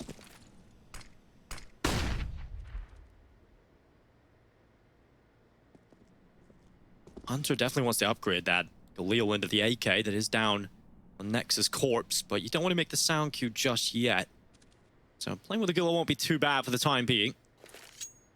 As G2 slow down the play, they are a man down in this situation, so they will look to try and pull that kill back in any means possible. Ability starting to be used up, clearing all the close corners with the mollies, limiting the positions they have to focus on once they go into this A side. And Yukindar, he loves the aggression of smoking from his teammate to give him a wider angle to play with. Jax has hit the headshot onto Jim. Hunter's found Yukindar, and this defense is crumbling for Virtus Pro. It's Sanji that's hit the headshot. It's still a 3v3, and G2 haven't been able to get onto the site yet, and there's still utility available here for VP. Amanek mollied out of position. In comes Kicker for the initial kill. Virtus Pro will start to assemble this retake. They're still a little scared of the flank, but they have a smoke for the short side. They can start to move in. Nico has got the AWP this time. Jax playing over towards short. Can they work in tandem to pull off this 2v3?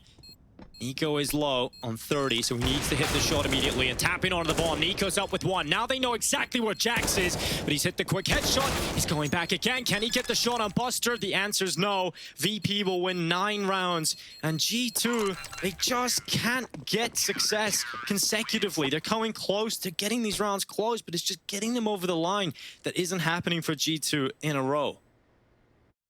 And this is something I was slightly concerned about for G2. With their recent games, I was kind of saying in the pre-game, they play a pretty scrappy style of CS right now. They're playing in a way where they're willing to take a lot of fights. They're willing to really just try and push as a team and try and just bulldoze their opponents. But I think that does somewhat play into the strengths of this VP squad. They're very happy to take fights all the time. We've seen it throughout this game. We've seen it with a couple of their players. And the rounds are coming close. It's been a brawl between these two, but G2 aren't able to convert the rounds on a consistent basis. You can see quite a few bomb plants, even in those round losses. The VP are managing to stay on top right now. Just look at that scoreboard, right? 12-3 on JM right now, 15-5 for Kicker. Kindar has had that big performance that got him the 4K, but he's still 10-9. And Kicker has been the man of the hour here for VP on this CT side. We talk about how weak their T sides are. They might not even have to play that many rounds if they keep this up on the CT side. Flash early. Kindar forced away. G2 have been using mid fairly frequently. Eco has liked lurking in this position, but this time he's got backup. 3 Ts ready at mid, and a couple of them ready to split the B site. Amanek in with a headshot. Sanji, he knows they're running over construction, but he can't really do much about it right now. MP9 in hand, he hears the footsteps running towards the B site. The VP know. This is not a very good round for them so far. And they're gonna back away. Yeah. G2 have got the round on the board. Yeah, their money's so weak. With how close these rounds have come, with all the damage that G2 have been doing, VP would even like to save that MP9 if possible. That's how bad their money is right now. Definitely want to save the AWP and the M4. Nice adaptations from G2 here. They've started to figure out that that mid to B split is an option that they can throw in every now and then. There have been a couple of rounds where VP have switched up their setup and they've had 2 players on B as well as 1 man at mid. But it looks like, for the most part, the general setup that VP are most comfortable with is 3 on A, 1 mid, and 1 B early in the round. And that means G2 can start to run those mid to B splits. And if you just lose a couple of early kills, you're kind of in trouble there for VP. It is quite a brittle setup, where if you find a couple of favorable fights, you can quickly win a round. That's exactly what G2 do. And now VP are looking a little worse for wear with their buy here. They're scraping together whatever the hell they can.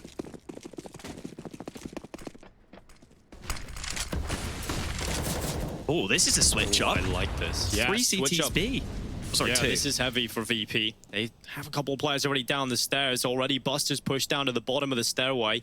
And Amanek, he's the man tasked for G2 at holding this on.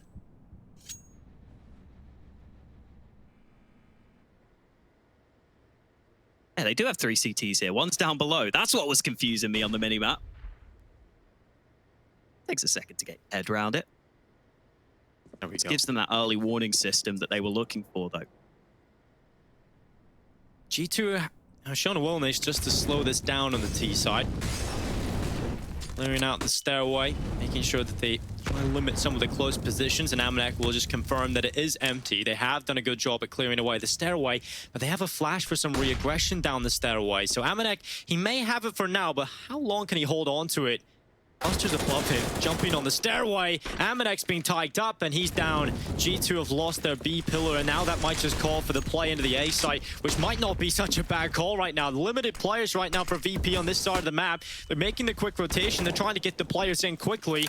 But G2, they've thrown the utility on board. They've got the bomb planted. Utility will start to come through, and Nico's getting tied up. He gets through it alive, but not unscathed. He's 24 HP. Still a couple of smokes left for VP, though. If you smoke off short on the ramp, that could cause G2 all sorts of issues in this post plant. There's the smokes. That's a real big problem.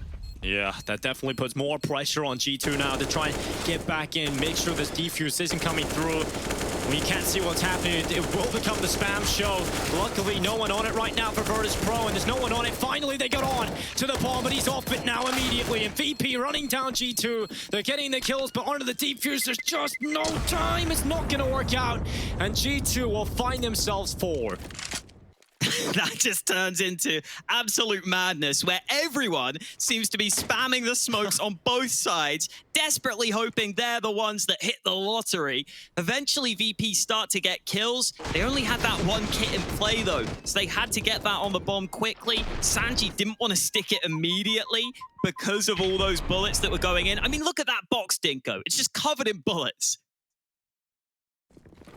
It's just ridiculous how the war begins. Once the smokes go down, it's just so much pressure put on to both sides, just trying to figure out where everybody is. And luckily for G2, they get the diffuser off, and not enough time for Virtus Pro. They took some time getting back in for that retake attempt, and they lost everything. So their buy is not looking pretty heading into round 14. They have got the AWP for Jim. Got an AK for Yukindar. M4 here for Buster, and a Deagle. Sanji. G2 taking a nice deep breath and slowing this one down again.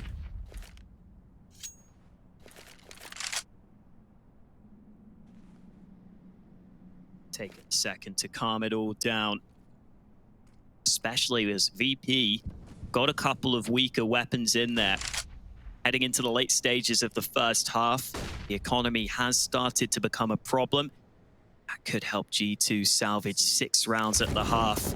They've got to win this one first with the full-on B play. Yukindar, he's got the headshot. Buster trying to play in and around the smoke. Amanek's walked past, but he's caught by his teammate's flash. Nico luckily getting the trade kill, making up for his error, but Kickert steps up with a UMP, and that's a weak weapon, but a huge performance. And 10-4 as VP reeks double figures. G2, that's a nightmare for them. Yeah, that team flash seemed to be so costly. I saw Nico getting a couple of flash assists on his teammates there, and it just completely takes the sting out of the push. If that flash fully blinds your players, it's going to cost you that 1 or 2 seconds that you can't really trade your teammates that are rushing into the site. Kicker putting that UMP to use, close quarters, around the box, and G2 have a bad buy last round of the half. Oh, Kickert, he's under pressure, and okay, Jax just cracks him right open. Kickert's skull decorates the floors of construction. A hazard, some may say, but Sanji looking to come in and pick up the rest. It hasn't quite worked out here for VP. And G2, they need to salvage a 5th round, but Buster could spoil the party for them, but he's looking the wrong way. And Amanek happily takes that on the MAC-10. It's just Jim left alone. AWP versus 4. He's stuck in elevator, and G2, they are looking to close this for the 5th round. I think they desperately needed that. A 10-5 half for Virtus Pro heading into the second half. We'll see if G2 can come back.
Virtus Pro lead the way against G2 on Vertigo.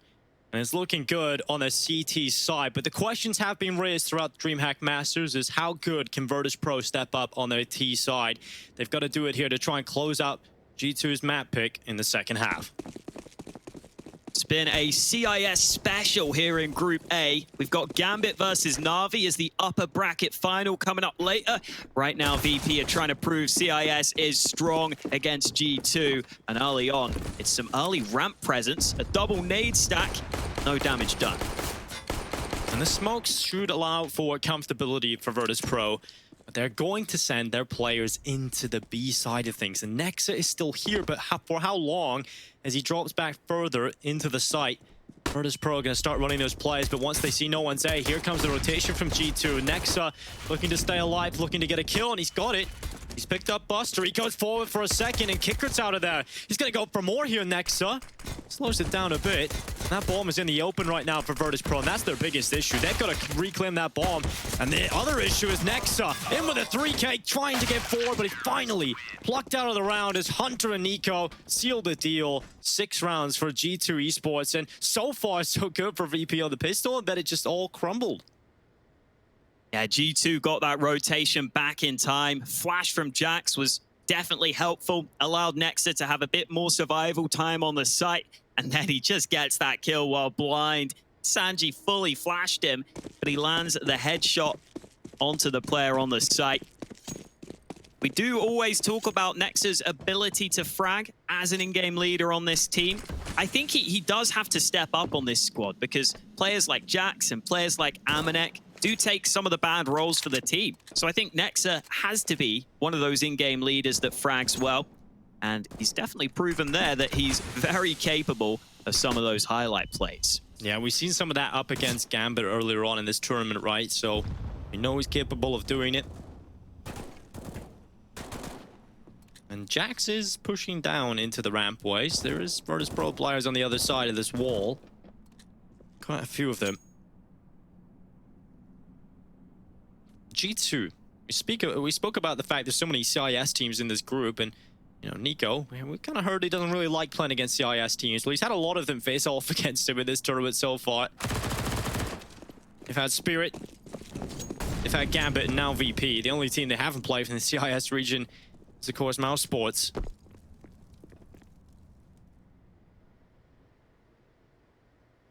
Yeah, I'm sure it's a bit of a shame for CIS fans that you have all 4 of the CIS teams in Group A. Spirit obviously falling at the hands of VP. Chunky nade damage on mid. Chunky spray down from Nico and Hunter. That's the round we expected. Glock's not able to do too much. Yeah, I was kind of disappointed we didn't get to see Dexter here. I mean, I was looking forward to seeing how he fared in DreamHack Masters, and individually speaking, very solid. So looking forward to watching his future and top-level Counter-Strike. But clean round there from G2, much needed. Coming into this round, they're going to be keeping the bonus. It's going to be the 3 for Mass, MP9, M4A1S. And for VP, they've got rifles out early. Ollie up from James to try and deny the early B stairs aggression. Nades going both ways on ramp. Not much damage done to either team. Sanji making a move on mid. We're seeing a good bit of mid play from both of these squads. They go for that boost. It's being watched for, but they're just going to walk out. Nico full blind, tucks into safety. Hunter up above, Nico there to help. Sanji finally fighting, but Hunter keeps on going. VP shut down on mid. Yeah, Nico, very strong position at the sandbags there. Even though they know he's gone down there, it's difficult to flush him out. And Buster and Jim, they pulled the round back, and now it's just Amanek left alone in a 1v2. He's been able to pick Buster out, but now it's the 1v1. Amanek versus Jim, and Jim is already on the A site planting the bomb. Bomb planted in the world is his oyster right now. He can go anywhere he wants for this post plan. He's got so much time to play with Amanek being on the other side of the map. He's going to be going for the ramp retake approach. He's got a kit, he's just picked up a smoke and an incendiary. He's got utility for this. Will Jim look back in time? He spotted the feet here. Amanek giving away his position, but cannot find Jim, and this could be a smart reposition. There's no way he thinks sandbag, surely at this point. He's got the utility to flush him out, but there's so many other angles he could have gone to. This is so smart from Jim. There's no way Amanek checks this, and Jim solo secure himself. B1v1. It's a spray to the backside, and a genius play from Jim. Oh, Amanek just got a little too excited, didn't he? As soon as he saw those feet, Dinko, he went for them. He wanted them, and he couldn't get the kill on the flank. Just a tiny bit of damage done, and then James knows exactly what to do. This was a 2v4, though. This should never have been turned around to begin with. But Virtus Pro just find fight after fight. And if you're an AWPer, if you're not good at spraying that AK, just catch him in the back. Easy pickings. Yeah, I love that hockey. You know, just popping up behind them, Jim taking his time, sweet time, coming around the corner. And then I see a little bit of Hawker-style AK control right there. But he does get the kill when he's not looking the right way. And you know, that's more than I can say about your performances. Round 19, though, it is G2 who pull out the AWP on Amanek. CT side AWP have been picking this up much more. Hawker, what have you made of him so far in DreamHack Masters? He's been a bit up and down at times. I think in general, he's solid enough to put it into play. I think on Mirage especially, he was doing a really good job at switching up his position, actually. And that's something that can be hard for new players picking up the AWP on that CT side. So excited to see where he takes the AWP in this early round. He's gone for the ramp fight, but the smoke goes up in his face. No chance for him. Yeah, big disgrace there for Amanek. He'll back away. So much time, of course, to play with. And for Virtus Pro, look at the mid control as an option. What a performance so far from Kickert. 20 kills, 10 deaths. He's been fantastic so far. They turn their attention back in towards ramp. They've got a pretty interesting setup right now for G2 on the CT side. Hunter and Nico got a couple of these. And Amanek just up behind them. This could be nasty to deal with if you're Virtus Pro. Amanek will take the first shot and then drop back, and then you would have to deal with two players close. But with VP throwing that smoke consistently, it does allow Avenue into short. Shots landed for Amanek, but no kill yet, and Jax has got into the smoke close. Do they expect this position from Jax? I just don't think so.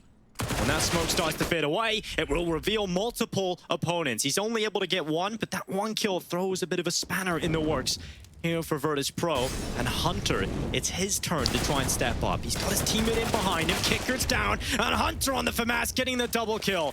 Yakinda and Jim once again left trying to pull the round back for VP.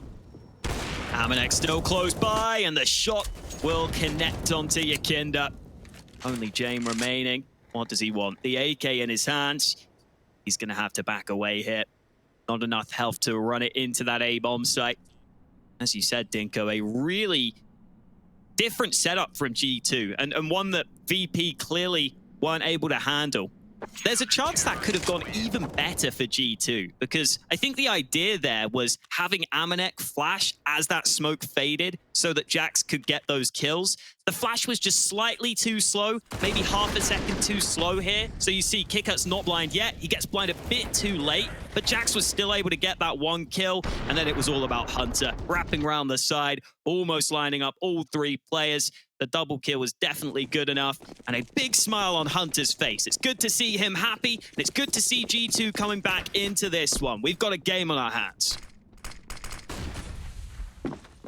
Deep smoke from G2 into the ramp. Much more standard start for them with a two-man setup. Ooh, the timing there in towards middle is good for Nico. Jim does get a little bit of control, though. He's up on construction, and he could wrap into the B site next. So get your gun out. He's caught. He thought Nico would have had that for him, but Nex has just gone down, not expecting Jam to be so deep. And now there's a real play to be made into the B site for VP. Finally, Nico gets over here, but there's much more needed out of him. And he switches out to the AK. We know what he can do with it, but Yakinda on the AWP is taking him out. And it's just Jackson Hunter. 2 versus 4. It may still be 2 Glocks for VP, but they've still got that AWP in Yakinda's hands. Ooh. No Kevlar, but the nade isn't close enough. Sanji's going to stick around up close. He's going to make sure they can't push into B stairs. That means that Hunter is just going to back away, but they'll hear these steps towards the A site. Yeah, Jax knows they're coming up this way, but can he hold on is the question. The A1S is the first. It's clean. He's not been able to get the second. And that opens things up now. But Hunter, 1 versus 2. Sanji who've been left over to the B side of the map, has picked up an M4, and Hunter's not ready for this. Not ready for Sanji to still be in construction, but he's not got the kill. And now Hunter tries to go over the top, but Sanji plays it well. 12 rounds for VP, another one for G2 that they just can't afford to lose. That's a heartbreaker. G2 don't have much money remaining. And look at what happens, Dinko, when James is the one who goes in first. James is the one who had to go in first with that one AK. He finds his way through. He finds his way into the back lines. He was the entry fragger for the team in that round, and he caused the panic. He caused the chaos in G2 that allowed VP to get some of those kills back.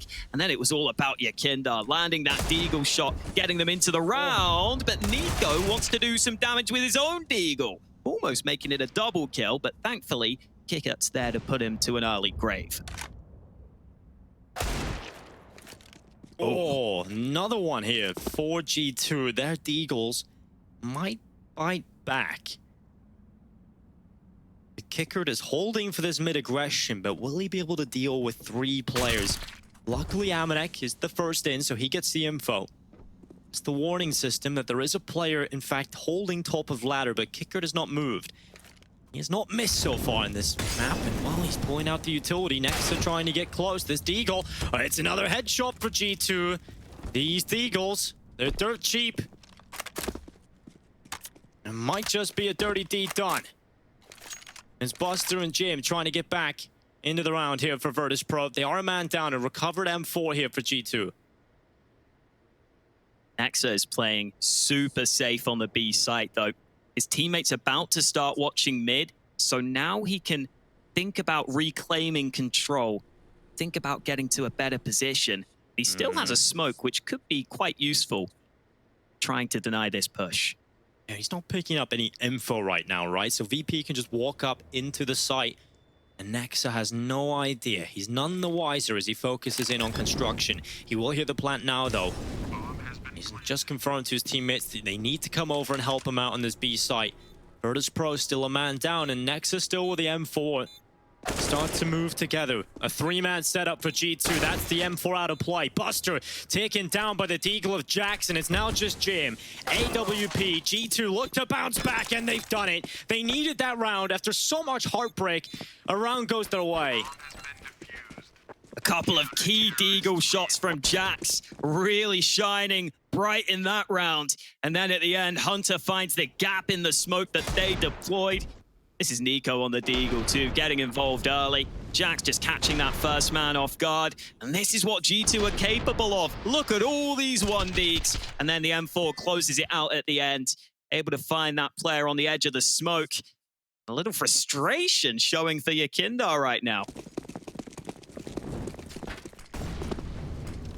We're still in the lead. It's still 12-9 for VP, but this round is one where they've decided to go for an economic decision, just getting Kikut onto the AK, and the rest are on weak pistols, right? You got a P250 for Sanji.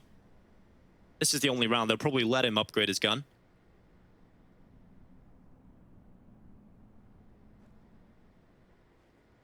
And this is the CIS special, this buy, the Hero AK. They always love this. They won't love that, though. Amanek in the right place at the right time to deny. James gets the AK back, but no one else on VP has Kevlar to rock that rifle.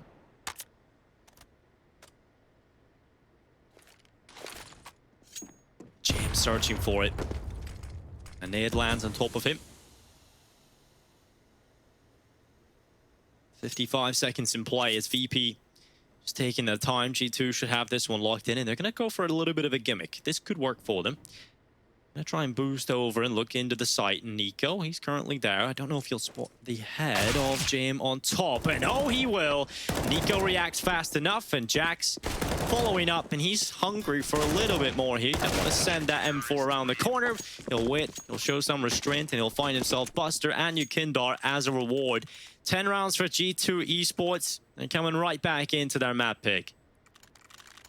Big props to Nico for getting that player off the boost there. I did not think he'd be ready for that one. He's able to land the headshot that was required. Quick flick to the face. So if he goes down, there is a chance that VP can just run it onto the A site. Instead, it becomes an easy round for G2. And now 2 rounds in it. starting to tighten up between these two. Oh, well, VP are running it A pretty quickly here, and Jax is going to spot the gap. Good kill onto Yekindar.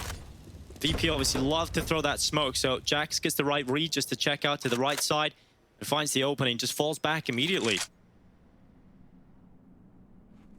It's quite common for teams to throw that molly behind the sandbags, so clearly Jax was ready for that possibility. Knew that he could peek ahead of it and get back alive, even if that molly was in play. Every single VP player currently positioned in towards ramp, really focusing on trying to get this control early. It should be possible for them, though they have to be aware of Jax playing sandbags. I like that he's playing here too, considering he's low on health. He's just trying to take an unexpected position, and he's got a smoke to extinguish the flames. Yeah, well, the smoke will give away his position, obviously, but they don't have any itchies to deal with him, so he can just stay there and be a bit of a nuisance. And him just staying alive puts pressure on VP. They know they can't run past the sandbags without clearing it out, so it puts a little bit of a timer onto the play, and the follow-up smoke shows that there's a chance that he could have run back into the site, but he's going to stay there. And that'll have to be in the back of the head of VP. They're going to have to try and go in through short. No one from G2 is watching from there, and Jax with the smart reposition just couldn't get a kill. He played the position well, just couldn't find the jewel out on Kicker, who has looked poised so far. And now VP running up to the site, but through the smoke, Nico finds the bomb, and Buster's down and out. Amanek getting involved as well, and it's Kicker and Jame in the 2v4, just going for the plant. They're going to run over the top. Nico trying to deny, and he'll do it. No time left for VP, and Jame will fall as well. 12-11 as G2 are just one round away from tying up this scoreline after what was a very convincing first half from Virtus Pro. Starting to see Nico find his form too in these last couple of rounds. VP was so patient initially, just waiting for that molly to sandbags.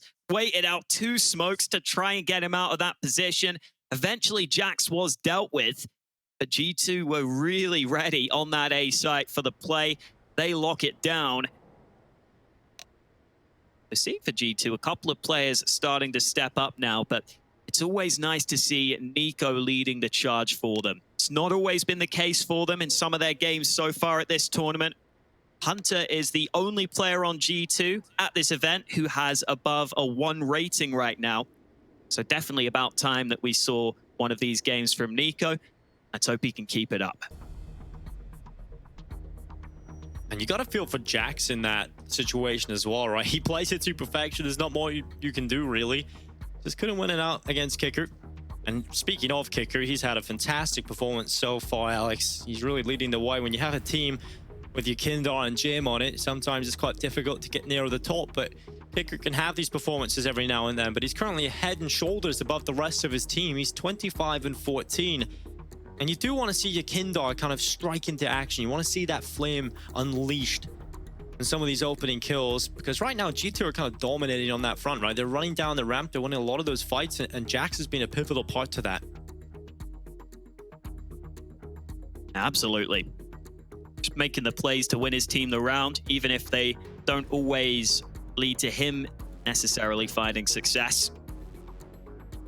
This is, I think, what we were expecting from Vertigo, though. I think we were expecting a competitive bout between these two teams.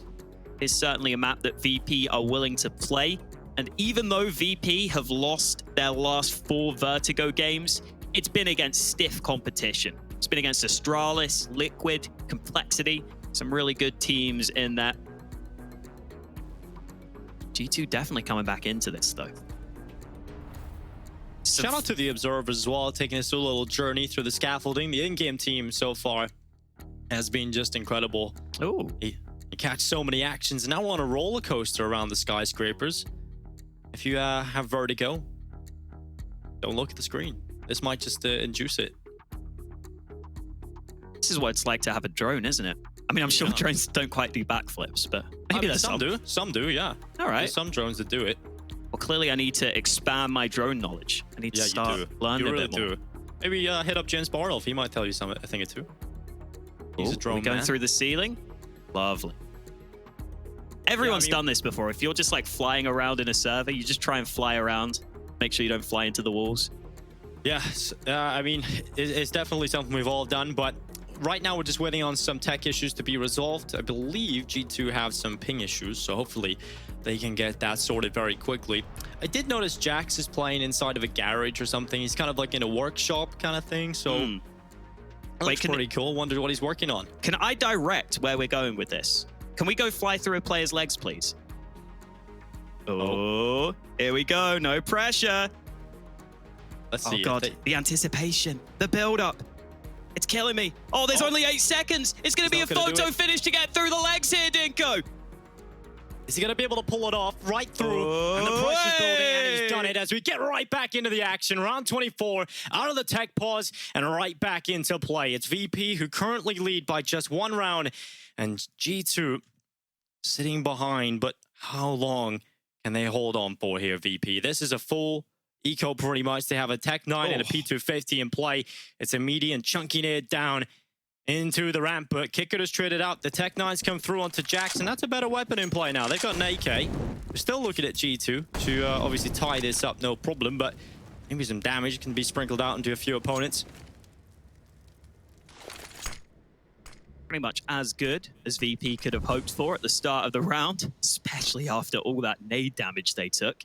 Get a chance to do something with the AK, and we saw Jame with that hero AK make a heroic play previously for VP where he got them onto the site. He was able to sneak into enemy lines. Let's see if that's repeatable for the IGL of the VP squad.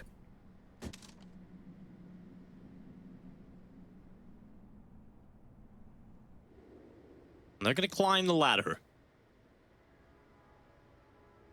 Now just looking for some sort of opening from G2. Again, if anybody is just tuning in and wondering what is on the line, a spot in the playoffs is what these teams will get if they win this matchup. Elimination if you lose. There's nothing here for the losers. It's all about the winners. And Nexus spotted the attempted boost. He's going to, get overrun. A nice little bit out there. And Jim hitting the headshot. Now trying to hold on is Nico. He stopped the crossover to Construction. But he goes a little bit too wide. And now Hunter's going to have to try and step up. And he's done it. He's fixed his cousin's mistake. 12 to 12. A lot of softened up players for Hunter to deal with. Spray to the body is the best way to deal with them.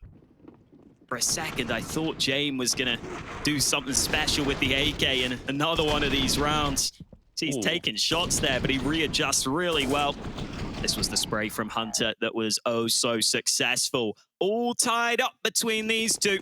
VP took a save in that last one, though, so that they could get this back.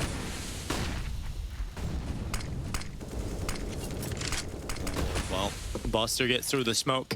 It's going to be next up. Throwing the HE on down, and it does significantly damage Buster at the start of the round. You're going heavy over towards B here, VP, and not the start they would have liked. Perfect nade placement from G2. Now there's going to be the reply from VP's utility. Nex is alone. He's completely alone on this B site, and he doesn't even have much utility to really slow this down. And his teammates won't be able to get over here quickly, but it's the play up ramp that has been spotted out by Amanek. And Kindar has been killed, so what is the response from VP? Do they go quickly into the B site? Nex has changed up his position slightly. They have got the advantage, so they can just play this retake if they wanted. No utility to delay, and now they've made the right call. They're going to bring everybody over here, and this just gets so difficult for VP. Maybe they're just expecting the slow style, Dinko. Like, they can rotate back in time, and they're here ahead of the game. Yeah, they're so ready for it. It's predictable. Buster comes in with a kill still. Nexa goes down, but it's still a 4v4. Hunter's trying to get up on top of Nico and go for the boost over the top. It's one in from Hunter. Sanji trades it out. Itchy might just be perfect here, and it's denied the plant. Dunk from Nico, and now Buster and Kicker trying to win out the 2v3. 25 seconds to do it. Buster alongside Kicker have been pretty good so far. And this is a big round that they need to win. And Kicker, he's been their hero. Can he win the round? A 1v3 for him. He's picked up 2, but Jax hits the headshot. It's G2 into the lead. We've had some huge impact kills from Jax in this game. That round with the Deagles, he came through with the headshots. This time with the AK, the first bullet accuracy on point yet again. This was the tower of Kovacs that had to collapse to begin with. Hunter was up on Nico's head, but the nade to the site was oh so helpful. And then Kicker tried so hard with that first and second kill, but Jack's so fast on the trigger, and G2 are into the lead, Dinko. They've worked hard, and they've got back on track.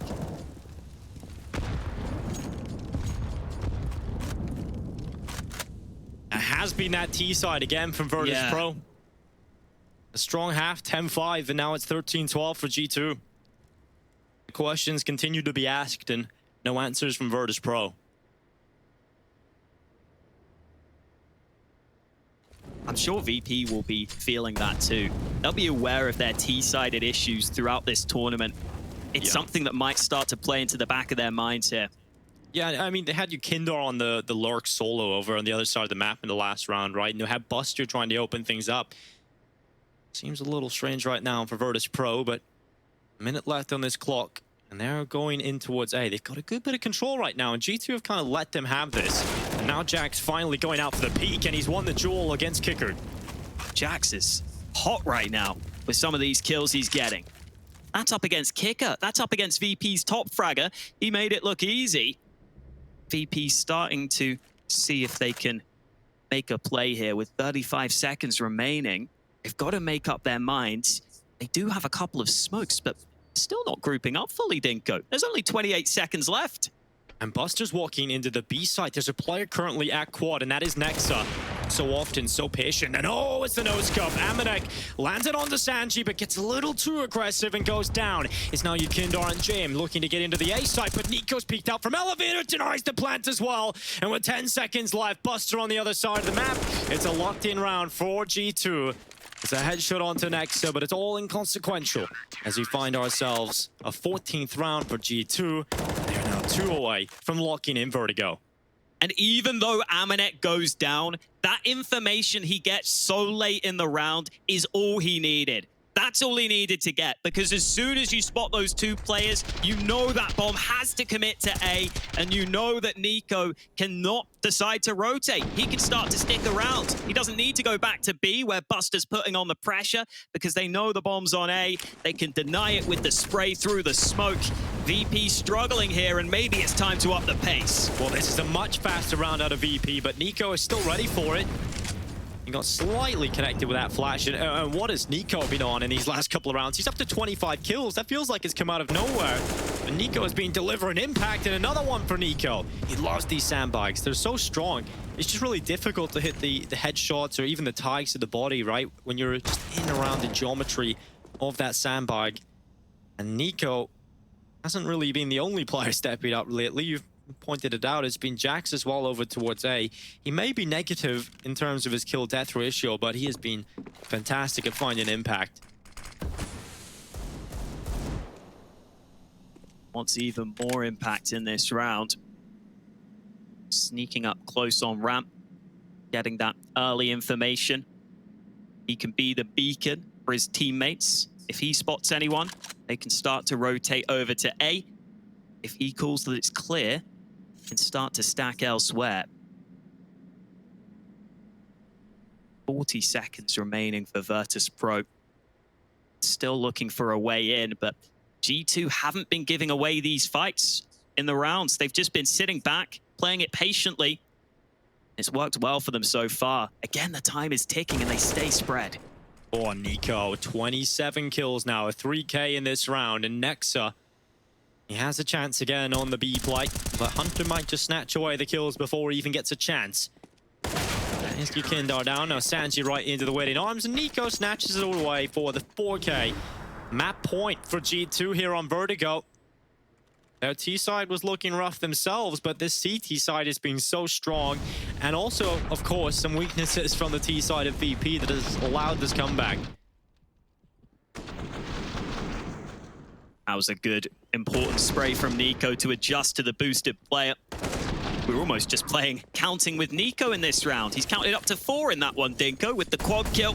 And now it's up to VP to show us that their T side is not going to be as big of an issue as we've been calling it out to be. They've only taken 2 T rounds so far in this half. That's got to change, and it's got to change now. Otherwise, G2 will be winning this map. Virtus Pro Mid sound towards the bottom of the ramp, and once again, it is Jax who is close by. He has been the bane of their existence in this position. Amanek trying to get some info. Yukindor's got up. Amanek has to be ready for this. Yukindor is so close. And Jax, well, they haven't found him. Now they have. They might not like that he's here, though. He's found a double, a 3K, nearly 4 for Jax. But it is all done here as Hunter's in behind. Buster's not ready for this. That's the bomb down. And now it's just Yukindor left alone, spotted by Hunter. And now Yukindor needs the clutch. The 1v4 in total. Under a minute left for Yukindor. And so many players he's got to find here. And it's just not looking all that doable. Although he's a fantastic player, G2 realized they want to close it out here. They do not want to let a round slip here. Nico will eventually start walking into the waiting arms of Yukindor, who has just looked away. And now Nico can close it. 29 kills for Nico. A big performance from G2. T-side woes continue for VP on their map pick. Is coming up next. So we'll see if they can get it done. We'll be back at the desk after this.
Wow. I was not expecting that after that first half, I have to say, because G2 started out with a VP pace. I was a little bit concerned. I was like, why are you copying these guys? If you learned nothing? And yet on the second half, G2 revealed exactly why they'd picked this map against VP. They punished that pace absolutely thoroughly, but let's start on that first half, namely G2's post-plant issues. Like, VP did actually show some prep, some detail in their smoke lineups and the way that they were retaking those sites. Right, if we're looking for positive sides for VP, then yes, the CT side was great. I think their retakes and some of the details they were bringing to the table in these retakes were quite refined, and that's what I wanted to see from the T side. We have to give some props to Kickit as well. I think his effort was valiant on that CT side as well. Now, you talk about G2, you talk about their T side. What they did, what VP couldn't, they changed the pace. They found an opening. These quick B splits, abusing middle, just enough to push the economy from the CTs backwards a little bit, and then you can slow the pace. But for VP, I feel like we could play 45 more rounds, and I would know exactly what would happen in these 45 rounds. Do you actually want 45 more rounds, though? I do not. Yanko, do you want 45 rounds of T-side VP? Definitely not on Vertigo out of all maps. I think that's my idea of hell right now. But yeah, pretty much spot on. You know, you look at that first half, and this is a theme for G2, I think, on every map, right? If they, as soon as they change the pace, they seem to find more success in rounds, right? Obviously, you know, it's not as simple as, well, just play fast all the time. You're going to be winning more T-side rounds, but you could see how important it is just the fact that they managed to get 2-3 extra rounds, because their CT side was really on point. And something that they also managed to do in the first half that VP didn't is get the bomb down. That was the problem for VP. They constantly had to just, you know, gun round eco, gun round eco. If they got some bomb plans down, they could have put more pressure. G2 at no point basically until the very end in the second half didn't have a massive bank behind them, right? It was just one round really would put them in a really bad situation, and VP just couldn't force that to happen because their economy was in an even worse state. The thing is, VP, their players, they've got the aim to go for brawls, and we saw that to great effect in the first half when G2 were going for fights. VP were like, yeah, we can meet you, and yet they don't seem to want to do it on their T side, which is so odd.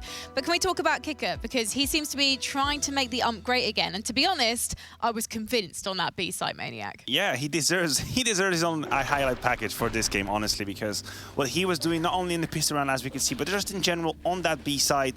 And on the B side, with multiple weapons, we've seen M4, we've seen UMP as well. If you're capable of doing that with a UMP, that's pretty good, right? But also on the retake, here we see some of his lurks in the background and playing it very carefully, very slowly, understanding his situations. Some of these skills, a lot of his skills actually are, as I mentioned, retakes on the A side, and that's the famous one with the UMP. I don't know how he does that. My UMP definitely doesn't work like that. That was great from Kicker. A little bit heartbreaking, if you ask me, considering the performances, but he's not necessarily the one you want to see with 28 kills. So I guess he might have been looking at his teammate thinking, hey, when do you take, you know, when do you do that, what I'm doing right now? I'm not supposed to have 28 kills, but still commending Kicker for that game. This is a bit of a weird one, but is Kicker a little bit like Ethan on EG, where there were team changes and he went into a more of a kind of, I know he's not the support player for VP, but he sort of took a little backseat, Ethan did, even though he was a monster. And that was the thing with Kicker as well, right? Kicker was a monster, and he was scouted by Na'Vi, obviously said no. He's a man of honor for some reason. And now he's kind of taken a back foot to Yakinda, right? Yakinda's the entry master, but Buster and Kicker can also get it done, and used to get it done for this team. And so maybe we're not seeing as much from Kicker anymore because Yakinda's in the team. You're giving me some frowns. You're like, where's she going with this point? I see where you're going. Before Yakinda, it was the trifles of Kicker, Buster, and Jame, right? These were the three players you were looking for. I don't think it's as simple as saying because Yakinda in the space he's taking, then Kicker is not expected to frag as much. You'd always want him to do this kind of job, but that was an exceptional performance in terms of not ordinary that a B player on Vertigo would get so many kills. All right then. And listen, I don't want this segment to end and for us not to mention Jax, because usually we talk about him as, you know, the glue guy and really helps with the atmosphere within the team. Listen, this guy can be very useful on the server as well, like towards that A-bomb site on the CT side. He was really sharp, winning a lot of those early fights. This was a big round, obviously an easy kill, but you know, this was G2 on an eco, pretty much winning the round and really resetting VP, and you know, some early kills onto Yakinda, which we know how important that is playing against VP. A lot of highlight rounds basically from Jax, and when you have your A player on the CT side always contributing, always having some good rounds, this was another big clutch, then really like it makes the game so much easier for you. And I know Nico was top fragging, but I think Jax's impact looking at that CT side was equal at the very least. I completely agree, and also Jax was so good at punishing VP when they were trying to dry peak. And that seems to be the modus operandi of VP in these late rounds, that they play a very simplistic Counter-Strike in the last 25 to 30 seconds. If they can win one of these duels, they'll just accelerate on it, but Jax was very, very strong. And whenever Yekinder dies in these 40 seconds, you know the rest of the pack is on B. That's it, it's clear. So the fact that Jax was able to stand his ground and actually win these duels, it completely shut down VP's plan. It's really nice to see Jax come into his own on the CT side as well, because we kind of think of him as Hunter's partner in crime on those T sides, obviously a hard entry. And so I'm hoping we get to see more from Jax again on Inferno, because that is our next map, gentlemen. We've got about 30 seconds, so Yanko, quickly, your expectations, please. Listen, G2 actually has a super legit CT side on Inferno, which is what they're going to start. They have some good reactions, pushing actually mid to late round, realizing that that's the gap for most teams if they're stacking towards Banana, trying to do a B execute or something along those lines. So I think G2 actually has a decent chance here to close it out in 2. Maniac. I agree, stars are lying. CT side strong, VPT side not strong. Oh God, we're so boring. All right, then we're gonna head to a break. When we come back, we're gonna see something that is not boring. We're gonna see a clash, some conflict between VP and G2.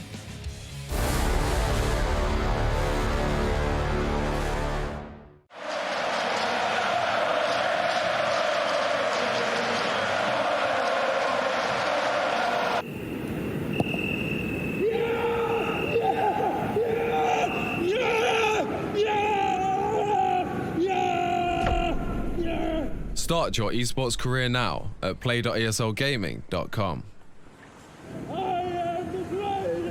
My name is Jordan Gilbert, aka Nothing. Hi, my name is Sue Lee. My handle is Smix.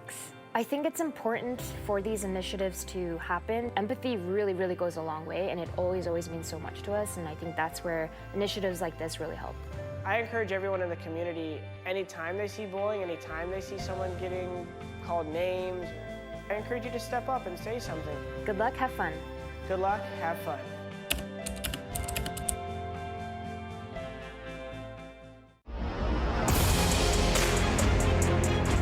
Back in Sweden for the second time in Malmö, the third DreamHack Masters kicked off in late August. Everybody wanted to test their strength in this world-class competition. In 2017, I was in a really weird state of mind when it comes to CS. But yeah, in general, the G2 super team had a lot of pressure on them. Going undefeated through the group stage, G2 gained confidence. Now, the Brazilian powerhouse SK Gaming waited in the playoffs. They were like the best team in the world, literally at this time. And I remember that we should have lost that game. Very good now. Apex has been playing like an absolute beast. 3 in total, all headshots, of course. We knew that the task we've just made was probably like the biggest step of the tournament, you know? One pistol's here, but that's giving it up. Kenny S hits the first 2 shots. Of course he does. The semi-final was really exciting to play because, well, first of all, everybody loves an IP. So it was really exciting for us to play against the crowd. I personally enjoyed that a lot.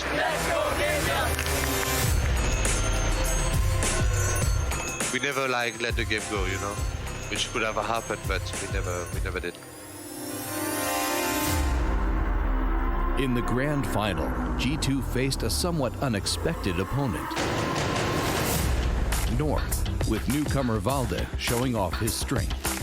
Back to pistols for the north side of things. The flank for Apex not quick enough. Valda comes charging through it. And North winning a critical round here at the grand finals. We didn't have a beef, but I would say that it was a pretty cool matchup to play, and we are really happy to destroy them every time we had the opportunity to destroy them.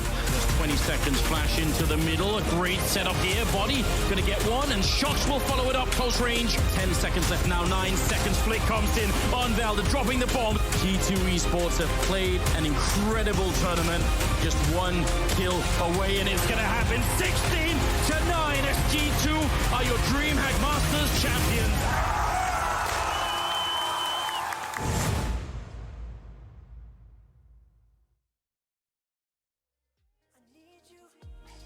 Just let me right back to where you are. Can we go back in time? Can you forget the lies? And I'll believe when you deny. It's always been the same, playing our selfish games, but never learn to say goodbye. You're my type, but I'm leaving you with or without.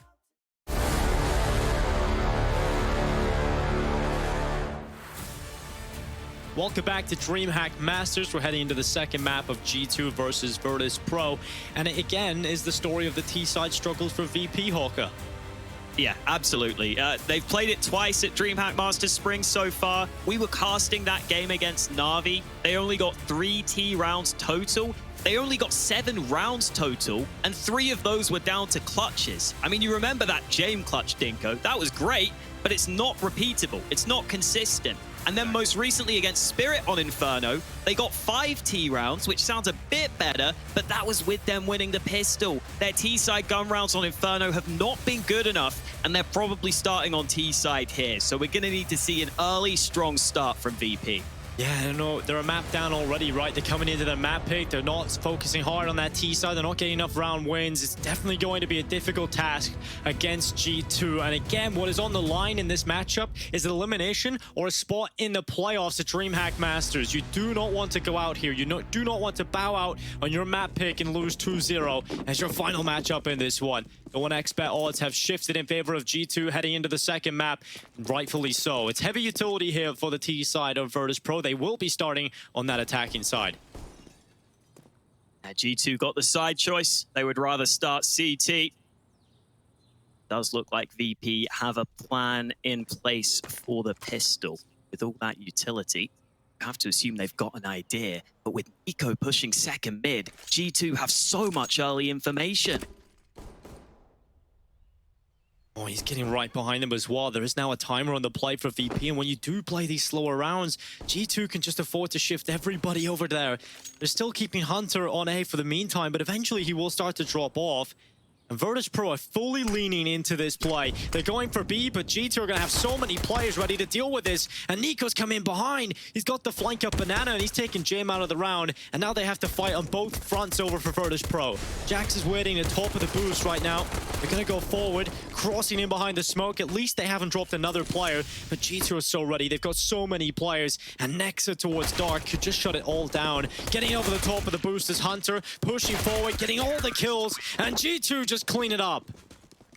G2 just whipped out VP's strat book in the pistol round, and they read them completely. Everyone in the right position, and just the way G2 played it was really smart. They never overfight. They never overcommit to anything. They know Amanex got those flashes, which can buy a bit more time, wait for those smokes to fade. You see the flash assist there for Amanek on some of these kills, and Hunter lines up 3 players, and he knocks them all down.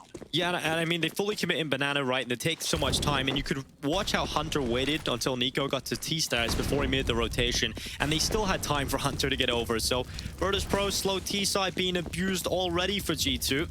And now Nico running down into Banana. There is a in the corner. They're not going to be expecting him because the molly hadn't spread. And Kicker does get the kill onto Nico. That opens things up into Banana, but the smoke down certainly slow the affair. And the thing you like about pushing with the MP9 is it's not the gun with the most playmaking potential if you give it away, but Jax has to line them up. Oh, good jump to set off the crosshair. That Kicker just b-hopping, allowing the rest of his teammates to get in, but Hunter has come in with a 3K. And now it is just Sanji. We're a big fan of Sanji. Okay, you know, he does so much for the team, doesn't get the respect he deserves. I hope he has a... hope he gets treated better in the future. We'll see how he gets out of the apartments. He's gonna lose his life in this one. Surely at this point. And Hunter has got away, so that does allow Sanji onto the site, looking for a bomb plant. That is a huge W for Sanji if he gets the bomb plant here. That is just ridiculous. Nice little play there from Sanji, getting the extra money for the team. What a hero. Makes it out of the apartment silently. I'm sure some players would have messed that up and made a step, given away their position. They didn't expect Sanji to sneak onto the site. In Sanji, we trust. He's always good for the money. Dude, Sanji just needs to get a job after his playing career as a financial advisor. This guy just knows what he's doing with money. Look at that. Just pure brilliance. Will make a big difference in this round too, especially after such little investment from VP. I mean, you can already see James got an AWP. Yeah, the AWP and utility and head armor as well. Sanji dropped it, so now Sanji's not got the helmet in this round, just as we were talking about him. If Sanji dies to an SMG in this round, I'm going to be so sad. Or just even gets one tap by an M4. Oh, it is kind of upsetting, but nonetheless, it will be a good start here. Virtus.pro in terms of getting the economy, but will it be a good start when it comes to the round win side of things? There's a deep smoke in from G2 at the bottom of Banana that has secure control for them. 3 smokes in Banana at the moment. Will start to fade away as time passes on. Now just 1 left as VP are still in Banana. They're waiting for this reflash in. Nico is about to be the player that runs around the corner. Once again, making that play with the MP9. They've also flash peeked into mid, so G2 just trying to gather some information. And Nico has a little look at top Banana. Doesn't see anyone, but they'll hear that flashbang. Bomb is still back in apartments. So that suggests a slightly slower round for Virtus.pro. Although they are starting to use some utility into A. And this is where G2 can get info. Late in the round, Vico gets top Banana, and they're going to fully rotate over to A. Yet again, G2 are given a chance here to make a full rotation and get everybody in a strong spot. They can just leave that one player in Banana in case things go sour on the initial take from VP. But here they go and holding on. It's Jax, but Sanji coming in with a double kill. The AK has stepped up for them. Nexa peeks out with the MP9. And it's still 3v3 and no bomb plant yet for VP. And look at the mid play from Nico. He started in Banana, but he's finished here. And he's got himself an AK.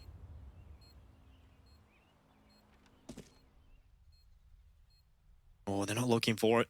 Graveyard spot yet, but Nico is ready. He peeks around the corner, but it's Buster that's won the duel. And now Amanek and Nexa. 2v2. Buster following up, and now Amanek alone. 1v2 walking back in with the ult. He knows he has to flush Buster out, but there's player out to the right. Oh, Amanek, that is huge. A good double kill. And G2, they will be up to 3 thanks to Amanek's quick shift, taking both players down. Sprays to the body on both of them, but he adjusts quickly enough. This was the kill from Buster that looked like it might be the difference maker. He got both of these players on short, but Amanek spots that gun barrel, takes the first kill, instant flick back. He could pre-fire Buster and win his team the 1-on-2. There was no helmet for Sanji. There was no problem for him getting the entries, but they did have a problem closing out the round. And that has to be frustrating for Virtus.pro because that is one of the rounds you look at as what should have been a round win. And you know they don't get very many of those on this T side. So every round that you lose is very costly. This is faster. Much faster. They're going to explode onto Nico. This was something that shut them down when they were playing against Navi, was this sort of smoke that Nico's just dropped. But it wasn't perfect. And the kills have come in. Buster and Yukinda are finding picks. And G2 now in this 3v4 retake. The nade goes up on top of Jim, but doesn't bring him down. I don't know how he's alive. 1 HP right now for Jim. Still standing. And G2 start to gather up for the retake approach. Amanek, the front man with the AWP, and Jax coming in Banana. It's currently Sanji holding that. Oh, nice shot with the Galil. Not the premium rifle, but again, not a problem for Sanji. He works with what he's given, and he makes the most of it. No real way for G2 to win from this point. They're sticking around. Hunter has continued his fine form. Another kill. Amanek gets a second one on the exit. So bit more costly than VP would have wanted. James is far enough away from the bomb so that he survives. Same could be said for G2, but I really just like the switch up from VP. Just a faster play into the B site. And something I have to give VP credit for is they are one of the teams who have come out and said, we've got 3 separate players that watch through our demos. Apparently James watches them, Yakindar watches them, and I believe Kicker does too. So if they have holes in their game, if they have mistakes they think they're making, they should be able to plug them if they're looking through those previous demos. And it looks like they are willing to go for a few faster plays now. Trading out utility. It's a double molly in, the standard one, but Hunter's walked down middle. He could get in behind, but Buster is watching for this potential play. Amanek has taken Yakindar out again. He's been going down at the start of a few rounds. Janko brought up that point in the desk, how that's perfect when you're playing against VP. And Hunter, he's going to get checked by James. Nice nade. Kicker and Buster down to about 60 health each. Nico is alone here with the MP9, so it's good that he softened up the players, but he's got to do a hell of a lot on the hold. Good headshot initially. Nico trying to see if he can reposition. Virtus Pro trying to flush him out. They've kept him here. That molly behind means they know he has to be up close, but the MP9 could be deadly. It's going to shred them. So close to a triple kill, but James just about trades. Great stuff from Nico. Has put them in the 2v2, and look at the setup right now for G2. You've got Amanek playing in under Porch. Nexa over playing near him. Have to try and step up on this hold, and they're going to walk right into Amanek's AWP. Nexa's just backing him up and watching that balcony walk out of James, and that is going to be death surely for James. So fast on the headshot from Nexa.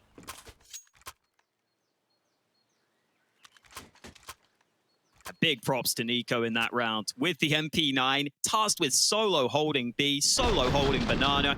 This was a great pre-clear from James. Clearly was aware the Hunter could have been in position, but Nico just does enough to dissuade them from going for that Banana-sided play.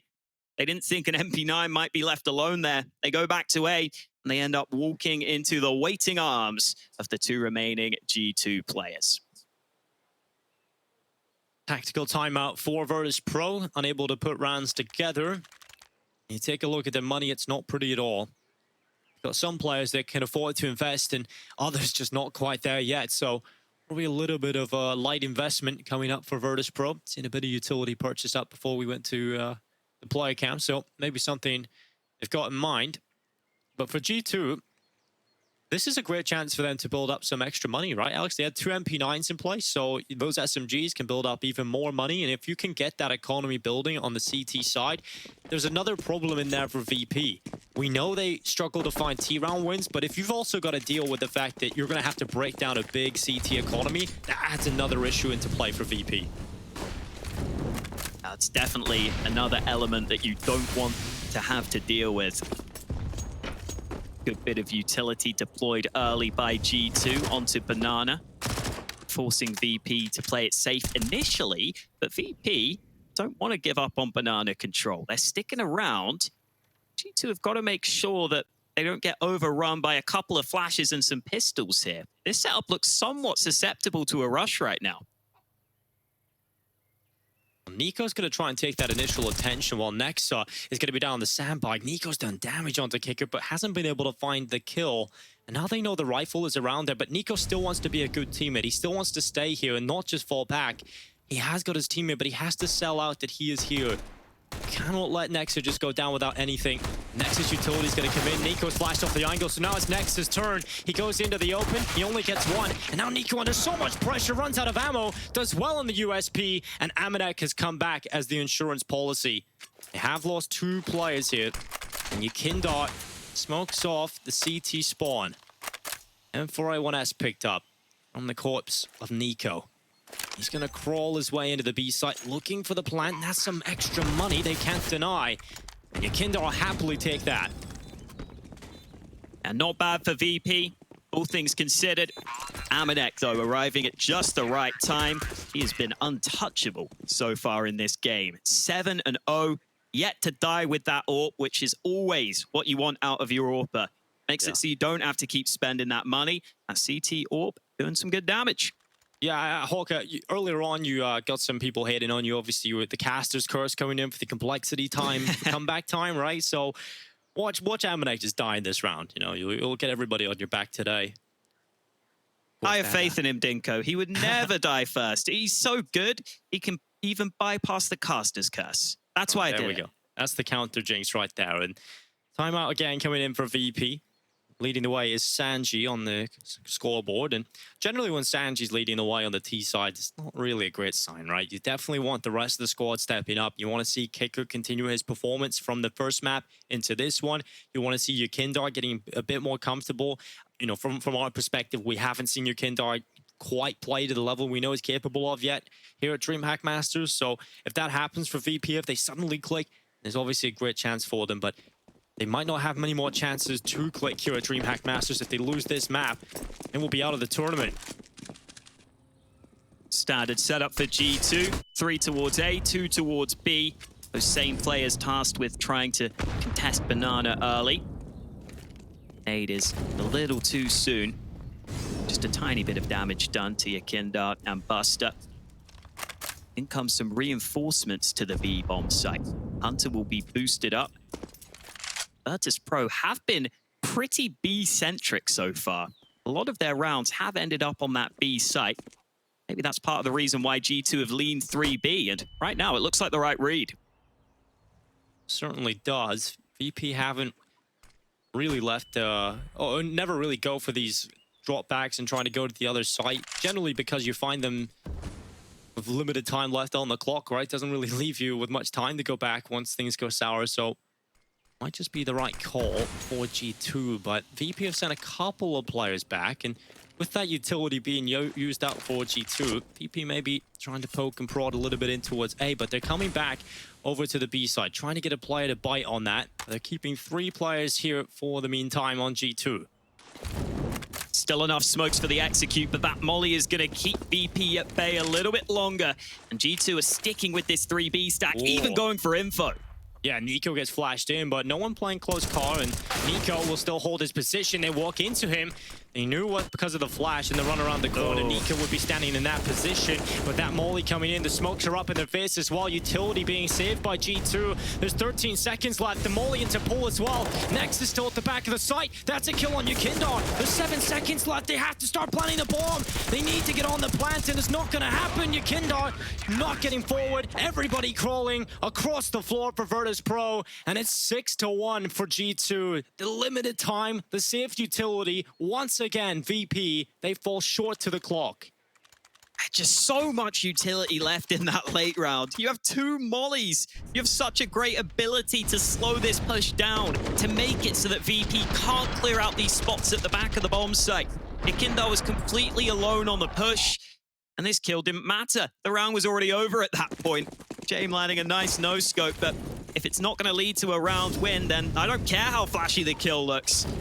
Not going well for VP in this one, but they're going to go ahead and pick up a couple of pistols and try and make the most of those saved guns.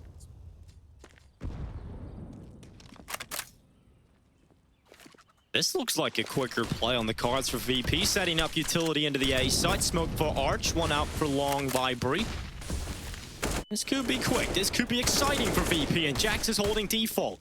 Got Buster. Can he find a little bit more? Jax onto the second kill. Yukindar has pushed up close Library. Player on the other side of that smoke, and now 2 players inside of the bomb site. Yukindar suddenly sparking into action, but can he get the second kill? The answer is quickly no, so it's on Jim again. We've seen him clutch from this position before. Can he do it again? A second picked up for him, and now it's Hunter and Nexa that stand in front of Jim. He'll take his time. Smoke up at Long, and now that separates Hunter from his teammate, and Jim gets the info on the shoulder peak. For once, there's time for him to play with here for VP. He's going to draw back into Porsche, but the walk around from Nexa, he walks right into Jim. They don't give him the fights. And 7-1 saved there. Looked like Jim was starting to have a chance into the clutch. We know we can win those. It just didn't play out in his favor. Another faster round from VP that does look somewhat competitive, though. You know, even though Jax gets these 2 early kills, they bring it back to an okay position. It was James having to land some great shots to do it, though. And I do think for VP, there was just a little bit of hesitance there as they hit that A site. As soon as those first two players went down, they just looked like they wanted to slow it down slightly. They weren't as sure as to whether or not they wanted to commit to the push. Sanji already down to 55 health early in the round. Meanwhile on Banana, Nico and Nexa, that same combination of players, thinking about making some progress, but they decide to play back. I love these stacks from G2. It's lovely to see them play together like this. And Nexa's often been flashing Nico into Banana, getting the information, putting a little bit of pressure on both sides of the map. And there goes Nico, round the corner, gets one.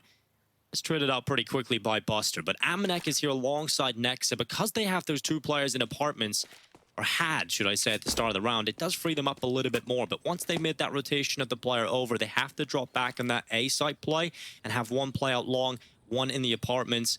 So far, 4-3-4. I mean, VP still in a position where they can certainly win this. I'm keeping an eye on that CT utility, though. G2 still have a good amount of utility remaining. 40 seconds left in the round. They haven't been forced to use these nades. That means they have the flashes, they have the mollies that could slow VP down. And Hunter's just run into the middle of the site. His smoke is at the ready. He's looking to delay them, looking to create a little bit of chaos. And G2 have been thriving in that chaos as well. Jax, he's up on top of the balcony.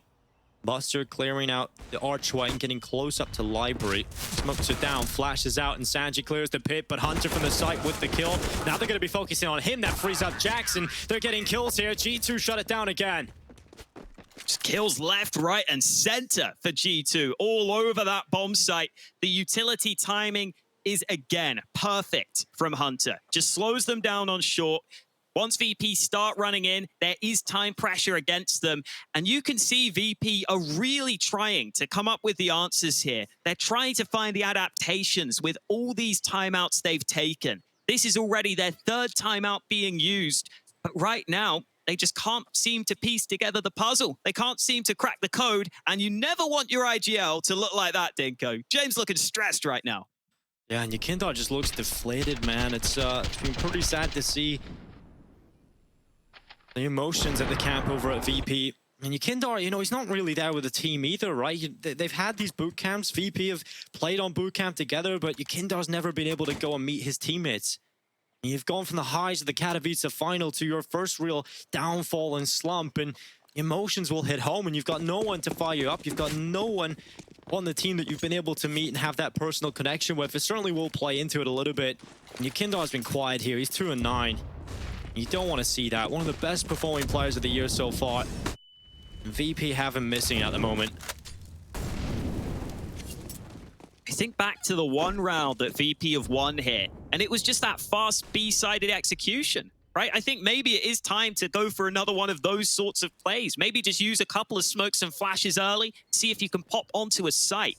G2 have pretty commonly been playing with only 2 on A. I'm not sure if VP have been able to spot that out, but if they go into A here, they've got a decent chance at trying to overcome these 2 CTs. Jax and Hunter have been playing together very well. They have some solid synergy, and they're holding down this A site. Hunter will be out long, and Jax playing for the side itself. They like to double stack that, but look at the banana control. G2 don't let them have too much to play with too often, and Hunter and Jax, they don't even need the reinforcement yet. Finally, Jam and Kicker will get a couple of kills back, and it's a 2v2. Bomb getting planted on default, but his team is long away. It's Jam still in second mid, so Nexa knows he's got the 1v1 fight, and now Jam has to run for it. He has to get into the apartments, and Nexa's going to be tapping the bomb, trying to pull him into the open. Jam's still too far away. He's going to peek into middle, and Amanek, he's going to fall. James still has a chance to win out this round. Now Molotov lands in his position, but he gets away from it. Nexa taps the bomb again, but James is so ready for that. Shoulder peeks, pulls him into his crosshair, but Nexa, he takes the fight. You tease him, he'll hit the headshot. 9 rounds for G2. Another really impressive round from Hunter on the bomb site. It may only be 2 kills, but they were very well taken. And again, the G2 aggression is really well timed so that they have that bit of early information. These A players can be slightly more prepared. The difference this time is that Jame was watching for that flank. So he was able to catch Nico on that fast aggression. He was able to turn it into a winnable round. But Nexa is that fragging IGL we were talking about. make sure to just swing for the fight. He knew that James had to be committed to that right side because of where the molly had landed. But now it's back to the buy for Virtus Pro. They've got to start getting some rounds on the board here. They have kept G2's money low, though, Dinko. If they just win one round, they might be able to reset G2's economy. Yeah, that would be perfect for Virtus Pro. They would have a couple of chances to maybe pull a few more rounds back. But it has to be done. It has to be now for Virtus Pro. They're running out of chances to get a few rounds in this T side. And if you get a few rounds, if you make this look a little bit respectable, then you certainly can perform on the CT side. We've seen that before from Virtus Pro. So it's all about just inspiring yourself to get a few more in this first half. Amanek, he's been all over the shop. Hitting two, really untested, to be honest. And he's in the middle of the A side with Yorp. He's watching short. VP have forced him back, and he's changed his position up to the library side. And Virtus Pro, they leave Banana. They group up again onto A. And this time, there's two players over here. It's Amanek and it's Jax. I like these switch-ups from Amanek's position. He has tried to be unpredictable with the AWP. This time he's playing long, but blinded early, and now they know exactly where that AWP is. Well, they're going to be running down with multiple players. Amanek out with one. Can he get a second one here? Amanek always overrun. Kickered in with a headshot, and Jax just goes into the smoke, but Sanji, he's ready for it. 25 seconds left, and it's going to be the play from Hunter out Archway that might just throw a little bit of a curveball. The patience from Sanji with the headshot onto Jax. Nexus come in. Big from Nexus. That's a good double kill. And now the bomb plant starts to come through for Virtus Pro. They secure the plant. Utility starting to be used up, but Buster, he's just going to smoke off Moto. And that will isolate Nico from his teammates. So Nico has a little bit more work to do. Sanji playing from balcony has a good position, and they can sandwich Nico between them. Nexus still useless out behind that smoke, and Buster's hit the headshot. All on Nexa. He might have been able to find a good 2K in this round, but winning it, he would have to double up. And the time is ticking. Nexus hit the headshot onto Sanji. Looking for the second. Nexus got it. And can he get onto the defuse? He can. And Virtus Pro, they may come close, but it's impossible for them to find a round win. Hunter and Nexa are both playing brilliant Counter-Strike right now. I love that we get the X-ray off there, because it's not easy for Nexa on some of these fights. It's hard for him to see. These nades on the site only end up killing the chicken, but look at that kill. He barely even sees Sanji, and then he knows the last man is on the site, jumps up to get that angle of elevation, to get that fight behind the box, and it's just another day in the office for Nexa. No reaction shown. He has got to be happy on the inside, though. And if Virtus Pro are in a demoralized situation right now, that is just another round that will add to that feeling. And Hunter getting aggressive, running down middle. The confidence from G2 right now. They are stomping all over Virtus Pro. They've got them pinned in spawn. You like to wait out the clock, wait it in your spawn. And this time not by their choice, though. Yeah. They've been forced to wait out the clock. Nico will be jump peeking on Banana, allowing his teammates to heavily stack that A bomb site. Looks as though Nico has spotted a player, so may now call for assistance. Nexa will be the first responder over to B. Bomb has been left behind, so VP won't be committing to a site take, but they have got a good amount of utility left, so maybe they can just go for a quick flash pop and perhaps look for a pick on this B site. Yeah, it has to be the B play right now, right? Because you've got to look to Sanji to be the player to go back and get that ball, but it's actually Buster that's been sent back. So you get that top banana control, you leave your Kindar up here. Can your Kindar open things up? He needs to. Smoke into CT spawn. The bomb is coming back over towards B. Your Kindar setting up his own flashbangs. Trying to just get an opening, trying to crack open this B site. And even if he takes down that Coffins player, they still have to deal with Nico up on top of first oranges. And Buster starts to walk forward. Nico, he's so ready. This AK will be looking for it. The play out bracket. Sanji tried to open things up, but with 15 seconds left, they have to go back into B. And Nico's ready. Buster misses the shot. 11-1 for G2. Oh, it's just heartbreaking to watch for Virtus Pro. They're so indecisive. So it looked like with 20 seconds left there, the players at top banana started to run back. Almost looked like they were trying to run back to A. Which just doesn't seem possible at that point in the round. It just seems like they are getting lost in these rounds. I think it is that hesitance that you were talking about. It's just never looking confident. I never feel confident in these rounds for VP. Last timeout taken, by the way. They've used all their timeouts in this first half because their T side has had that many issues. Yeah, it just looks so frustrating right now, and James just trying to figure out what can they do right now. And it really doesn't feel like VP have a leader that's calling clear, concise ideas. It feels like there's just too much going around. There seems to be not a clear voice to be heard at all for Virtus.pro right now, and it is very difficult to watch. Watching Virtus.pro go from the heights of the Katowice Grand Final to now out in groups potentially here at DreamHack Masters. Virtus.pro haven't got the best of buys. It's an AK here for Kicker, a Galil for Sanji, a couple of pistols, and G2, they've got everything. Is Amanek trying a wall bang? What's he doing? Okay, maybe just staying at spawn as the rotator. I was going to say, there's no way that's possible, right? Who knows what Amanek's up to? He's doing whatever he wants. Yeah, we just let him do whatever he wants. We don't question Amanek, and as it has been before, it's the Nico flash and the Nico kill. He gets a lineup, but only gets one. Quickly traded out by Yakindar. That was his third kill so far in this half, and Amanek now has rotated over from his position, doing whatever he wants to now watching down Banana. Here comes the play from Virtus.pro, and yeah, this is what he wants to do, Hawk. He wants to try and shut down all the VP players, and he's been overrun. Maybe he's not allowed to do what he wants to do. It's Nexa at the back of the site. Flash from Hunter at the ready. This is going to set up his teammate. Sanji blinded, but Nexa doesn't get that clear line of sight, and Hunter's been dealt with in the meantime. Oh, Nexa tries to peek out, but Jim just decapitates him, and finally, with what was a pretty shoddy buy, Virtus.pro find a round win. Again, it's just up in that pace onto B. The only other round they won was in similar fashion. It was more of an execute last time, whereas this time it was a flash and a pop play. Nice try, Jax. You'll get it next time. They don't have that much money on the G2 side, though. It's somewhat important that Jax holds on to this AK. They will obviously have that lowest losing bonus, too. So it is going to be a close run thing on the economy.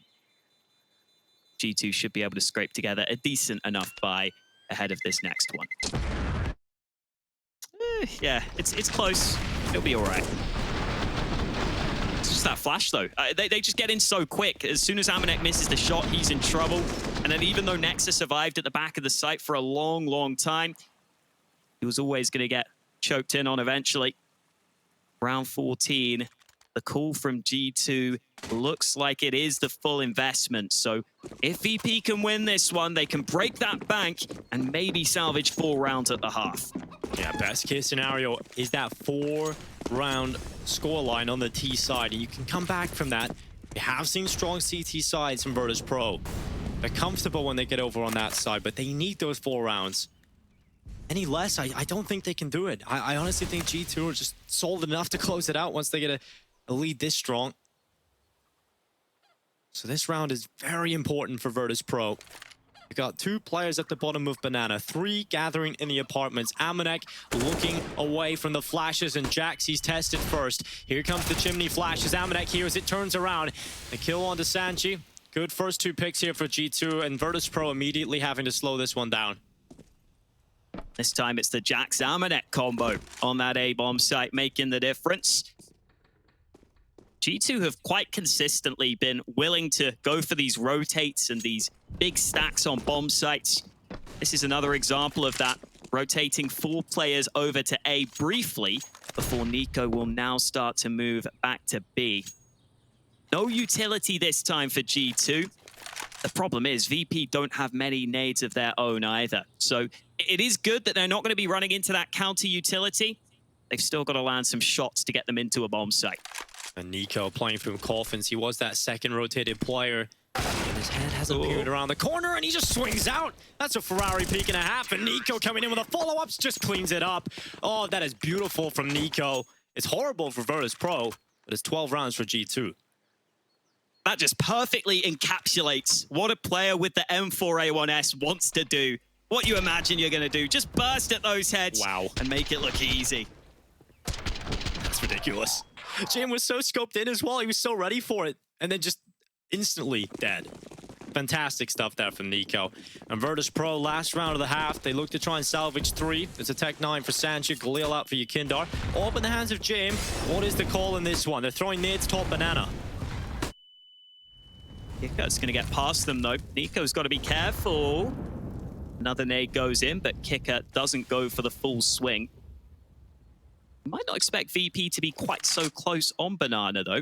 And with almost every player on the CIS side here, there's a chance they try and quickly pop into this B site. Problem being, there are 3 CTs waiting for them.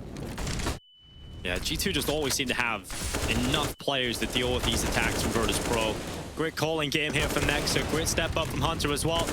Gonna drop down into the AWP of Jim, but Yakindar's been spotted, and Nico just transitioning through the smokes, and Nex is gonna find his head. It's just Sanji left alone. He's got a lot to do here, and only found 1 headshot. Nico trying to get rid of him, and Sanji under so much pressure. G2 look to move through to the playoffs by eliminating Virtus Pro. Let's see if they can do it after the break.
It's domination from G2 versus Virtus Pro as they look to move on to the playoffs and eliminate VP. The T-sides just aren't strong enough, Holker. This is their worst T-side performance so far in DreamHack Masters, only posting 2 rounds. G2, if they win the pistol, it's almost locked in. Yeah, I didn't think their T-side rounds would get worse, but they got 5 against Spirit, they got 3 against Na'Vi, now they've only got 2 against G2, and the odds quite clearly reflecting that fact. VP started with 4 players on the B side. They're going to change that up because there's no quick signs of G2. G2 are taking a VP round here. They're going slow. being methodical, trying to keep them guessing. Really flush out the stack, and oh, they've changed it up. The stack's on the other side of the map, Hawker. They're going into the B site. There's only one player here. This flash is set for top banana, so that might be a bit of early information. Maybe a chance to get a rotate in time. They have thrown that first flashbang, but there's no response from Virtus Pro. They're not moving. Buster's been left alone, and in come the smokes.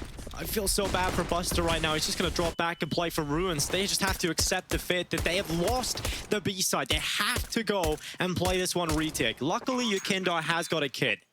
He's got a smoke, flash, and Incendiary here on Sanji. Over on Vertigo, the retakes were quite good, so I do have faith that they can still stand a chance into this pistol round.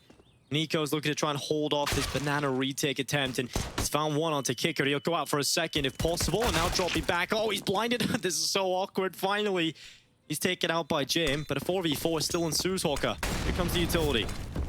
Here it comes.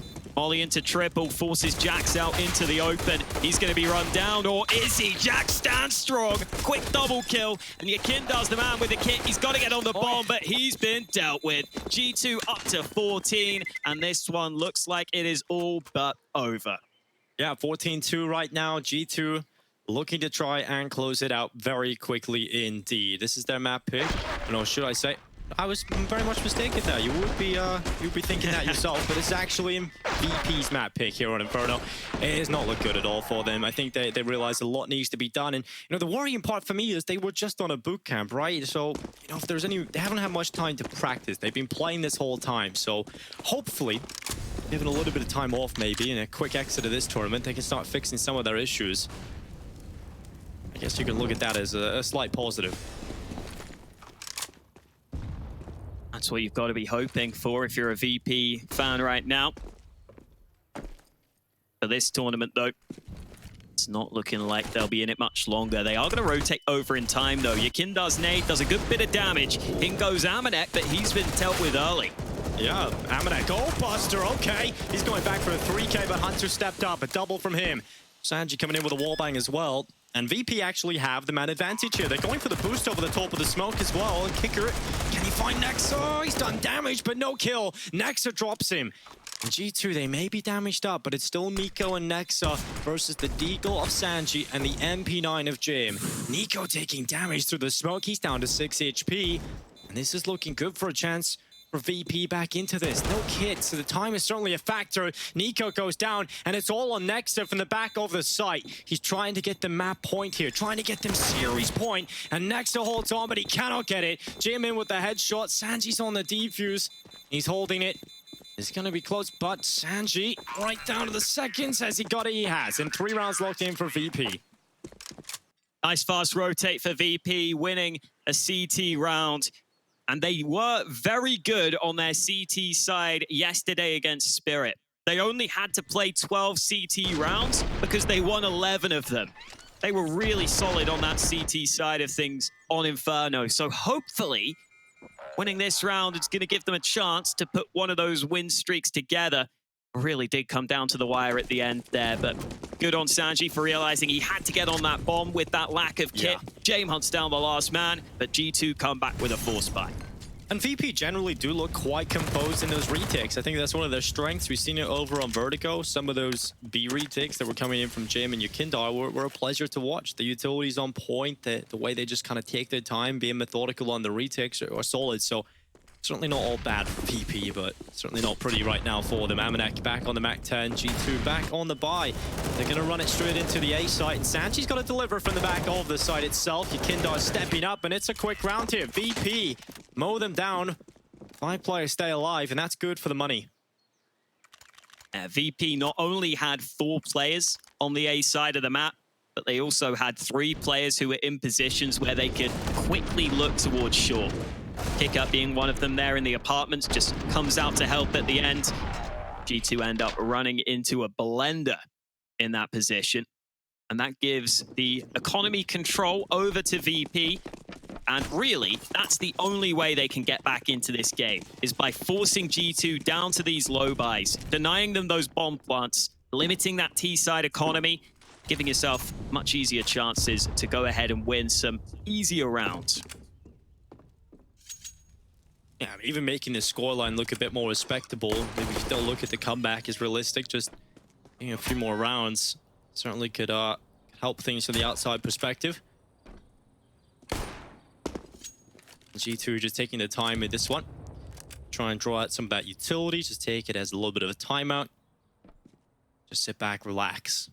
Virtus Pro is certainly not in a comfortable position at all when it comes to the scoreline, but this round should be where they can take a breath. It's going to be G2 looking up the top middle, and Sanji at the ready. He's got himself one, a second picked up, and Jim peeking out below. Jax and Nico have taken 2 kills, but it is now just Jax on 2 HP. He has to go into Archway, but no bomb in his hands, so just trying to be a bit of a nuisance and running through CT spawn. All those guns dropped at top mid, so there's no way he can get one of those. May be able to catch a player off guard on an unsuspecting flank, but Buster is now watching for that. So I think Jax is done for here. VP will be up to 5 any second now. G2 have saved enough, though. They're going to get a buy into this next round. And honestly, with the form of some of these players, Hunter has been having some incredible rounds. Biko at the end of the half was playing out of his mind on some of those rounds. It just feels like at any point, one of these G2 players is pretty likely to step up. We saw it from Nexa too. He had to save a couple of rounds for them. So once they get the AKs into their hands, I'm sure G2 will be very confident at their chances of closing this game.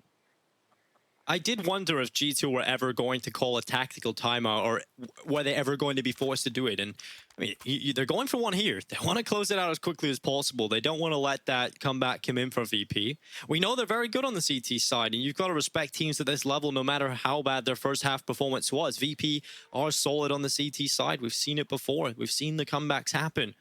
You don't want to let them get that chance. You don't want to let them get that foothold in this. So G2 going for the timeout, making sure their game plan is thought out and solid heading into round 20. They want to reach match and series point here. Peek down mid from the AWP of Jame. Couple of early nades deployed on Banana, but Jame is the man who's really searching for something early. So are G2 though. They're using smokes into that A site. 4 smokes to be precise. Yeah, they smoked off short, they double flashed, and there's a smoke for Arch and Library coming in alongside Moto. Full-on execute, trying to isolate a lot of these fights, and Jame is under so much pressure. Amanek is chasing him down with a Khalil. He will get his kill. I thought Sanji might have helped him, but he does get the kill in reply pretty shortly after. And Nexa hits a headshot, but it's still looking okay for VP. They're still getting kills, and now it's a 2v2, make it a 2v1. It's Nexa alone, the in-game leader, up against Sanji and Yukindot. And Sanji has dropped back into pit. Yukindot will be playing in front of Library. And Nexa has been fantastic in the clutches. We've already seen him here on Inferno landing some nutty clutches and shots, but this time not to be. Wasn't checking pit, and Sanji with the headshot.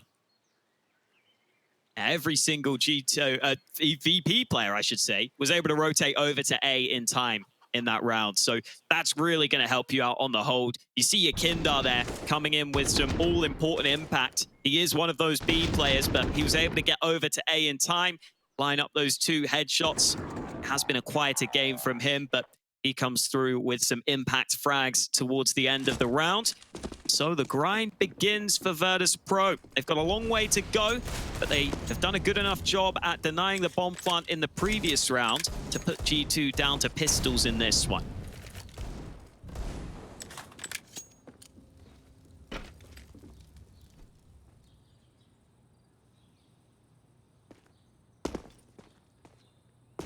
VP are bringing 4 players, at least heavily leaning in towards the A site.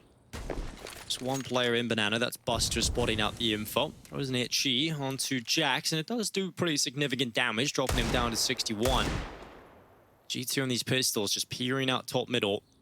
Starting to walk up Banana as well. Jax leading the charge, has Nico in behind him. And it should be G2 now looking to pounce on the B site. And this is their best chance to get onto the site, get the bomb plant, and get in with a shot. Winning the round as well, but rotation from VP is starting to come through, and that smoke down will throw a little bit of a curveball in the G2 way. Gives them something to think about, but they've got their own nades at the ready. In goes the utility from Yakinda. Buster with an early frag. Make it a second. That all doing good damage, but Amanek almost flanks him. That's the bomb dropped, though. It doesn't commit to the site, and now G2 are in trouble. Oh, Buster looks up. Oh, he's pulled out his pistol, and Nico through the smoke, hitting the deagle shot. Looking to reclaim the bomb is Hunter, though, and that's the big issue here for G2. The bomb is inside of Ruins, and they will happily take control of that bomb. 14 seconds left, not enough time to go in there and get that bomb and get out. So they're going to start looking for kills, and Nico will not be able to get that. And Hunter runs forward into the arms of Jim. They die before the time. It's 7 rounds for Virtus.pro. And they are on a little bit of a comeback, making the scoreline look a bit more respectable at the moment. We'll hold our cards on the full comeback right now, Hawk. They're still 14-7 down, but certainly making the scoreline look a little better for themselves. Just a bit awkward for G2 at the end here, where they have to end up trying to breach their own smoke because that bomb gets dropped in Ruins. Obviously not something that they fully realized ahead of time. They'd have got the kill. Bamanek would have won that fight. It would have been fine. Instead, it goes the other way. Another tactical timeout taken by G2, and really making sure they don't let this get out of hand. Know that Malik has a big say in this team. It's Nexa who's doing the talking right now.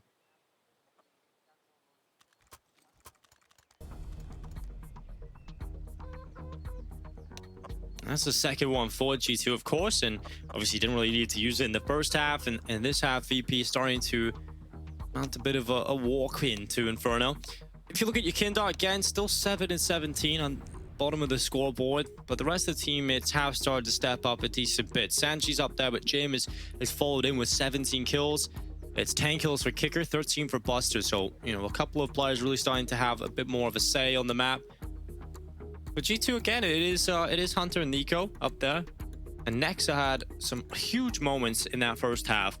And I think Jax, he's low fragging at the moment in terms of the rest of his teammates, but Jax has a lot of impact rounds. And I think we've seen that over in Vertigo as well.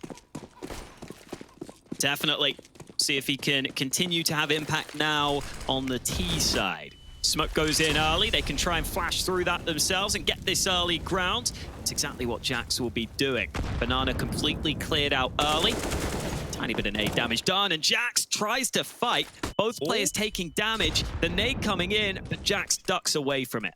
Yeah, bounces off the half wall and doesn't quite reach Jax's position. So although he has been damaged, no kill for either side. Smoke in from Virtus.pro up to the apartments, but Hunter's not going to respect it. He bounces out with a flash of his teammate. It's Kicker that's found one, and he's in the pit. They're distracted by the site fight, and Kicker is having a great time in pit right now. The bomb's down there, but Hunter headshots him, looks out to the right side, and suddenly G2, they've got the man advantage. So important that Hunter gets those kills because no one else was really ready to commit to the bomb site that quickly. Nico was a bit further back. They might try and push that smoke. Yakinda spamming through it, but Nico decides to go for the safe plant. There's no way they can stop it. Yeah, Yakinda is low in HP as well as on 41, and Buster has an AWP for this retake, so this is definitely looking difficult for Virtus.pro, but as it stands, they've just got to go for round wins. It's a molly into the site. It's not quite extended to Hunter just yet. Eventually it will. It's burning him down. He's 20 HP, but he survives. And Yakinda trying to move forward. Buster's found his first pick. And Yakinda just waiting for Nico to come around the corner. And that is not what Yakinda was hoping for. A headshot from Nico, and Buster has no other option but to run away with the AWP. And Nico is hot in his heels. He's following in behind him. I don't think he'll quite get to him, though, as Buster is around the corner, saving at the tree. But G2... it's match point for them, 15-7. They win this next round, they head through to the playoffs, and they eliminate Virtus.pro from DreamHack Masters. Here were the initial 2 kills from Kicker, but it was Hunter, the only man left who was properly committing to the push, who came in with 2 incredible shots. And that's what we were worried about. At any moment, these G2 players can step up individually, start to hit some headshots. It's a fairly simple call with a quick flash into the A site, a push off the back of it, and Jax was holding the flank the whole time. So the players on the site in the post plant didn't have to be worried. They got to be worried about Yakinda, though. He goes flying into Banana, but Nico's there to trade. It's not good enough, though. VP win the initial skirmish. I love that. Just letting Yakinda off the leash for the first time, really. He's got himself one, though, in pretty difficult circumstances. MP9 picking up the opening. And yeah, like you said, good job on the trading. It puts VP in a good position. Look at their setup right now. 3 on the A site. Buster just left, jump spotting in Banana. Has the Itchy at the ready. And G2, this is definitely a puzzle to try and figure out. Ooh. Chunky nade damage. I don't know about you, Dinko, but I like him chunky. I'm talking about Kit Kats, Dinko. Yeah. Get your mind out the gutter. just to be clear, it is Of the course. Kit Kats. Yeah, no one likes the skinny ones, dude. No one likes those. Not enough on them. You know what sucks about the skinny ones is that some people eat them not like piece by piece. They just bite into the whole thing. Absolute animals. Well, absolute animals. We'll see if they can be an animal here for Virtus Pro. At the back of the site, it will certainly have to be for Buster. He's got the M4. He's being forced out of his position. Smoke onto it. Flash out from CT and Nexa. He's run forward into pool. Hunter is over the top. In the site, the time is starting to tick here. 20 seconds, bomb down for G2. Enough players over here for VP to make this uncomfortable. Hunter going in, another kill for him, but so much more to find. There's 2 players, but he's got the chance to go for the plant here, though. That does make it difficult, but the smoke is up, the Itchy's in, and Hunter goes down. Another valiant effort from Hunter, the former Valiant player, but this time not successful. That nade lands onto him. He doesn't get given the chance for further fights. VP rotating over in time. I'm not sure if I'm starting to believe yet, but I'm at least happy to see VP winning some rounds. It was Hunter's work early. And again, his aim, just so crisp in some of these fights. Unfortunately, though, all his teammates fall around him, and this nade seals the deal. Hunter's looking on point. I'm loving this performance out of Hunter. More of this, please, because he is looking crisp. Dude, we're getting that sibling rivalry for the top fragging spot. Well, family, right? I don't know. You know, it's been definitely a cousin rivalry. I'm loving it, Hawker. I'm absolutely loving it between Hunter and Nico. Let's see if they can keep it up. Hunter 24 and 15. Nico on the 22 kills. And Amanek, he's up into second middle already. VP, is there a world in which they get double figures, Alex? Because to me, that looked very difficult at the start of this half and almost would be impressive. Kinder's got a good position. Here go G2 with a heavy executed to A again. Counter molly already deployed. That's going to buy even more time for the rotate. Ikindar, the first man arriving, and that will be 4 CTs ready at the A-bomb site. Oh, Jax, he's in the side kicker. He's unchecked in the corner. Good headshot for him. Can he get a second? The answer is no. And G2, they've done a good job, but they still have to get rid of Jim inside of the pit. They don't even know he's here. Sneaky from Jim. He found another one.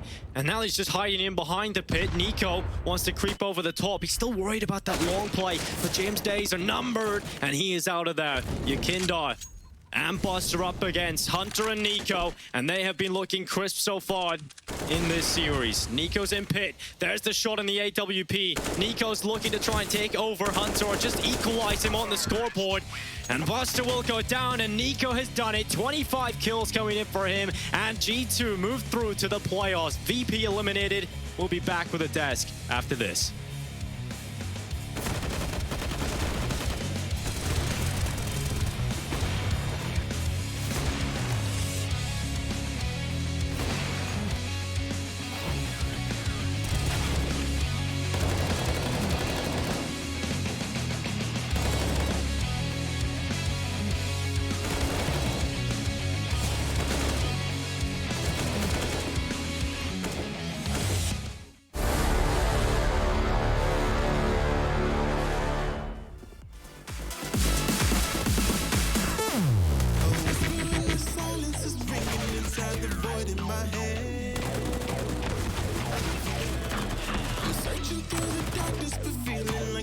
No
Should've known that you would be gone when you gave into my stare.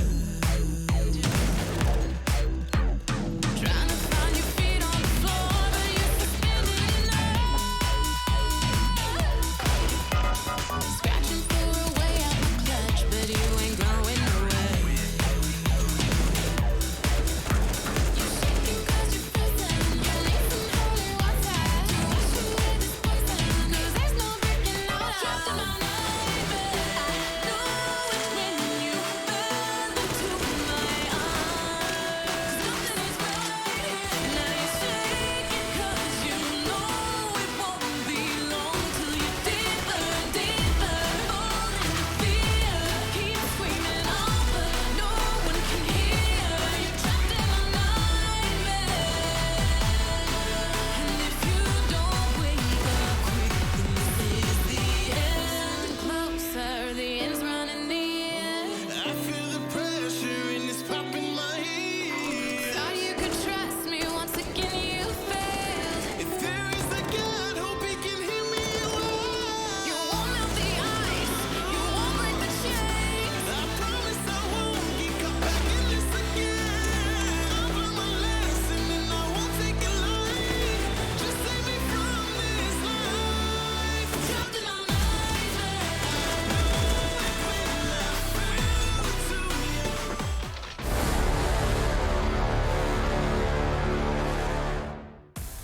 Welcome back to DreamHack Masters Spring, and what a glorious 2v3 from the Kovac cousins as they took down VP and sent them packing from DreamHack Masters Spring. Jack overjoyed there. We need to find out where the hell he's playing from, because it looks like some kind of factory basement? I'm not exactly sure, but whatever he's playing from, it's clearly working, because he had a great series, as we saw earlier on our first map of Vertigo. But this map was all about Nico and Hunter Maniac. Yes, indeed, and even the stats from this series, as we can see, this should be the blueprint of a G2 that's performing, right? You need to have, and you want to have Nico and Hunter together at the top of the stats, and all the other players just chiming in. I want to give props to the Nexa and Nico duo on the B side. In the past, I've sometimes criticized that duo. I even mentioned the idea that maybe Nico was not feeling comfortable there, but in this game, they were rock solid. The amount of time they stopped any B execute from VP, towing behind these smokes, using the utility at the right time, that was beautiful to see. And this is a statement, a reference best of 3 for G2. Yeah, and we were talking in the pregame about G2's CT side, right? How they could close it out. They have a really strong CT side on Inferno, and they definitely proved that point here. More than anything else, really strong individual performances, right? Just solid in their holes, but also some really good reads on VP when they needed to stack 3B. Also, both Jackson and Hunter switching it up in terms of setup. So they sometimes playing, you know, one pit, one side, sometimes playing pit and balcony, and it was very difficult for VP to figure them out, and they were able to get multi-kills when action came their way. Well, I'm very looking forward to celebrating this one with G2. So let's pick up that blower. That's British slang for phone. No one uses it anymore because no one calls each other. Hello, Malik. How are you? Hello, guys. Nice to see you. Lovely to see you too. Congratulations. I do want to ask you about the Vertigo pick, first of all, because we're very familiar now with G2 picking Mirage, Dust 2. And I'm wondering if the reason you picked Vertigo today was because you knew how to punish VP, specifically on their T sides on it. I almost want, to be cocky and say both sides, but apparently it didn't start well. But yeah, we were very confident playing Vertigo. Also, it's one of their difficult map at the moment on their recent results. And yeah, we were just confident going in it. We were composed the last games we played on it. And when my bows are composed, the level is like getting crazy. So yeah, we were just comfortable with what we have. Yeah, and looking at for you guys, you know, we've been on a little bit of a winning streak, basically winning 8, well now 9 with this one out of your last 11 games, and the results have been up and down beforehand. Do you feel like after winning some close games, right, having to play a lot of games in a short time span, that now, you know, you have kind of figured it out to an extent, right? That the synergy is there, and that now you can potentially make a deep run here, even go all the way? Yeah, definitely. But first of all, like when we made the change, like removing Kenny, I will not speak what happened before, like that's just history, let's say. But when we removed Kenny, that's still like a lot of things to figure out. Like you remove Kenny, everyone knows how to play with him for the last 2 years. That's the main operator. So even though it's not about Nicola or Kenny, it's like the whole system is changing up. So many things to understand, like and balance. So yeah, it was a lot of work. Also a bit of confidence, like, okay, can we succeed like this? How do we make it work? We were confident on paper. We knew, I mean, I know what I'm doing. But yeah, obviously, like now grabbing a couple of wins is like helping us. But I also think like if you check our city sides, since Amanek is playing, I think now it's starting to show. But everything is putting in place. Like we use our players better. Nicola is amazing player on the rotations on CT. Amanek is doing such a great job, so smart with everything. Jackie and Nexa are like our both anchors and are feeling way more comfortable now. And Hunter is Hunter. So I think the biggest strength is coming from CT, our confidence as well. And on T, yeah, on T victories are helping us to build up. But yeah, we play really simple CS, like we are really chill, trying to understand, having a few executes, trying to understand the opponent well, and working so far. So yeah, obviously I think we need to get deeper with the playbook a bit, but I mean, we are like on the right path, definitely. Damien, first of all, congratulations, bien joué, mon gars. I just want to talk Merci. about Jax for a second. In the past, you've made the choice to go with Amanek and not Jax. Are you now maybe more happy with what he's giving to the team, or do you still have some areas you would like him to improve? I'm very happy to have him back. I think he's bringing something special to the team. And yes, I'm after him on some topics, definitely. And it's not even the English thing. Obviously, he needs to improve, but it's more like some discipline moments, you know. I think he's like really outspoken, always like not YOLO because he's really serious, but sometimes he needs to learn the discipline that Tier 1 require, maybe on city side sometimes. And no, I'm very happy with what he's doing overall. Like it's good to have him back. We definitely saw the benefits of the work you're doing with Jax on the CT side today, particularly on Vertigo. So congratulations for your hard work, Thank Malik, you. paying off. Now you're going to be facing the loser of Astralis versus the loser of Astralis versus Heroic. I was actually saying that right. I Yeah, doubted that's correct, that's correct. Yeah, I second guess myself all the time. Malik, sorry. Basically, you're either going to be facing Astralis or Heroic in your quarterfinals, which is coming up next weekend. Do you feel confident that you've got enough of a playbook to be able to take on one of those two teams? Same again, not being cocky, but like when we are like comfortable with what we are doing ourselves, we didn't find a team stopping us lately. I speak lately, it's the form of the moment. The map pool as well is quite comfortable, getting comfortable. So yeah, I know that if we play good and have some good fun, whether the team we play, we can definitely take it. And you can also see the clowns we are sometimes. So let's see. You have to tune in, guys. Damien, I'll know you for 1 second here. You said, you know, when you're feeling yourself and you're feeling good, then no one really can stop you. What do you think is the key or the keys to you guys just feeling yourself and reaching peak moment when it matters the most? But I will sound really simple, but like for us, it's like the composure in general. I'm working a lot with, even Nicola didn't work maybe this way in the past, in his past teams, but learning what composure means, learning what lucidity means, and this is words that everybody are using, but what we try to bring here in this team is like understanding the true thing. You can be hyped and like having a lot of good vibes and being lucid and composed, you know, if it makes sense. So that's the main trigger. Like every time my players are like composed, lucid, and we are like aware of what is going on, and you don't react, but you like anticipate everything that is going on, the next play, what is going on, what reaction you will have, all these kind of little details. When they are on point with that, we are unstoppable. Well, I'm looking forward to the forthcoming G2 yoga video. I fully expect to see that coming up on the YouTube soon. Thank you so much for talking to us, Malik. Congratulations on making the playoffs. See you. A bientôt. Yeah, no, a few more French words That was smooth. than Portuguese ones. Yeah. But not that many. So that's interesting, Yanko. It seems like Malik is investing in meditation for his players or something like that, composure-wise. Is that something you think Nico needed? I think that's something that every player needs. You know, I think at some point, for me, having a mental coach, a performance coach is almost as important as having a coach, right, to work on the in-game stuff, because players can get, you know, distracted, carried away a lot of times, have confidence issues, focus issues, right? And there's a whole science about that, and as I'm sure Maniac can tell you about that. You know, you can't really expect someone who hasn't studied it to be able to pull that off effectively, right? So I think it's a big deal. CS is a confidence game, and that's something that can definitely elevate your performance to another level. I mean, you've got a psychology degree, Maniac, so I do. I imagine you're fully on board with that.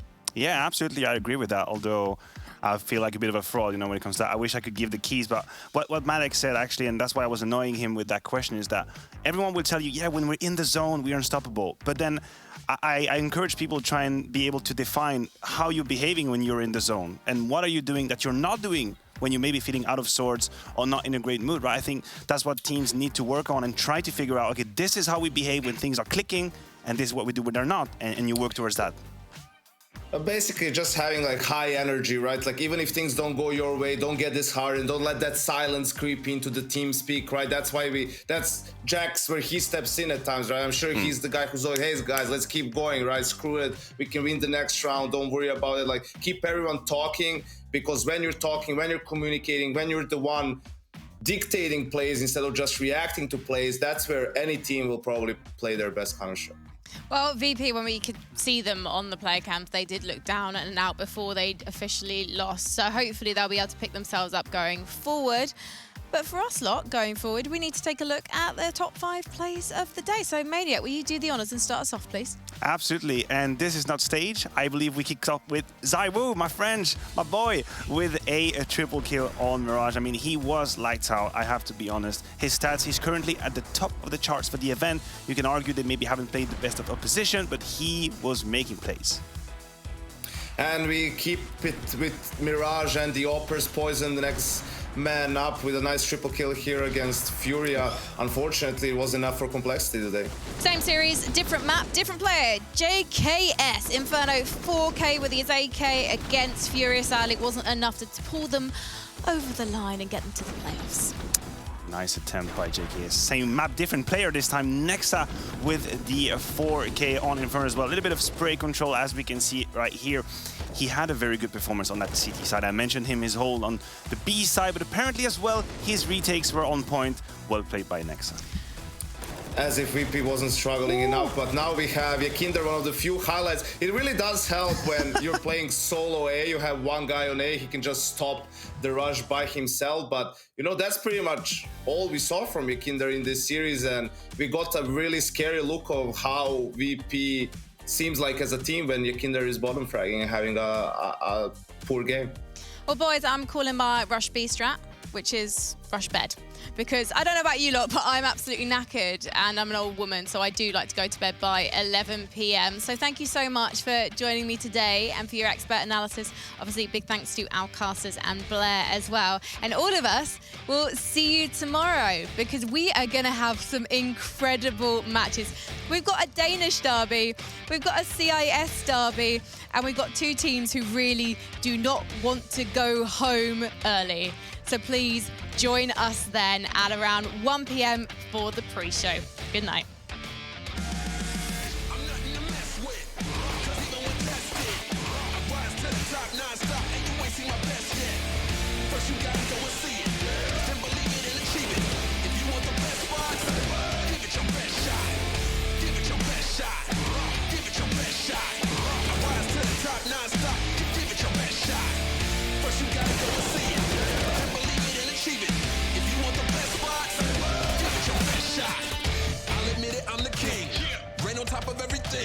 No matter who you ask, go and do the math. I am first in what I bring.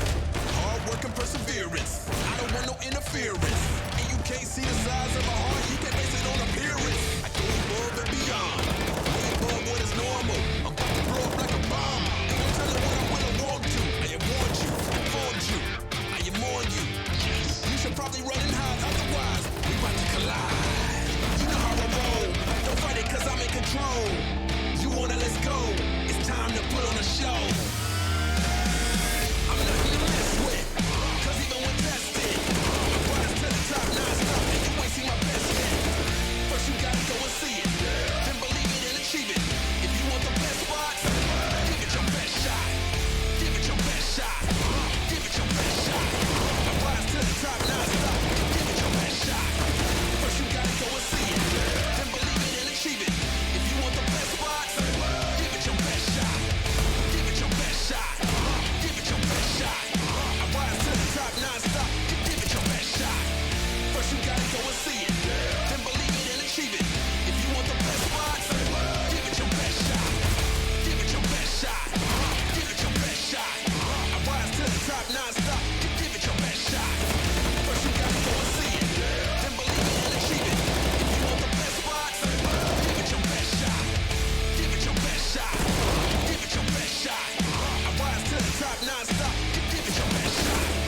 First you gotta go and see it, then believe it and achieve it. If you want the best spots, give it your best shot. Give it your best shot. Give it your best shot. I rise to the top non-stop.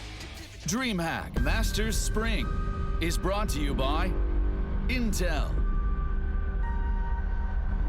1xBet, and DHL.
So